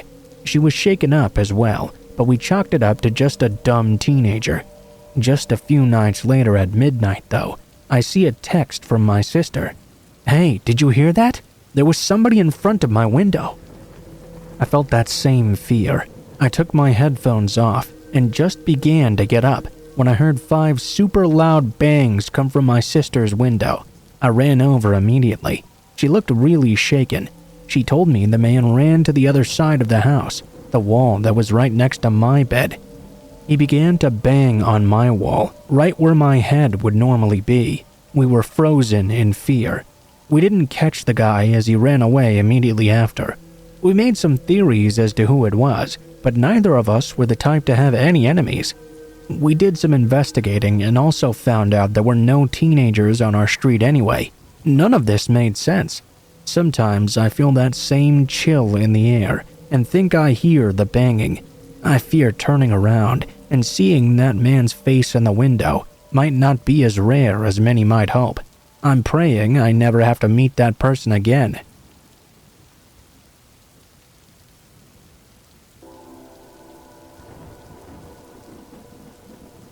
This is the first time I'm going to be sharing this story. I'm a female, now 22 years old. I'm only 5'1", and I don't really have many means of protecting myself. When I first left my home, I got an apartment and a job at an exclusive club in LA while studying online. I was 19 years old when I first started working there and learned very quickly the environment I was in. Creepy older men, cheating husbands, 0 women would ever walk in unless they worked at this club. The good service money kept me around for way longer than it should have probably. I always took my breaks outside in the back. I just scrolled on my phone and sat down on one of the benches until it was time to go back in. We all did this pretty much, a breath of fresh air from the cigar smoke inside. As I did my usual routine, this was the first time I'd ever seen a woman I didn't work with, even in the parking lot. I assumed a husband had gotten caught up or something, and did something she didn't like.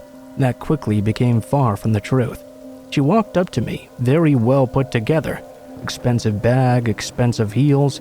Got dropped off from a very nicely priced vehicle as well. It had New York license plates in the front, which wasn't really normal in LA. When she got close enough to me, she asked me to help her pick up some change that had fallen underneath her vehicle. I don't think she knew I'd noticed she'd just been dropped off, and that was all I could think of at least. I declined and apologized. My break was about to be over. I asked her if I could get one of the bouncers to assist her instead, but she declined immediately. She tried to assure me it wouldn't take too much of my time, but I still refused. I went back to work and told the other girls I worked with to be careful. This was an incredibly suspicious person in my opinion. After work, I drove home to study and get some sleep. My apartment was on the first floor, in a non-gated area, with windows in my bedroom and living room that had views of the parking lot. It was kind of luxurious. I sat down on my couch and pulled out my laptop. I proceeded with my after-work routine.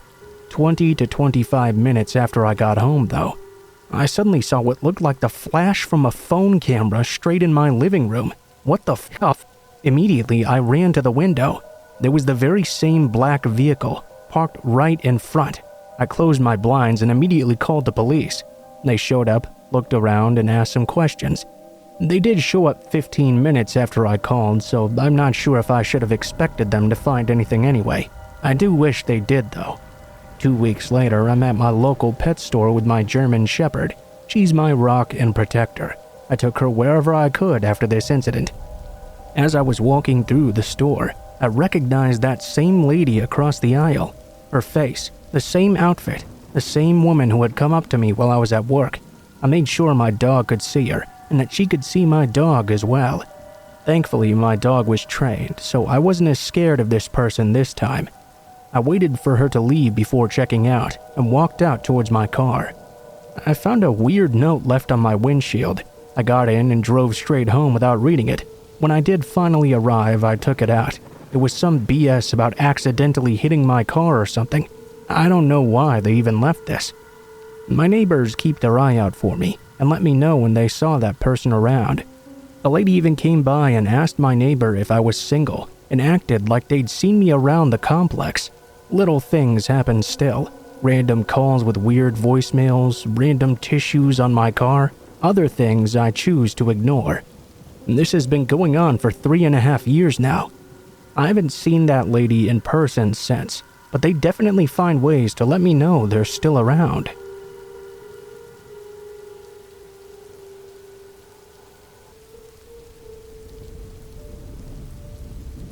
I grew up living out in the country. My parents had a house that was set in a hollow and surrounded by tons of hills and forests. Even though I used to spend a lot of time exploring those hills, I was always able to find new places each time. It was great during the fall, actually. When I was 12, I went out for a good adventure. It was quite brisk outside, so I made sure to put a jacket on. The leaves had already turned for the fall, and the countryside was absolutely beautiful. I got started pretty early in the afternoon because it got dark pretty quickly. The last thing I wanted was to get caught in the dark out in the middle of the woods. I had been hiking for a few hours through the forest when I began going downhill.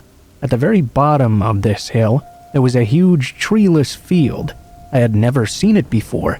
I was really fascinated, but even more interesting to me was the huge dilapidated barn I saw sitting in the middle of this field. Now, finding abandoned barns out in the hills is not an unheard of experience. In fact, I quite often came across many old abandoned buildings that had been buried in trees and bushes. This was different though. This was enormous, easily the biggest barn I'd ever seen in my entire life. Very excited, I headed down towards it. I noticed that the sun had descended a bit in the sky, and I cursed at myself for not leaving the house earlier. As it was, it seemed no matter how little time I spent exploring the barn, it would be quite dark by the time I got home. I figured it would be worth it, though. I really didn't expect to find anything interesting inside the barn, but it was still a bit of an adventure for me. I didn't realize exactly how huge this thing was until I was actually standing right outside of it. It was easily as tall as a 5-story building. The boards were old, and the entire building was graying. It was weathered down pretty bad. Though I stood in front of the huge doors, which looked fairly solid as well, I wasn't even sure if I was going to be able to open them.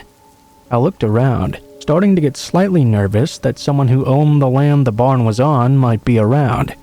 I would have been able to see if anyone was, though the barn likely had been empty for years, maybe decades by the look of it. It seemed there wasn't much for me to be afraid of.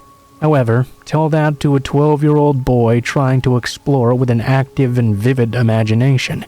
I opened the door, which wasn't locked. I pulled it open just enough for me to slip inside. Once I got in, it was even more awesome than I'd thought it was. The interior of this barn was wide open and plain enormous. There were many different lofts, which were accessible by trapdoors and ladders, and hay everywhere. Tons of tools such as pitchforks and sickles hung on the walls. I searched around, and I felt like this was the coolest place I had ever been. After looking around for a bit, I found something else that was even cooler. As I was walking around, my foot slapped against something underneath the hay. When I brushed the hay to the side, I noticed my foot had hit the handle of a trap door. This was very exciting. I proceeded to clear the hay off the door, and then tried to open it. It took a bit of effort to get it open. When I did get it open, I stood there in shock. In the room under this door, there were 3 people. 3 skinny, naked people. They weren't just skinny, they were emaciated. When they saw me, 2 of them began to hiss at me. The third one looked at me, pure hate and anger reflected in his eyes. He began to growl at me, and then screamed, "Close the f***ing door!" I wasn't able to move at first. I was so utterly shocked I didn't know what to do. I stood there like an idiot holding that trap door. The 2 people who had hissed at me first sank deeper into the darkness of the hole, but the third one, the angry one, sneered. He bolted over on all 4s, and when he got over to the ladder, he began to climb it at an alarming speed. I didn't even have time to close the door. I freaked out and took off at the entrance of the barn. Looking back as I was getting out, the third person had actually gotten out of the room and closed the door. He came running after me. My 12-year-old legs had never run faster before or since. I squeezed out and began running through the woods. Although it wasn't dark outside yet, the sun had gone down enough that it was not very bright. I looked back a couple of times before I got to the trees and saw the guy running on all 4s straight at me. Once I got back to the trees, I didn't waste any more time looking back. It got completely dark long before I got home. It was a nightmare going through that forest in the dark, hearing that person still out there. Every sound I heard, every crunched leaf, every snapping of a twig, I jumped and felt like I was being followed. When I got back to my house, I climbed over the barbed wire fence and into my yard. Once there, I booked it till I got in the door. Then I locked it. I told my parents everything I had seen, but they really didn't believe me. My mom just told me I needed to stop making up stories. My dad told me that even if I really had seen such a thing, I had no business going into the barn to begin with. Obviously, the people weren't being held there against their will. He said a lot of weird stuff happens out in the woods, and it was best if I'd just forget about things like that. But how could I forget about it? When I went to sleep in my room that night, my eyes were focused on my window. I expected to look up and see that person looking in at me, his eyes inflamed with rage and hate. Whenever I was in those woods, I felt like I was being watched all the time. So don't ever go into an abandoned building.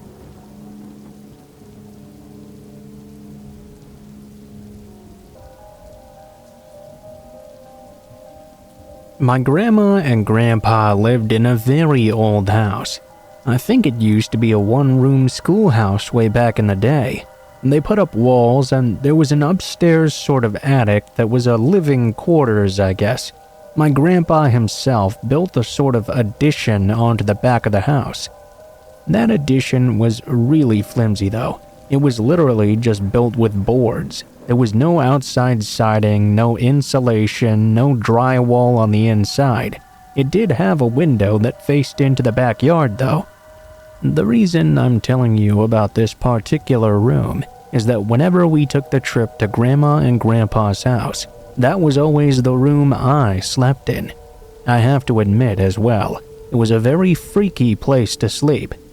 The house was in the opening to a holler. When you looked back through the window, you were looking into a beautiful countryside, but at nighttime it transformed into a dark and frightening scene. Of course, there were no lights at this part of the house at all, and when you were in the room itself, your eyes would get quite used to the dark. When they did, you could see things back there in shadowy movements, tree branches going back and forth, animals out in the wild. This happened in winter when I was 15 years old. My family drove to Grandma's house, and we got there a couple of hours before bedtime. That was what we normally did. We would watch Jeopardy, eat dinner, and go to bed not long after. One thing I remember about this is that when my grandpa got up to do something at one point, I began to rock his chair back and forth with my foot. This was a big no-no with my very superstitious grandparents. They had this weird fixation that if you rocked an empty chair in the house, it would cause someone to die soon. My grandma looked quite worried, and the look on her face told me I should stop doing this immediately. All my life, I'd been the type to stay up late at night and then sleep in late in the morning. I really liked being up at night, actually.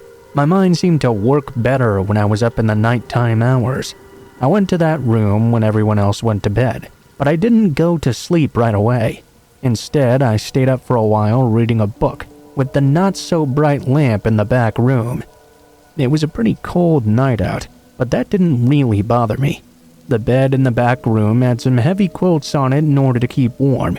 There was also an old space heater I could use if it got too cold for me, but those occasions were very rare. There's just something nice, about laying down in the cold weather, warmed up by tons of blankets. I even remember the book I was reading that night, Pet Sematary by Stephen King. I don't normally get scared by books, but this one was really scary. I had to admit I was already a little bit spooked out every time I was in that room. If I didn't want to enjoy the ambiance, though, I guess I wouldn't have been reading a scary book to begin with. As I read on, I would occasionally look up and out the window for a moment. The darkness added to the fear I was feeling from that book. I'm not sure how long I stayed up reading. If you've ever read that book before, I think you'd understand why, though.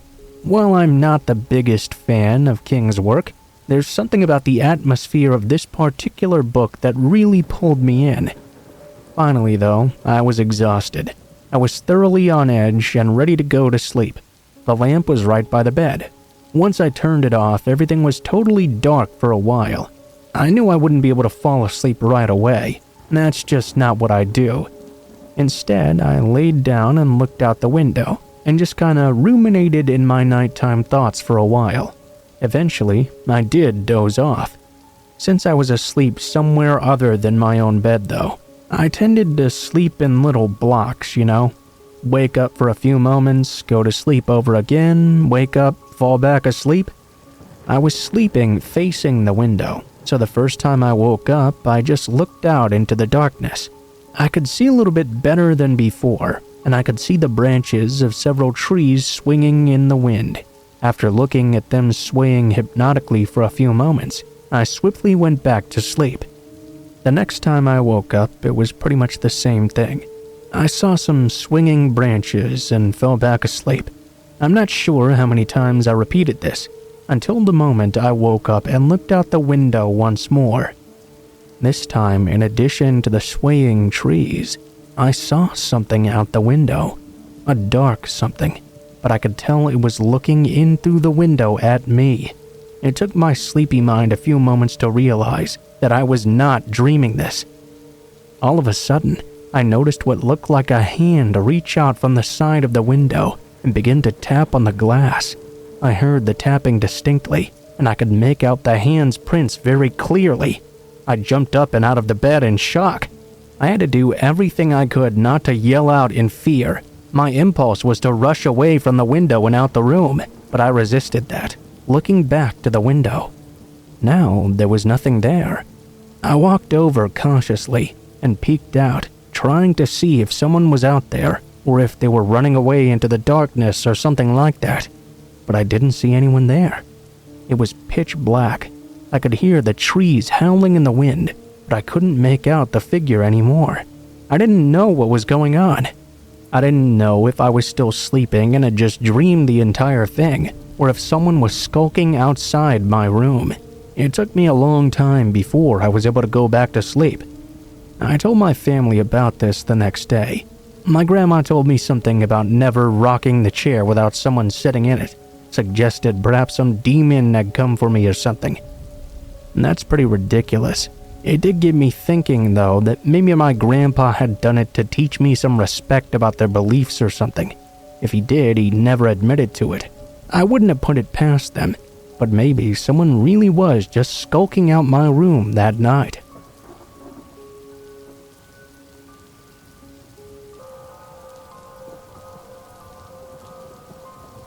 I watch a lot of videos, and I found one where a person was talking about hanging out in the closet and listening to creepypastas.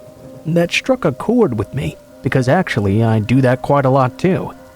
Once I had a very freaky experience while doing so. I just had to write about it. I mean, what are the chances someone else would be in that same situation I was?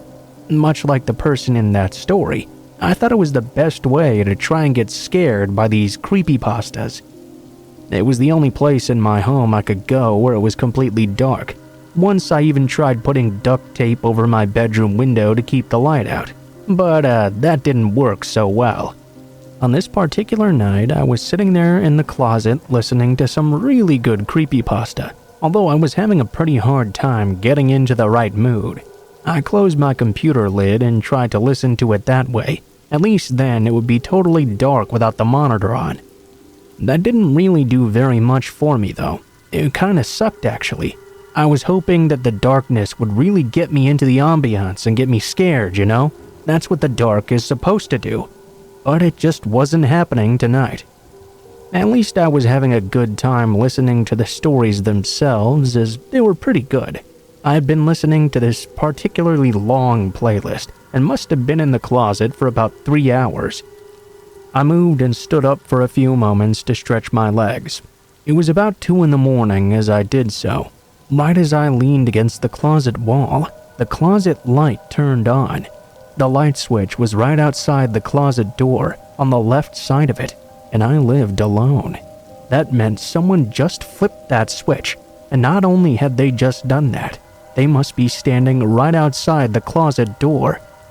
I froze, finally feeling that fear I'd wanted so badly to feel. Now I was really regretting it though. I had no idea what to do. I didn't have anything to protect myself with. It was just me and my trusty laptop computer in there. All I could do was stand there in complete fear, expecting any moment the door was going to burst open. When it did, I was sure I was going to die. I stood there and watched and listened, but no one opened that door. I waited for hours because I was too scared to check myself. When the sun finally rose, I got the nerve to open up the door myself. I looked around my room. It seemed there was no one there. Cautiously, I staked out the rest of my apartment for a hidden intruder. I didn't find anyone, but I did find my living room window wide open with the screen removed. My PS4 and my television were gone as well, so I guess I had been robbed.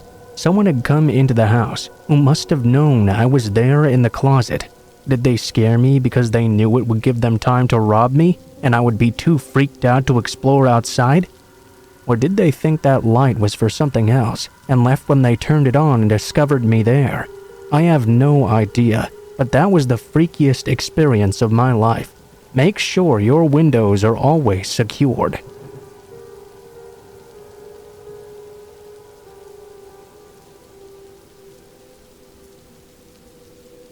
When I was about 13 years old, I used to love going to explore out in the hills around my aunt's house. It was really fun, and I often found some really interesting things out there too. One time I stumbled upon this cave. Part of me really wanted to go and explore it, but I knew it really wouldn't be a good idea by myself. I decided to save that for another time. When I went home though, it really began to bother me. I regretted not exploring that cave. I felt like I was some sort of coward some way, and I really didn't want to feel that way. I wanted to go back and find out what was in there. About a month later, I went to stay with my aunt again. This time, I knew I was gonna seek out that cave and explore it to its fullest. I brought a flashlight and a snack and some water as well.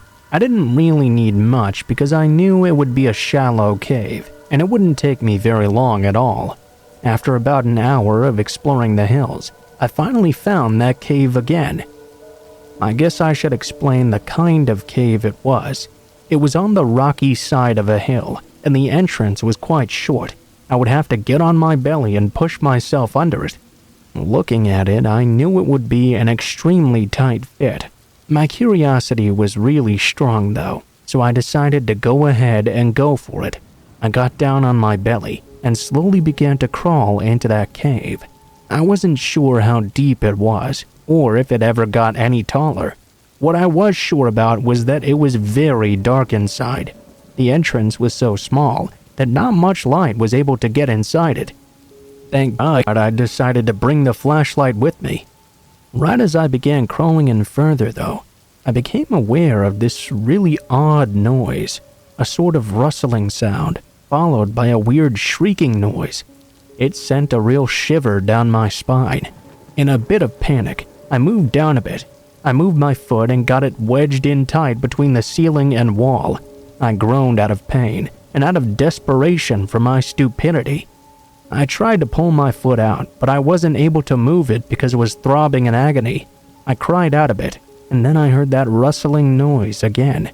It was too dark to see anything, so I grabbed for my flashlight. The sound was probably just nothing, but I would of course be scared until I knew that for sure. I moved my hand on the flashlight and switched it on, then moved it toward the direction of that sound. I saw the worst possible thing.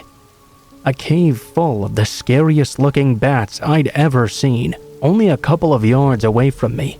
They were hanging from the ceiling, and all of them were staring at me. I screamed and did my best to pull myself free. My leg throbbed in agony as I moved. I don't know what it was, the crying or the flashlight, but the bats got restless, and they started to fly right at me. Stupidly but instinctively, I swatted at them to defend myself. Two things happened in that moment. My leg finally pulled loose of the wall, and the bats began to bite me because I'd swatted at them. It felt like I was jabbed with sharp, thin needles. I screamed again and tried to pull myself out of that cave. If you've ever seen the movie Terminator, my experience was very similar to Sarah Connor's climbing through the machinery at the end. My leg was injured now, and I was crawling through an area that my body was wedged into. I was panicked and scared of the bats all around me trying to bite me. I was scared I was going to get something real bad because I'd just gotten bit. It took me a long time to crawl my way out. I was breathing heavy with fear, and I had never felt so claustrophobic before. It took me a long time to get out, and by the time I did, I was hyperventilating. I tried to stand up on my foot, but my leg gave out. I had to crawl the rest of the way until I was able to get a broken branch on the ground I could use as a crutch. I was hurting real bad, and I was scared I had probably just contracted rabies. I felt super sick. It took me nearly 3 hours to limp back to my aunt's house. In my gut, I just felt I had rabies and was going to die. If I had been more educated about bats, I would have known that only 0.5% of them actually carry rabies. My feeling of being sick was probably psychosomatic, exacerbated by my fear and anxiety of hurting my foot. But I had to get a rabies shot anyway. It wasn't nearly as bad as people might tell you it is. Still not pleasant by any means, though. Turns out my ankle had been fractured, and I had to get a cast for it. Nowadays, I don't go into small caves or other small areas either. I'm completely claustrophobic, and although more educated about bats now, I'm scared shitless by them.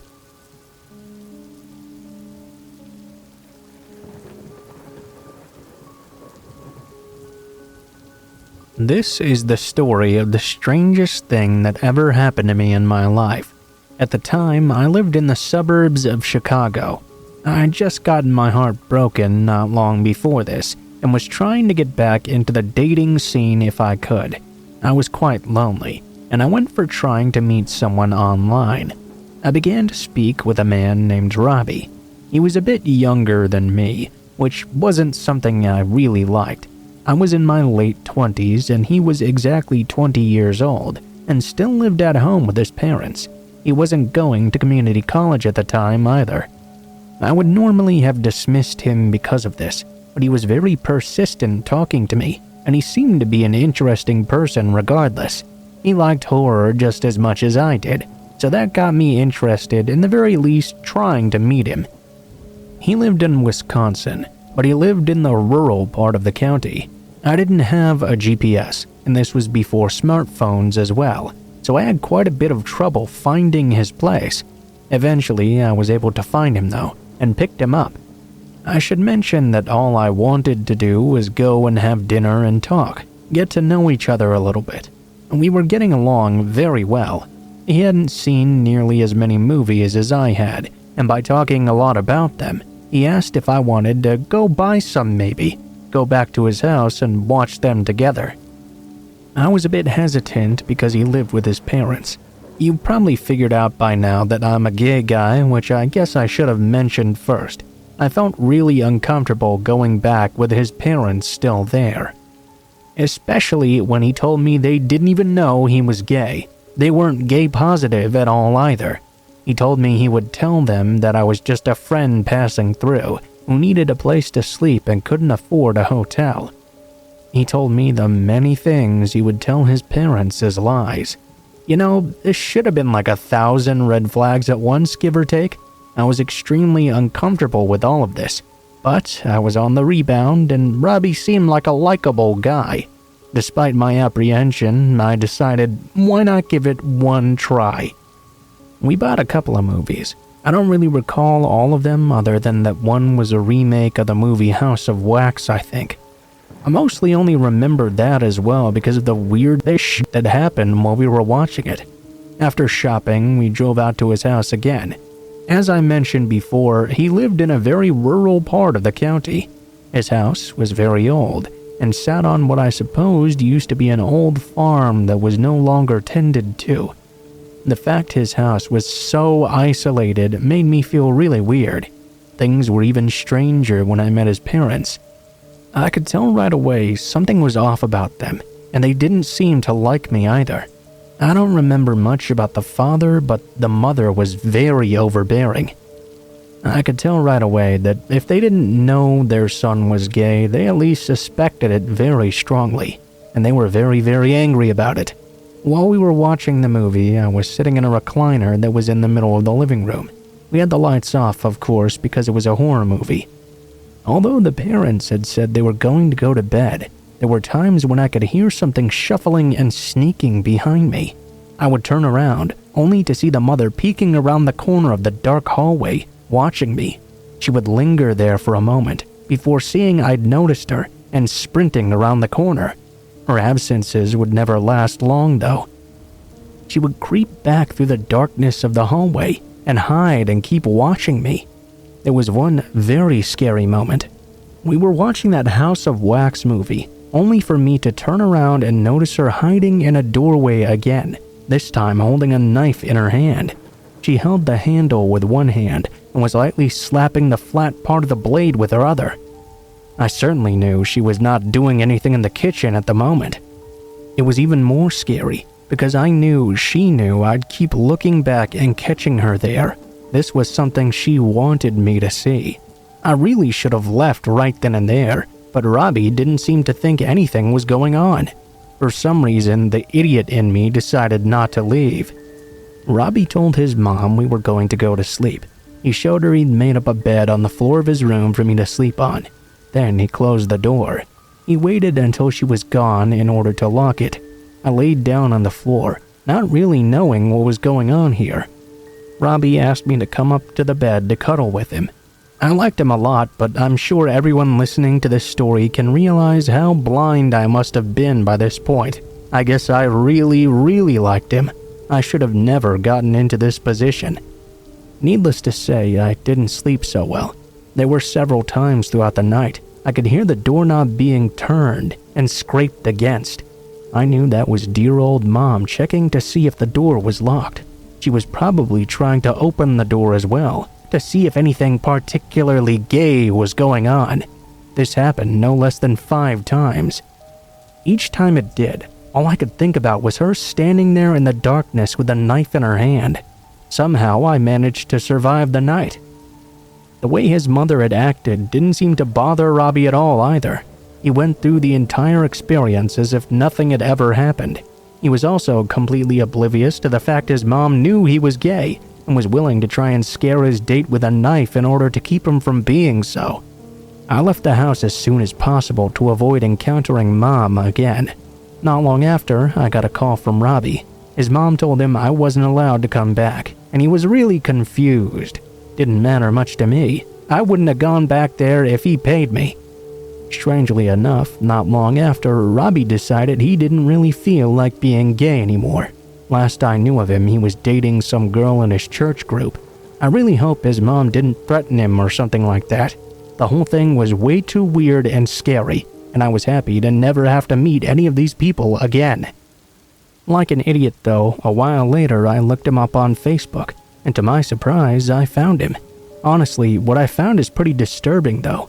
It seems like he went through periods of acceptance, then suppressed them again. Eventually, he even started to support conversion therapy, and believing that being gay can be cured. Having one's true identity suppressed can be the scariest thing of all. This was clearly a kid who was severely brainwashed and didn't have the slightest clue of what was going on. That's pretty scary.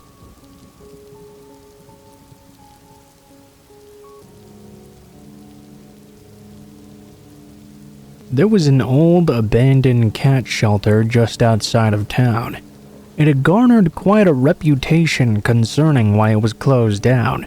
The prevailing but ludicrous theory was that they'd allowed a stray cat in there that had some sort of rare flesh-eating disease they weren't able to screen for, and therefore they weren't able to detect it before putting it in with all the other cats.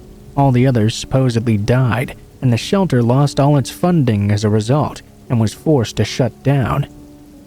Some people claim there were tons of dead cat bodies in the building, just because they hadn't even bothered to clean it out before they'd left. Obviously, that story was made up. It was so far over the top that no one with half a brain would ever believe it. It did lend an air of mystery and foreboding about this abandoned building, though. I myself used to always be really curious about this shelter. I wanted to go in and see what it was like inside. I knew it would probably just be boring, but I wouldn't know for sure unless I checked it out first. One night, I finally worked up the nerve to break into the building. I had to wait until it was around midnight because I didn't want to worry about being seen by other people. It was creepy, approaching this building in the dark, but I did have a flashlight on me. I had to search around quite a bit, but eventually I found a broken window in the back of the building to climb into. This was convenient. I didn't really want to cause any more damage to this building. The last thing I needed was a vandalism charge on an old, broken, run-down building. Once I got inside, I began to search around in the various rooms. Much like I had originally expected, the shelter was not as interesting in reality as it was in theory. There was a lot of old furniture, some shelves and documents, but there were no bodies of dead cats lying strewn about. There wasn't anything that indicated in any way why the place had closed down. It was just an old, broken-down building. As I was exploring, though, I heard a noise coming from down the hallway. Looking down from that direction, I could see it was coming from a room that seemed to be a huge cat playroom. They had a big cat tree, and it was closed off by a screen. I was curious. Perhaps a cat or some other sort of animal had snuck in there. I wanted to check this out. I entered the area around the screen and shone my flashlight all over the area, not really seeing much of anything at first. I then saw something moving underneath the cat tree. I shone my light on it. It looked like a blanket with something moving under. I moved closer to the screen, figuring I was safe. Whatever I was looking at was way in the middle of the play area, but definitely something was moving. I kept looking at it, trying to figure out what was going on. It was then that I noticed the blanket being pulled slightly to the side and saw someone's eyes peeking out at me. He looked directly into the flashlight. He probably wasn't able to make out much about me, but as soon as he saw me, he pulled the blanket down and glared at me. "Stay away from my kitties. Leave my kitties alone!" He got up and threw the blanket to the side. The man ran up to the screen, causing me to step back and trip in shock. I fell right on my side. The man pressed his face against the screen and began to chew on the mesh. He repeated, "Leave my kitties alone!" I could see him slobbering all over as he pressed his face up against it. It was then I noticed he was holding what looked like the dead body of an animal, which I assumed to be a cat. One hand was vigorously petting it as he yelled at me and gnashed at the screen. It was hard to tell what was going on, but I didn't want to wait around to find out. He didn't seem like he wanted to kill me or anything, but I didn't want to take the chance and find out what he did want to do. I jumped off my side and took off running out the door. As I ran back to the window I had crawled into, I could hear the man yelling at me, telling me to leave his kittens alone. It was freaky. I heard the man's voice clearly behind me, even as I was crawling out through the window. After I got out, I could hear him screaming and crying and howling. I ran as far away from that place as I could.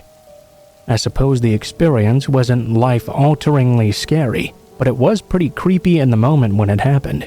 The man was obviously disturbed, and that was the worst part of it. It was nice to know that the animal shelter was simply an abandoned building. I figured the guy was a homeless man who moved in or something, but obviously he'd let the place get to him.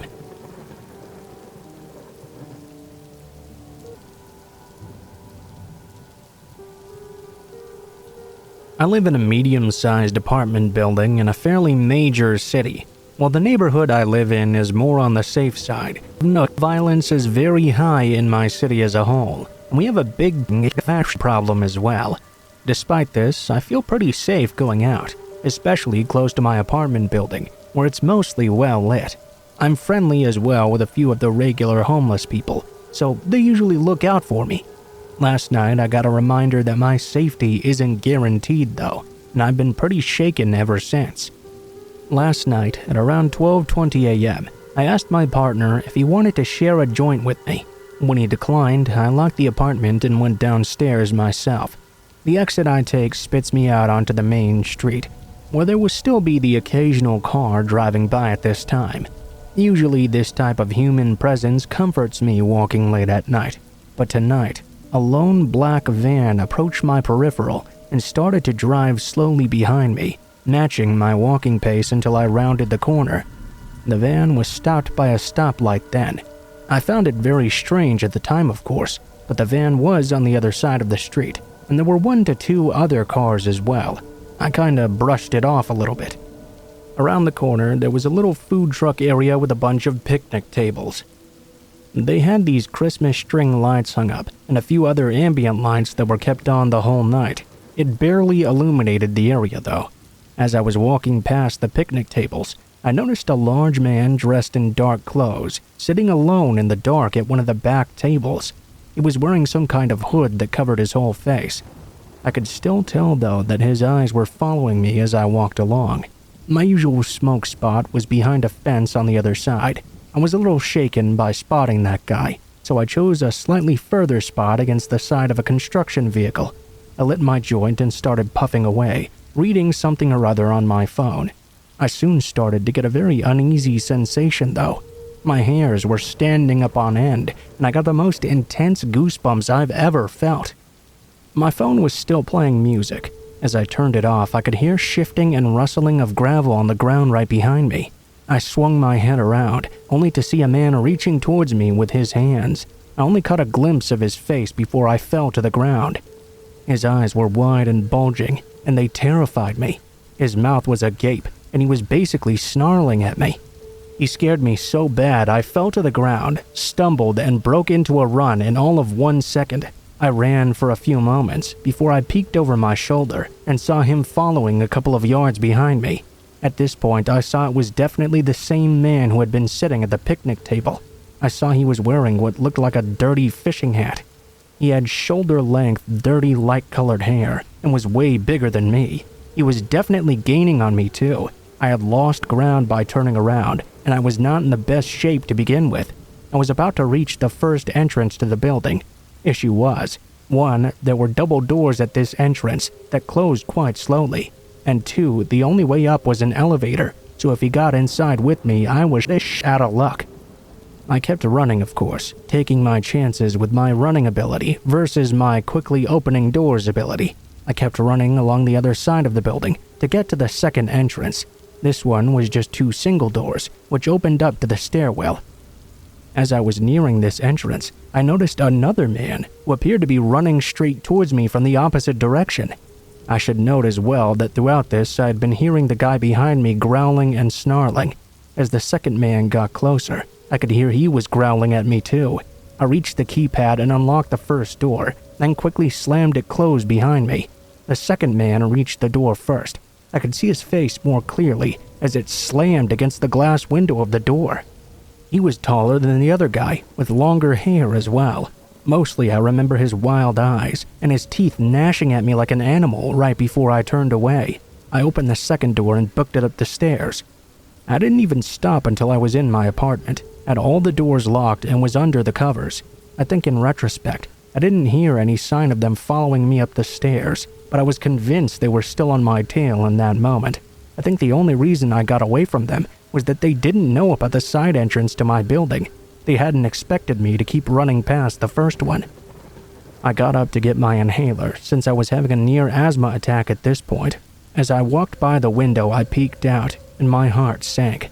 I saw the same van that had been following me earlier, parked right across the street from the entrance to my building. I looked down further to see 3 men pacing along the side, including the 2 who had been chasing me. I ducked down, fearing they would see me. A few minutes later, they started shining flashlights into the windows of all the apartments. At first, I thought they were focusing on mine, but after a while, it was clear they were searching for which one I'd gone to. At this point, I tried to call my building manager to let him know about the situation. He sent an emergency text alert to our all-building list. I was extremely paranoid that another innocent person would be accosted by them, so I called the police as well. They told me they were on their way, and to stay out of the windows just in case they were armed. A few minutes later, the men were spooked by a faraway police siren, and they all jumped in the van together and peeled away. I spent a long sleepless night thinking they'd come back, but they never did. Definitely going to avoid being alone at night from now on. I asked one of the homeless guys I'm friends with if he saw anything suspicious last night, but he said he hadn't. They couldn't have been residents either, because they hadn't left or reacted after management sent that emergency text.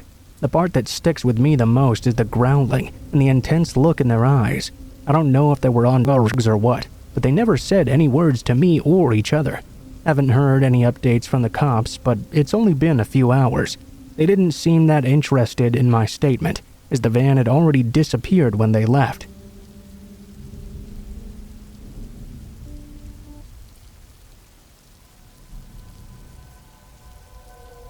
I lived for a while in an Ohio town that wasn't far away from Wheeling, West Virginia. This was quite a long time ago, mind you, and I was only there for about a year. I'm having a really hard time trying to actually remember the name of it. I suppose that's not too important, though. What is important is that I was 13 years old at the time. I had an older brother and a younger sister as well. I really didn't like being around my parents at that time. I was really happy during the summer of that year when I got to stay for about a month at my aunt's house. She lived way out in the country, as my family always put it, although I always thought that sounded a bit weird. I mean, technically, doesn't everyone live in their country? I guess I didn't really understand. This was back in the 1980s, so there wasn't as much readily available entertainment as there is today. We would get to have a frozen pizza every Friday and have to go into town to rent some videos. We would always opt for cheesy 80s horror movies and stay up really late. I saw a lot of VHS horror that summer, but for the rest of the days, we would have to make our own entertainment. It was particularly hot inside that day. My aunt only had a couple of fans, and they weren't doing their best. My aunt only had a couple of fans to cool the place down, and they weren't exactly doing the best job that day. There was a slight breeze outside, and it was actually much cooler to just go out there and play around. We decided to go for a bit of a walk. The road my aunt lived on was paved with gravel. She lived in this very beautiful rural area with very few homes around. The road was actually a pleasant walk during the summer. It was at the bottom of many hills which had tons of shading trees upon them. At this time of day, they were casting their shadow across the road, making it the coolest place my cousin and I could be at the time. We were walking for a while, and as I mentioned before, there was a cool and consistent breeze this day. I would say the wind was at about 16 miles per hour maybe. We were having a jolly old time, just talking about some things going on in our lives. All of a sudden though, my cousin stopped walking, and he got this very odd look upon his face. He looked off into the distance, in the trees on the hill. I asked him if something was wrong. He took a moment, and then responded, "I don't know, I thought I just heard something, but I guess I can't be sure." He sort of narrowed his eyes, as if he was searching for something up on that hill. After a moment, though, he just shook his head. The two of us began to walk again. It was Friday afternoon, and once my aunt got home from work, we were going to go and pick up our videos for the night. We were discussing what we were going to rent. I very distinctly remember him mentioning wanting to watch The Monster Squad. That wasn't really a horror movie at all, though. We both heard the same noise coming from the trees just then. It was not just the sound of footfalls crunching upon the leaves, but we could also hear someone who sounded like they were breathing quite heavily. Finally, we saw something accompanying this sound as well. Just 20 feet ahead of us, someone suddenly burst out of the trees. A man much bigger and older than either of us, dressed in all shabby clothing. I remember clearly he was wearing a denim jacket and what looked to be a baseball cap as well. That was not what stood out most about this man, though. The man was covered in blood. He also seemed panicked and shocked to see us when he looked over to us. I could understand why. There was a lot of forest around here, and not a lot of people. Running out onto this road, more often than not, you would be all alone. The man seemed unsure of what to do, and just stared us down for a moment. We were frozen in place, also not sure what to do. The man then moved forward, as if he was going to rush at us. He quickly stopped himself, though. He seemed to rethink his choice for a moment. Instead, he turned and ran off in the other direction. We didn't follow him, of course, as the two of us were already scared enough.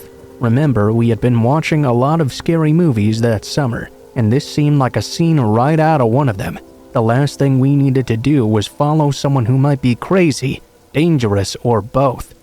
My cousin even thought that maybe that guy had just killed someone out in the woods.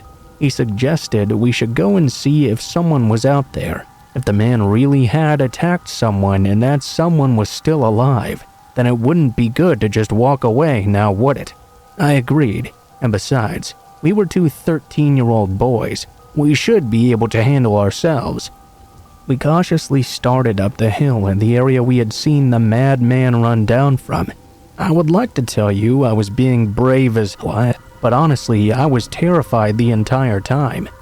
I kept expecting the guy to loop back around and ambush us from behind or something. When we got to the top of the hill and were making our way down to the other side, we hoped to find something. Eventually, we did find something, but it completely changed what we had perceived had happened. There was a creek not too far from where we were, and we could see a huge man hanging over it. His back was turned towards us, but we could tell what he was doing. He had this large knife and was wiping it off in the creek water. We didn't have to say anything to each other. We both realized what we were seeing and what had actually happened. We also realized we might be in some big trouble right now. As quiet as we could, we crept behind two trees. Still curious though, the two of us kept looking out from behind the tree at the man by the creek. We were very fortunate he didn't appear to notice us. After the guy had cleaned his knife off of all the blood and dried it off, he sheathed it once more. Then he took off in the opposite direction of us. I breathed a silent sigh of relief, because this guy was even bigger and scarier looking than the guy we had seen running out onto the road. Once this guy was gone, we still waited for a while before heading back down the hill. We had seen enough scary movies to know you can never know if the killer would come back at any moment. We didn't feel safe until we got back down to the road. Once we did, we hurried back to my aunt's house. We told them what we had seen, and strangely enough, they didn't seem to be very concerned at all. They still slept with the house unlocked as they always did, and I never really found out what happened in that situation. I did know it was much scarier than any of the movies that we watched though.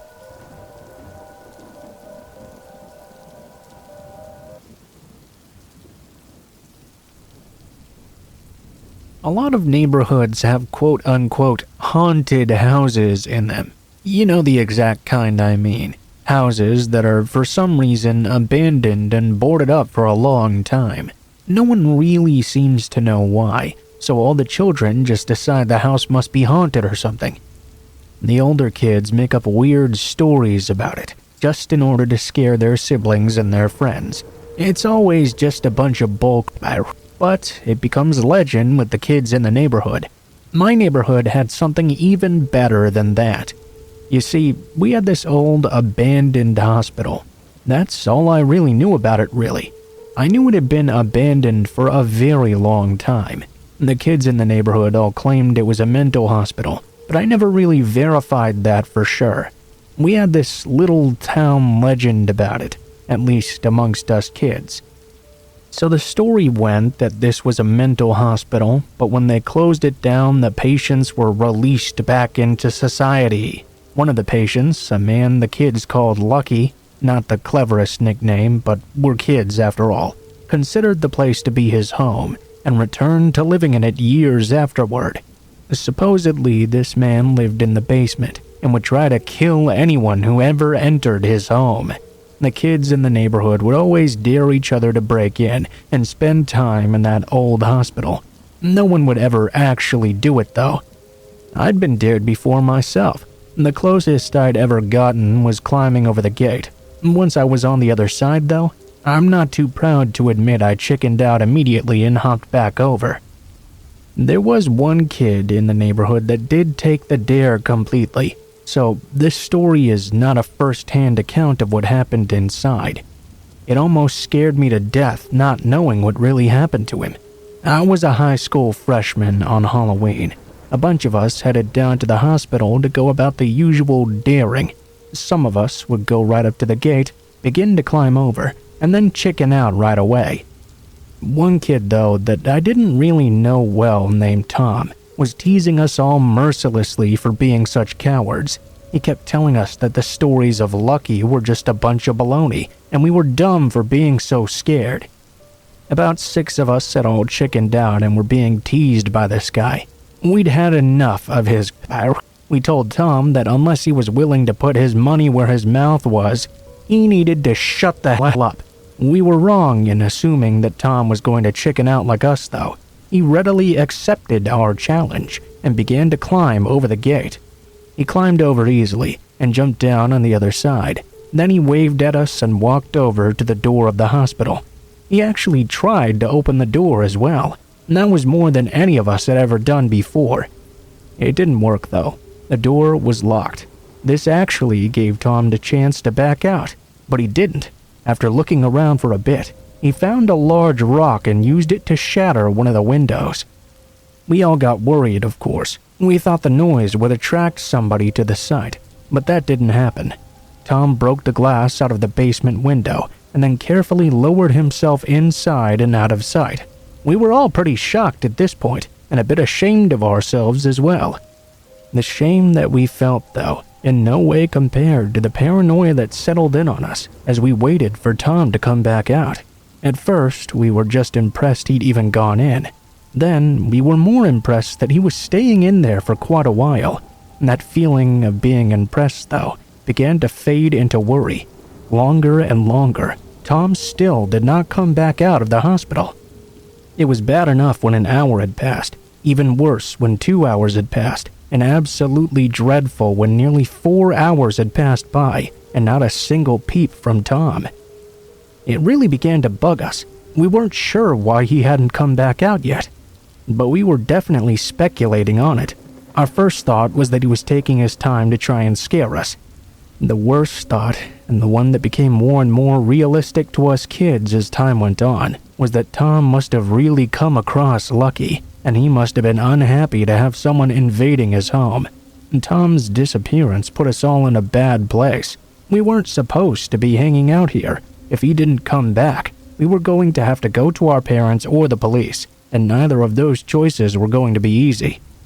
When Tom still didn't emerge for 6 hours, we went directly to the police.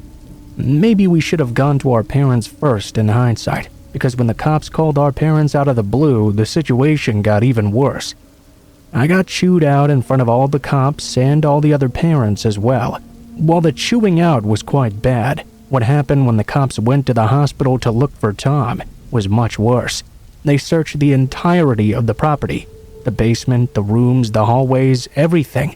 There was not a single trace of Tom or anybody else. The police figured he must have just exited the building somewhere else and left us waiting on the outside for him, although Tom still hadn't returned home yet. The police told his parents he was probably just playing out this prank, but Tom didn't return that night, nor did he return the next day. He didn't return the next week. Search parties looked for him throughout the town, but he wasn't there. The hospital was searched more than once, and nothing was found. No Tom, no Lucky, no indication other than the window that Tom broke that anybody had ever been there at all. Posters with Tom's picture were put up in the post office and in stores, but he never showed up. This happened in the 70s, and to this day I have no idea what happened that night. Tom was never found. The guilt I've felt throughout the years is pretty bad, but not nearly as bad as the wondering. I never saw Tom again. I don't know what happened to him when he went into that abandoned hospital.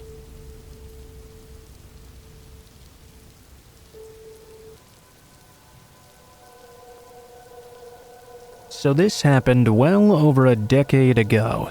Thinking about it still sends shivers down my spine though. It was a hot summer day, and me, 11, my sister, 9, and a friend of ours who was 11 as well, decided to enjoy it with the other kids in the park. The park was some distance away from our houses, essentially in another neighborhood altogether. A bus would have taken us 15 minutes to get there, but we decided to walk to and from the park on this day. It was summer after all, and we enjoyed playing along the way there, and doing the usual kids stuff too. Now, the city we lived in was pretty safe, and it was common for kids to undertake such journeys without the supervision of parents or other adults. After the 30-minute walk, we arrived at the park and had a blast together. We played for a couple of hours and bite ice cream in a nearby shop before heading home. We enjoyed our soft frozen treats and sang silly songs, strolling in the general direction of our neighborhood, when I suddenly got the feeling that someone was right behind us. I turned my head around just for a second as I just couldn't shake that strange feeling. I could see a man walking some good distance behind us. I remember noticing he was wearing a black coat. That was very strange, being it was the middle of August and super hot outside. I looked again, this time a bit closer. The man was not only wearing a black coat, he was wearing black shoes, a dark hat, and sunglasses as well, making it all but impossible to see his face. What really freaked me out, though, was the fact that on second glance his ankles and calves were bare. No socks, and most importantly, no pants. He was also a bit closer than he had been just a second ago. Not wanting to freak out my younger sister, I whispered to my friend that I thought the man may be following us. She took a look and made a panicked expression upon seeing the man herself. We were now walking on the main road, but there were no houses around, just a wooded area and bushes on both sides. I knew we were both asking the same question. Where the hell had this man come from? Even as a child, I was fairly level-headed and didn't tend to make a fuss about things. I wanted to put this weird guy following us theory to the test. I touched my sister's shoulder and screamed, "Tag, you're it!" and started running, my friend following as well. As we ran, I turned around to check, and sure as hell, the creepy man had started running to keep pace with us. My stomach dropped, and I screamed to both my sister and my friend that the man was following us and we needed to run. Chaos ensued in that moment. My sister, upon seeing the man for the first time, and being a smart kid, quickly put two and two together and started crying furiously. The man was some distance away, and we were three pretty fast kids, aware of a few shortcuts as well. This meant we were able to get ahead of him, though it didn't stop us from crying while running. We ran like I remember it all being a blur until we essentially crashed into an old man. This man was well known in our neighborhood, a good-natured homeless man who survived by selling trinkets and junk. He was well liked in the community for his good nature, so people would buy to help him out often. We begged him for help and screamed at him at the top of our lungs, panicked and pointing at the man, who, mind you, was still running right behind us. When he saw us pointing him out, he abruptly stopped in place. The old homeless man quickly rushed us home, saying he would take care of everything.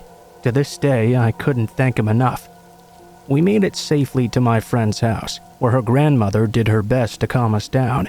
Sometime after, the old homeless man told my grandmother that he was sure the guy had been following us and had ill intentions as well. He'd stopped the strange man and pretended to sell him some broken watches to give us a chance to run. He told us he believed the guy was completely naked under his coat and planned on at least flashing us, if not something far worse. The strange guy got upset and told him he didn't want his fucking watches. Then he sprinted back in the direction he'd come from. The story quickly spread in the area, and parents and kids were mindful that there may still be a sicko out and about. As far as I know, though, there were no further incidents, thankfully.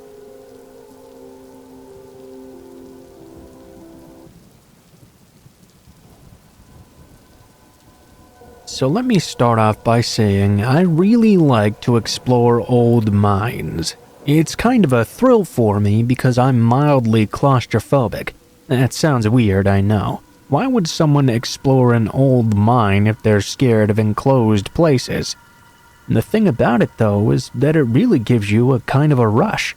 When I was a kid, I got lost in a cave, you see, and although it did freak me out quite a bit, it also made me feel so alive. When I began to explore, though, I chose mines instead of caves because mines are harder to get lost in. Caves are a lot more scary in my mind. Generally, I just travel to the end of the available mine, my heart pounding in my chest the whole way. Then I'd try to get out as quickly as possible.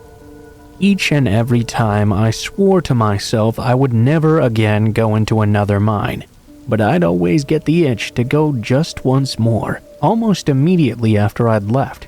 I was going to explore a mine in West Virginia. I won't mention the name of it because technically I didn't have a legal right to be there. I actually even had to park my car on the side of the highway and walk there, which was a pretty big risk. There were no cars coming for a while, so I jumped the railing and the fence and made my way over toward that mine. I had done tons of research to try and find where this place was online, so I was able to figure it out pretty quickly. I knew this one was going to be a relatively straight trip from the portal/entrance to the mine to the back. It was about 1,000 feet deep or so. There was a chance that by the time I got to the end, I wouldn't even be able to see the entrance anymore. My heart instantly began racing as I thought of that. Fortunately, although the mine was a bit damp, it wasn't very wet like some of the others I'd encountered, so I wouldn't be having too difficult a time. So there I was entering the mine, and of course my heart started beating faster right away. I had to walk very slowly because I didn't want to get surprised and trip on anything. No one knew where I was, so if I got hurt, no one would be able to find me, and I'd have to get out of trouble myself. I made a habit of turning around every 50 feet or so to look around and make sure I could still see the entrance. Of course, it got smaller and smaller the further I went into the mine, and the more my heart thudded in my ears and my chest. When I'd gotten halfway deep into the mine, I turned around and saw the entrance was now very, very far away. It was just barely visible. The mine was so dark, too. I had a small flashlight with me to see where I was going, but I didn't want to use it until I absolutely had to. As I mentioned before, the only reason I did this in the first place was because I so enjoyed the thrill of being scared that the flashlight would have kept me from being so. As I descended further into this mine, I thought I heard a sudden sound. It sounded a bit like a giggle or something. I immediately stopped in my tracks and tried to listen a bit closer. After a few moments of nothing, though, I decided it must have just been in my head. I began to walk a bit further. About 700 feet into the mine, I heard that same giggle once more. I again stopped, this time feeling my heartbeat leap into my throat. I turned around and looked at how deep I was in. I considered going back for a moment, but I figured this must just be in my imagination. Who the hell would be down here other than me? I wanted to make it as far in as I could go, so I kept on walking. When I got closer to the end of the mine, I heard that giggle again. Only thing was, this particular time, I was absolutely sure I just heard this, close by too. It was not my imagination.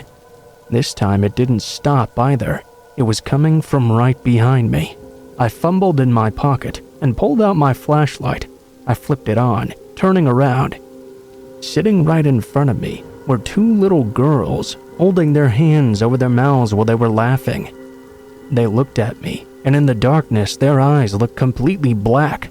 One of the girls took her hand away from her mouth for a moment and pointed behind me further into the mine. I dropped my flashlight in surprise. It broke on the rocks, but I didn't care about that right then. The laughing didn't stop, even though I couldn't see either of them anymore. Immediately, I began to sprint my way back out of the mine. The giggling didn't seem to get any quieter, though. Actually, I thought those girls must be following me. It remained almost completely dark until I was almost back to the entrance of the cave. I didn't dare to look back. I hopped out of that mine and ran to my car, which fortunately was right where I had left it. That was not my last time in an abandoned mine, but I can tell you it was the last time I ever went to that one.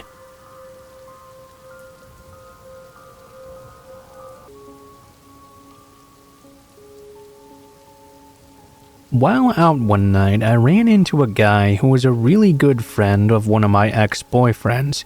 We hung out a bit that night, but there wasn't really any flirtation or anything between us. My ride wanted to go home, but I wasn't quite ready to leave myself. The guy said he would bring me home when the club closed in an hour. I had hung out with this guy many times before, and never felt anything was wrong with him. I was not anticipating what would happen this night. We got into his car like usual and started on the way home. We got on the interstate, only for him to miss my exit. I told him he just missed the pass, and he told me, "Yeah, I know, we're going to my place." In this moment, I knew something was off. I told him it was too late. I really just wanted to get home. He kept insisting I sleep over at his house and was not going to take no for an answer. I had never planned to visit that place in my entire life, but still I decided to play it cool. Maybe I could just crash on the sofa and make him take me home first thing in the morning. We get to his apartment, walk into the door. It's a bedroom. Apparently he lived in a studio apartment, so it was one big room with a bathroom and that was it. No sofa, just a single bed. He walked in first. He closed the door behind me and immediately turned the lights off. I couldn't see a single thing. He must have blacked out the windows because it was pitch black inside. He grabbed me and threw me against the bed. I was completely freaking out at this point. It was immediately clear he had no intentions of just letting me go to sleep. He kept on trying to touch me, kiss me, get me to cuddle up next to him. I kept thinking that if my ex knew what he was doing right now, he'd be very pissed. I tried to push him off, only for him to try again. Somehow, this went on for about an hour. I just wanted this night to be over. I knew I needed to do something, because he was a built man, and I was just a petite young woman. I didn't know how long I could defend myself from his assault. I couldn't even see my hand in front of my face either. I pushed him off once more, got up, and walked until I found a wall. Luckily, he wasn't able to see me either. I was able to feel around for the bathroom door handle. I went into the bathroom and closed the door behind me. I didn't know what my next move should be. Unfortunately, this was before cell phones, so I couldn't call anyone for a ride. All of a sudden, he shoved the door against my back and managed to fling it open. Then he told me to get the fuck out and that he was bringing me home. He was steaming mad, too. I ran out of the apartment. I got into the car and he didn't say a single word the entire way. He brought me home without a word said between us. I knew I'd just dodged a serious bullet, but I had no clue how serious it could have been until years later. This guy eventually went on to rape his girlfriend's 5-year-old daughter so severely she had to have reconstructive surgery. He pleaded guilty and is now in prison for a long, long time.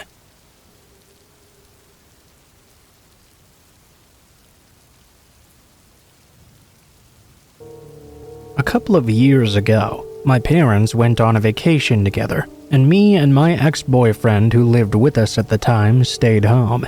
I was around 17 at the time this happened.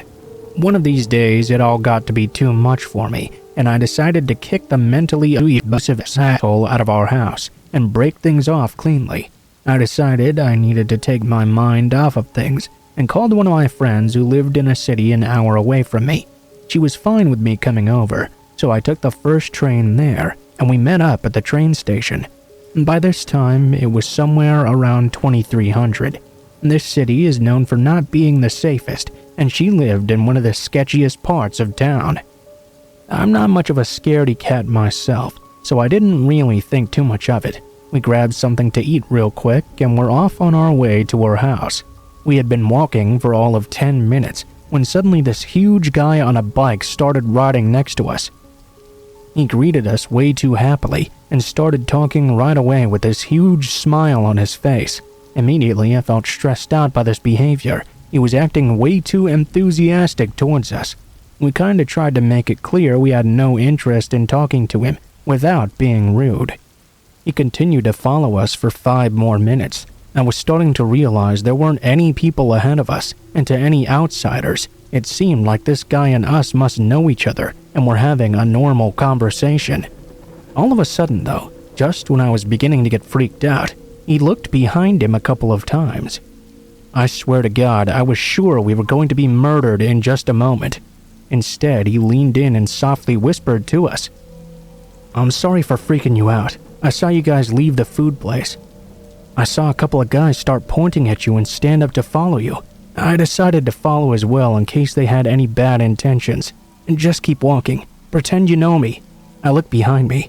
Sure enough, there was a group of 4 people, all dressed in black and covering their faces, following behind us. I had seen them when we were grabbing food. The chance of them leaving the place at the same time to walk the exact same way was so small, I was sure they were following us. I don't know what that group of guys following us intended to do, but they followed us for quite a ways. They never tried anything in the end though. Basically, the guy just biked next to us the entire time until we arrived at my friend's house. We texted her male roommate to come downstairs, and the four of us stayed in front of the door, talking as the group of guys passed us by. They disappeared down a random corner. We didn't want to send the guy on his bike on his merry way right away. We were afraid the group would go after him because he'd helped us.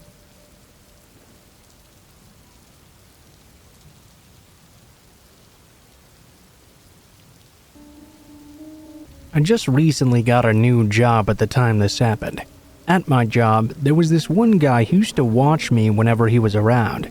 We didn't actually work together, but we did work in the same department. All the weird stuff started a few months after I'd started and moved within walking distance to my new job. One October night, I was walking home when a tall man wearing a hoodie suddenly walked out of some bushes I happened to be walking by.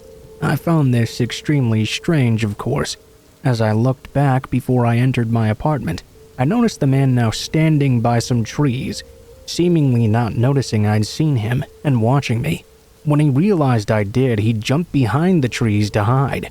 I told my boyfriend and he just thought it was a drug dealer. Anyway, I started walking a different trail after. About a month later, though, I saw the same man. This time, though, he was crouching behind the trailer of some parking lot. He got up and started to walk away from me, pretending to be casual, but I knew he was still watching me. After a week, he showed up again, but this time I was halfway to my home. He came out of hiding from behind the trailer and started to walk toward me. I beelined for my apartment's door and ran inside. This time, I knew he'd seen which apartment I lived in, as the previous times I would walk around the front door so he wouldn't know. This time he caught me off guard though. He seemed like he was trying to figure out where I lived, as he could have easily attacked me multiple times. It doesn't end there though. I got laid off at some point and got another new job. After 3 weeks of working there, I was getting on the bus when a man who looked incredibly similar to the guy in the parking lot was watching me get on. I quickly hurried to the back of the bus. When we got to my stop, the man pulled the string and got off. I was about to get off as well, but I decided to wait for this guy to keep on walking. Unfortunately, he slowed down his pace, seemingly waiting for me. I ended up walking behind him until we got to some lights and he wouldn't move. I decided to run and hide from him in case he was looking for my new job's location. During the entire time I worked there, I saw my ex-coworker on the train when I was heading back from my interviews. He saw me going the same direction as him and started running. He ran pretty slowly, like he had a limp or something. It was kind of strange. Anyway, I also saw him hanging out the mall whenever I was there with my mom. I guess it was a popular place though, so it could have been a coincidence. I got laid off again due to complications from work and had a month where I didn't go outside much. After that month, I got another new job within walking distance. After 1 week there, though, I was leaving work and noticed a man just watching me again. He looked incredibly similar, too. I ran away and got to some lights, but I didn't see him anymore. For a month and a bit, actually, no one followed me. One night, though, it was relatively warm. I was closing close to midnight and was walking home when I noticed a white car parked behind a store, seemingly out of view of any cameras. I was already suspicious, as it seemed to be idling and it looked like someone was sitting inside too. I was walking by it and kept looking over my shoulder at it. Not a second went by when I got the feeling I should look behind me. I look and see my ex-coworker right there. I started running as fast as I could. The adrenaline helped me get away. I didn't look back until I cleared some space between us and couldn't see him anymore. Luckily, there happened to be some people waiting for the bus at the end of the road. Another month went by and I didn't see him again. I assumed he must have been on vacation or something, as he showed up exactly a month later. One night in early May, I was walking to a grocery store to pick up some groceries I really needed. As I'm walking there, some person disguised in a hoodie came up from behind me. He started walking toward the bus terminal, trying to act casual. I think he overheard my conversation with my boyfriend, telling him I was going to the grocery store to pick up some stuff. I got there, got my stuff, and just as I was about to start walking home, I saw that same guy dressed like a teenager standing outside the grocery store. He was watching me, clearly trying to get close to me without being noticed. I started telling my boyfriend to get me an Uber instead. I walked over to some bags of fertilizer to hide. He went and started to search for me. I let him know that I knew he was up to something messed up, and he stared back at me with these soulless eyes. Luckily, exactly at that moment, my Uber showed up and I hopped in. After that, I was extremely paranoid, of course, always on the lookout for this guy. I made my boyfriend meet me after work whenever it was dark out. A few days after no more bizarre events, my boyfriend came and met with me. This night, I noticed a car with its headlights on parked in front of a store we had to pass by. We started walking by it when it slowly started driving away, the person inside seemingly watching us. We got to some lights, and I saw the same car now in another plaza closer, driving slowly and watching us. Freaked out, I told my boyfriend. I assumed it was once again my ex-coworker, as the car looked a lot like his mom's car. I had seen his mom come to pick him up at work once, and she was driving a car exactly like this one. The next night, we saw a man with a black van with the passenger door wide open, hovering around it. As we passed by, he started to follow us, so we ran until we got a bit further away. 10 minutes later, see some guy disguised in a hoodie hiding behind a building with his back against the wall. He tried to follow us too. I don't know if those incidents are related, but it sure terrified me and my boyfriend. Mind you, I used to walk home by myself without incident for a long time. After this, I changed my hours at work, even though my managers gave me a hard time despite all this insane crap happening to me. I got my managers to give me rides home anytime I had to close, or I would get Ubers. I never walked again at midnight, or even after 10 p.m. I ended up seeing my ex-coworker's car multiple times still. Eventually, I did stop seeing his car when he realized I would never be out again after midnight. Anyway, I started getting morning shifts at work. I finally didn't have to close anymore.